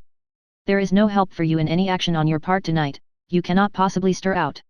I say this, because what I must bid you to do for Charles's sake, is the hardest thing to do of all. You must instantly be obedient, still, and quiet. You must let me put you in a room at the back here. You must leave your father and me alone for 2 minutes, and as there are life and death in the world you must not delay. I will be submissive to you. I see in your face that you know I can do nothing else than this. I know you are true. The old man kissed her, and hurried her into his room, and turned the key, then, came hurrying back to the doctor, and opened the window and partly opened the blind, and put his hand upon the doctor's arm, and looked out with him into the courtyard. Looked out upon a throng of men and women, not enough in number, or near enough, to fill the courtyard, not more than 40 or 50 in all. The people in possession of the house had let them in at the gate, and they had rushed into work at the grindstone. It had evidently been set up there for their purpose, as in a convenient and retired spot. But, such awful workers, and such awful work! The grindstone had a double handle, and, turning at it madly were 2 men, whose faces, as their long hair flapped back when the whirlings of the grindstone brought their faces up, were more horrible and cruel than the visages of the wildest savages in their most barbarous disguise. False eyebrows and false mustaches were stuck upon them, and their hideous countenances were all bloody and sweaty, and all awry with howling, and all staring and glaring with beastly excitement and want of sleep. As these ruffians turned and turned, their matted locks now flung forward over their eyes, now flung backward over their necks, some women held wine to their mouths that they might drink, and what with dropping blood, and what with dropping wine, and what with the stream of sparks struck out of the stone, all their wicked atmosphere seemed gore and fire. The eye could not detect one creature in the group free from the smear of blood. Shouldering one another to get next at the sharpening stone, were men stripped to the waist, with the stain all over their limbs and bodies, men in all sorts of rags, with the stain upon those rags, men devilishly set off with spoils of women's lace and silk and ribbon, with the stain dyeing those trifles through and through. Hatchets, knives, bayonets, swords, all brought to be sharpened, were all red with it. Some of the hacked swords were tied to the wrists of those who carried them, with strips of linen and fragments of dress, ligatures various in kind, but all deep of the one color. And as the frantic wielders of these weapons snatched them from the stream of sparks and tore away into the streets, the same red hue was red in their frenzied eyes, eyes which any unbrutalist beholder would have given 20 years of life, to petrify with a well-directed gun. All this was seen in a moment, as the vision of a drowning man, or of any human creature at any very great pass, could see a world if it were there. They drew back from the window, and the doctor looked for explanation in his friend's ashy face. They are, Mr. Lorry whispered the words, glancing fearfully round at the locked room, murdering the prisoners. If you are sure of what you say, if you really have the power you think you have, as I believe you have, make yourself known to these devils, and get taken to law force. It may be too late, I don't know, but let it not be a minute later. Dr. Manette pressed his hand, hastened bareheaded out of the room, and was in the courtyard when Mr. Lorry regained the blind. His streaming white hair, his remarkable face, and the impetuous confidence of his manner, as he put the weapons aside like water, carried him in an instant to the heart of the concourse at the stone. For a few moments there was a pause, and a hurry, and a murmur, and the unintelligible sound of his voice, and then Mr. Lorry saw him, surrounded by all, and in the midst of a line of 20 men long, all linked shoulder to shoulder, and hand to shoulder, hurried out with cries of, "Live the Bastille prisoner! Help for the Bastille prisoner's kindred in law force! Room for the Bastille prisoner in front there! Save the prisoner Evremond at law force!" and 1,000 answering shouts. He closed the lattice again with a fluttering heart, closed the window and the curtain, hastened to Lucy, and told her that her father was assisted by the people, and gone in search of her husband. He found her child and Miss Pross with her, but, it never occurred to him to be surprised by their appearance until a long time afterwards, when he sat watching them in such quiet as the night knew. Lucy had, by that time, fallen into a stupor on the floor at his feet, clinging to his hand. Miss Pross had laid the child down on his own bed, and her head had gradually fallen on the pillow beside her pretty charge. Oh the long, long night, with the moans of the poor wife. And oh the long, long night, with no return of her father and no tidings. Twice more in the darkness the bell at the great gate sounded, and the eruption was repeated, and the grindstone whirled and spluttered. "What is it?" cried Lucy, affrighted. "Hush! The soldiers' swords are sharpened there," said Mr. Lorry. "The place is national property now, and used as a kind of armory, my love. Twice more in all, but, the last spell of work was feeble and fitful." Soon afterwards the day began to dawn, and he softly detached himself from the clasping hand, and cautiously looked out again. A man, so besmeared that he might have been a sorely wounded soldier creeping back to consciousness on a field of slain, was rising from the pavement by the side of the grindstone, and looking about him with a vacant air. Shortly, this worn-out murderer descried in the imperfect light one of the carriages of Monseigneur, and, staggering to that gorgeous vehicle, climbed in at the door, and shut himself up to take his rest on its dainty cushions. The great grindstone, earth, had turned when Mr. Lorry looked out again, and the sun was red on the courtyard. But, the lesser grindstone stood alone there in the calm morning air, with the red upon it that the sun had never given, and would never take away. Chapter 3. The Shadow. One of the first considerations which arose in the business mind of Mr. Lorry when business hours came round, was this, that he had no right to imperil Tellson's by sheltering the wife of an emigrant prisoner under the bank roof. His own possessions, safety, life, he would have hazarded for Lucy and her child, without a moment's demur, but the great trust he held was not his own, and as to that business charge he was a strict man of business. At first, his mind reverted to Defarge, and he thought of finding out the wine shop again and taking counsel with its master in reference to the safest dwelling place in the distracted state of the city. But, the same consideration that suggested him, repudiated him. He lived in the most violent quarter, and doubtless was influential there, and deep in its dangerous workings.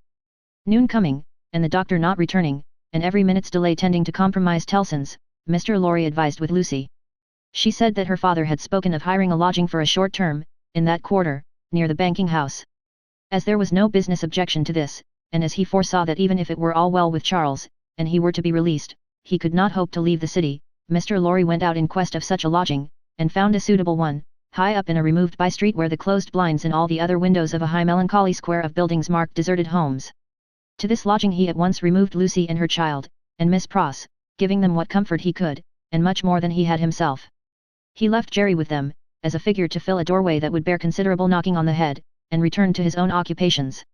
A disturbed and doleful mind he brought to bear upon them, and slowly and heavily the day lagged on with him. It wore itself out, and wore him out with it, until the bank closed. He was again alone in his room of the previous night, considering what to do next, when he heard a foot upon the stair. In a few moments, a man stood in his presence, who, with a keenly observant look at him, addressed him by his name. "Your servant," said Mr. Lorry. "Do you know me?" He was a strongly made man with dark curling hair, from 45 to 50 years of age. For answer he repeated, without any change of emphasis, the words. "Do you know me? I have seen you somewhere. Perhaps at my wine shop." Much interested and agitated, Mr. Lorry said, "You come from Dr. Manette?" "Yes. I come from Dr. Manette." "And what says he? What does he send me?" Defarge gave into his anxious hand an open scrap of paper. It bore the words in the doctor's writing. "Charles is safe, but I cannot safely leave this place yet. I have obtained the favour that the bearer has a short note from Charles to his wife. Let the bearer see his wife." It was dated from La Force, within an hour. "Will you accompany me," said Mr. Lorry, joyfully relieved after reading this note aloud, "to where his wife resides?" "Yes," returned Defarge. Scarcely noticing as yet, in what a curiously reserved and mechanical way Defarge spoke, Mr. Lorry put on his hat and they went down into the courtyard. There, they found two women, one, knitting. "Madame Defarge, surely," said Mr. Lorry, who had left her in exactly the same attitude some 17 years ago. "It is she," observed her husband. "Does Madame go with us?" inquired Mr. Lorry, seeing that she moved as they moved. "Yes. That she may be able to recognize the faces and know the persons. It is for their safety." Beginning to be struck by Defarge's manner, Mr. Lorry looked dubiously at him, and led the way. Both the women followed, the second woman being the Vengeance. They passed through the intervening streets as quickly as they might, ascended the staircase of the new domicile, were admitted by Jerry, and found Lucy weeping, alone. She was thrown into a transport by the tidings Mr. Lorry gave her of her husband, and clasped the hand that delivered his note, little thinking what it had been doing near him in the night, and might, but for a chance, have done to him. "Dearest, take courage. I am well, and your father has influence around me. You cannot answer this. Kiss our child for me." That was all the writing. It was so much, however, to her who received it, that she turned from Defarge to his wife, and kissed one of the hands that knitted.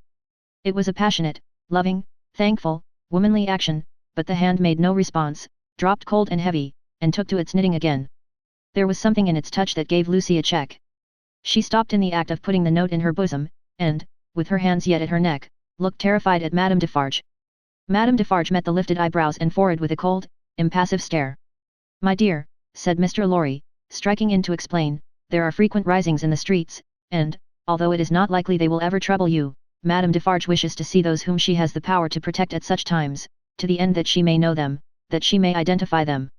"I believe," said Mr. Lorry, rather halting in his reassuring words, as the stony manner of all the three impressed itself upon him more and more, "I state the case, Citizen Defarge." Defarge looked gloomily at his wife, and gave no other answer than a gruff sound of acquiescence.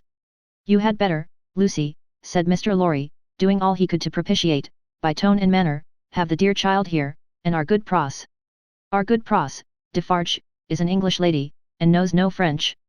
The lady in question, whose rooted conviction that she was more than a match for any foreigner, was not to be shaken by distress and danger, appeared with folded arms, and observed in English to the Vengeance, whom her eyes first encountered, "Well, I am sure, Boldface.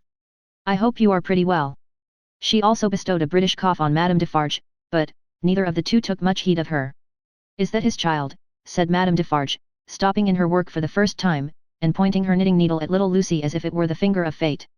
"Yes, madam," answered Mr. Lorry, "this is our poor prisoner's darling daughter, an only child." The shadow attendant on Madame Defarge and her party seemed to fall so threatening and dark on the child, that her mother instinctively kneeled on the ground beside her, and held her to her breast. The shadow attendant on Madame Defarge and her party seemed then to fall, threatening and dark, on both the mother and the child. "It is enough, my husband," said Madame Defarge. "I have seen them. We may go." But, the suppressed manner had enough of menace in it, not visible and presented, but indistinct and withheld, to alarm Lucy into saying, as she laid her appealing hand on Madame Defarge's dress, "You will be good to my poor husband. You will do him no harm. You will help me to see him if you can." "Your husband is not my business here," returned Madame Defarge, looking down at her with perfect composure. "It is the daughter of your father who is my business here. For my sake, then, be merciful to my husband.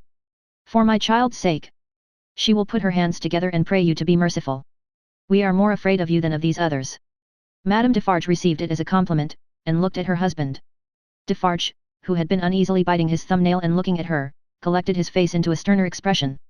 "What is it that your husband says in that little letter?" asked Madame Defarge, with a lowering smile. "Influence, he says something touching influence." "That my father," said Lucy, hurriedly taking the paper from her breast, but with her alarmed eyes on her questioner and not on it, "has much influence around him." "Surely it will release him," said Madame Defarge. "Let it do so." "As a wife and mother," cried Lucy, most earnestly, "I implore you to have pity on me and not to exercise any power that you possess, against my innocent husband, but to use it in his behalf. Oh sister woman, think of me. As a wife and mother." Madame Defarge looked, coldly as ever, at the suppliant, and said, turning to her friend the Vengeance, "The wives and mothers we have been used to see, since we were as little as this child, and much less, have not been greatly considered? We have known their husbands and fathers laid in prison and kept from them, often enough. All our lives, we have seen our sister women suffer, in themselves and in their children, poverty, nakedness, hunger, thirst, sickness, misery, oppression, and neglect of all kinds. We have seen nothing else," returned the Vengeance. "We have borne this a long time," said Madame Defarge, turning her eyes again upon Lucy. "Judge you. Is it likely that the trouble of one wife and mother would be much to us now?" She resumed her knitting and went out. The Vengeance followed. Defarge went last, and closed the door. "Courage, my dear Lucy," said Mr. Lorry, as he raised her. "Courage, courage. So far all goes well with us, much, much better than it has of late gone with many poor souls. Cheer up, and have a thankful heart. I am not thankless, I hope, but that dreadful woman seems to throw a shadow on me and on all my hopes." "Tut, tut," said Mr. Lorry, "what is this despondency in the brave little breast? A shadow indeed. No substance in it, Lucy." But the shadow of the manner of these Defarges was dark upon himself, for all that, and in his secret mind it troubled him greatly. Chapter 4. Calm and Storm. Dr. Manette did not return until the morning of the 4th day of his absence. So much of what had happened in that dreadful time as could be kept from the knowledge of Lucy was so well concealed from her, that not until long afterwards, when France and she were far apart, did she know that 1100 defenceless prisoners of both sexes and all ages had been killed by the populace, that 4 days and nights had been darkened by the steed of horror, and that the air around her had been tainted by the slain. She only knew that there had been an attack upon the prisons, that all political prisoners had been in danger, and that some had been dragged out by the crowd and murdered. To Mr. Lorry, the doctor communicated under an injunction of secrecy on which he had no need to dwell, that the crowd had taken him through a scene of carnage to the prison of La Force. That, in the prison he had found a self-appointed tribunal sitting, before which the prisoners were brought singly, and by which they were rapidly ordered to be put forth to be massacred, or to be released, or, in a few cases, to be sent back to their cells. That, presented by his conductors to this tribunal, he had announced himself by name and profession as having been for 18 years a secret and unaccused prisoner in the Bastille, that, one of the bodies so sitting in judgment had risen and identified him, and that this man was Defarge. That, hereupon he had ascertained, through the registers on the table, that his son-in-law was among the living prisoners, and had pleaded hard to the tribunal, of whom some members were asleep and some awake, some dirty with murder and some clean, some sober and some not, for his life and liberty. That, in the first frantic greetings lavished on himself as a notable sufferer under the overthrown system, it had been accorded to him to have Charles Darnay brought before the lawless court, and examined. That, he seemed on the point of being at once released, when the tide in his favour met with some unexplained check, not intelligible to the doctor, which led to a few words of secret conference. That, the man sitting as president had then informed Dr. Manette that the prisoner must remain in custody, but should, for his sake, be held inviolate in safe custody. That, immediately, on a signal, the prisoner was removed to the interior of the prison again, but, that he, the doctor, had then so strongly pleaded for permission to remain and assure himself that his son-in-law was, through no malice or mischance, delivered to the concourse whose murderous yells outside the gate had often drowned the proceedings, that he had obtained the permission, and had remained in that hall of blood until the danger was over. The sights he had seen there, with brief snatches of food and sleep by intervals, shall remain untold. The mad joy over the prisoners who were saved, had astounded him scarcely less than the mad ferocity against those who were cut to pieces. One prisoner there was, he said, who had been discharged into the street free, but at whom a mistaken savage had thrust a pike as he passed out. Being besought to go to him and dress the wound, the doctor had passed out at the same gate, and had found him in the arms of a company of Samaritans, who were seated on the bodies of their victims. With an inconsistency as monstrous as anything in this awful nightmare, they had helped the healer, and tended the wounded man with the gentlest solicitude, had made a litter for him and escorted him carefully from the spot, had then caught up their weapons and plunged anew into a butchery so dreadful, that the doctor had covered his eyes with his hands, and swooned away in the midst of it. As Mr. Lorry received these confidences, and as he watched the face of his friend now 62 years of age, a misgiving arose within him that such dread experiences would revive the old danger. But, he had never seen his friend in his present aspect, he had never at all known him in his present character. For the first time the doctor felt, now, that his suffering was strength and power. For the first time he felt that in that sharp fire, he had slowly forged the iron which could break the prison door of his daughter's husband, and deliver him. It all tended to a good end, my friend, it was not mere waste and ruin. As my beloved child was helpful in restoring me to myself, I will be helpful now in restoring the dearest part of herself to her, by the aid of heaven I will do it. Thus, Dr. Manette. And when Jarvis Lorry saw the kindled eyes, the resolute face, the calm strong look and bearing of the man whose life always seemed to him to have been stopped, like a clock, for so many years, and then set going again with an energy which had lain dormant during the cessation of its usefulness, he believed. Greater things than the doctor had at that time to contend with, would have yielded before his persevering purpose. While he kept himself in his place, as a physician, whose business was with all degrees of mankind, bond and free, rich and poor, bad and good, he used his personal influence so wisely, that he was soon the inspecting physician of 3 prisons, and among them of La Force. He could now assure Lucy that her husband was no longer confined alone, but was mixed with the general body of prisoners. He saw her husband weekly, and brought sweet messages to her, straight from his lips. Sometimes her husband himself sent a letter to her, though never by the doctor's hand, but she was not permitted to write to him, for, among the many wild suspicions of plots in the prisons, the wildest of all pointed at emigrants who were known to have made friends or permanent connections abroad. This new life of the doctor's was an anxious life, no doubt, still, the sagacious Mr. Lorry saw that there was a new sustaining pride in it. Nothing unbecoming tinged the pride, it was a natural and worthy one, but he observed it as a curiosity. The doctor knew, that up to that time, his imprisonment had been associated in the minds of his daughter and his friend, with his personal affliction, deprivation, and weakness. Now that this was changed, and he knew himself to be invested through that old trial with forces to which they both looked for Charles's ultimate safety and deliverance, he became so far exalted by the change, that he took the lead and direction, and required them as the weak, to trust to him as the strong. The preceding relative positions of himself and Lucy were reversed, yet only as the liveliest gratitude and affection could reverse them, for he could have had no pride but in rendering some service to her who had rendered so much to him. All curious to see, thought Mr. Lorry, in his amiably shrewd way, but all natural and right, so, take the lead, my dear friend, and keep it, it couldn't be in better hands. But, though the doctor tried hard, and never ceased trying, to get Charles Darnay set at liberty, or at least to get him brought to trial, the public current of the time set too strong and fast for him. The new era began, the king was tried, doomed, and beheaded, the Republic of Liberty, Equality, Fraternity, or Death, declared for victory or death against the world in arms, the black flag waved night and day from the great towers of Notre Dame, 300,000 men, summoned to rise against the tyrants of the earth, rose from all the varying soils of France, as if the dragon's teeth had been sown broadcast, and had yielded fruit equally on hill and plain, on rock, in gravel, and alluvial mud, under the bright sky of the south and under the clouds of the north, in fell and forest, in the vineyards and the olive grounds and among the cropped grass and the stubble of the corn, along the fruitful banks of the broad rivers, and in the sand of the seashore. What private solicitude could rear itself against the deluge of the year one of liberty, the deluge rising from below, not falling from above, and with the windows of heaven shut, not opened? There was no pause, no pity, no peace, no interval of relenting rest, no measurement of time. Though days and nights circled as regularly as when time was young, and the evening and morning were the first day, other count of time there was none. Hold of it was lost in the raging fever of a nation, as it is in the fever of one patient. Now, breaking the unnatural silence of a whole city, the executioners showed the people the head of the king, and now, it seemed almost in the same breath, the head of his fair wife which had had 8 weary months of imprisoned widowhood and misery, to turn it grey. And yet, observing the strange law of contradiction which obtains in all such cases, the time was long, while it flamed by so fast. A revolutionary tribunal in the capital, and 40 or 50,000 revolutionary committees all over the land, a law of the suspected, which struck away all security for liberty or life, and delivered over any good and innocent person to any bad and guilty one, prisons gorged with people who had committed no offence, and could obtain no hearing, these things became the established order and nature of appointed things, and seemed to be ancient usage before they were many weeks old.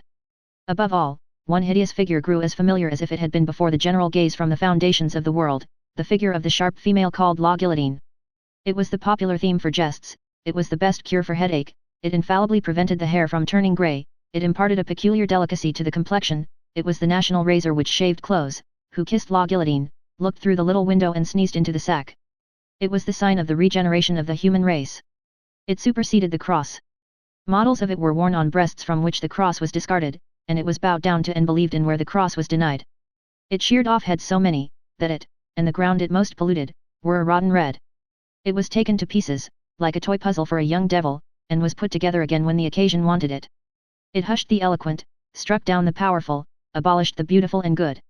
22 friends of high public mark, 21 living and 1 dead, it had lopped the heads off, in one morning, in as many minutes. The name of the strong man of old scripture had descended to the chief functionary who worked it, but, so armed, he was stronger than his namesake, and blinder, and tore away the gates of God's own temple every day. Among these terrors, and the brood belonging to them, the doctor walked with a steady head, confident in his power, cautiously persistent in his end, never doubting that he would save Lucy's husband at last. Yet the current of the time swept by, so strong and deep, and carried the time away so fiercely, that Charles had lain in prison 1 year and 3 months when the doctor was thus steady and confident. So much more wicked and distracted had the revolution grown in that December month, that the rivers of the south were encumbered with the bodies of the violently drowned by night, and prisoners were shot in lines and squares under the southern wintry sun. Still, the doctor walked among the terrors with a steady head. No man better known than he, in Paris at that day, no man in a stranger's situation. Silent, humane, indispensable in hospital and prison, using his art equally among assassins and victims, he was a man apart. In the exercise of his skill, the appearance and the story of the Bastille captive removed him from all other men. He was not suspected or brought in question, any more than if he had indeed been recalled to life some 18 years before, or were a spirit moving among mortals. Chapter 5. The Wood Sawyer. 1 year and 3 months. During all that time Lucy was never sure, from hour to hour, but that the guillotine would strike off her husband's head next day. Every day, through the stony streets, the tumbrils now jolted heavily, filled with condemned.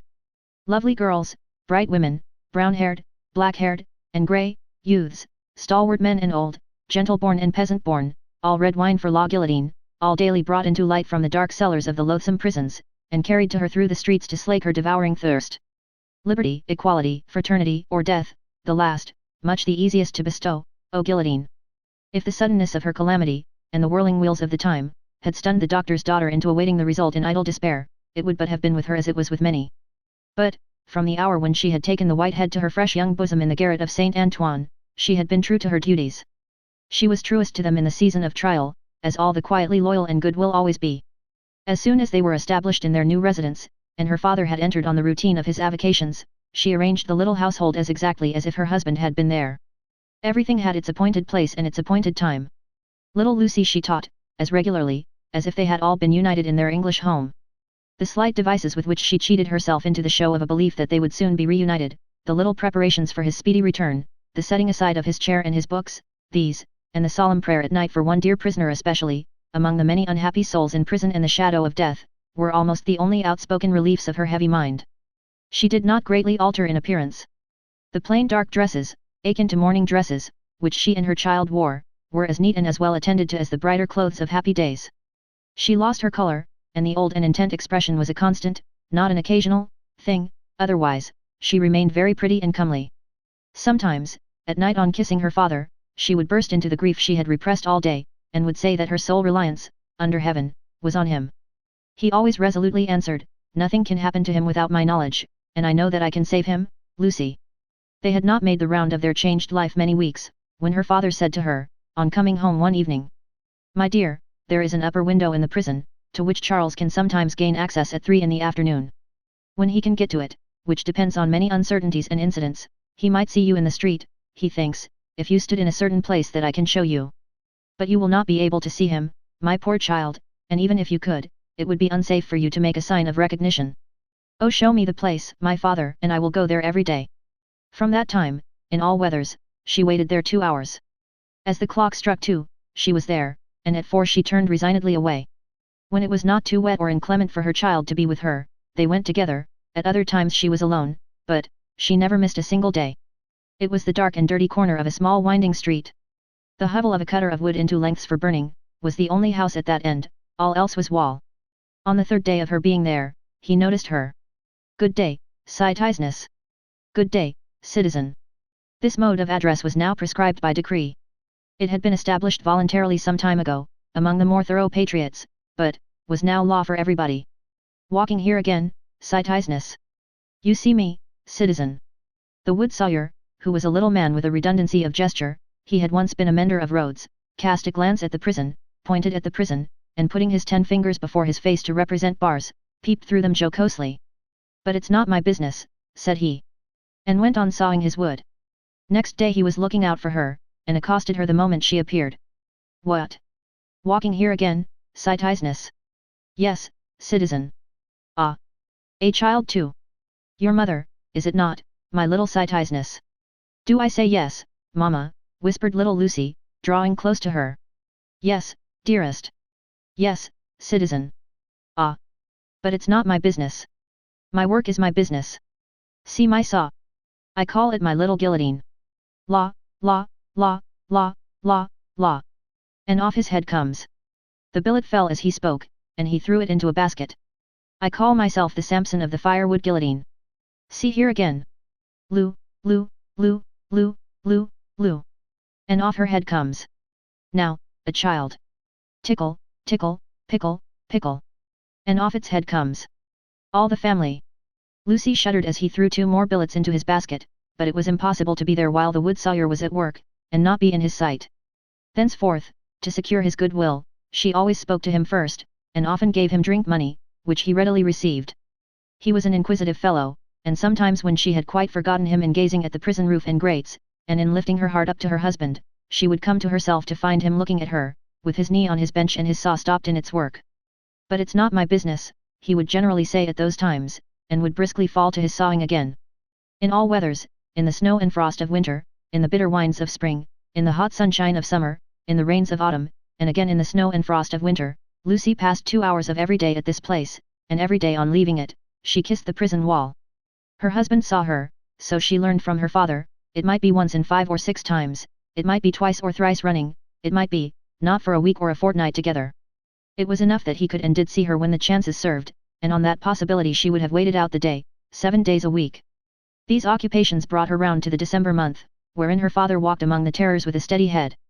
On a lightly snowing afternoon she arrived at the usual corner. It was a day of some wild rejoicing, and a festival. She had seen the houses, as she came along, decorated with little pikes, and with little red caps stuck upon them, also, with tricolored ribbons, also, with the standard inscription, tricolored letters were the favorite, Republic one and indivisible. Liberty, equality, fraternity, or death. The miserable shop of the wood sawyer was so small, that its whole surface furnished very indifferent space for this legend. He had got somebody to scrawl it up for him, however, who had squeezed death in with most inappropriate difficulty. On his housetop, he displayed pike and cap, as a good citizen must, and in a window he had stationed his saw inscribed as his little Saint Guillotine, for the great sharp female was by that time popularly canonized. His shop was shut and he was not there, which was a relief to Lucy, and left her quite alone. But, he was not far off, for presently she heard a troubled movement and a shouting coming along, which filled her with fear.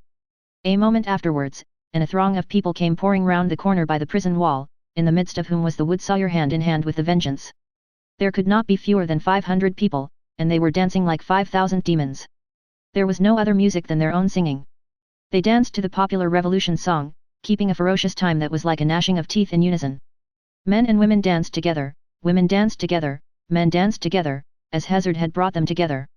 At first, they were a mere storm of coarse red caps and coarse woolen rags, but, as they filled the place, and stopped to dance about Lucy, some ghastly apparition of a dance figure gone raving mad arose among them.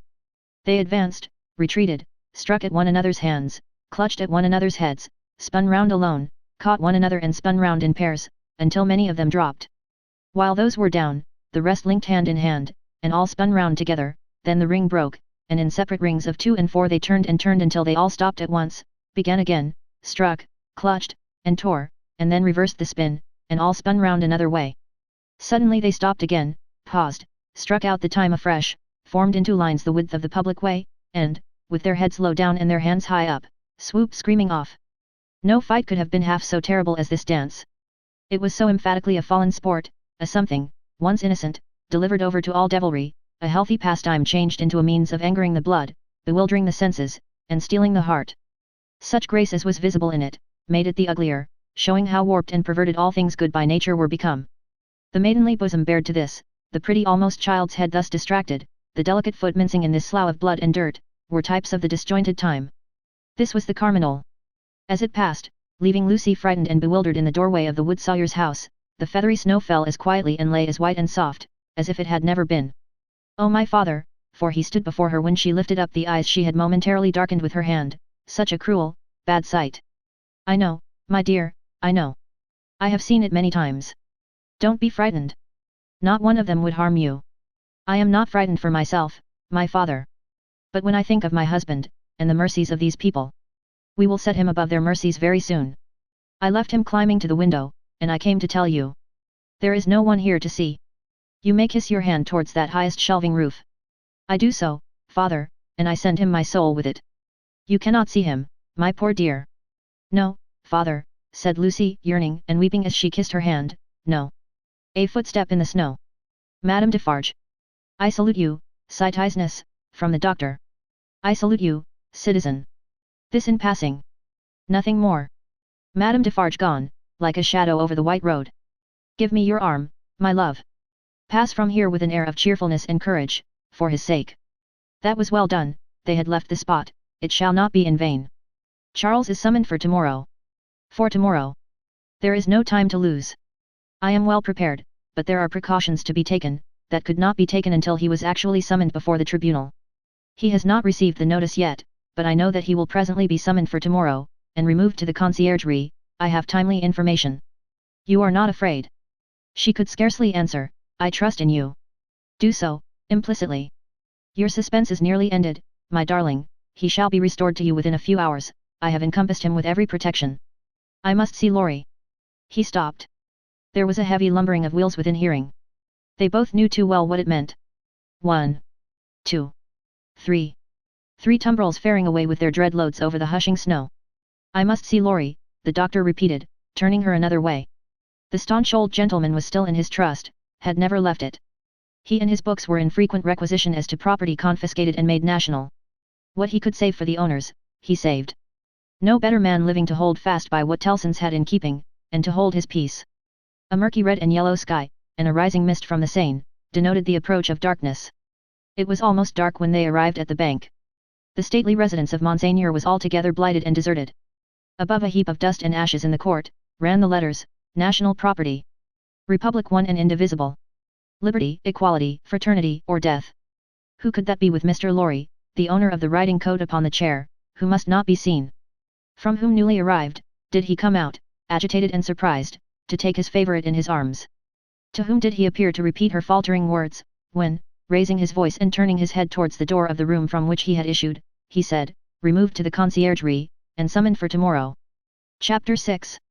Triumph. The dread tribunal of 5 judges, public prosecutor and determined jury, sat every day.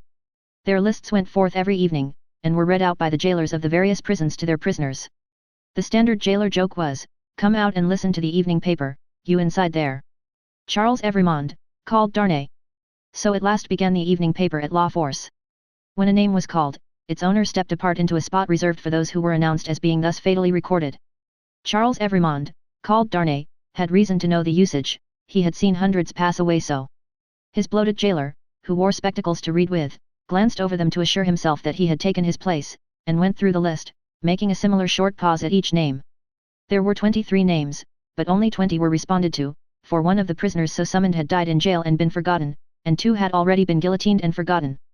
The list was read, in the vaulted chamber where Darnay had seen the associated prisoners on the night of his arrival. Every one of those had perished in the massacre, every human creature he had since cared for and parted with, had died on the scaffold. There were hurried words of farewell and kindness, but the parting was soon over. It was the incident of every day, and the Society of La Force were engaged in the preparation of some games of forfeits and a little concert, for that evening. They crowded to the grates and shed tears there, but, 20 places in the projected entertainments had to be refilled, and the time was, at best, short to the lock-up hour, when the common rooms and corridors would be delivered over to the great dogs who kept watch there through the night. The prisoners were far from insensible or unfeeling, their ways arose out of the condition of the time. Similarly, though with a subtle difference, a species of fervour or intoxication, known, without doubt, to have led some persons to brave the guillotine unnecessarily, and to die by it, was not mere boastfulness, but a wild infection of the wildly shaken public mind. In seasons of pestilence, some of us will have a secret attraction to the disease, a terrible passing inclination to die of it. And all of us have like wonders hidden in our breasts, only needing circumstances to evoke them. The passage to the conciergerie was short and dark, the night in its vermin-haunted cells was long and cold. Next day, 15 prisoners were put to the bar before Charles Darnay's name was called. All the 15 were condemned, and the trials of the whole occupied an hour and a half. Charles Evrémonde, called Darnay, was at length arraigned. His judges sat upon the bench in feathered hats, but the rough red cap and tricoloured cockade was the head-dress otherwise prevailing. Looking at the jury and the turbulent audience, he might have thought that the usual order of things was reversed, and that the felons were trying the honest men. The lowest, cruelest, and worst populace of a city, never without its quantity of low, cruel, and bad, were the directing spirits of the scene, noisily commenting, applauding, disapproving, anticipating, and precipitating the result, without a check. Of the men, the greater part were armed in various ways, of the women, some wore knives, some daggers, some ate and drank as they looked on, many knitted. Among these last, was one, with a spare piece of knitting under her arm as she worked. She was in a front row, by the side of a man whom he had never seen since his arrival at the barrier, but whom he directly remembered as Defarge. He noticed that she once or twice whispered in his ear, and that she seemed to be his wife, but, what he most noticed in the 2 figures was, that although they were posted as close to himself as they could be, they never looked towards him. They seemed to be waiting for something with a dogged determination, and they looked at the jury, but at nothing else. Under the president sat Dr. Manette, in his usual quiet dress. As well as the prisoner could see, he and Mr. Lorry were the only men there, unconnected with the tribunal, who wore their usual clothes, and had not assumed the coarse garb of the Carmagnole. Charles Evrémonde, called Darnay, was accused by the public prosecutor as an emigrant, whose life was forfeit to the Republic, under the decree which banished all emigrants on pain of death. It was nothing that the decree bore date since his return to France. There he was, and there was the decree, he had been taken in France, and his head was demanded. "Take off his head," cried the audience. "An enemy to the Republic." The president rang his bell to silence those cries, and asked the prisoner whether it was not true that he had lived many years in England. Undoubtedly it was. Was he not an emigrant then? What did he call himself? Not an emigrant, he hoped, within the sense and spirit of the law. Why not? The president desired to know. Because he had voluntarily relinquished a title that was distasteful to him, and a station that was distasteful to him, and had left his country, he submitted before the word emigrant in the present acceptation by the tribunal was in use, to live by his own industry in England, rather than on the industry of the overladen people of France. What proof had he of this? He handed in the names of 2 witnesses, Théophile Gabelle, and Alexander Manette. But he had married in England? The president reminded him. True, but not an English woman. A citizeness of France? Yes. By birth. Her name and family? Lucie Manette, only daughter of Dr. Manette, the good physician who sits there. This answer had a happy effect upon the audience. Cries and exaltation of the well-known good physician rent the hall. So capriciously were the people moved, that tears immediately rolled down several ferocious countenances which had been glaring at the prisoner a moment before, as if with impatience to pluck him out into the streets and kill him. On these few steps of his dangerous way, Charles Darnay had set his foot according to Dr. Manette's reiterated instructions. The same cautious counsel directed every step that lay before him, and had prepared every inch of his road. The president asked, why had he returned to France when he did, and not sooner? He had not returned sooner, he replied, simply because he had no means of living in France, save those he had resigned, whereas, in England, he lived by giving instruction in the French language and literature. He had returned when he did, on the pressing and written entreaty of a French citizen, who represented that his life was endangered by his absence. He had come back, to save a citizen's life, and to bear his testimony, at whatever personal hazard, to the truth. Was that criminal in the eyes of the Republic? The populace cried enthusiastically, no, and the president rang his bell to quiet them.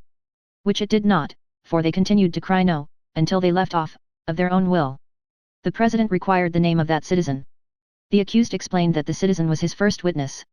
He also referred with confidence to the citizen's letter, which had been taken from him at the barrier, but which he did not doubt would be found among the papers then before the president.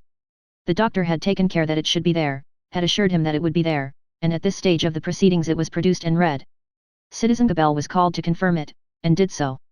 Citizen Gabelle hinted, with infinite delicacy and politeness, that in the pressure of business imposed on the tribunal by the multitude of enemies of the Republic with which it had to deal, he had been slightly overlooked in his prison of the Abbaye, in fact, had rather passed out of the tribunal's patriotic remembrance, until 3 days ago, when he had been summoned before it, and had been set at liberty on the juries declaring themselves satisfied that the accusation against him was answered, as to himself, by the surrender of the citizen Evrémonde, called Darnay. Dr. Manette was next questioned.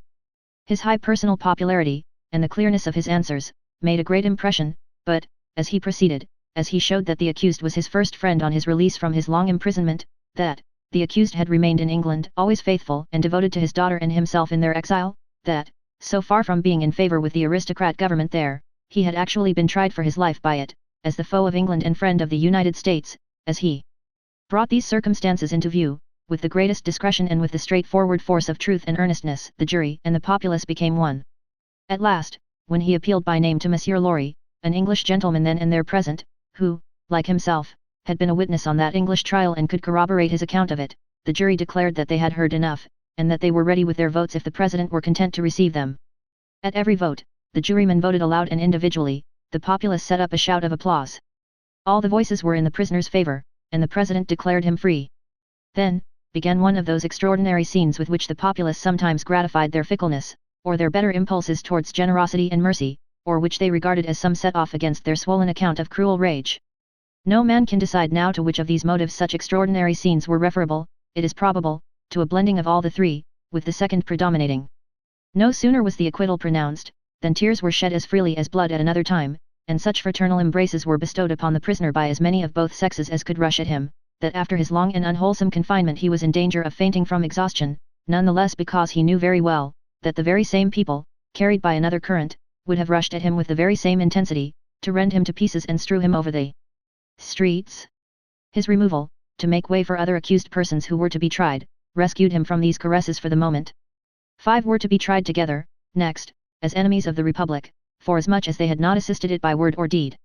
So quick was the tribunal to compensate itself and the nation for a chance lost, that these 5 came down to him before he left the place, condemned to die within 24 hours. The first of them told him so, with the customary prison sign of death, a raised finger, and they all added in words, "Long live the Republic."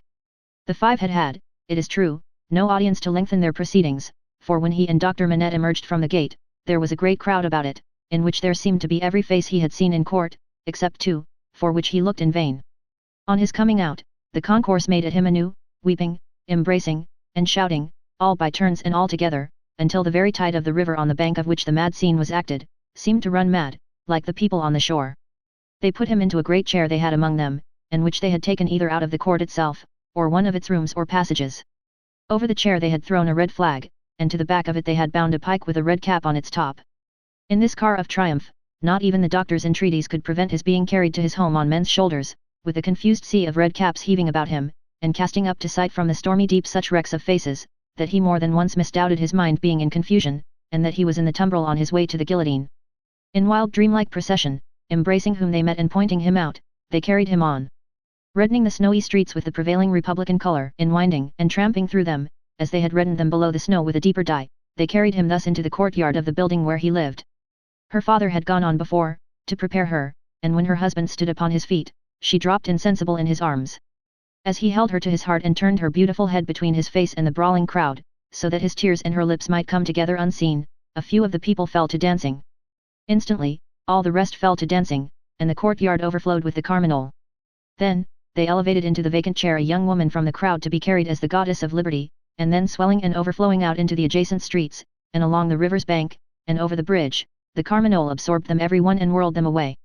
After grasping the doctor's hand, as he stood victorious and proud before him, after grasping the hand of Mr. Lorry, who came panting and breathless from his struggle against the waterspout of the carmagnole, after kissing little Lucy, who was lifted up to clasp her arms round his neck, and after embracing the ever-zealous and faithful Pross who lifted her, he took his wife in his arms, and carried her up to their rooms. Lucy! My own! I am safe! Oh dearest Charles, let me thank God for this on my knees as I have prayed to him. They all reverently bowed their heads and hearts. When she was again in his arms, he said to her, "And now speak to your father, dearest. No other man in all this France could have done what he has done for me." She laid her head upon her father's breast, as she had laid his poor head on her own breast, long, long ago. He was happy in the return he had made her, he was recompensed for his suffering, he was proud of his strength. "You must not be weak, my darling," he remonstrated, "don't tremble so. I have saved him." Chapter 7. A knock at the door. I have saved him. It was not another of the dreams in which he had often come back, he was really here. And yet his wife trembled, and a vague but heavy fear was upon her. All the air round was so thick and dark, the people were so passionately revengeful and fitful, the innocent were so constantly put to death on vague suspicion and black malice, it was so impossible to forget that many as blameless as her husband and as dear to others as he was to her, every day shared the fate from which he had been clutched, that her heart could not be as lightened of its load as she felt it ought to be. The shadows of the wintry afternoon were beginning to fall, and even now the dreadful carts were rolling through the streets. Her mind pursued them, looking for him among the condemned, and then she clung closer to his real presence and trembled more. Her father, cheering her, showed a compassionate superiority to this woman's weakness, which was wonderful to see. No garret, no shoemaking, no 105, North Tower, now. He had accomplished the task he had set himself, his promise was redeemed, he had saved Charles. Let them all lean upon him. Their housekeeping was of a very frugal kind, not only because that was the safest way of life, involving the least offence to the people, but because they were not rich, and Charles, throughout his imprisonment, had had to pay heavily for his bad food, and for his guard, and towards the living of the poorer prisoners. Partly on this account, and partly to avoid a domestic spy, they kept no servant, the citizen and citizeness who acted as porters at the courtyard gate, rendered them occasional service, and Jerry, almost wholly transferred to them by Mr. Lorry, had become their daily retainer, and had his bed there every night. It was an ordinance of the Republic, one and indivisible, of liberty, equality, fraternity, or death, that on the door or doorpost of every house, the name of every inmate must be legibly inscribed in letters of a certain size, at a certain convenient height from the ground. Mr. Jerry Cruncher's name, therefore, duly embellished the doorpost down below, and, as the afternoon shadows deepened, the owner of that name himself appeared, from overlooking a painter whom Dr. Manette had employed to add to the list the name of Charles Evrémonde, called Darnay. In the universal fear and distrust that darkened the time, all the usual harmless ways of life were changed. In the doctor's little household, as in very many others, the articles of daily consumption that were wanted were purchased every evening, in small quantities and at various small shops. To avoid attracting notice, and to give as little occasion as possible for talk and envy, was the general desire. For some months past, Miss Pross and Mr. Cruncher had discharged the office of purveyors, the former carrying the money, the latter, the basket. Every afternoon at about the time when the public lamps were lighted, they fared forth on this duty, and made and brought home such purchases as were needful. Although Miss Pross, through her long association with a French family, might have known as much of their language as of her own, if she had had a mind, she had no mind in that direction, consequently she knew no more of that nonsense, as she was pleased to call it, than Mr. Cruncher did. So her manner of marketing was to plump a noun substantive at the head of a shopkeeper without any introduction in the nature of an article, and, if it happened not to be the name of the thing she wanted, to look round for that thing, lay hold of it, and hold on by it until the bargain was concluded. She always made a bargain for it, by holding up, as a statement of its just price, one finger less than the merchant held up, whatever his number might be. Now, Mr. Cruncher, said Miss Pross, whose eyes were red with felicity, if you are ready, I am. Jerry hoarsely professed himself at Miss Pross's service. He had worn all his rust off long ago, but nothing would file his spiky head down. There's all manner of things wanted, said Miss Pross, and we shall have a precious time of it. We want wine, among the rest. Nice toasts these redheads will be drinking, wherever we buy it. It will be much the same to your knowledge, miss, I should think, retorted Jerry, whether they drink your health or the old UN's. Who's he? Said Miss Pross. Mr. Cruncher, with some diffidence, explained himself as meaning old Nix. Ha, said Miss Pross, it doesn't need an interpreter to explain the meaning of these creatures. They have but one, and it's midnight murder, and mischief. Hush, dear. Pray, be cautious, cried Lucy. Yes, I'll be cautious, said Miss Pross, but I may say among ourselves, that I do hope there will be no oniony and tobacco-y smotherings in the form of embracings all round, going on in the streets. Now, Ladybird, never you stir from that fire till I come back. Take care of the dear husband you have recovered, and don't move your pretty head from his shoulder as you have it now, till you see me again. May I ask a question, Dr. Manette, before I go? I think you may take that liberty, the doctor answered, smiling. For gracious sake, don't talk about liberty, we have quite enough of that, said Miss Pross. Hush, dear. Again. Lucy remonstrated. Well, my sweet, said Miss Pross, nodding her head emphatically, the short and the long of it is, that I am a subject of His Most Gracious Majesty King George III, Miss Pross curtsied at the name, and as such, my maxim is, confound their politics, frustrate their knavish tricks, on him our hopes we fix, God save the King. Mr. Cruncher, in an access of loyalty, growlingly repeated the words after Miss Pross, like somebody at church. I am glad you have so much of the Englishman in you, though I wish you had never taken that cold in your voice, said Miss Pross, approvingly. But the question, Dr. Manette. Is there, it was the good creature's way to affect to make light of anything that was a great anxiety with them all, and to come at it in this chance manner, is there any prospect yet, of our getting out of this place? I fear not yet. It would be dangerous for Charles yet. Hey ho hum, said Miss Pross, cheerfully repressing a sigh as she glanced at her darling's golden hair in the light of the fire, then we must have patience and wait, that's all. We must hold up our heads and fight low, as my brother Solomon used to say. Now, Mr. Cruncher, don't you move, Ladybird. They went out, leaving Lucy, and her husband, her father, and the child, by a bright fire. Mr. Lorry was expected back presently from the banking house. Miss Pross had lighted the lamp, but had put it aside in a corner, that they might enjoy the firelight undisturbed. Little Lucy sat by her grandfather with her hands clasped through his arm, and he, in a tone not rising much above a whisper, began to tell her a story of a great and powerful fairy who had opened a prison wall and let out a captive who had once done the fairy a service. All was subdued and quiet, and Lucy was more at ease than she had been. What is that? She cried, all at once. My dear, said her father, stopping in his story, and laying his hand on hers, command yourself. What a disordered state you are in. The least thing, nothing, startles you. You, your father's daughter. I thought, my father, said Lucy, excusing herself, with a pale face and in a faltering voice, that I heard strange feet upon the stairs. My love, the staircase is as still as death. As he said the word, a blow was struck upon the door. Oh father, father! What can this be? Hide Charles. Save him. My child, said the doctor, rising, and laying his hand upon her shoulder, I have saved him. What weakness is this, my dear? Let me go to the door. He took the lamp in his hand, crossed the two intervening outer rooms, and opened it. A rude clattering of feet over the floor, and 4 rough men in red caps, armed with sabres and pistols, entered the room. The citizen Evrémonde, called Darnay, said the first. Who seeks him? Answered Darnay. I seek him. We seek him. I know you, Evrémonde, I saw you before the tribunal today. You are again the prisoner of the Republic. The 4 surrounded him, where he stood with his wife and child clinging to him. Tell me how and why am I again a prisoner? It is enough that you return straight to the conciergerie, and will know tomorrow. You are summoned for tomorrow.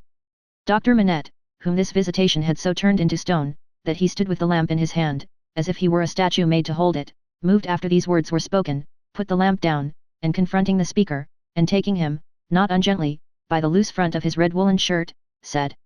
You know him, you have said. Do you know me? Yes, I know you, citizen doctor. We all know you, citizen doctor, said the other 3. He looked abstractedly from one to another, and said, in a lower voice, after a pause. Will you answer his question to me then? How does this happen? Citizen Doctor, said the first, reluctantly, he has been denounced to the section of Saint Antoine. This citizen, pointing out the second who had entered, is from Saint Antoine. The citizen here indicated nodded his head, and added. He is accused by Saint Antoine. Of what? Asked the doctor. Citizen Doctor, said the first, with his former reluctance, ask no more. If the Republic demands sacrifices from you, without doubt you as a good patriot will be happy to make them. The Republic goes before all. The people is supreme. Everymond, we are pressed. One word, the doctor entreated. Will you tell me who denounced him? It is against rule, answered the first, but you can ask him of Saint Antoine here. The doctor turned his eyes upon that man, who moved uneasily on his feet, rubbed his beard a little, and at length said. Well. Truly it is against rule. But he is denounced, and gravely, by the citizen Encitizeness Defarge. And by one other. What other? Do you ask, Citizen Doctor? Yes. Then, said he of Saint Antoine, with a strange look, you will be answered tomorrow. Now, I am dumb. Chapter 8. A hand at cards. Happily unconscious of the new calamity at home, Miss Pross threaded her way along the narrow streets and crossed the river by the bridge of the Pont Neuf, reckoning in her mind the number of indispensable purchases she had to make. Mr. Cruncher, with the basket, walked at her side. They both looked to the right and to the left into most of the shops they passed, had a wary eye for all gregarious assemblages of people, and turned out of their road to avoid any very excited group of talkers. It was a raw evening, and the misty river, blurred to the eye with blazing lights and to the ear with harsh noises, showed where the barges were stationed in which the smiths worked, making guns for the army of the Republic. Woe to the man who played tricks with that army, or got undeserved promotion in it. Better for him that his beard had never grown, for the national razor shaved him close. Having purchased a few small articles of grocery, and a measure of oil for the lamp, Miss Pross bethought herself of the wine they wanted. After peeping into several wine shops, she stopped at the sign of the good Republican Brutus of Antiquity, not far from the National Palace, once, and twice, the Tuileries, where the aspect of things rather took her fancy. It had a quieter look than any other place of the same description they had passed, and, though red with patriotic caps, was not so red as the rest. Sounding Mr. Cruncher, and finding him of her opinion, Miss Pross resorted to the good Republican Brutus of Antiquity, attended by her cavalier. Slightly observant of the smoky lights, of the people, pipe in mouth, playing with limp cards and yellow dominoes, of the one bare-breasted, bare-armed, soot-begrimed workman reading a journal aloud, and of the others listening to him, of the weapons worn, or laid aside to be resumed, of the 2 or 3 customers fallen forward asleep, who in the popular high-shouldered shaggy black spencer looked, in that attitude, like slumbering bears or dogs. The 2 outlandish customers approached the counter, and showed what they wanted. As their wine was measuring out, a man parted from another man in a corner, and rose to depart. In going, he had to face Miss Pross. No sooner did he face her, than Miss Pross uttered a scream, and clapped her hands. In a moment, the whole company were on their feet. That somebody was assassinated by somebody vindicating a difference of opinion was the likeliest occurrence. Everybody looked to see somebody fall, but only saw a man and a woman standing staring at each other, the man with all the outward aspect of a Frenchman and a thorough Republican, the woman, evidently English. What was said in this disappointing anticlimax, by the disciples of the good Republican Brutus of Antiquity, except that it was something very voluble and loud, would have been as so much Hebrew or Chaldean to Miss Pross and her protector, though they had been all ears. But, they had no ears for anything in their surprise. For, it must be recorded, that not only was Miss Pross lost in amazement and agitation, but, Mr. Cruncher, though it seemed on his own separate and individual account, was in a state of the greatest wonder. What is the matter? Said the man who had caused Miss Pross to scream, speaking in a vexed, abrupt voice, though in a low tone, and in English. Oh, Solomon, dear Solomon, cried Miss Pross, clapping her hands again. After not setting eyes upon you or hearing of you for so long a time, do I find you here? Don't call me Solomon. Do you want to be the death of me? Asked the man, in a furtive, frightened way. Brother, brother, cried Miss Pross, bursting into tears. Have I ever been so hard with you that you ask me such a cruel question? Then hold your meddlesome tongue, said Solomon, and come out, if you want to speak to me. Pay for your wine, and come out. Who's this man? Miss Pross, shaking her loving and dejected head at her by no means affectionate brother, said through her tears, Mr. Cruncher. Let him come out too, said Solomon. Does he think me a ghost? Apparently, Mr. Cruncher did, to judge from his looks. He said not a word, however, and Miss Pross, exploring the depths of her reticule through her tears with great difficulty paid for her wine. As she did so, Solomon turned to the followers of the good Republican Brutus of Antiquity, and offered a few words of explanation in the French language, which caused them all to relapse into their former places and pursuits. "Now," said Solomon, stopping at the dark street corner, "what do you want?" "How dreadfully unkind in a brother, nothing has ever turned my love away from," cried Miss Pross, "to give me such a greeting, and show me no affection. There! Confound it!" "There," said Solomon, making a dab at Miss Pross's lips with his own. "Now are you content?" Miss Pross only shook her head and wept in silence. "If you expect me to be surprised," said her brother Solomon, "I am not surprised. I knew you were here, I know of most people who are here. If you really don't want to endanger my existence, which I half believe you do, go your ways as soon as possible, and let me go mine. I am busy. I am an official." "My English brother Solomon," mourned Miss Pross, casting up her tear-fraught eyes, that had the makings in him of one of the best and greatest of men in his native country, an official among foreigners, and such foreigners. "I would almost sooner have seen the dear boy lying in his—" "I said so," cried her brother, interrupting. "I knew it. You want to be the death of me. I shall be rendered suspected, by my own sister. Just as I am getting on." "The gracious and merciful heavens forbid," cried Miss Pross. "Far rather would I never see you again, dear Solomon, though I have ever loved you truly, and ever shall. Say but one affectionate word to me, and tell me there is nothing angry or estranged between us, and I will detain you no longer." Good Miss Pross! As if the estrangement between them had come of any culpability of hers. As if Mr. Lorry had not known it for a fact, years ago, in the quiet corner in Soho, that this precious brother had spent her money and left her. He was saying the affectionate word, however, with a far more grudging condescension and patronage than he could have shown if their relative merits and positions had been reversed, which is invariably the case, all the world over, when Mr. Cruncher, touching him on the shoulder, hoarsely and unexpectedly interposed with the following singular question. "I say, might I ask the favor? As to whether your name is John Solomon, or Solomon John?" The official turned towards him with sudden distrust. He had not previously uttered a word. "Come," said Mr. Cruncher. "Speak out, you know." Which, by the way, was more than he could do himself. "John Solomon, or Solomon John? She calls you Solomon, and she must know, being your sister. And I know you're John, you know. Which of the two goes first? And regarding that name of Pross, likewise. That warranty your name over the water. What do you mean?" "Well, I don't know all I mean, for I can't call to mind what your name was, over the water. No. No. But I'll swear it was a name of 2 syllables. "Indeed?" "Yes. T'other one's was 1 syllable. I know you. You was a spy, witness at the Bailey. What, in the name of the father of lies, own father to yourself, was you called at that time?" "Barsad," said another voice, striking in. "That's the name for £1,000, cried Jerry. The speaker who struck in, was Sidney Carton. He had his hands behind him under the skirts of his riding coat, and he stood at Mr. Cruncher's elbow as negligently as he might have stood at the Old Bailey itself. "Don't be alarmed, my dear Miss Pross. I arrived at Mr. Lorry's, to his surprise, yesterday evening. We agreed that I would not present myself elsewhere until all was well, or unless I could be useful. I present myself here, to beg a little talk with your brother. I wish you had a better employed brother than Mr. Barsad. I wish for your sake Mr. Barsad was not a sheep of the prisons." Sheep was a cant word of the time for a spy, under the jailers. The spy, who was pale, turned paler and asked him how he dared. "I'll tell you," said Sidney. "I lighted on you, Mr. Barsad, coming out of the prison of the conciergerie while I was contemplating the walls an hour or more ago. You have a face to be remembered, and I remember faces well. Made curious by seeing you in that connection, and having a reason, to which you are no stranger, for associating you with the misfortunes of a friend now very unfortunate, I walked in your direction. I walked into the wine shop here, close after you, and sat near you. I had no difficulty in deducing from your unreserved conversation, and the rumour openly going about among your admirers, the nature of your calling. And gradually, what I had done at random, seemed to shape itself into a purpose, Mr. Barsad." "What purpose?" the spy asked. "It would be troublesome, and might be dangerous, to explain in the street. Could you favour me, in confidence, with some minutes of your company, at the office of Tellson's Bank, for instance?" "Under a threat." "Oh. Did I say that? Then, why should I go there?" "Really, Mr. Barsad, I can't say, if you can't." "Do you mean that you won't say, sir?" the spy resolutely asked.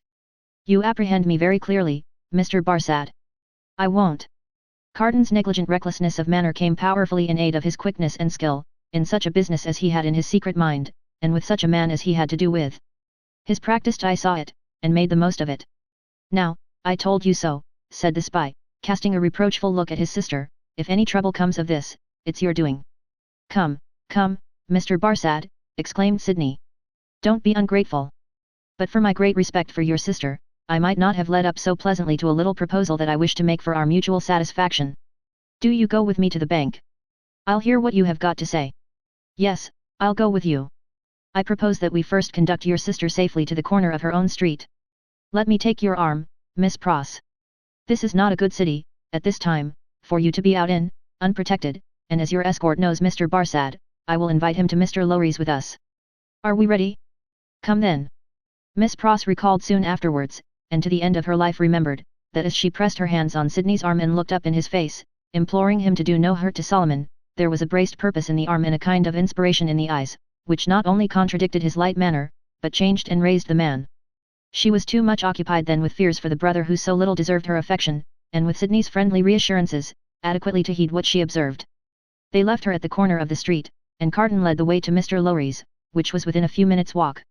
John Barsad, or Solomon Pross, walked at his side.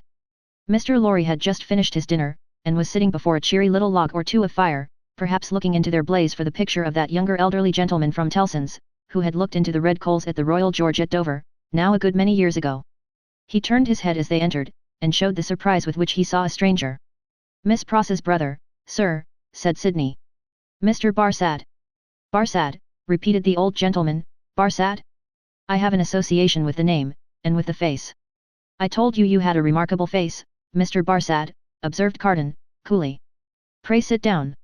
As he took a chair himself, he supplied the link that Mr. Lowry wanted, by saying to him with a frown, witness at that trial. Mr. Lowry immediately remembered, and regarded his new visitor with an undisguised look of abhorrence. Mr. Barsad has been recognized by Miss Pross as the affectionate brother you have heard of, said Sidney, and has acknowledged the relationship. I pass to worse news. Darnay has been arrested again. Struck with consternation, the old gentleman exclaimed, what do you tell me? I left him safe and free within these 2 hours, and am about to return to him. Arrested for all that. When was it done, Mr. Barsad? Just now, if at all.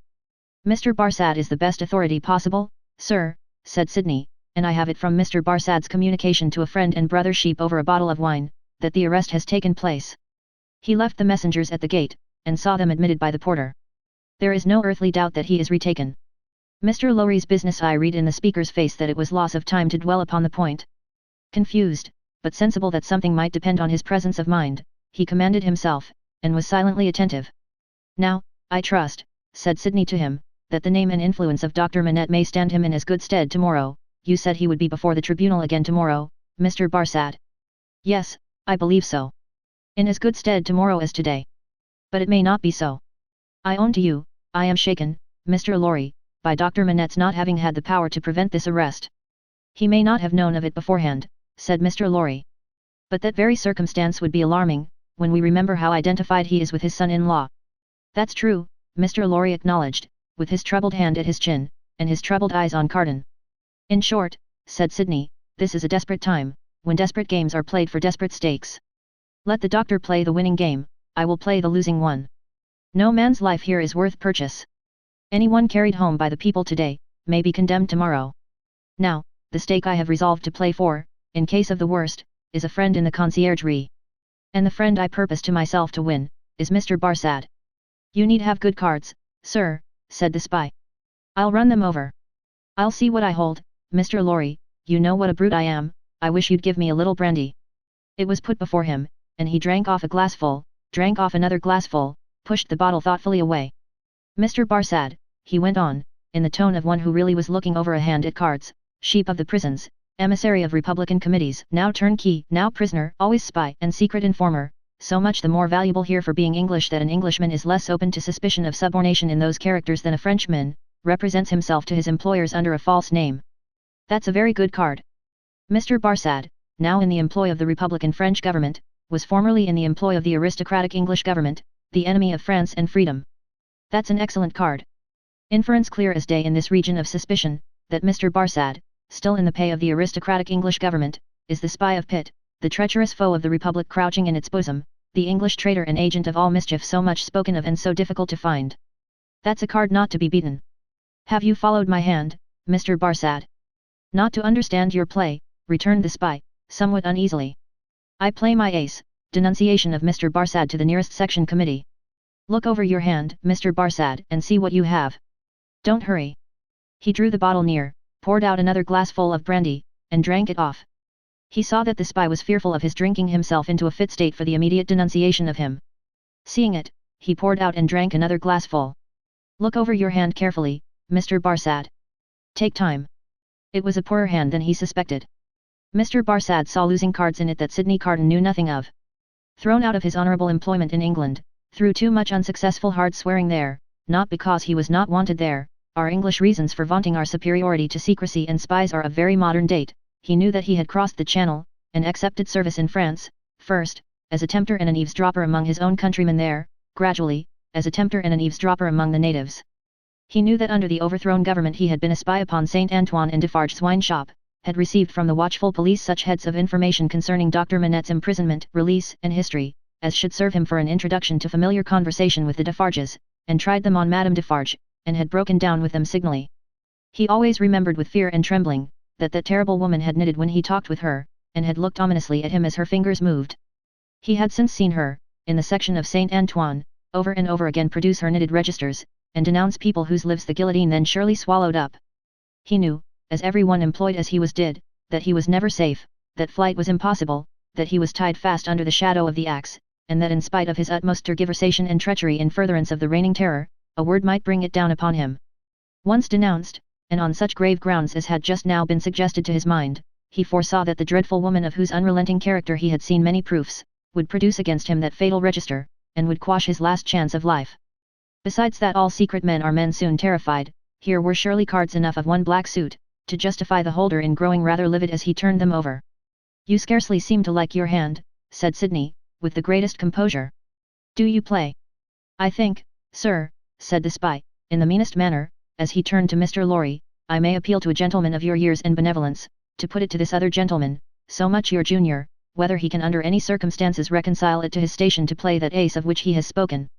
I admit that I am a spy, and that it is considered a discreditable station, though it must be filled by somebody, but this gentleman is no spy, and why should he so demean himself as to make himself one? I play my ace, Mr. Barsad, said Carton, taking the answer on himself, and looking at his watch, without any scruple, in a very few minutes. I should have hoped, gentlemen both, said the spy, always striving to hook Mr. Lorry into the discussion, that your respect for my sister. I could not better testify my respect for your sister than by finally relieving her of her brother, said Sidney Carton. You think not, sir? I have thoroughly made up my mind about it.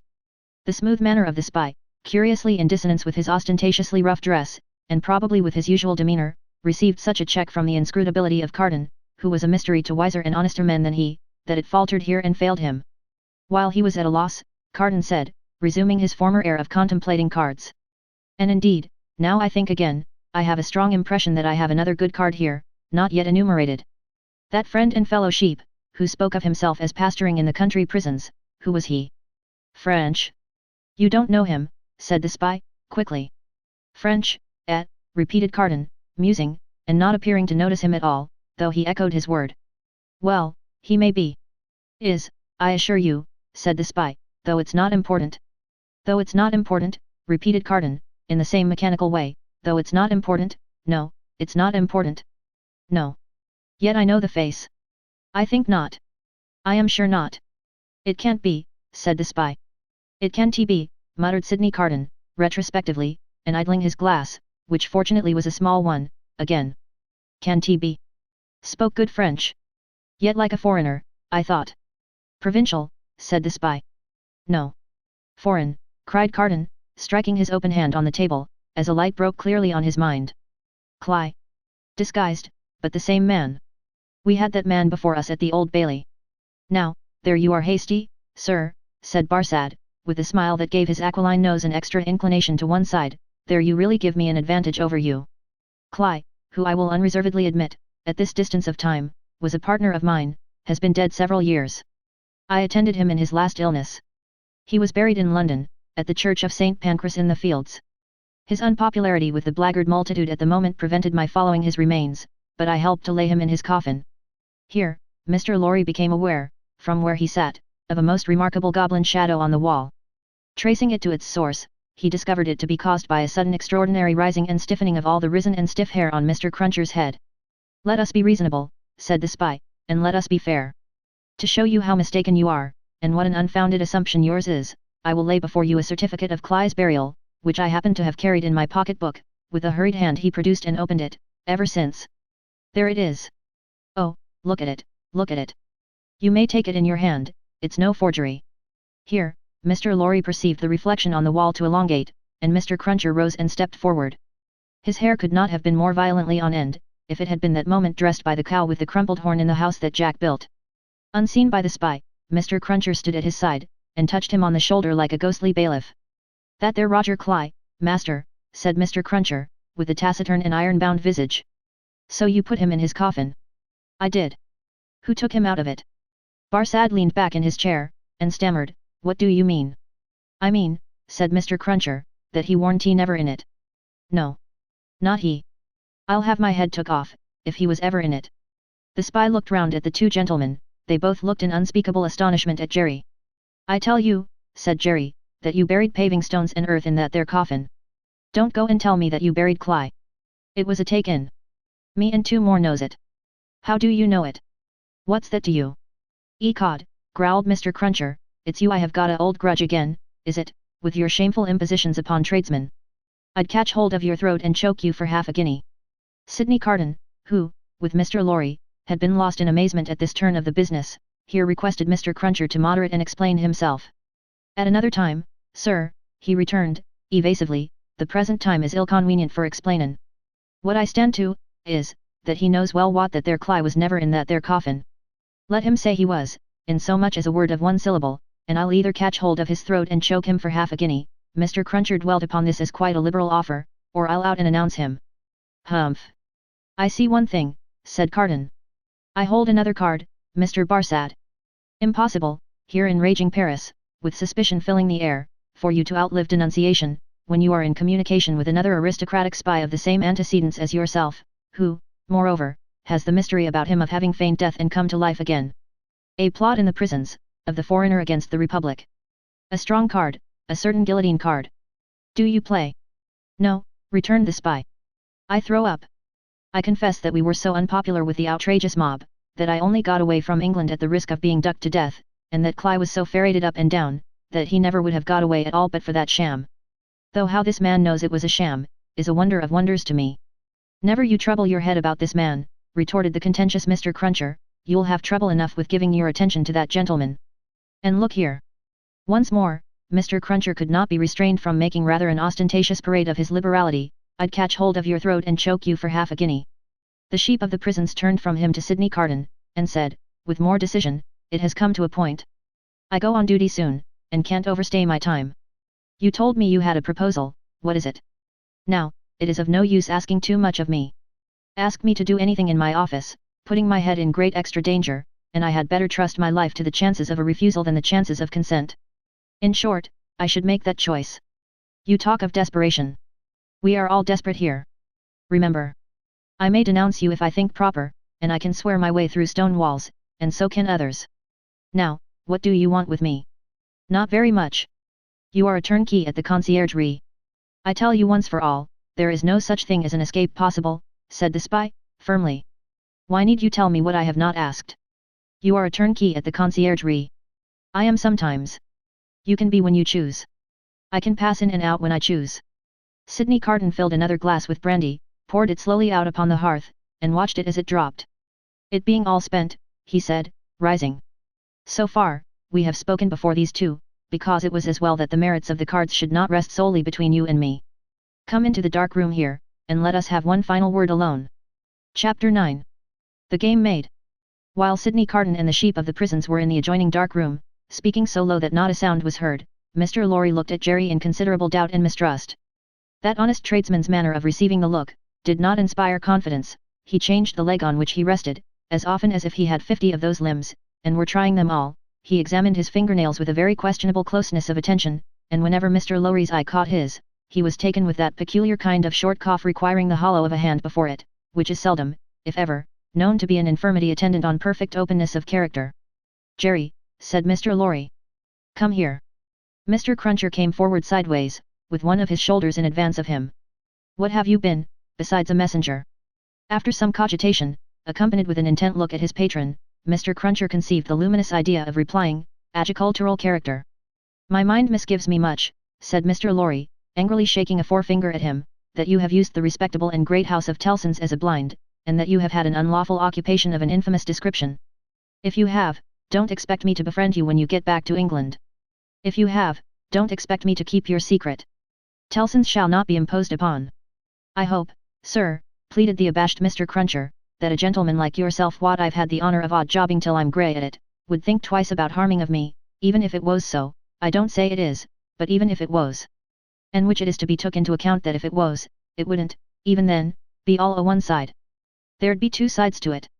There might be medical doctors at the present hour, a-picking up their guineas where a honest tradesman don't pick up his fardens. No, nor yet his half-fardens. No, nor yet his quarter, a-banking away like smoke at Tellson's, and a-cocking their medical eyes at that tradesman on the sly, a-going in and going out to their own carriages, equally like smoke, if not more so. Well, that you'd be imposing, too, on Tellson's. For you cannot sarse the goose and not the gander. And here's Mrs. Cruncher, or leastways was in the old England times, and would be tomorrow, if cause given, a-floppin' again the business to that degree as is ruinating, stark ruinating. Whereas the medical doctors' wives don't flop, catch 'em at it. Or, if they flop, their floppings goes in favour of more patients, and how can you rightly have one without t'other? Then, what with undertakers, and what with parish clerks, and what with sextons, and what with private watchmen, all avaricious and all in it, a man wouldn't get much by it, even if it was so. And what little a man did get, would never prosper with him, Mr. Lorry. He'd never have no good of it, he'd want all along to be out of the line, if he could see his way out, being once in, even if it was so. Ugh, cried Mr. Lorry, rather relenting, nevertheless, I am shocked at the sight of you. Now, what I would humbly offer to you, sir, pursued Mr. Cruncher, even if it was so, which I don't say it is. Don't prevaricate, said Mr. Lorry. No, I will not, sir, returned Mr. Crunches as if nothing were further from his thoughts or practice, which I don't say it is, what I would humbly offer to you, sir, would be this. Upon that there stool, at that there bar, sets that there boy of mine, brought up and growed up to be a man, what will errand you, message you, general light job you, till your heels is where your head is, if such should be your wishes. If it was so, which I still don't say it is, for I will not prevaricate to you, sir, let that there boy keep his father's place, and take care of his mother, don't blow upon that boy's father, do not do it, sir, and let that father go into the line of the reg'lar diggin', and make amends for what he would have undug, if it was so, by diggin' of 'em in with a will, and with connexions respectin' the future keepin' of 'em safe. That, Mr. Lorry, said Mr. Cruncher, wiping his forehead with his arm, as an announcement that he had arrived at the peroration of his discourse, is what I would respectfully offer to you, sir. A man don't see all this here a-goin' on dreadful round him, in the way of subjects without heads, dear me, plentiful enough fur to bring the price down to potterage and hardly that, without havin' his serious thoughts of things. And these here would be mine, if it was so, and readin' of you fur to bear in mind that what I said just now I up and said in the good cause when I might have kep it back. That at least is true, said Mr. Lorry. Say no more now. It may be that I shall yet stand your friend, if you deserve it, and repent in action, not in words. I want no more words. Mr. Cruncher knuckled his forehead, as Sidney Carton and the spy returned from the dark room. Adieu, Mr. Barsad, said the former, our arrangement thus made, you have nothing to fear from me. He sat down in a chair on the hearth, over against Mr. Lorry. When they were alone, Mr. Lorry asked him what he had done. Not much. If it should go ill with the prisoner, I have ensured access to him, once. Mr. Lorry's countenance fell. It is all I could do, said Carton. To propose too much, would be to put this man's head under the axe, and, as he himself said, nothing worse could happen to him if he were denounced. It was obviously the weakness of the position. There is no help for it. But access to him, said Mr. Lorry, if it should go ill before the tribunal, will not save him. I never said it would. Mr. Lorry's eyes gradually sought the fire, his sympathy with his darling, and the heavy disappointment of his second arrest, gradually weakened them. He was an old man now, overborne with anxiety of late, and his tears fell.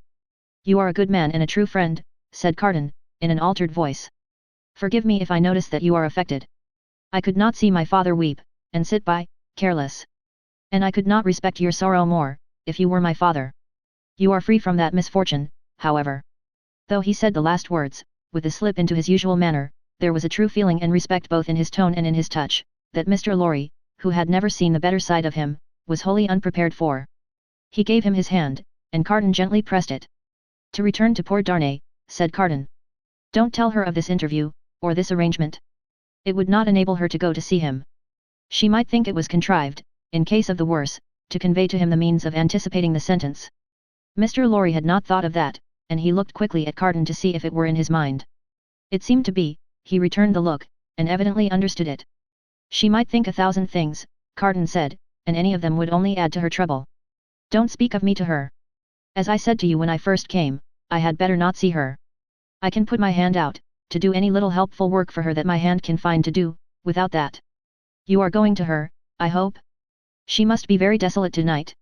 "I am going now, directly." "I am glad of that.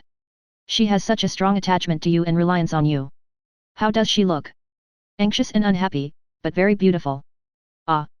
It was a long, grieving sound, like a sigh, almost like a sob. It attracted Mr. Lorry's eyes to Carton's face, which was turned to the fire. A light, or a shade, the old gentleman could not have said which, passed from it as swiftly as a change will sweep over a hillside on a wild bright day, and he lifted his foot to put back one of the little flaming logs, which was tumbling forward. He wore the white riding coat and top boots, then in vogue, and the light of the fire touching their light surfaces made him look very pale, with his long brown hair, all untrimmed, hanging loose about him. His indifference to fire was sufficiently remarkable to elicit a word of remonstrance from Mr. Lorry. His boot was still upon the hot embers of the flaming log, when it had broken under the weight of his foot. "I forgot it," he said. Mr. Lorry's eyes were again attracted to his face. Taking note of the wasted air which clouded the naturally handsome features, and having the expression of prisoners' faces fresh in his mind, he was strongly reminded of that expression. "And your duties here have drawn to an end, sir," said Carton, turning to him. "Yes. As I was telling you last night when Lucy came in so unexpectedly, I have at length done all that I can do here. I hope to have left them in perfect safety, and then to have quitted Paris. I have my leave to pass." "I was ready to go." They were both silent. "Yours is a long life to look back upon, sir," said Carton, wistfully. "I am in my 78th year. You have been useful all your life, steadily and constantly occupied, trusted, respected, and looked up to. I have been a man of business, ever since I have been a man. Indeed, I may say that I was a man of business when a boy. See what a place you fill at 78. How many people will miss you when you leave it empty?" "A solitary old bachelor," answered Mr. Lorry, shaking his head. "There is nobody to weep for me." "How can you say that? Wouldn't she weep for you? Wouldn't her child?" "Yes, yes, thank God. I didn't quite mean what I said. It is a thing to thank God for, is it not?" "Surely, surely. If you could say, with truth, to your own solitary heart, tonight, I have secured to myself the love and attachment, the gratitude or respect, of no human creature, I have won myself a tender place in no regard, I have done nothing good or serviceable to be remembered by, your 78 years would be 78 heavy curses, would they not?" "You say truly, Mr. Carton, I think they would be." Sidney turned his eyes again upon the fire, and, after a silence of a few moments, said, "I should like to ask you, does your childhood seem far off? Do the days when you sat at your mother's knee, seem days of very long ago?" Responding to his softened manner, Mr. Lorry answered, 20 years back, yes, at this time of my life, no. For, as I draw closer and closer to the end, I travel in the circle, nearer and nearer to the beginning. It seems to be one of the kind smoothings and preparings of the way. My heart is touched now, by many remembrances that had long fallen asleep, of my pretty young mother, and I so old, and by many associations of the days when what we call the world was not so real with me, and my faults were not confirmed in me. "I understand the feeling," exclaimed Carton, with a bright flush. "And you are the better for it." "I hope so." Carton terminated the conversation here, by rising to help him on with his outer coat. "But you," said Mr. Lorry, reverting to the theme, "you are young." "Yes," said Carton. "I am not old, but my young way was never the way to age." "Enough of me." "And of me, I am sure," said Mr. Lorry. "Are you going out?" "I'll walk with you to her gate. You know my vagabond and restless habits.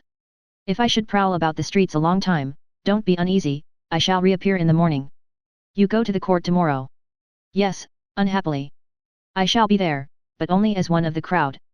My spy will find a place for me. Take my arm, sir."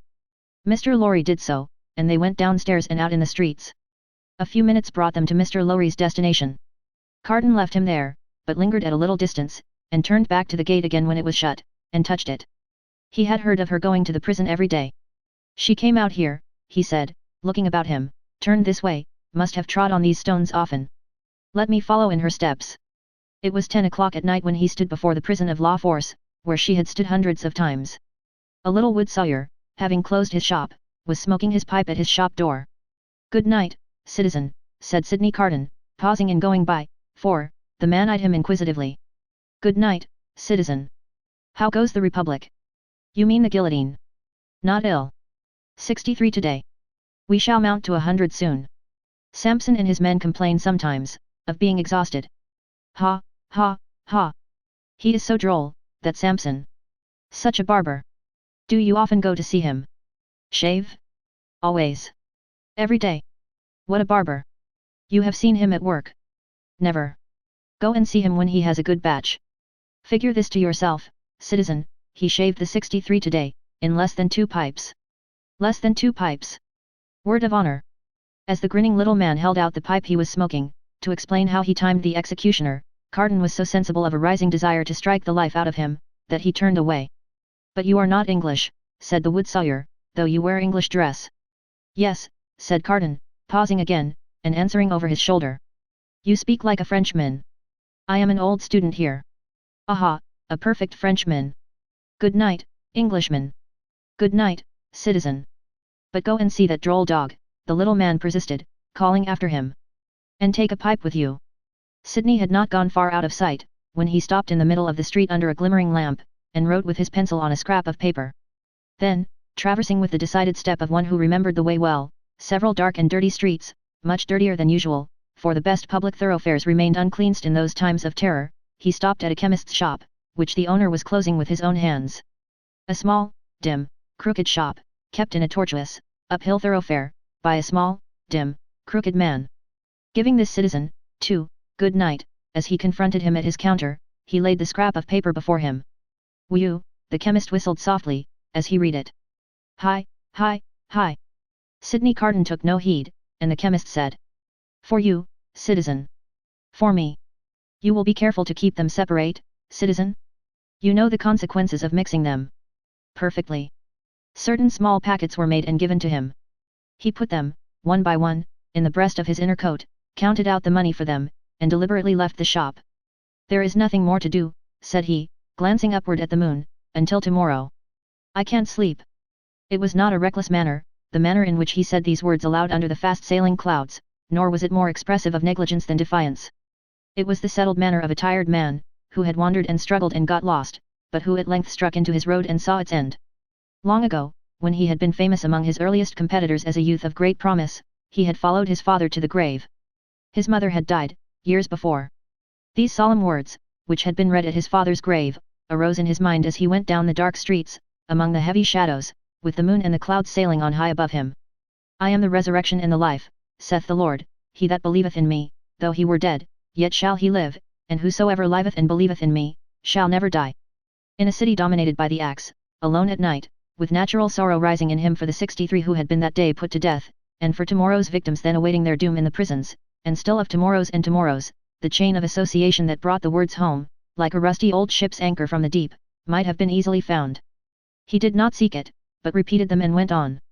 With a solemn interest in the lighted windows where the people were going to rest, forgetful through a few calm hours of the horrors surrounding them, in the towers of the churches, where no prayers were said, for the popular revulsion had even travelled that length of self-destruction from years of priestly impostors, plunderers and profligates, in the distant burial places, reserved, as they rode upon the gates, for eternal sleep, in the abounding jails, and in the streets along which they 60s rolled to a death which had become so common and material, that no sorrowful story of a haunting spirit ever arose among the people out of all the working of the guillotine. With the solemn interest in the whole life and death of the city settling down to its short nightly pause in fury, Sidney Carton crossed the Seine again for the lighter streets. Few coaches were abroad, for riders in coaches were liable to be suspected, and gentility hid its head in red nightcaps, and put on heavy shoes, and trudged. But, the theatres were all well filled, and the people poured cheerfully out as he passed, and went chatting home. At one of the theatre doors, there was a little girl with a mother, looking for a way across the street through the mud. He carried the child over, and before the timid arm was loosed from his neck asked her for a kiss. I am the resurrection and the life, saith the Lord, he that believeth in me, though he were dead, yet shall he live, and whosoever liveth and believeth in me, shall never die. Now, that the streets were quiet, and the night wore on, the words were in the echoes of his feet, and were in the air. Perfectly calm and steady, he sometimes repeated them to himself as he walked, but, he heard them always. The night wore out, and, as he stood upon the bridge listening to the water as it splashed the river walls of the island of Paris, where the picturesque confusion of houses and cathedrals shone bright in the light of the moon, the day came coldly, looking like a dead face out of the sky. Then, the night, with the moon and the stars, turned pale and died, and for a little while it seemed as if creation were delivered over to death's dominion. But, the glorious sun, rising, seemed to strike those words, that burden of the night, straight and warm to his heart in its long bright rays. And looking along them, with reverently shaded eyes, a bridge of light appeared to span the air between him and the sun, while the river sparkled under it.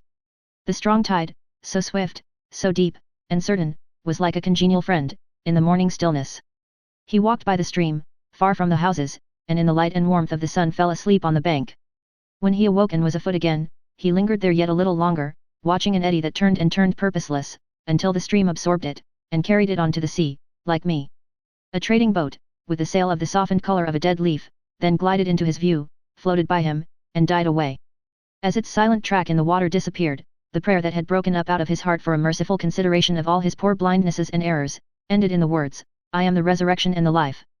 Mr. Lorry was already out when he got back, and it was easy to surmise where the good old man was gone. Sidney Carton drank nothing but a little coffee, ate some bread, and, having washed and changed to refresh himself, went out to the place of trial. The court was all astir and abuzz, when the black sheep, whom many fell away from in dread, pressed him into an obscure corner among the crowd. Mr. Lorry was there, and Dr. Manette was there. She was there, sitting beside her father. When her husband was brought in, she turned a look upon him, so sustaining, so encouraging, so full of admiring love and pitying tenderness, yet so courageous for his sake, that it called the healthy blood into his face, brightened his glance, and animated his heart. If there had been any eyes to notice the influence of her look, on Sidney Carton, it would have been seen to be the same influence exactly. Before that unjust tribunal, there was little or no order of procedure, ensuring to any accused person any reasonable hearing. There could have been no such revolution, if all laws, forms, and ceremonies, had not first been so monstrously abused, that the suicidal vengeance of the revolution was to scatter them all to the winds. Every eye was turned to the jury. The same determined patriots and good republicans as yesterday and the day before, and tomorrow and the day after. Eager and prominent among them, one man with a craving face, and his fingers perpetually hovering about his lips, whose appearance gave great satisfaction to the spectators. A life-thirsting, cannibal-looking, bloody-minded juryman, the Jacques III of Saint Antoine. The whole jury, as a jury of dogs empaneled to try the deer. Every eye then turned to the 5 judges and the public prosecutor. No favorable leaning in that quarter today. A fell, uncompromising, murderous business meaning there. Every eye then sought some other eye in the crowd, and gleamed at it approvingly, and heads nodded at one another, before bending forward with a strained attention. Charles Evrémonde, called Darnay. Released yesterday. Reaccused and retaken yesterday. Indictment delivered to him last night.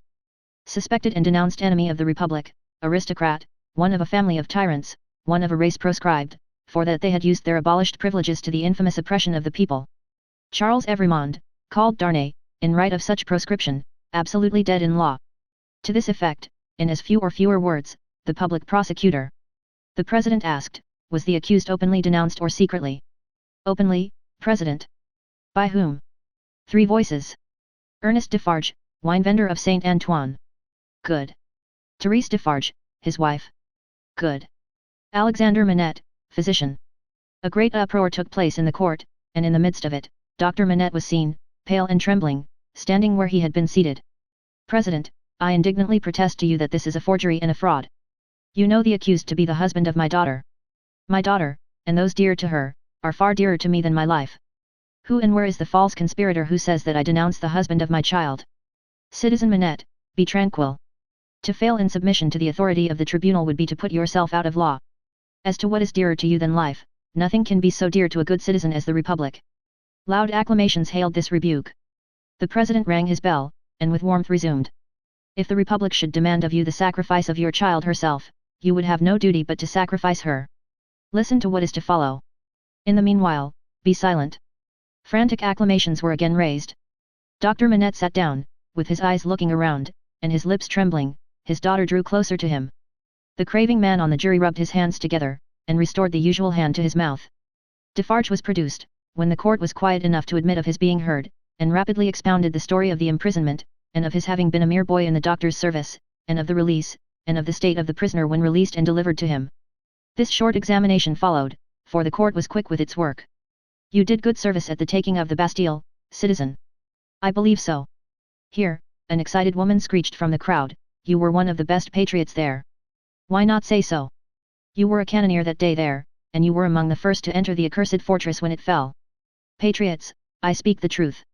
It was the Vengeance who, amidst the warm commendations of the audience, thus assisted the proceedings.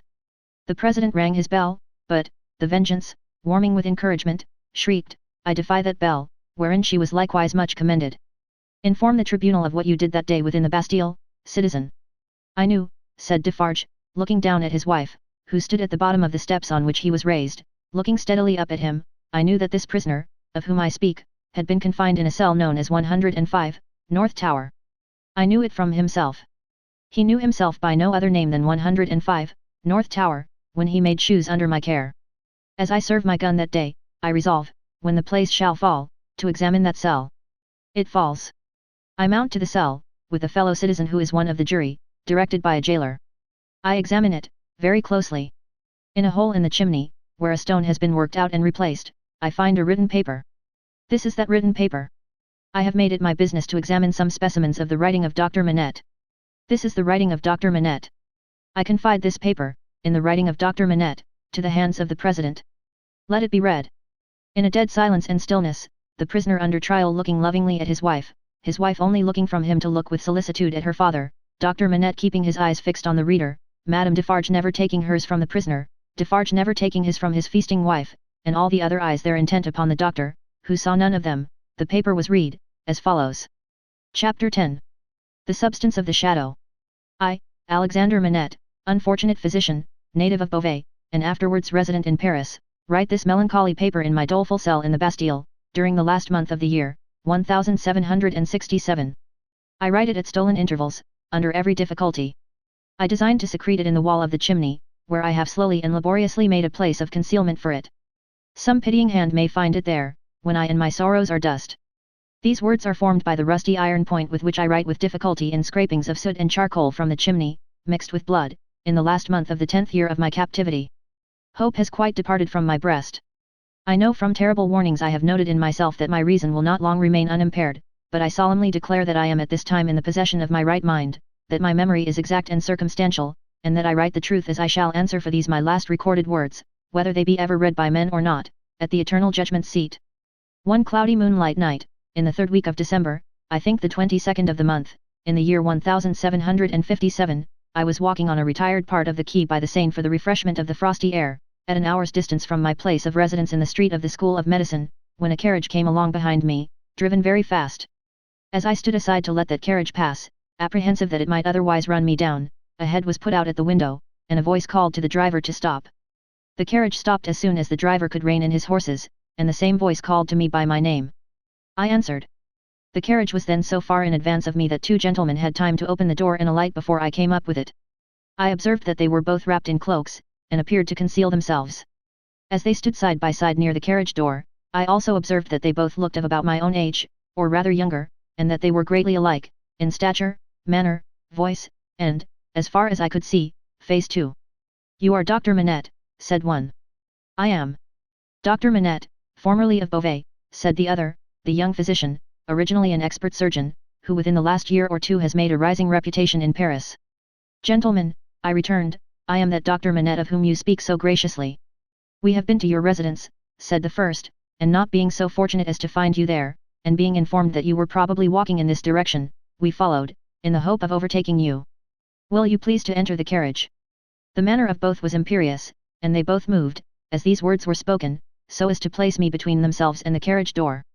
They were armed. I was not. Gentlemen, said I, pardon me, but I usually inquire who does me the honor to seek my assistance, and what is the nature of the case to which I am summoned. The reply to this was made by him who had spoken second. Doctor, your clients are people of condition. As to the nature of the case, our confidence in your skill assures us that you will ascertain it for yourself better than we can describe it. Enough. Will you please to enter the carriage? I could do nothing but comply, and I entered it in silence. They both entered after me, the last springing in, after putting up the steps. The carriage turned about, and drove on at its former speed. I repeat this conversation exactly as it occurred. I have no doubt that it is, word for word, the same. I describe everything exactly as it took place, constraining my mind not to wander from the task. Where I make the broken marks that follow here, I leave off for the time, and put my paper in its hiding place. The carriage left the streets behind, passed the north barrier, and emerged upon the country road. At 2/3 of a league from the barrier, I did not estimate the distance at that time, but afterwards when I traversed it, it struck out of the main avenue, and presently stopped at a solitary house. We all three alighted, and walked, by a damp soft footpath in a garden where a neglected fountain had overflowed, to the door of the house. It was not opened immediately, in answer to the ringing of the bell, and one of my two conductors struck the man who opened it, with his heavy riding glove, across the face. There was nothing in this action to attract my particular attention, for I had seen common people struck more commonly than dogs. But, the other of the two, being angry likewise, struck the man in like manner with his arm. The look and bearing of the brothers were then so exactly alike, that I then first perceived them to be twin brothers. From the time of our alighting at the outer gate, which we found locked, and which one of the brothers had opened to admit us, and had relocked, I had heard cries proceeding from an upper chamber.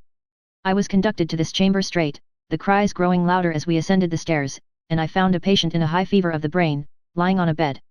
The patient was a woman of great beauty, and young, assuredly not much past 20. Her hair was torn and ragged, and her arms were bound to her sides with sashes and handkerchiefs. I noticed that these bonds were all portions of a gentleman's dress. On one of them, which was a fringed scarf for a dress of ceremony, I saw the armorial bearings of a noble, and the letter E. I saw this, within the first minute of my contemplation of the patient, for, in her restless strivings she had turned over on her face on the edge of the bed, had drawn the end of the scarf into her mouth, and was in danger of suffocation. My first act was to put out my hand to relieve her breathing, and in moving the scarf aside, the embroidery in the corner caught my sight. I turned her gently over, placed my hands upon her breast to calm her and keep her down, and looked into her face. Her eyes were dilated and wild, and she constantly uttered piercing shrieks, and repeated the words, "My husband, my father, and my brother," and then counted up to 12, and said, "Hush." For an instant, and no more, she would pause to listen, and then the piercing shrieks would begin again, and she would repeat the cry, "My husband, my father, and my brother," and would count up to 12, and say, "Hush." There was no variation in the order, or the manner. There was no cessation, but the regular moment's pause, in the utterance of these sounds. "How long," I asked, "has this lasted?" To distinguish the brothers, I will call them the elder and the younger. By the elder, I mean him who exercised the most authority. It was the elder who replied, "Since about this hour last night. She has a husband, a father, and a brother." "A brother? I do not address her brother." He answered with great contempt, "No. She has some recent association with the number 12. The younger brother impatiently rejoined, "With 12 o'clock. See, gentlemen," said I, still keeping my hands upon her breast, "how useless I am, as you have brought me. If I had known what I was coming to see, I could have come provided. As it is, time must be lost. There are no medicines to be obtained in this lonely place." The elder brother looked to the younger, who said haughtily, "There is a case of medicines here," and brought it from a closet, and put it on the table. I opened some of the bottles, smelt them, and put the stoppers to my lips. If I had wanted to use anything save narcotic medicines that were poisons in themselves, I would not have administered any of those.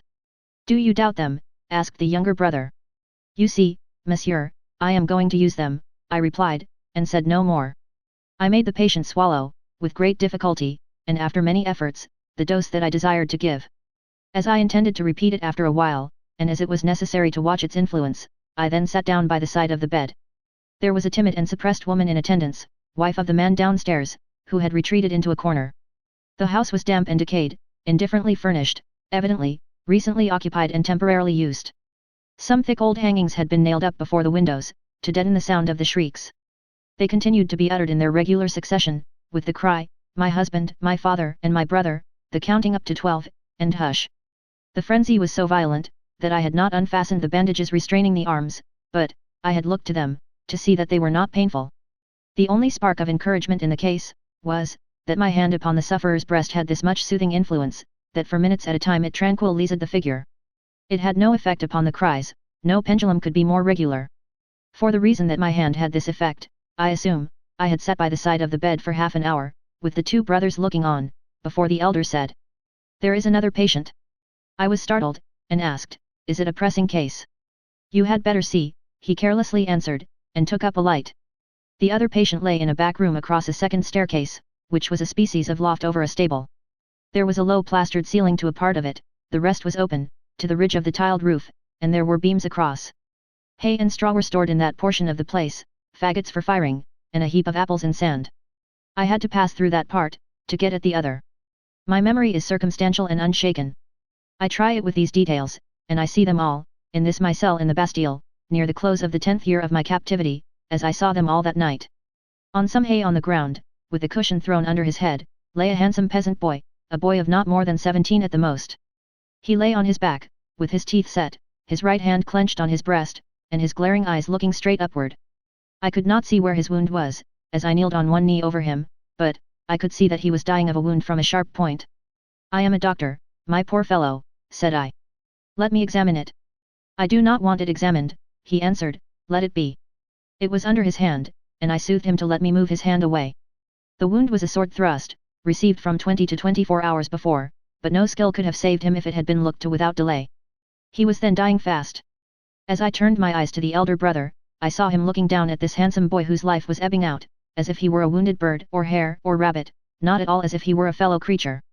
"How has this been done, monsieur?" said I. "A crazed young common dog. A serf. Forced my brother to draw upon him, and has fallen by my brother's sword, like a gentleman." There was no touch of pity, sorrow, or kindred humanity, in this answer. The speaker seemed to acknowledge that it was inconvenient to have that different order of creature dying there, and that it would have been better if he had died in the usual obscure routine of his vermin kind. He was quite incapable of any compassionate feeling about the boy, or about his fate. The boy's eyes had slowly moved to him as he had spoken, and they now slowly moved to me.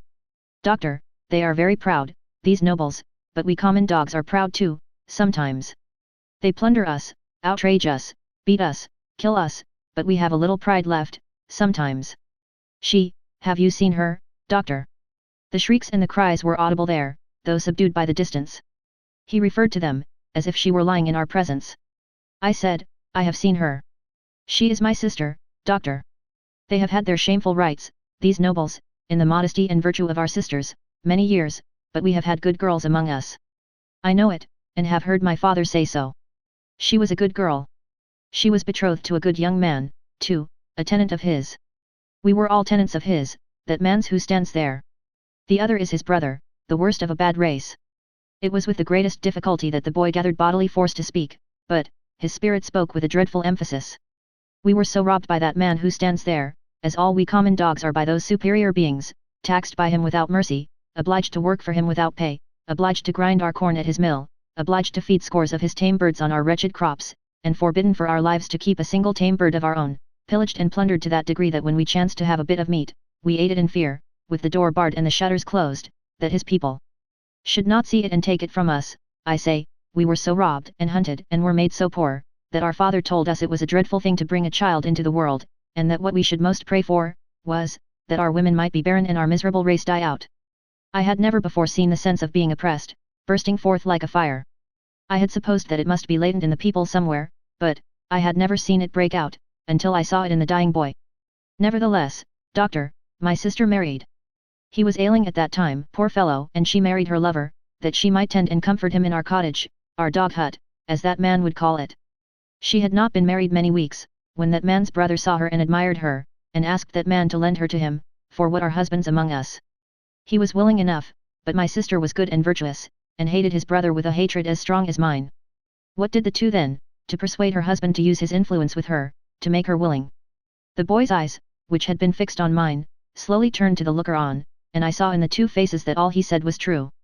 The two opposing kinds of pride confronting one another, I can see, even in this Bastille, the gentleman's, all negligent indifference, the peasant's, all trodden down sentiment, and passionate revenge. "You know, doctor, that it is among the rights of these nobles to harness us common dogs to carts, and drive us. They so harnessed him and drove him. You know that it is among their rights to keep us in their grounds all night, quieting the frogs, in order that their noble sleep may not be disturbed. They kept him out in the unwholesome mists at night, and ordered him back into his harness in the day. But he was not persuaded. No.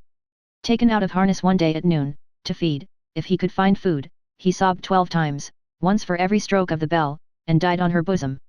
Nothing human could have held life in the boy but his determination to tell all his wrong. He forced back the gathering shadows of death, as he forced his clenched right hand to remain clenched, and to cover his wound. Then, with that man's permission and even with his aid, his brother took her away, in spite of what I know she must have told his brother, and what that is, will not be long unknown to you, doctor, if it is now, his brother took her away, for his pleasure and diversion, for a little while. I saw her pass me on the road. When I took the tidings home, our father's heart burst, he never spoke one of the words that filled it. I took my young sister, for I have another, to a place beyond the reach of this man, and where, at least, she will never be his vassal. Then, I tracked the brother here, and last night climbed in, a common dog, but sword in hand, where is the loft window? It was somewhere here. The room was darkening to his sight, the world was narrowing around him.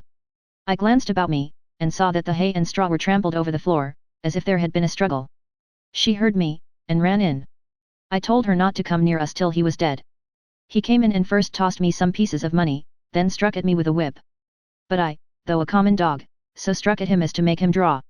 Let him break into as many pieces as he will, the sword that he stained with my common blood, he drew to defend himself, thrust at me with all his skill for his life.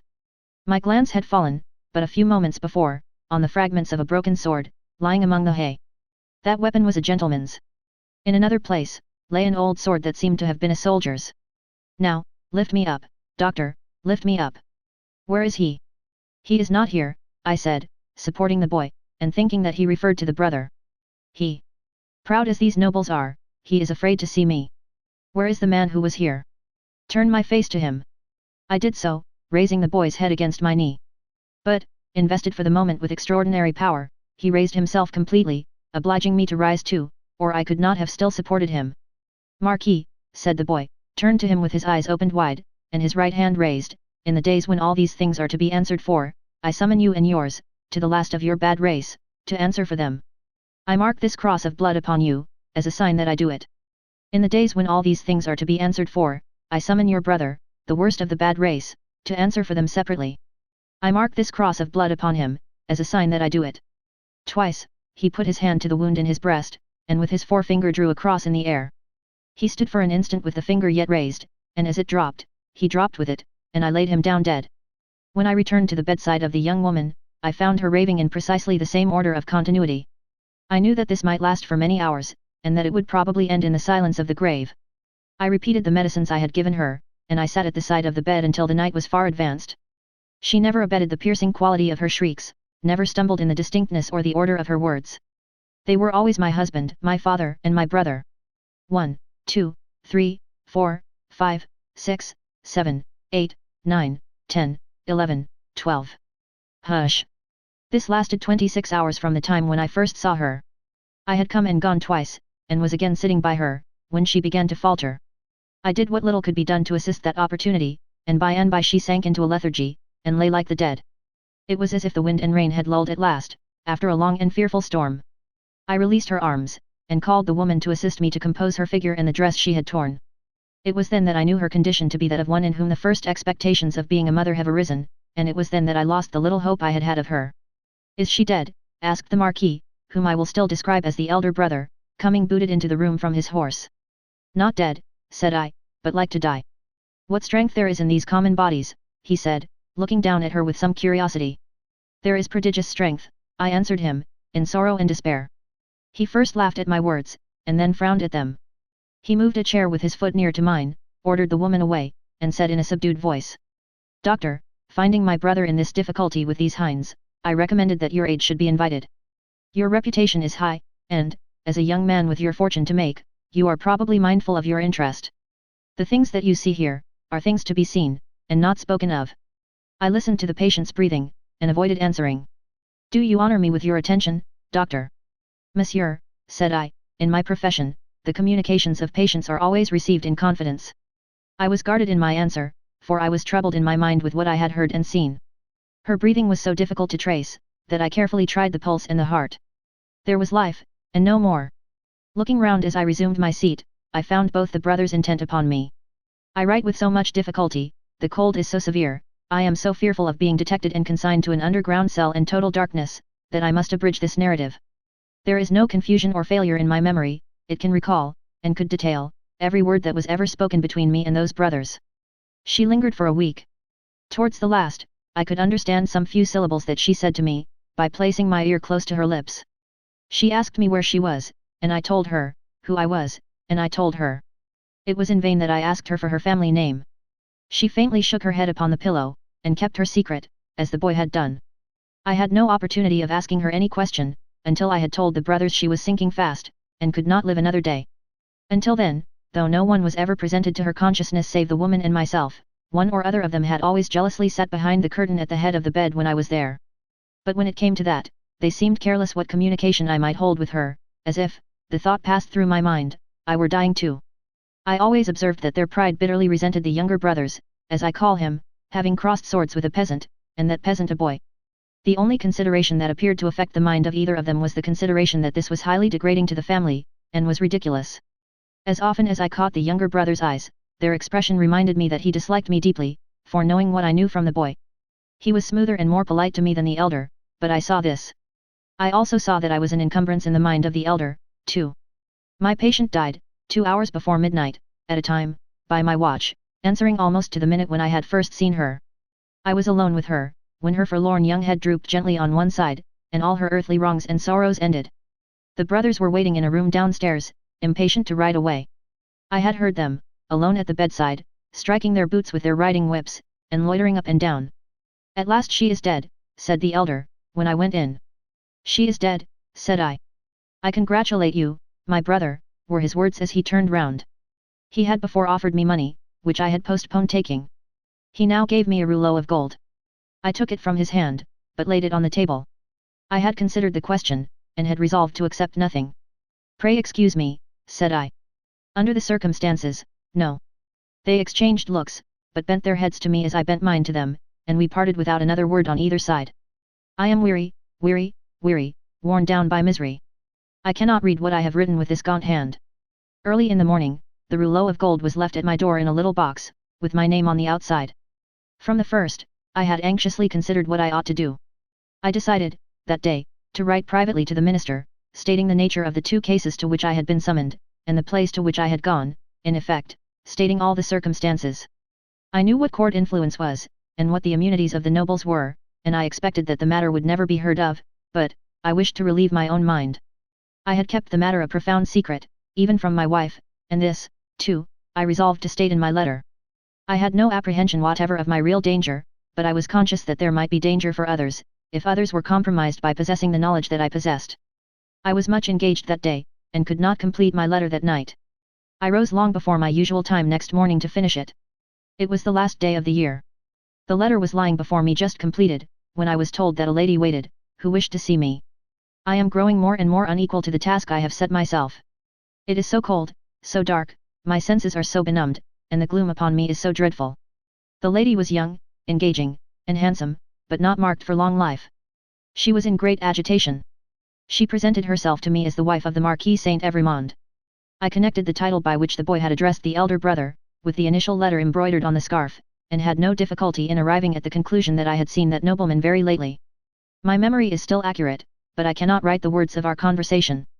I suspect that I am watched more closely than I was, and I know not at what times I may be watched. She had in part suspected, and in part discovered, the main facts of the cruel story, of her husband's share in it, and my being resorted to. She did not know that the girl was dead. Her hope had been, she said in great distress, to show her, in secret, a woman's sympathy. Her hope had been to avert the wrath of heaven from a house that had long been hateful to the suffering many. She had reasons for believing that there was a young sister living, and her greatest desire was, to help that sister.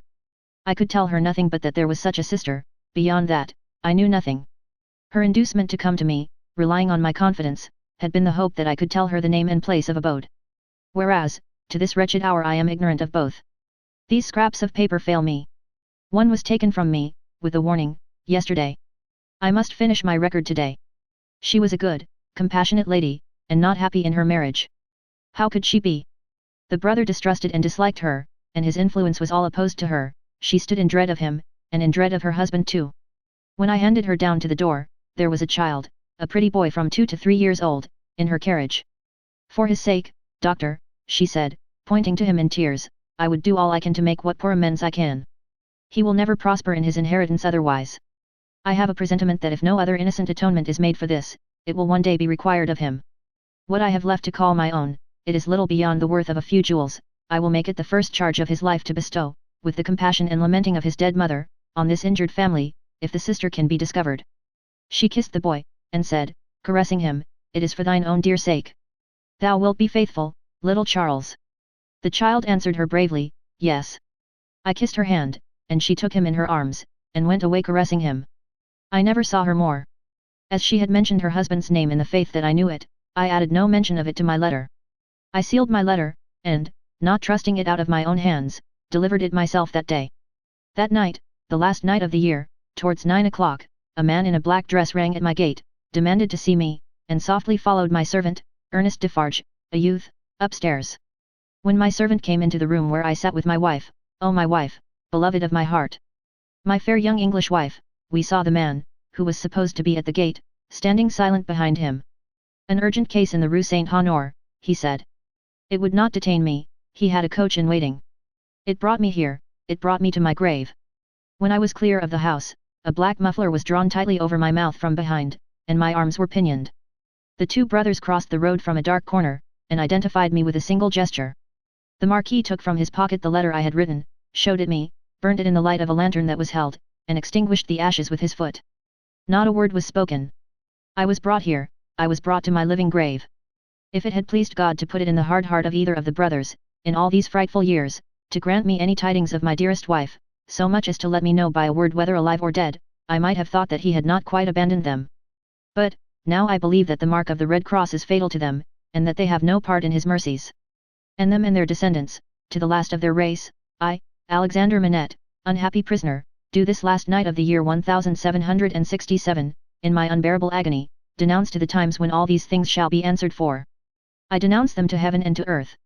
A terrible sound arose when the reading of this document was done.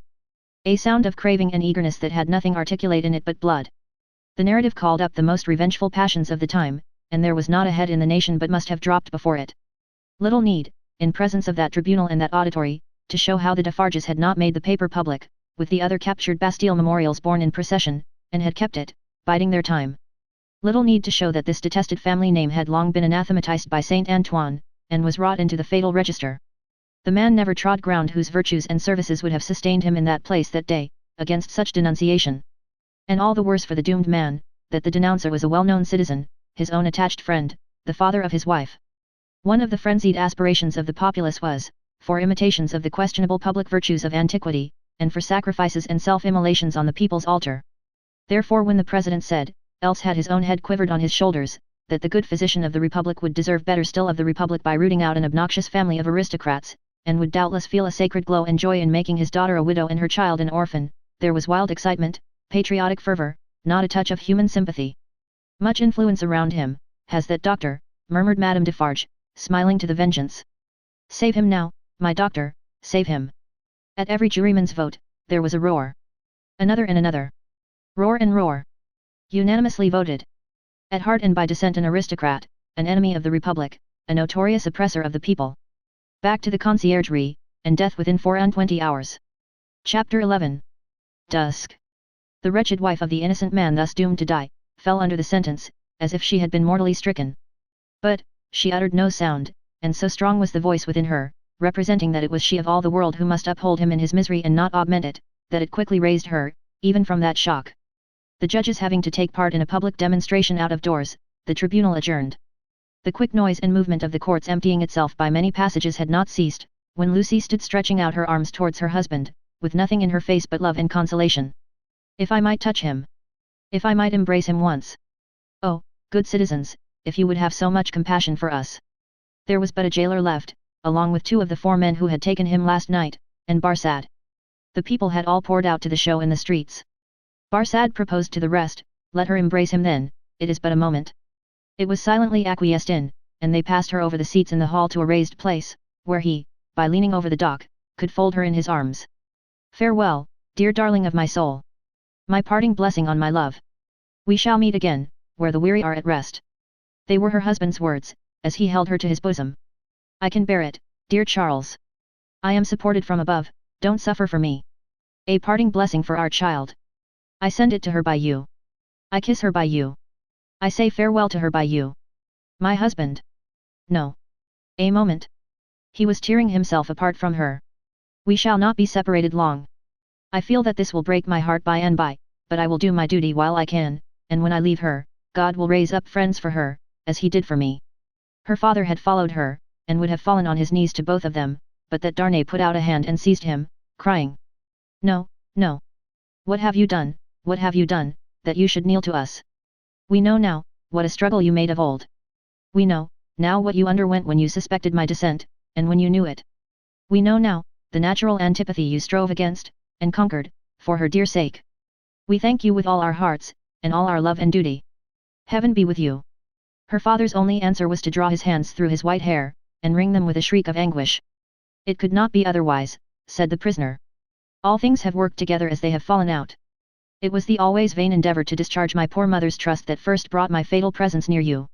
Good could never come of such evil, a happier end was not in nature to so unhappy a beginning. Be comforted, and forgive me. Heaven bless you."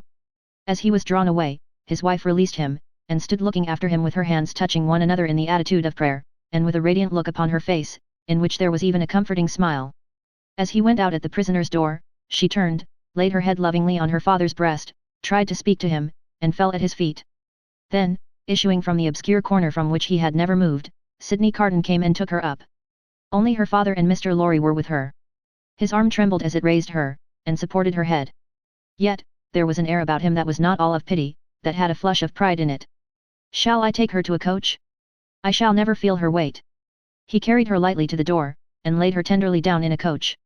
Her father and their old friend got into it, and he took his seat beside the driver. When they arrived at the gateway where he had paused in the dark not many hours before, to picture to himself on which of the rough stones of the street her feet had trodden, he lifted her again, and carried her up the staircase to their rooms.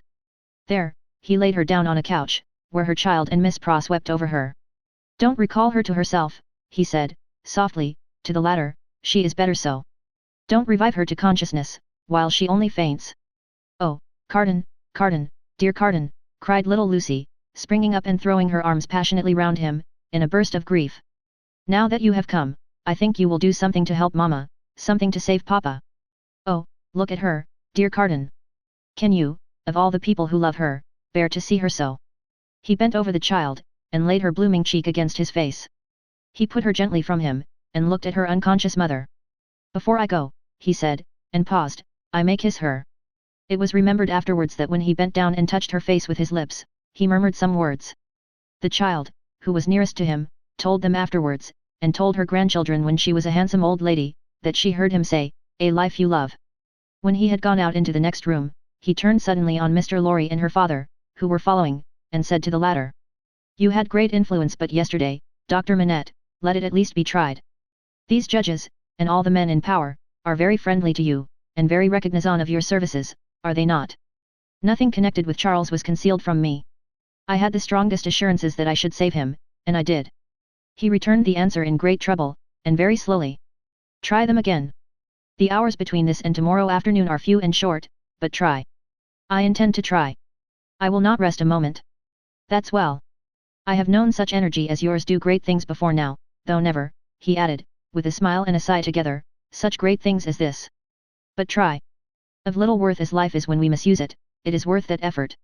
It would cost nothing to lay down if it were not." "I will go," said Dr. Manette, "to the prosecutor and the president straight, and I will go to others whom it is better not to name. I will write too, but stay. There is a celebration in the streets, and no one will be accessible until dark." "That's true. Well, it is a forlorn hope at the best, and not much the forlorner for being delayed till dark. I should like to know how you speed, though, mind. I expect nothing. When are you likely to have seen these dread powers, Dr. Manette?" "Immediately after dark, I should hope. Within an hour or two from this. It will be dark soon after 4. Let us stretch the hour or two. If I go to Mr. Lowry's at 9, shall I hear what you have done, either from our friend or from yourself?" "Yes. May you prosper." Mr. Lorry followed Sydney to the outer door, and, touching him on the shoulder as he was going away, caused him to turn. "I have no hope," said Mr. Lorry, in a low and sorrowful whisper. "Nor have I. If any one of these men, or all of these men, were disposed to spare him, which is a large supposition, for what is his life, or any man's to them, I doubt if they durst spare him after the demonstration in the court. And so do I. I heard the fall of the axe in that sound." Mr. Lorry leaned his arm upon the doorpost, and bowed his face upon it. "Don't despond," said Carton, very gently, "don't grieve.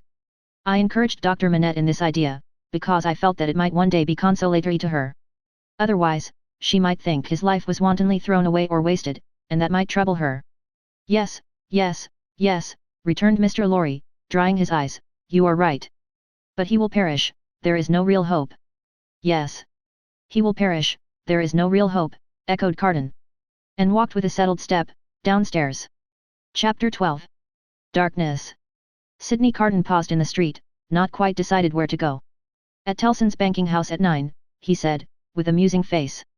Shall I do well, in the meantime, to show myself? I think so. It is best that these people should know there is such a man as I here, it is a sound precaution, and may be a necessary preparation. But care. Let me think it out. Checking his steps which had begun to tend towards an object, he took a turn or two in the already darkening street, and traced the thought in his mind to its possible consequences. His first impression was confirmed. It is best, he said, finally resolved, that these people should know there is such a man as I here. And he turned his face towards Saint Antoine. Defarge had described himself, that day, as the keeper of a wine shop in the Saint Antoine suburb. It was not difficult for one who knew the city well, to find his house without asking any question. Having ascertained its situation, Carton came out of those closer streets again, and dined at a place of refreshment and fell sound asleep after dinner. For the first time in many years, he had no strong drink. Since last night he had taken nothing but a little light thin wine, and last night he had dropped the brandy slowly down on Mr. Lorry's hearth like a man who had done with it. It was as late as 7 o'clock when he awoke refreshed, and went out into the streets again. As he passed along towards Saint Antoine, he stopped at a shop window where there was a mirror, and slightly altered the disordered arrangement of his loose cravat, and his coat collar, and his wild hair. This done, he went on direct to Defarge's, and went in. There happened to be no customer in the shop but Jacques III, of the restless fingers and the croaking voice.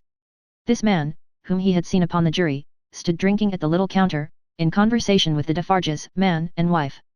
The Vengeance assisted in the conversation, like a regular member of the establishment. As Carton walked in, took his seat and asked, in very indifferent French, for a small measure of wine, Madame Defarge cast a careless glance at him, and then a keener, and then a keener, and then advanced to him herself, and asked him what it was he had ordered.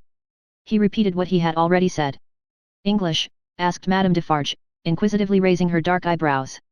After looking at her, as if the sound of even a single French word were slow to express itself to him, he answered, in his former strong foreign accent. Yes, madam, yes. I am English.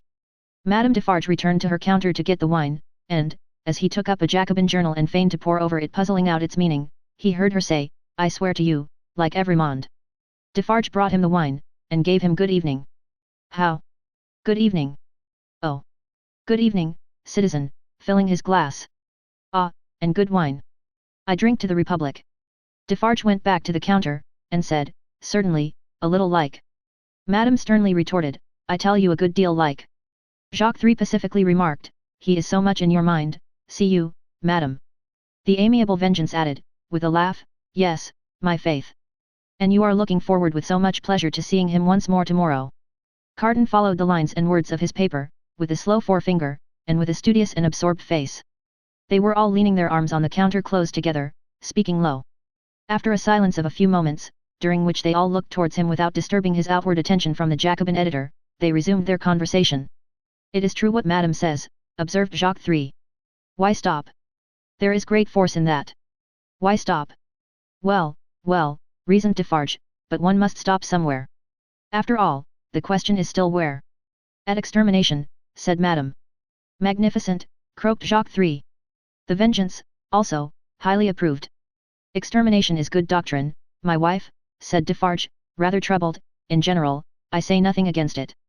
But this doctor has suffered much, you have seen him today, you have observed his face when the paper was read. I have observed his face, repeated Madame, contemptuously and angrily. Yes. I have observed his face. I have observed his face to be not the face of a true friend of the Republic. Let him take care of his face. And you have observed, my wife, said Defarge, in a deprecatory manner, the anguish of his daughter, which must be a dreadful anguish to him. I have observed his daughter, repeated Madame, yes, I have observed his daughter, more times than one. I have observed her today, and I have observed her other days. I have observed her in the court, and I have observed her in the street by the prison. Let me but lift my finger. She seemed to raise it, the listener's eyes were always on his paper, and to let it fall with a rattle on the ledge before her, as if the axe had dropped. The sightness is superb, croaked the juryman. She is an angel, said the Vengeance, and embraced her. As to thee, pursued Madame, implacably, addressing her husband, if it depended on thee, which, happily, it does not, thou wouldst rescue this man even now. No, protested Defarge. Not if to lift this glass would do it. But I would leave the matter there. I say, stop there. See you then, Jacques, said Madame Defarge, wrathfully, and see you, too, my little Vengeance, see you both. Listen. For other crimes as tyrants and oppressors, I have this race a long time on my register, doomed to destruction and extermination. Ask my husband, is that so? It is so, assented Defarge, without being asked. In the beginning of the great days, when the Bastille falls, he finds this paper of today, and he brings it home, and in the middle of the night when this place is clear and shut, we read it, here on this spot, by the light of this lamp. Ask him, is that so? It is so, assented Defarge.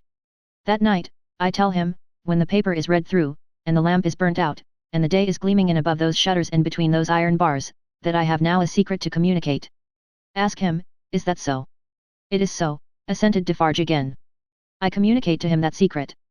I smite this bosom with these two hands as I smite it now, and I tell him, Defarge, I was brought up among the fishermen of the seashore, and that peasant family so injured by the two Evremond brothers, as that Bastille paper describes, is my family. Defarge, that sister of the mortally wounded boy upon the ground was my sister, that husband was my sister's husband, that unborn child was their child, that brother was my brother, that father was my father, those dead are my dead, and that summons to answer for those things descends to me. Ask him, is that so? It is so, assented Defarge once more. Then tell wind and fire where to stop, returned Madame, but don't tell me. Both her hearers derived a horrible enjoyment from the deadly nature of her wrath, the listener could feel how white she was, without seeing her, and both highly commended it. Defarge, a weak minority, interposed a few words for the memory of the compassionate wife of the Marquis, but only elicited from his own wife a repetition of her last reply. Tell the wind and the fire where to stop, not me. Customers entered, and the group was broken up. The English customer paid for what he had had, perplexedly counted his change, and asked, as a stranger, to be directed towards the National Palace. Madame Defarge took him to the door, and put her arm on his, in pointing out the road. The English customer was not without his reflections then, that it might be a good deed to seize that arm, lift it, and strike under it sharp and deep. But, he went his way, and was soon swallowed up in the shadow of the prison wall.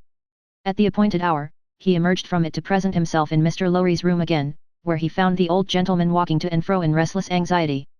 He said he had been with Lucy until just now, and had only left her for a few minutes, to come and keep his appointment. Her father had not been seen, since he quitted the banking house towards 4 o'clock. She had some faint hopes that his mediation might save Charles, but they were very slight. He had been more than 5 hours gone, where could he be? Mr. Lorry waited until 10, but, Dr. Manette not returning, and he being unwilling to leave Lucy any longer, it was arranged that he should go back to her, and come to the banking house again at midnight. In the meanwhile, Carton would wait alone by the fire for the doctor. He waited, and the clock struck 12, but Dr. Manette did not come back.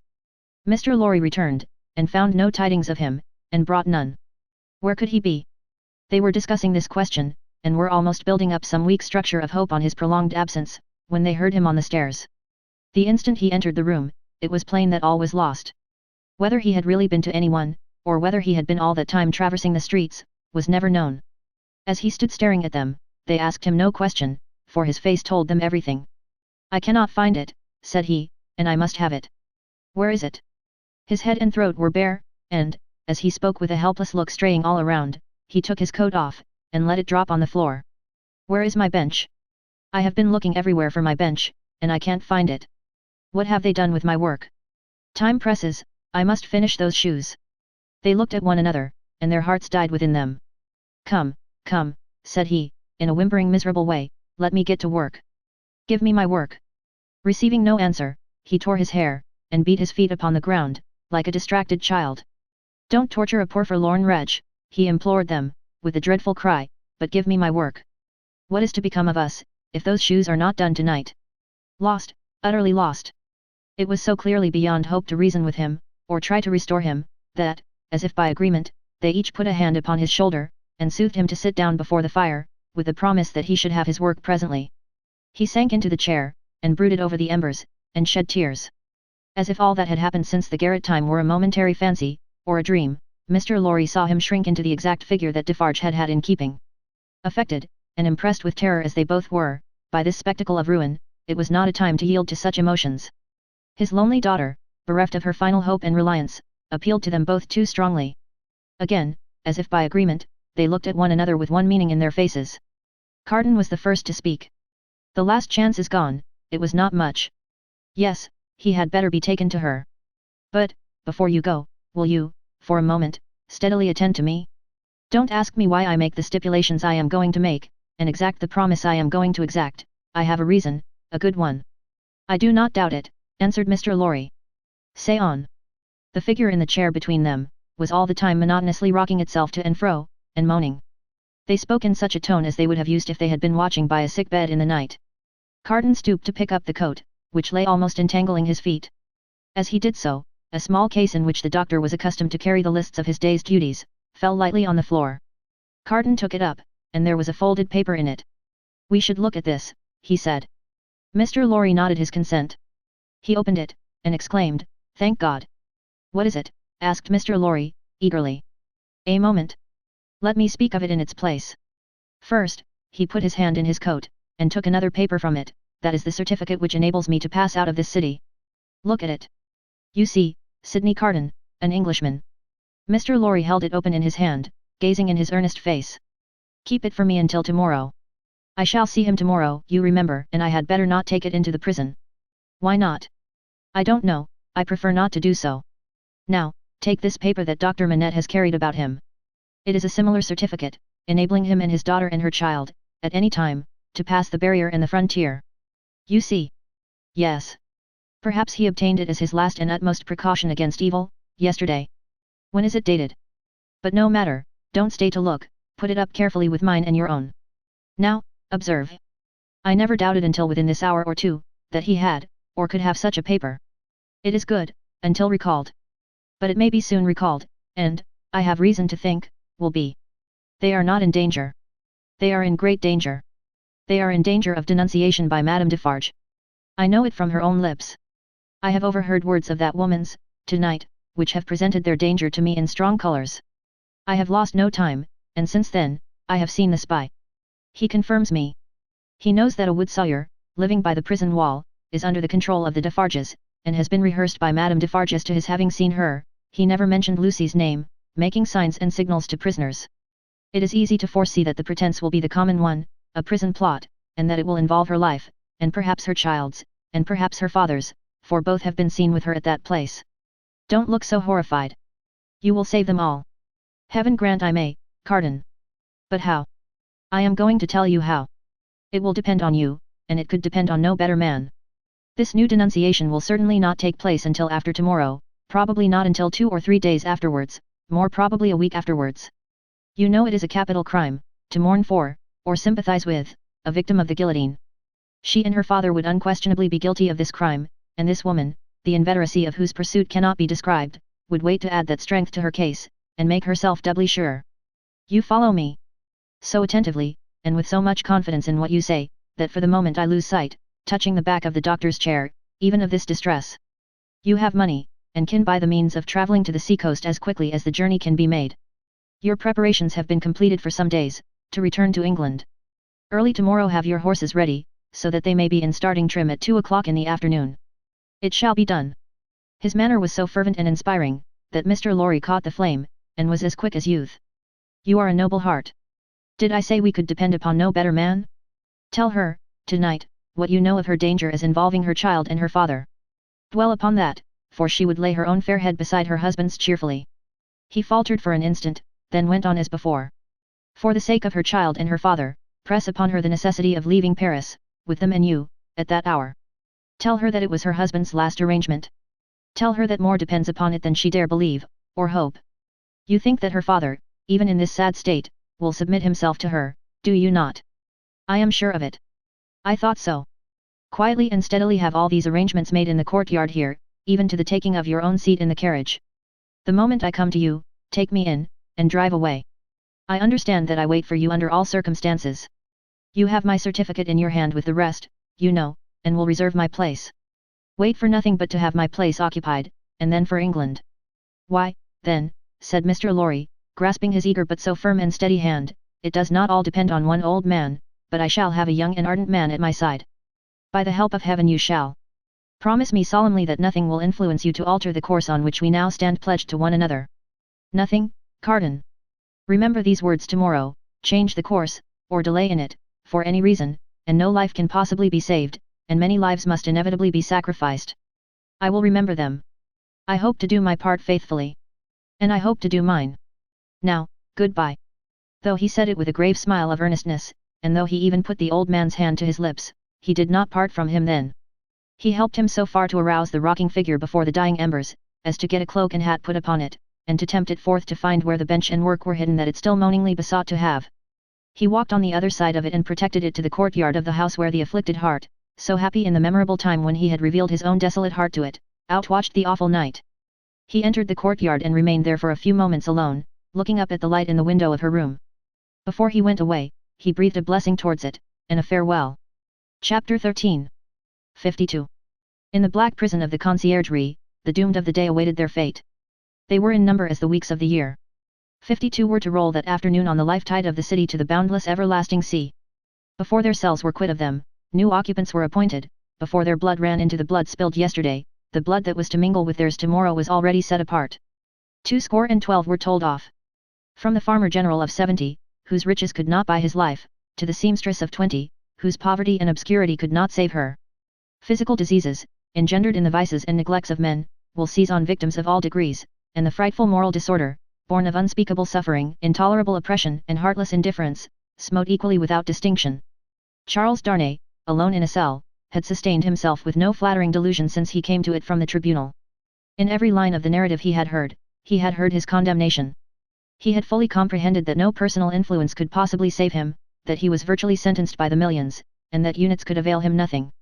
Nevertheless, it was not easy, with the face of his beloved wife fresh before him, to compose his mind to what it must bear. His hold on life was strong, and it was very, very hard, to loosen. By gradual efforts and degrees unclosed a little here, it clenched the tighter there, and when he brought his strength to bear on that hand and it yielded, this was closed again. There was a hurry, too, in all his thoughts, a turbulent and heated working of his heart, that contended against resignation. If, for a moment, he did feel resigned, then his wife and child who had to live after him, seemed to protest and to make it a selfish thing. But, all this was at first. Before long, the consideration that there was no disgrace in the fate he must meet, and that numbers went the same road wrongfully, and trod it firmly every day, sprang up to stimulate him. Next followed the thought that much of the future peace of mind enjoyable by the dear ones, depended on his quiet fortitude. So, by degrees he calmed into the better state, when he could raise his thoughts much higher, and draw comfort down. Before it had set in dark on the night of his condemnation, he had travelled thus far on his last way. Being allowed to purchase the means of writing, and a light, he sat down to write until such time as the prison lamps should be extinguished. He wrote a long letter to Lucy, showing her that he had known nothing of her father's imprisonment, until he had heard of it from herself, and that he had been as ignorant as she of his father's and uncle's responsibility for that misery, until the paper had been read. He had already explained to her that his concealment from herself of the name he had relinquished, was the one condition, fully intelligible now, that her father had attached to their betrothal, and was the one promise he had still exacted on the morning of their marriage. He entreated her, for her father's sake, never to seek to know whether her father had become oblivious of the existence of the paper, or had had it recalled to him, for the moment, or for good, by the story of the tower, on that old Sunday under the dear old plane tree in the garden. If he had preserved any definite remembrance of it, there could be no doubt that he had supposed it destroyed with the Bastille, when he had found no mention of it among the relics of prisoners which the populace had discovered there, and which had been described to all the world. He besought her, though he added that he knew it was needless, to console her father, by impressing him through every tender means she could think of, with the truth that he had done nothing for which he could justly reproach himself, but had uniformly forgotten himself for their joint sakes. Next to her preservation of his own last grateful love and blessing, and her overcoming of her sorrow, to devote herself to their dear child, he adjured her, as they would meet in heaven, to comfort her father. To her father himself, he wrote in the same strain, but, he told her father that he expressly confided his wife and child to his care. And he told him this, very strongly, with the hope of rousing him from any despondency or dangerous retrospect towards which he foresaw he might be tending. To Mr. Lorry, he commended them all, and explained his worldly affairs. That done, with many added sentences of grateful friendship and warm attachment, all was done. He never thought of Cardan. His mind was so full of the others, that he never once thought of him. He had time to finish these letters before the lights were put out. When he lay down on his straw bed, he thought he had done with this world. But, it beckoned him back in his sleep, and showed itself in shining forms. Free and happy, back in the old house in Soho, though it had nothing in it like the real house, unaccountably released and light of heart, he was with Lucy again, and she told him it was all a dream, and he had never gone away. A pause of forgetfulness, and then he had even suffered, and had come back to her, dead and at peace, and yet there was no difference in him. Another pause of oblivion, and he awoke in the somber morning, unconscious where he was or what had happened, until it flashed upon his mind, this is the day of my death. Thus, had he come through the hours, to the day when the 52 heads were to fall. And now, while he was composed, and hoped that he could meet the end with quiet heroism, a new action began in his waking thoughts, which was very difficult to master. He had never seen the instrument that was to terminate his life. How high it was from the ground, how many steps it had, where he would be stood, how he would be touched, whether the touching hands would be dyed red, which way his face would be turned, whether he would be the first, or might be the last, these and many similar questions, in no wise directed by his will, obtruded themselves over and over again, countless times. Neither were they connected with fear, he was conscious of no fear. Rather, they originated in a strange besetting desire to know what to do when the time came, a desire gigantically disproportionate to the few swift moments to which it referred, a wondering that was more like the wondering of some other spirit within his, than his own. The hours went on as he walked to and fro, and the clocks struck the numbers he would never hear again. 9 gone forever, 10 gone forever, 11 gone forever, 12 coming on to pass away. After a hard contest with that eccentric action of thought which had last perplexed him, he had got the better of it. He walked up and down, softly repeating their names to himself. The worst of the strife was over. He could walk up and down, free from distracting fancies, praying for himself and for them. 12 gone forever.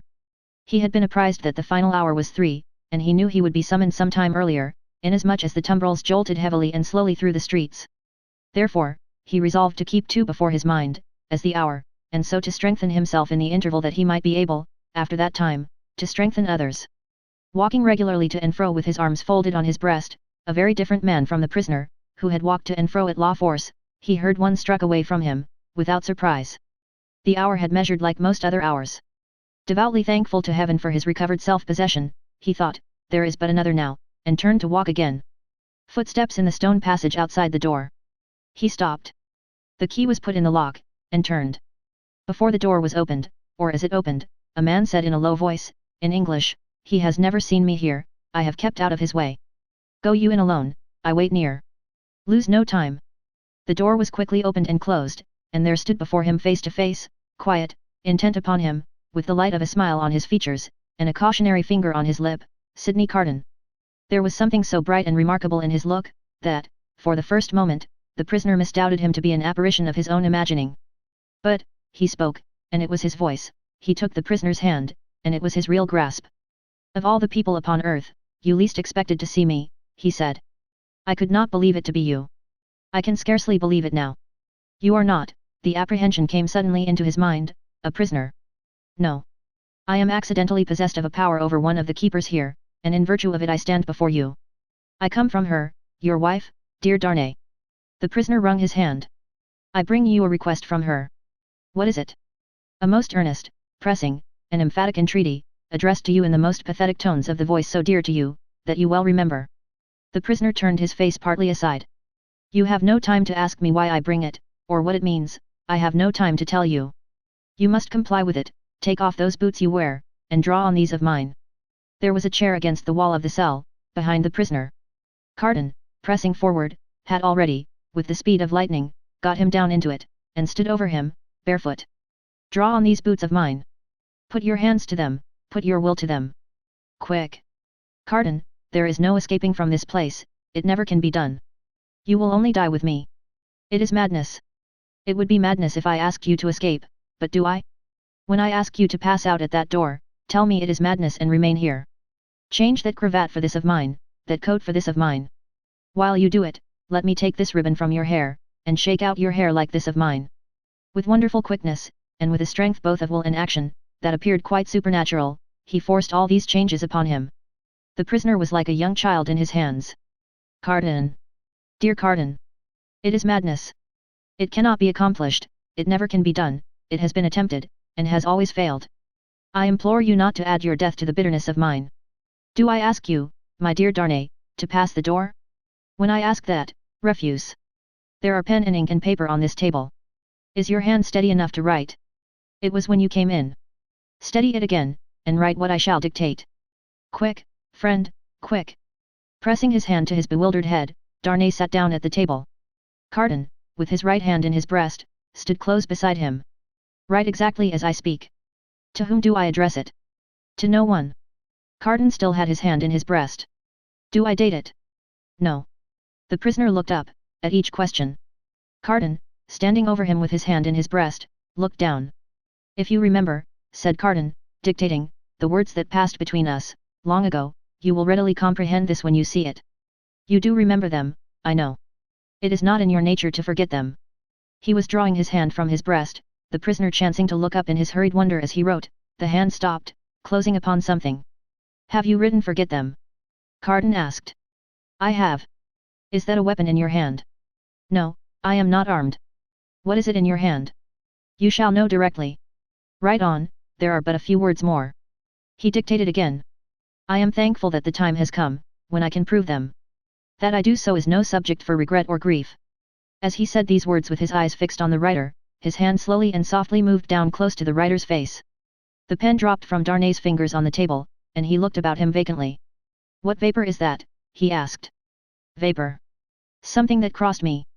I am conscious of nothing, there can be nothing here. Take up the pen and finish. Hurry, hurry. As if his memory were impaired, or his faculties disordered, the prisoner made an effort to rally his attention. As he looked at Carton with clouded eyes and with an altered manner of breathing, Carton, his hand again in his breast, looked steadily at him. Hurry, hurry. The prisoner bent over the paper, once more. If it had been otherwise, Carton's hand was again watchfully and softly stealing down, I never should have used the longer opportunity. If it had been otherwise, the hand was at the prisoner's face, I should but have had so much the more to answer for. If it had been otherwise, Carton looked at the pen and saw it was trailing off into unintelligible signs. Carton's hand moved back to his breast no more. The prisoner sprang up with a reproachful look, but Carton's hand was close and firm at his nostrils, and Carton's left arm caught him round the waist. For a few seconds he faintly struggled with the man who had come to lay down his life for him, but, within a minute or so, he was stretched insensible on the ground.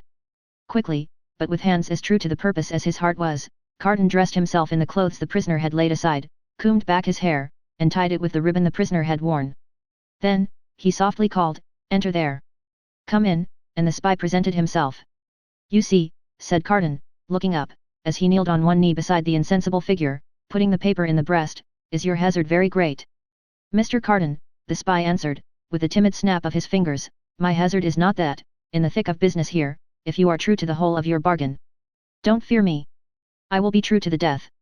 You must be, Mr. Carton, if the tale of 52 is to be right. Being made right by you in that dress, I shall have no fear. Have no fear. I shall soon be out of the way of harming you, and the rest will soon be far from here, please God. Now, get assistance and take me to the coach. You, said the spy nervously. Him, man, with whom I have exchanged. You go out at the gate by which you brought me in. Of course. I was weak and faint when you brought me in, and I am fainter now you take me out. The parting interview has overpowered me. Such a thing has happened here, often and too often. Your life is in your own hands. Quick. Call assistance. You swear not to betray me, said the trembling spy, as he paused for a last moment. Man, returned Carton, stamping his foot, have I sworn by no solemn vow already, to go through with this, that you waste the precious moments now? Take him yourself to the courtyard you know of, place him yourself in the carriage, show him yourself to Mr. Lorry, tell him yourself to give him no restorative but air, and to remember my words of last night, and his promise of last night, and drive away. The spy withdrew, and Carton seated himself at the table, resting his forehead on his hands. The spy returned immediately, with 2 men. How, then, said one of them, contemplating the fallen figure. So afflicted to find that his friend has drawn a prize in the lottery of Saint Guillotine. A good patriot, said the other, could hardly have been more afflicted if the aristocrat had drawn a blank. They raised the unconscious figure, placed it on a litter they had brought to the door, and bent to carry it away. The time is short, Evrémonde, said the spy, in a warning voice. I know it well, answered Carton. Be careful of my friend, I entreat you, and leave me. Come, then, my children, said Barsad. Lift him, and come away. The door closed, and Carton was left alone. Straining his powers of listening to the utmost, he listened for any sound that might denote suspicion or alarm. There was none. Keys turned, doors clashed, Footsteps passed along distant passages, no cry was raised, or hurry made, that seemed unusual. Breathing more freely in a little while, he sat down at the table, and listened again until the clock struck 2. Sounds that he was not afraid of, for he divined their meaning, then began to be audible. Several doors were opened in succession, and finally his own. A jailer, with a list in his hand, looked in, merely saying, "Follow me, Evremond," and he followed into a large dark room, at a distance. It was a dark winter day, and what with the shadows within, and what with the shadows without, he could but dimly discern the others who were brought there to have their arms bound. Some were standing, some seated. Some were lamenting, and in restless motion, but, these were few. The great majority were silent and still, looking fixedly at the ground. As he stood by the wall in a dim corner, while some of the 52 were brought in after him, one man stopped in passing, to embrace him, as having a knowledge of him. It thrilled him with a great dread of discovery, but the man went on. A very few moments after that, a young woman, with a slight girlish form, a sweet spare face in which there was no vestige of color, and large widely opened patient eyes, rose from the seat where he had observed her sitting, and came to speak to him. "Citizen Evremond," she said, touching him with her cold hand. "I am a poor little seamstress, who was with you in law force." He murmured for answer, "True. I forget what you were accused of." "Plots. Though the just heaven knows that I am innocent of any." "Is it likely? Who would think of plotting with a poor little weak creature like me?" The forlorn smile with which she said it, so touched him, that tears started from his eyes. "I am not afraid to die, Citizen Evremond, but I have done nothing. I am not unwilling to die, if the Republic which is to do so much good to us poor, will profit by my death, but I do not know how that can be, Citizen Evremond. Such a poor weak little creature. As the last thing on earth that his heart was to warm and soften to, it warmed and softened to this pitiable girl. I heard you were released, Citizen Evremond. I hoped it was true. It was. But, I was again taken and condemned. If I may ride with you, Citizen Evremond, will you let me hold your hand? I am not afraid, but I am little and weak, and it will give me more courage." As the patient eyes were lifted to his face, he saw a sudden doubt in them, and then astonishment. He pressed the work-worn, hunger-worn young fingers, and touched his lips. "Are you dying for him?" she whispered. "And his wife and child?" "Hush. Yes. Oh, you will let me hold your brave hand, stranger." "Hush. Yes, my poor sister, to the last." The same shadows that are falling on the prison, are falling, in that same hour of the early afternoon, on the barrier with the crowd about it, when a coach going out of Paris drives up to be examined. "Who goes here? Whom have we within?" "Papers." The papers are handed out, and read. "Alexander Manette. Physician. French. Which is he?" "This is he," this helpless, inarticulately murmuring, wandering old man pointed out. "Apparently the citizen doctor is not in his right mind? The revolution fever will have been too much for him. Greatly too much for him. Ha! Many suffer with it. Lucy. His daughter. French. Which is she?" "This is she. Apparently it must be. Lucy, the wife of Evremond, is it not?" "It is." "Ha! Evremond has an assignation elsewhere. Lucy, her child. English. This is she. She and no other. Kiss me, child of Evremond. Now, thou hast kissed a good Republican, something new in thy family, remember it. Sidney Carden. Advocate. English. Which is he?" "He lies here, in this corner of the carriage." "He, too, is pointed out. Apparently the English advocate is in a swoon. It is hoped he will recover in the fresher air. It is represented that he is not in strong health, and has separated sadly from a friend who is under the displeasure of the Republic." "Is that all?" "It is not a great deal, that. Many are under the displeasure of the Republic, and must look out at the little window. Jarvis Lorry. Banker. English. Which is he?" "I am he." "Necessarily, being the last. It is Jarvis Lorry who has replied to all the previous questions. It is Jarvis Lorry who has alighted and stands with his hand on the coach door, replying to a group of officials. They leisurely walk round the carriage and leisurely mount the box, to look at what little luggage it carries on the roof. The country people hanging about, press nearer to the coach doors and greedily stare in. A little child, carried by its mother, has its short arm held out for it, that it may touch the wife of an aristocrat who has gone to the guillotine. "Behold your papers, Jarvis Lorry, countersigned. One can depart, citizen. One can depart. Forward, my postilions. A good journey. I salute you, citizens," and the first danger passed.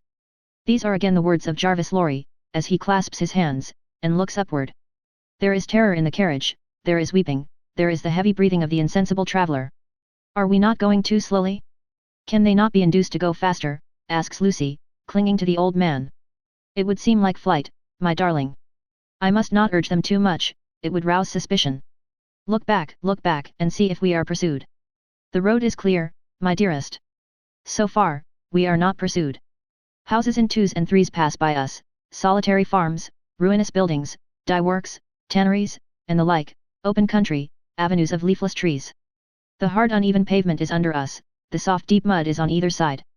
Sometimes, we strike into the skirting mud, to avoid the stones that clatter us and shake us, sometimes, we stick in ruts and sloughs there. The agony of our impatience is then so great, that in our wild alarm and hurry we are forgetting out and running, hiding, doing anything but stopping. Out of the open country, in again among ruinous buildings, solitary farms, dye works, tanneries, and the like, cottages in twos and threes, avenues of leafless trees. Have these men deceived us, and taken us back by another road? Is not this the same place twice over? Thank heaven, no. A village. Look back, and see if we are pursued. Hush! The posting house. Leisurely, our 4 horses are taken out, leisurely, the coach stands in the little street, bereft of horses, and with no likelihood upon it of ever moving again, leisurely, the new horses come into visible existence, one by one, leisurely, the new postilions follow, sucking and plaiting the lashes of their whips, leisurely, the old postilions count their money, make wrong additions, and arrive at dissatisfied results. All the time, our overfraught hearts are beating at a rate that would far outstrip the fastest gallop of the fastest horses ever foaled. At length the new postilions are in their saddles, and the old are left behind. We are through the village, up the hill, and down the hill, and on the low watery grounds. Suddenly, the postilions exchange speech with animated gesticulation, and the horses are pulled up, almost on their haunches. We are pursued? Oh! Within the carriage there. Speak then. What is it? Asks Mr. Lorry, looking out at window. How many did they say? I do not understand you. At the last post. How many to the guillotine today? 52. I said so. A brave number. My fellow citizen here would have it 42, 10 more heads are worth having. The guillotine goes handsomely. I love it. High forward. Hoob. The night comes on dark. He moves more, he is beginning to revive, and to speak intelligibly, he thinks they are still together, he asks him, by his name, what he has in his hand. Oh pity us, kind heaven, and help us. Look out, and see if we are pursued. The wind is rushing after us, and the clouds are flying after us, and the moon is plunging after us, and the whole wild night is in pursuit of us, but, so far, we are pursued by nothing else. Chapter 14. The knitting done. In that same juncture of time when the 52 awaited their fate, Madame Defarge held darkly ominous counsel with the Vengeance and Jacques III of the revolutionary jury. Not in the wine shop did Madame Defarge confer with these ministers, but in the shed of the wood sawyer, erst a mender of roads. The sawyer himself did not participate in the conference, but abided at a little distance, like an outer satellite who was not to speak until required, or to offer an opinion until invited. But our Defarge, said Jacques III, is undoubtedly a good republican? There is no better, the voluble Vengeance protested in her shrill notes, in France. Peace, little Vengeance, said Madame Defarge, laying her hand with a slight frown on her lieutenant's lips, hear me speak. My husband, fellow citizen, is a good republican and a bold man, he has deserved well of the Republic, and possesses its confidence. But my husband has his weaknesses, and he is so weak as to relent towards this doctor. It is a great pity, croaked Jacques III, dubiously shaking his head, with his cruel fingers at his hungry mouth, it is not quite like a good citizen, it is a thing to regret. See you, said Madame, I care nothing for this doctor, he may wear his head or lose it, for any interest I have in him, it is all one to me. But, the Evremond people are to be exterminated, and the wife and child must follow the husband and father. She has a fine head for it, croaked Jacques III. I have seen blue eyes and golden hair there, and they looked charming when Samson held them up. Ogre that he was, he spoke like an epicure. Madame Defarge cast down her eyes, and reflected a little. The child also, observed Jacques III, with a meditative enjoyment of his words, has golden hair and blue eyes. And we seldom have a child there. It is a pretty sight. In a word, said Madame Defarge, coming out of her short abstraction, I cannot trust my husband in this matter. Not only do I feel, since last night, that I dare not confide to him the details of my projects, but also I feel that if I delay, there is danger of his giving warning, and then they might escape. That must never be, croaked Jacques III, no one must escape. We have not half enough as it is. We ought to have 60 a day. In a word, Madame Defarge went on, My husband has not my reason for pursuing this family to annihilation, and I have not his reason for regarding this doctor with any sensibility. I must act for myself, therefore. Come hither, little citizen.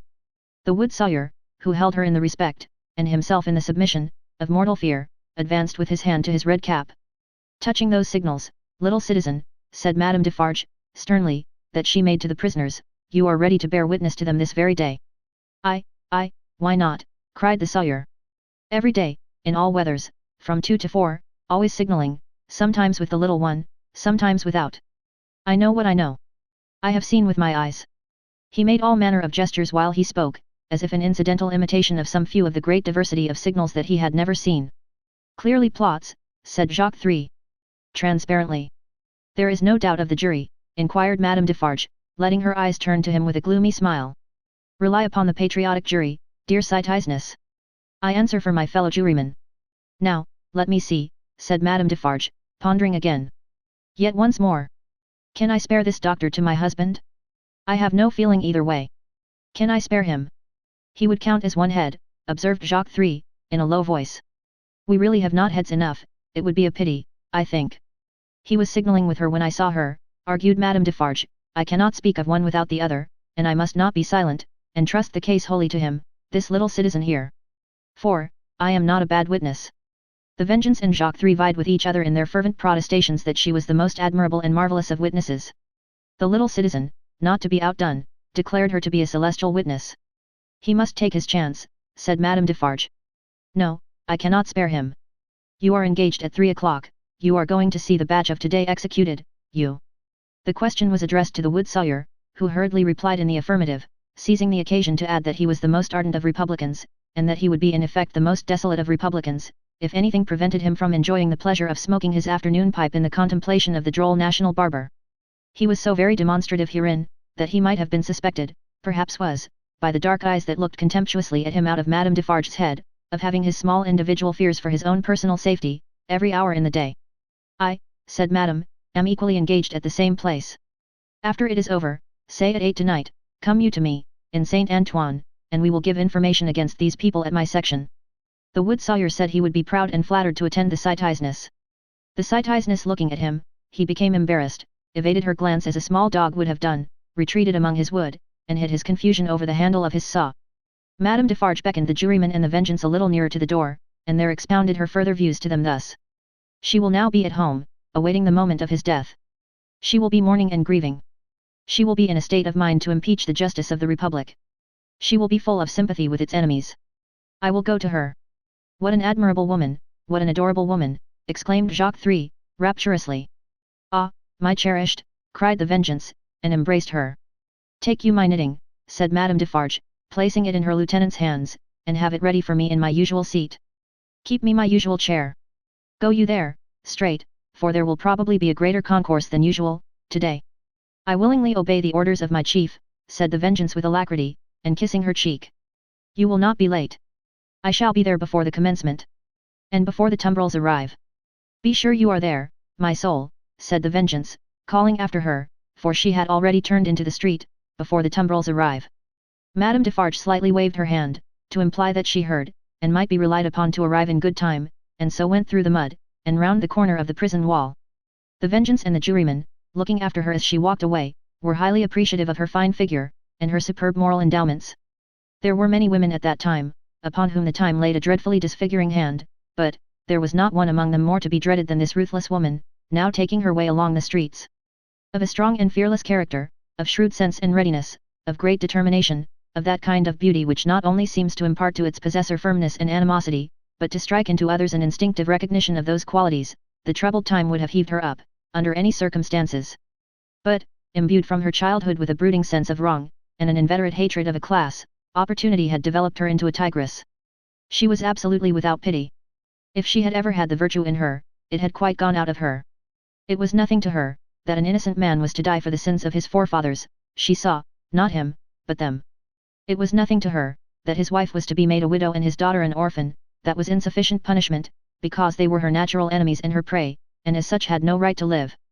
To appeal to her, was made hopeless by her having no sense of pity, even for herself. If she had been laid low in the streets, in any of the many encounters in which she had been engaged, she would not have pitted herself, nor, if she had been ordered to the axe tomorrow, would she have gone to it with any softer feeling than a fierce desire to change places with the man who sent her there. Such a heart Madame Defarge carried under her rough robe. Carelessly worn, it was a becoming robe enough, in a certain weird way, and her dark hair looked rich under her coarse red cap. Lying hidden in her bosom, was a loaded pistol.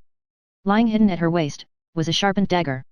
Thus accoutred, and walking with the confident tread of such a character, and with the supple freedom of a woman who had habitually walked in her girlhood, barefoot and bare-legged, on the brown sea sand, Madame Defarge took her way along the streets.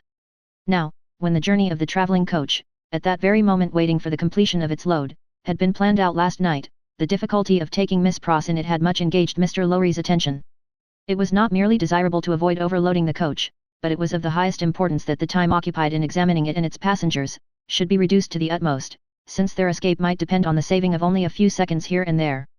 Finally, he had proposed, after anxious consideration, that Miss Pross and Jerry, who were at liberty to leave the city, should leave it at 3 o'clock in the lightest wheeled conveyance known to that period.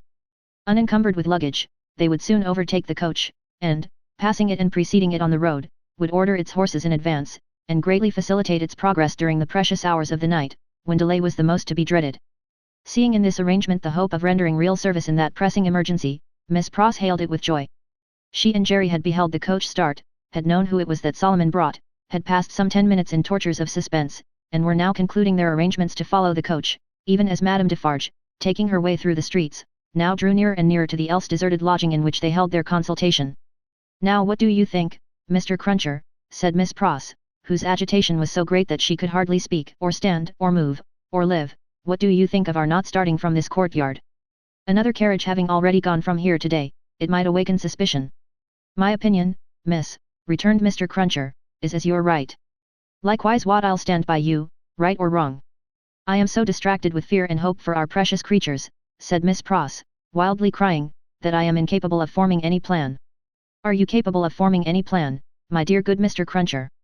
"Respectin' a future spear o' life, miss," returned Mr. Cruncher, "I hope so. Respectin' any present use o' this here blessed old head o' mine, I think not. Would you do me the favour, miss, to take notice o' 2 promises and wows what it is my wishes fur to record in this here crisis?" "Oh, for gracious sake," cried Miss Pross, still wildly crying, "record them at once, and get them out of the way, like an excellent man." "First," said Mr. Cruncher, who was all in a tremble, and who spoke with an ashy and solemn visage, "them poor things well out o' this, never no more will I do it, never no more." "I am quite sure, Mr. Cruncher," returned Miss Pross, "that you never will do it again, whatever it is, and I beg you not to think it necessary to mention more particularly what it is." "No, miss," returned Jerry, "it shall not be named to you." "Second, them poor things well out o' this, and never no more will I interfere with Mrs. Cruncher's flopping, never no more." "Whatever housekeeping arrangement that may be," said Miss Pross, striving to dry her eyes and compose herself, "I have no doubt it is best that Mrs. Cruncher should have it entirely under her own superintendence. Oh my poor darlings! I go so far as to say, miss, moreover," proceeded Mr. Cruncher, with the most alarming tendency to hold forth as from a pulpit, "and let my words be took down and took to Mrs. Cruncher through yourself, that what my opinions respectin' flopping has undergone a change, and that what I only hope with all my heart is Mrs. Cruncher may be a flopping at the present time." "There, there, there! I hope she is, my dear man," cried the distracted Miss Pross, "and I hope she finds it answering her expectations." "Forbid it," proceeded Mr. Cruncher, with additional solemnity, additional slowness, and additional tendency to hold forth and hold out, "as anything what I have ever said or done should be wisited on my earnest wishes for them poor creatures now. Forbid it as we shouldn't all flop, if it was anyways convenient, to get 'em out o' this here dismal risk. Forbid it, miss. What I say, forbid it." This was Mr. Cruncher's conclusion after a protracted but vain endeavour to find a better one. And still Madame Defarge, pursuing her way along the streets, came nearer and nearer. "If we ever get back to our native land," said Miss Pross, "you may rely upon my telling Mrs. Cruncher as much as I may be able to remember and understand of what you have so impressively said, and at all events you may be sure that I shall bear witness to your being thoroughly in earnest at this dreadful time. Now, pray let us think. My esteemed Mr. Cruncher, let us think." Still, Madame Defarge, pursuing her way along the streets, came nearer and nearer. "If you were to go before," said Miss Pross, "and stop the vehicle and horses from coming here, and were to wait somewhere for me, wouldn't that be best?" Mr. Cruncher thought it might be best. "Where could you wait for me?" asked Miss Pross. Mr. Cruncher was so bewildered that he could think of no locality but Temple Bar. Alas! Temple Bar was hundreds of miles away, and Madame Defarge was drawing very near indeed. "By the cathedral door," said Miss Pross. "Would it be much out of the way, to take me in, near the great cathedral door between the two towers?" "No, miss," answered Mr. Cruncher. "Then, like the best of men," said Miss Pross, "go to the posting house straight, and make that change." "I am doubtful," said Mr. Cruncher, hesitating and shaking his head, "about leaving of you, you see. We don't know what may happen." "Heaven knows we don't," returned Miss Pross, "but have no fear for me. Take me in at the cathedral, at 3 o'clock, or as near it as you can, and I am sure it will be better than our going from here. I feel certain of it. There. Bless you, Mr. Cruncher. Think not of me, but of the lives that may depend on both of us." This exordium, and Miss Pross's two hands in quite agonized entreaty clasping his, decided Mr. Cruncher. With an encouraging nod or two, he immediately went out to alter the arrangements, and left her by herself to follow as she had proposed. The having originated a precaution which was already in course of execution, was a great relief to Miss Pross.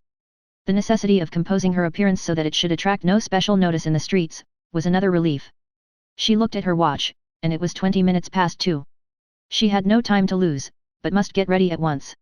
Afraid, in her extreme perturbation, of the loneliness of the deserted rooms, and of half-imagined faces peeping from behind every open door in them, Miss Pross got a basin of cold water and began laving her eyes, which were swollen and red. Haunted by her feverish apprehensions, she could not bear to have her sight obscured for a minute at a time by the dripping water, but constantly paused and looked round to see that there was no one watching her. In one of those pauses she recoiled and cried out, for she saw a figure standing in the room. The basin fell to the ground broken, and the water flowed to the feet of Madame Defarge. By strange stern ways, and through much staining blood, those feet had come to meet that water.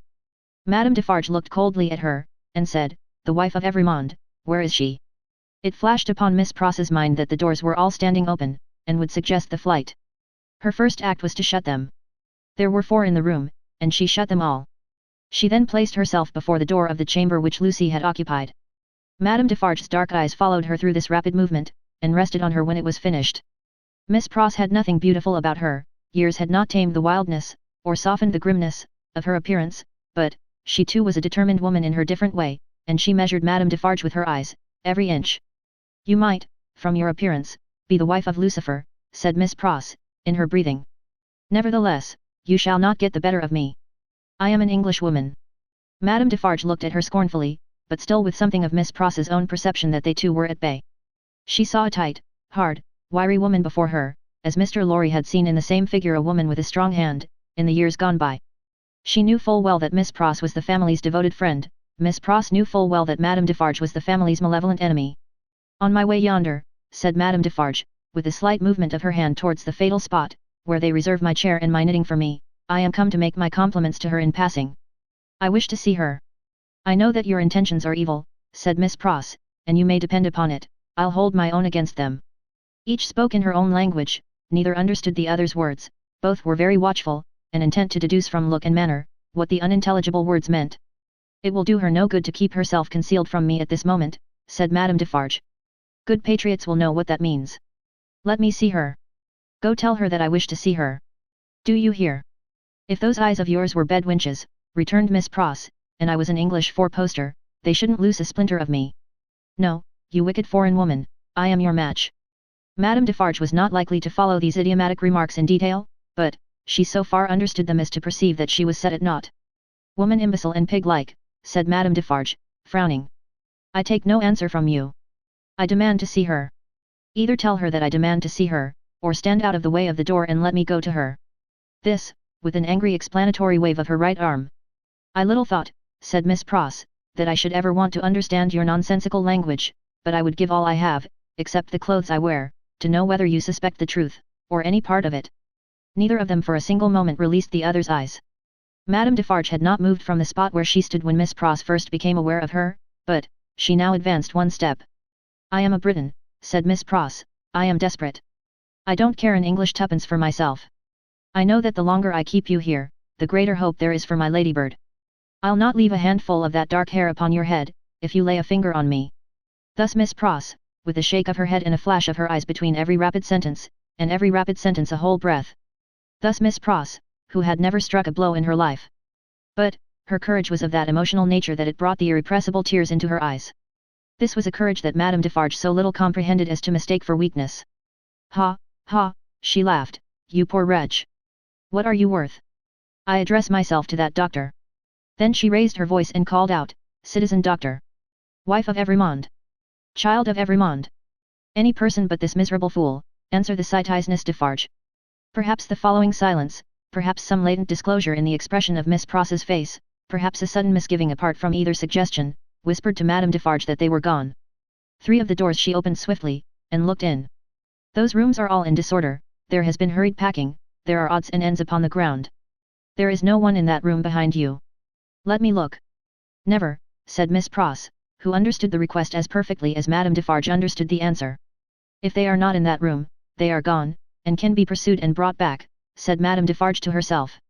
As long as you don't know whether they are in that room or not, you are uncertain what to do, said Miss Pross to herself, and you shall not know that, if I can prevent your knowing it, and know that, or not know that, you shall not leave here while I can hold you.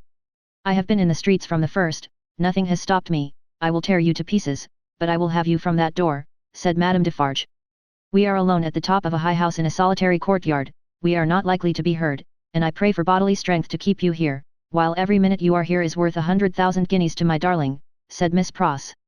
Madame Defarge made at the door. Miss Pross, on the instinct of the moment, seized her round the waist in both her arms, and held her tight.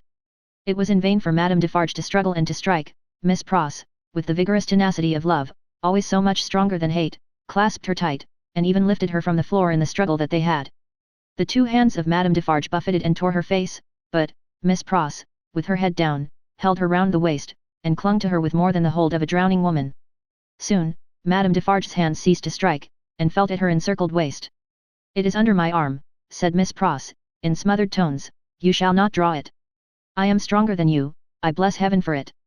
I hold you till one or other of us faints or dies. Madame Defarge's hands were at her bosom. Miss Pross looked up, saw what it was, struck at it, struck out a flash and a crash, and stood alone, blinded with smoke. All this was in a second. As the smoke cleared, leaving an awful stillness, it passed out on the air, like the soul of the furious woman whose body lay lifeless on the ground.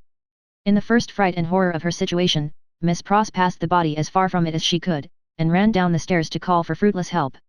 Happily, she bethought herself of the consequences of what she did, in time to check herself and go back.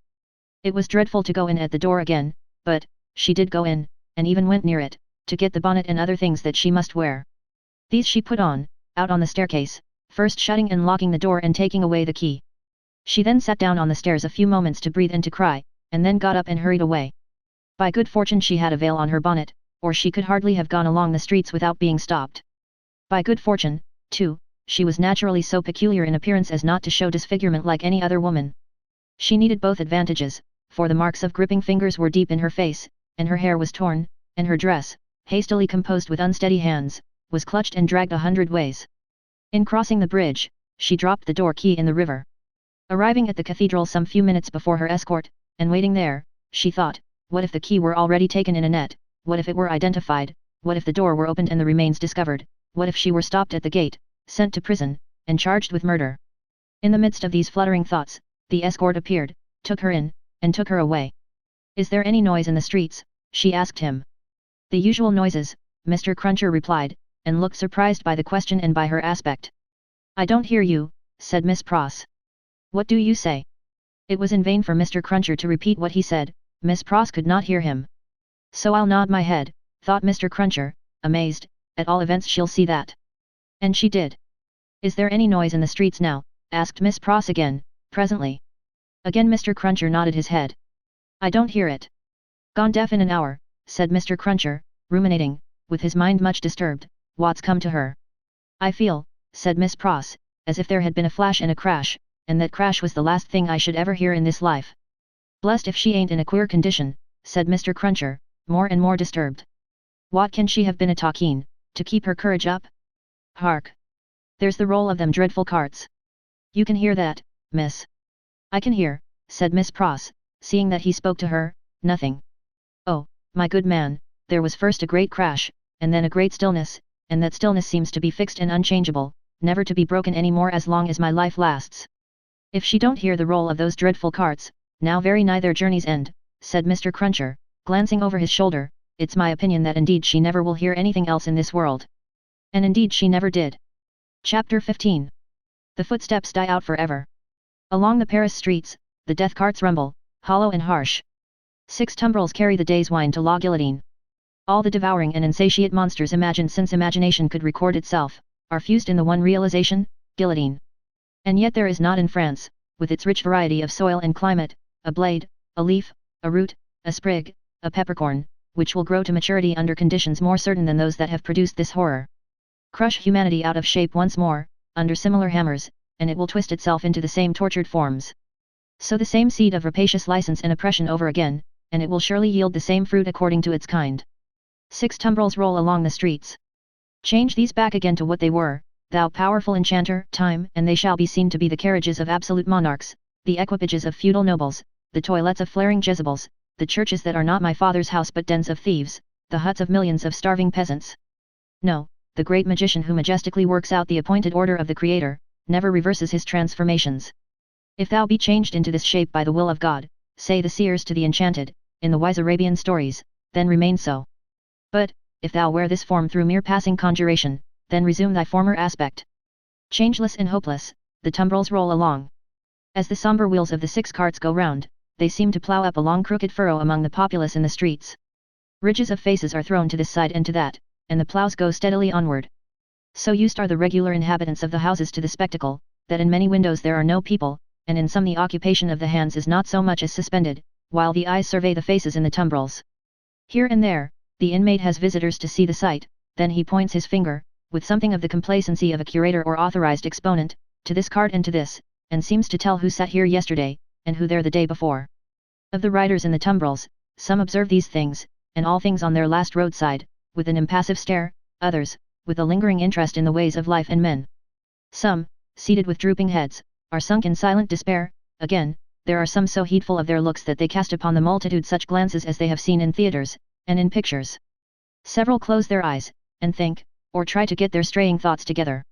Only one, and he a miserable creature, of a crazed aspect, is so shattered and made drunk by horror, that he sings, and tries to dance. Not one of the whole number appeals by look or gesture, to the pity of the people. There is a guard of sundry horsemen riding abreast of the tumbrils, and faces are often turned up to some of them, and they are asked some question. It would seem to be always the same question, for, it is always followed by a press of people towards the third cart. The horsemen abreast of that cart, frequently point out one man in it with their swords. The leading curiosity is, to know which is he. He stands at the back of the tumbril with his head bent down, to converse with a mere girl who sits on the side of the cart, and holds his hand. He has no curiosity or care for the scene about him, and always speaks to the girl. Here and there in the long street of Saint Honore, cries are raised against him. If they move him at all, it is only to a quiet smile, as he shakes his hair a little more loosely about his face. He cannot easily touch his face, his arms being bound. On the steps of a church, awaiting the coming up of the tumbrils, stands the spy and prison sheep. He looks into the first of them, not there. He looks into the second, not there. He already asks himself, has he sacrificed me, when his face clears, as he looks into the third. Which is Evrémonde, says a man behind him. That. At the back there. With his hand in the girl's. Yes. The man cries, down, Evrémonde. To the guillotine all aristocrats. Down, Evrémonde. Hush, hush, the spy entreats him, timidly. And why not, citizen? He is going to pay the forfeit, it will be paid in 5 minutes more. Let him be at peace.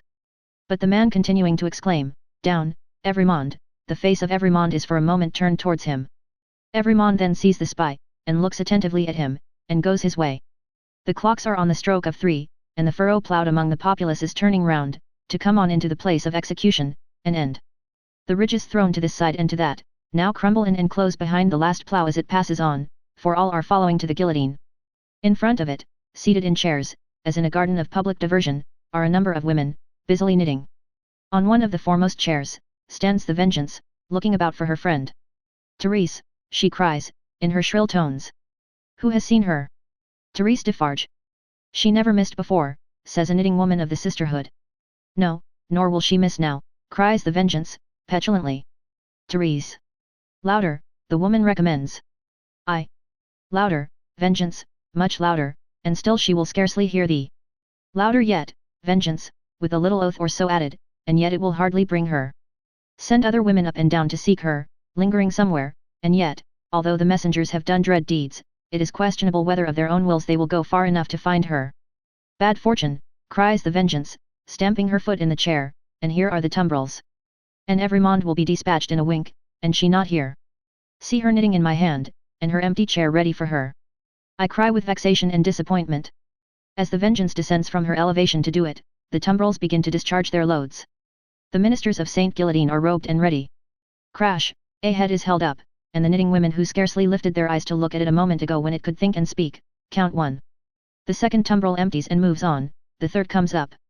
Crash, and the knitting women, never faltering or pausing in their work, count two.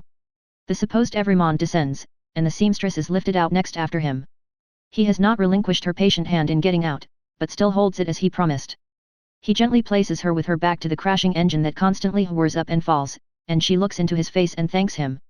But for you, dear stranger, I should not be so composed, for I am naturally a poor little thing, faint of heart, nor should I have been able to raise my thoughts to him who was put to death, that we might have hope and comfort here today.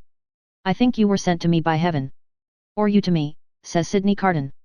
Keep your eyes upon me, dear child, and mind no other object. I mind nothing while I hold your hand. I shall mind nothing when I let it go, if they are rapid. They will be rapid. Fear not. The two stand in the fast thinning throng of victims, but they speak as if they were alone. Eye to eye, voice to voice, hand to hand, heart to heart, these two children of the universal mother, else so wide apart and differing, have come together on the dark highway, to repair home together, and to rest in her bosom.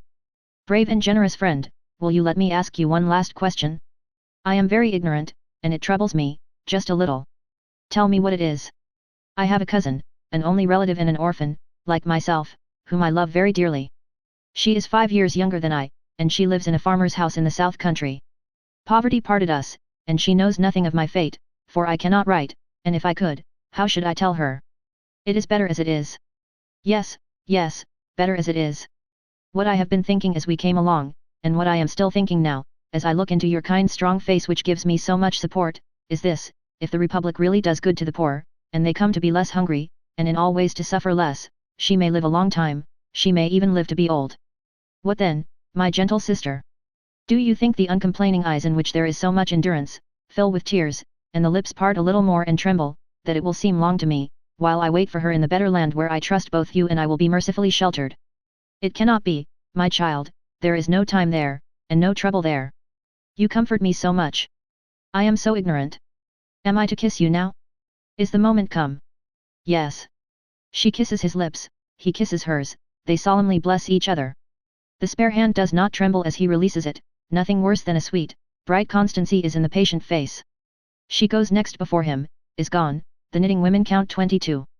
I am the resurrection and the life, saith the Lord, he that believeth in me, though he were dead, yet shall he live, and whosoever liveth and believeth in me shall never die. The murmuring of many voices, the upturning of many faces, the pressing on of many footsteps in the outskirts of the crowd, so that it swells forward in a mass, like one great heave of water, all flashes away. 23. They said of him, about the city that night, that it was the peacefullest man's face ever beheld there. Many added that he looked sublime and prophetic. One of the most remarkable sufferers by the same axe, a woman, had asked at the foot of the same scaffold, not long before, to be allowed to write down the thoughts that were inspiring her.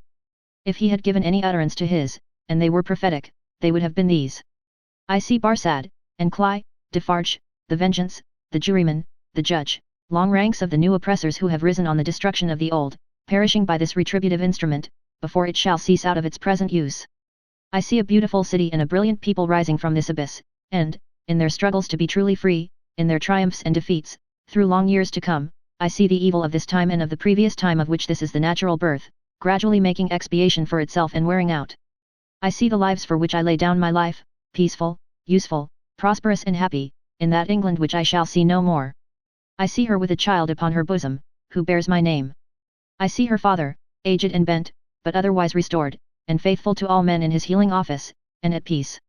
I see the good old man, so long their friend, in 10 years' time enriching them with all he has, and passing tranquilly to his reward. I see that I hold a sanctuary in their hearts, and in the hearts of their descendants, generations hence. I see her, an old woman, weeping for me on the anniversary of this day. I see her and her husband, their course done, lying side by side in their last earthly bed, and I know that each was not more honored and held sacred in the other's soul, than I was in the souls of both. I see that child who lay upon her bosom and who bore my name, a man winning his way up in that path of life which once was mine.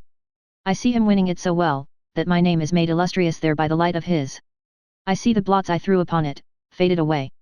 I see him, foremost of just judges and honoured men, bringing a boy of my name, with a forehead that I know and golden hair, to this place, then fair to look upon, with not a trace of this day's disfigurement, and I hear him tell the child my story, with a tender and a faltering voice. It is a far, far better thing that I do, than I have ever done, it is a far, far better rest that I go to than I have ever known.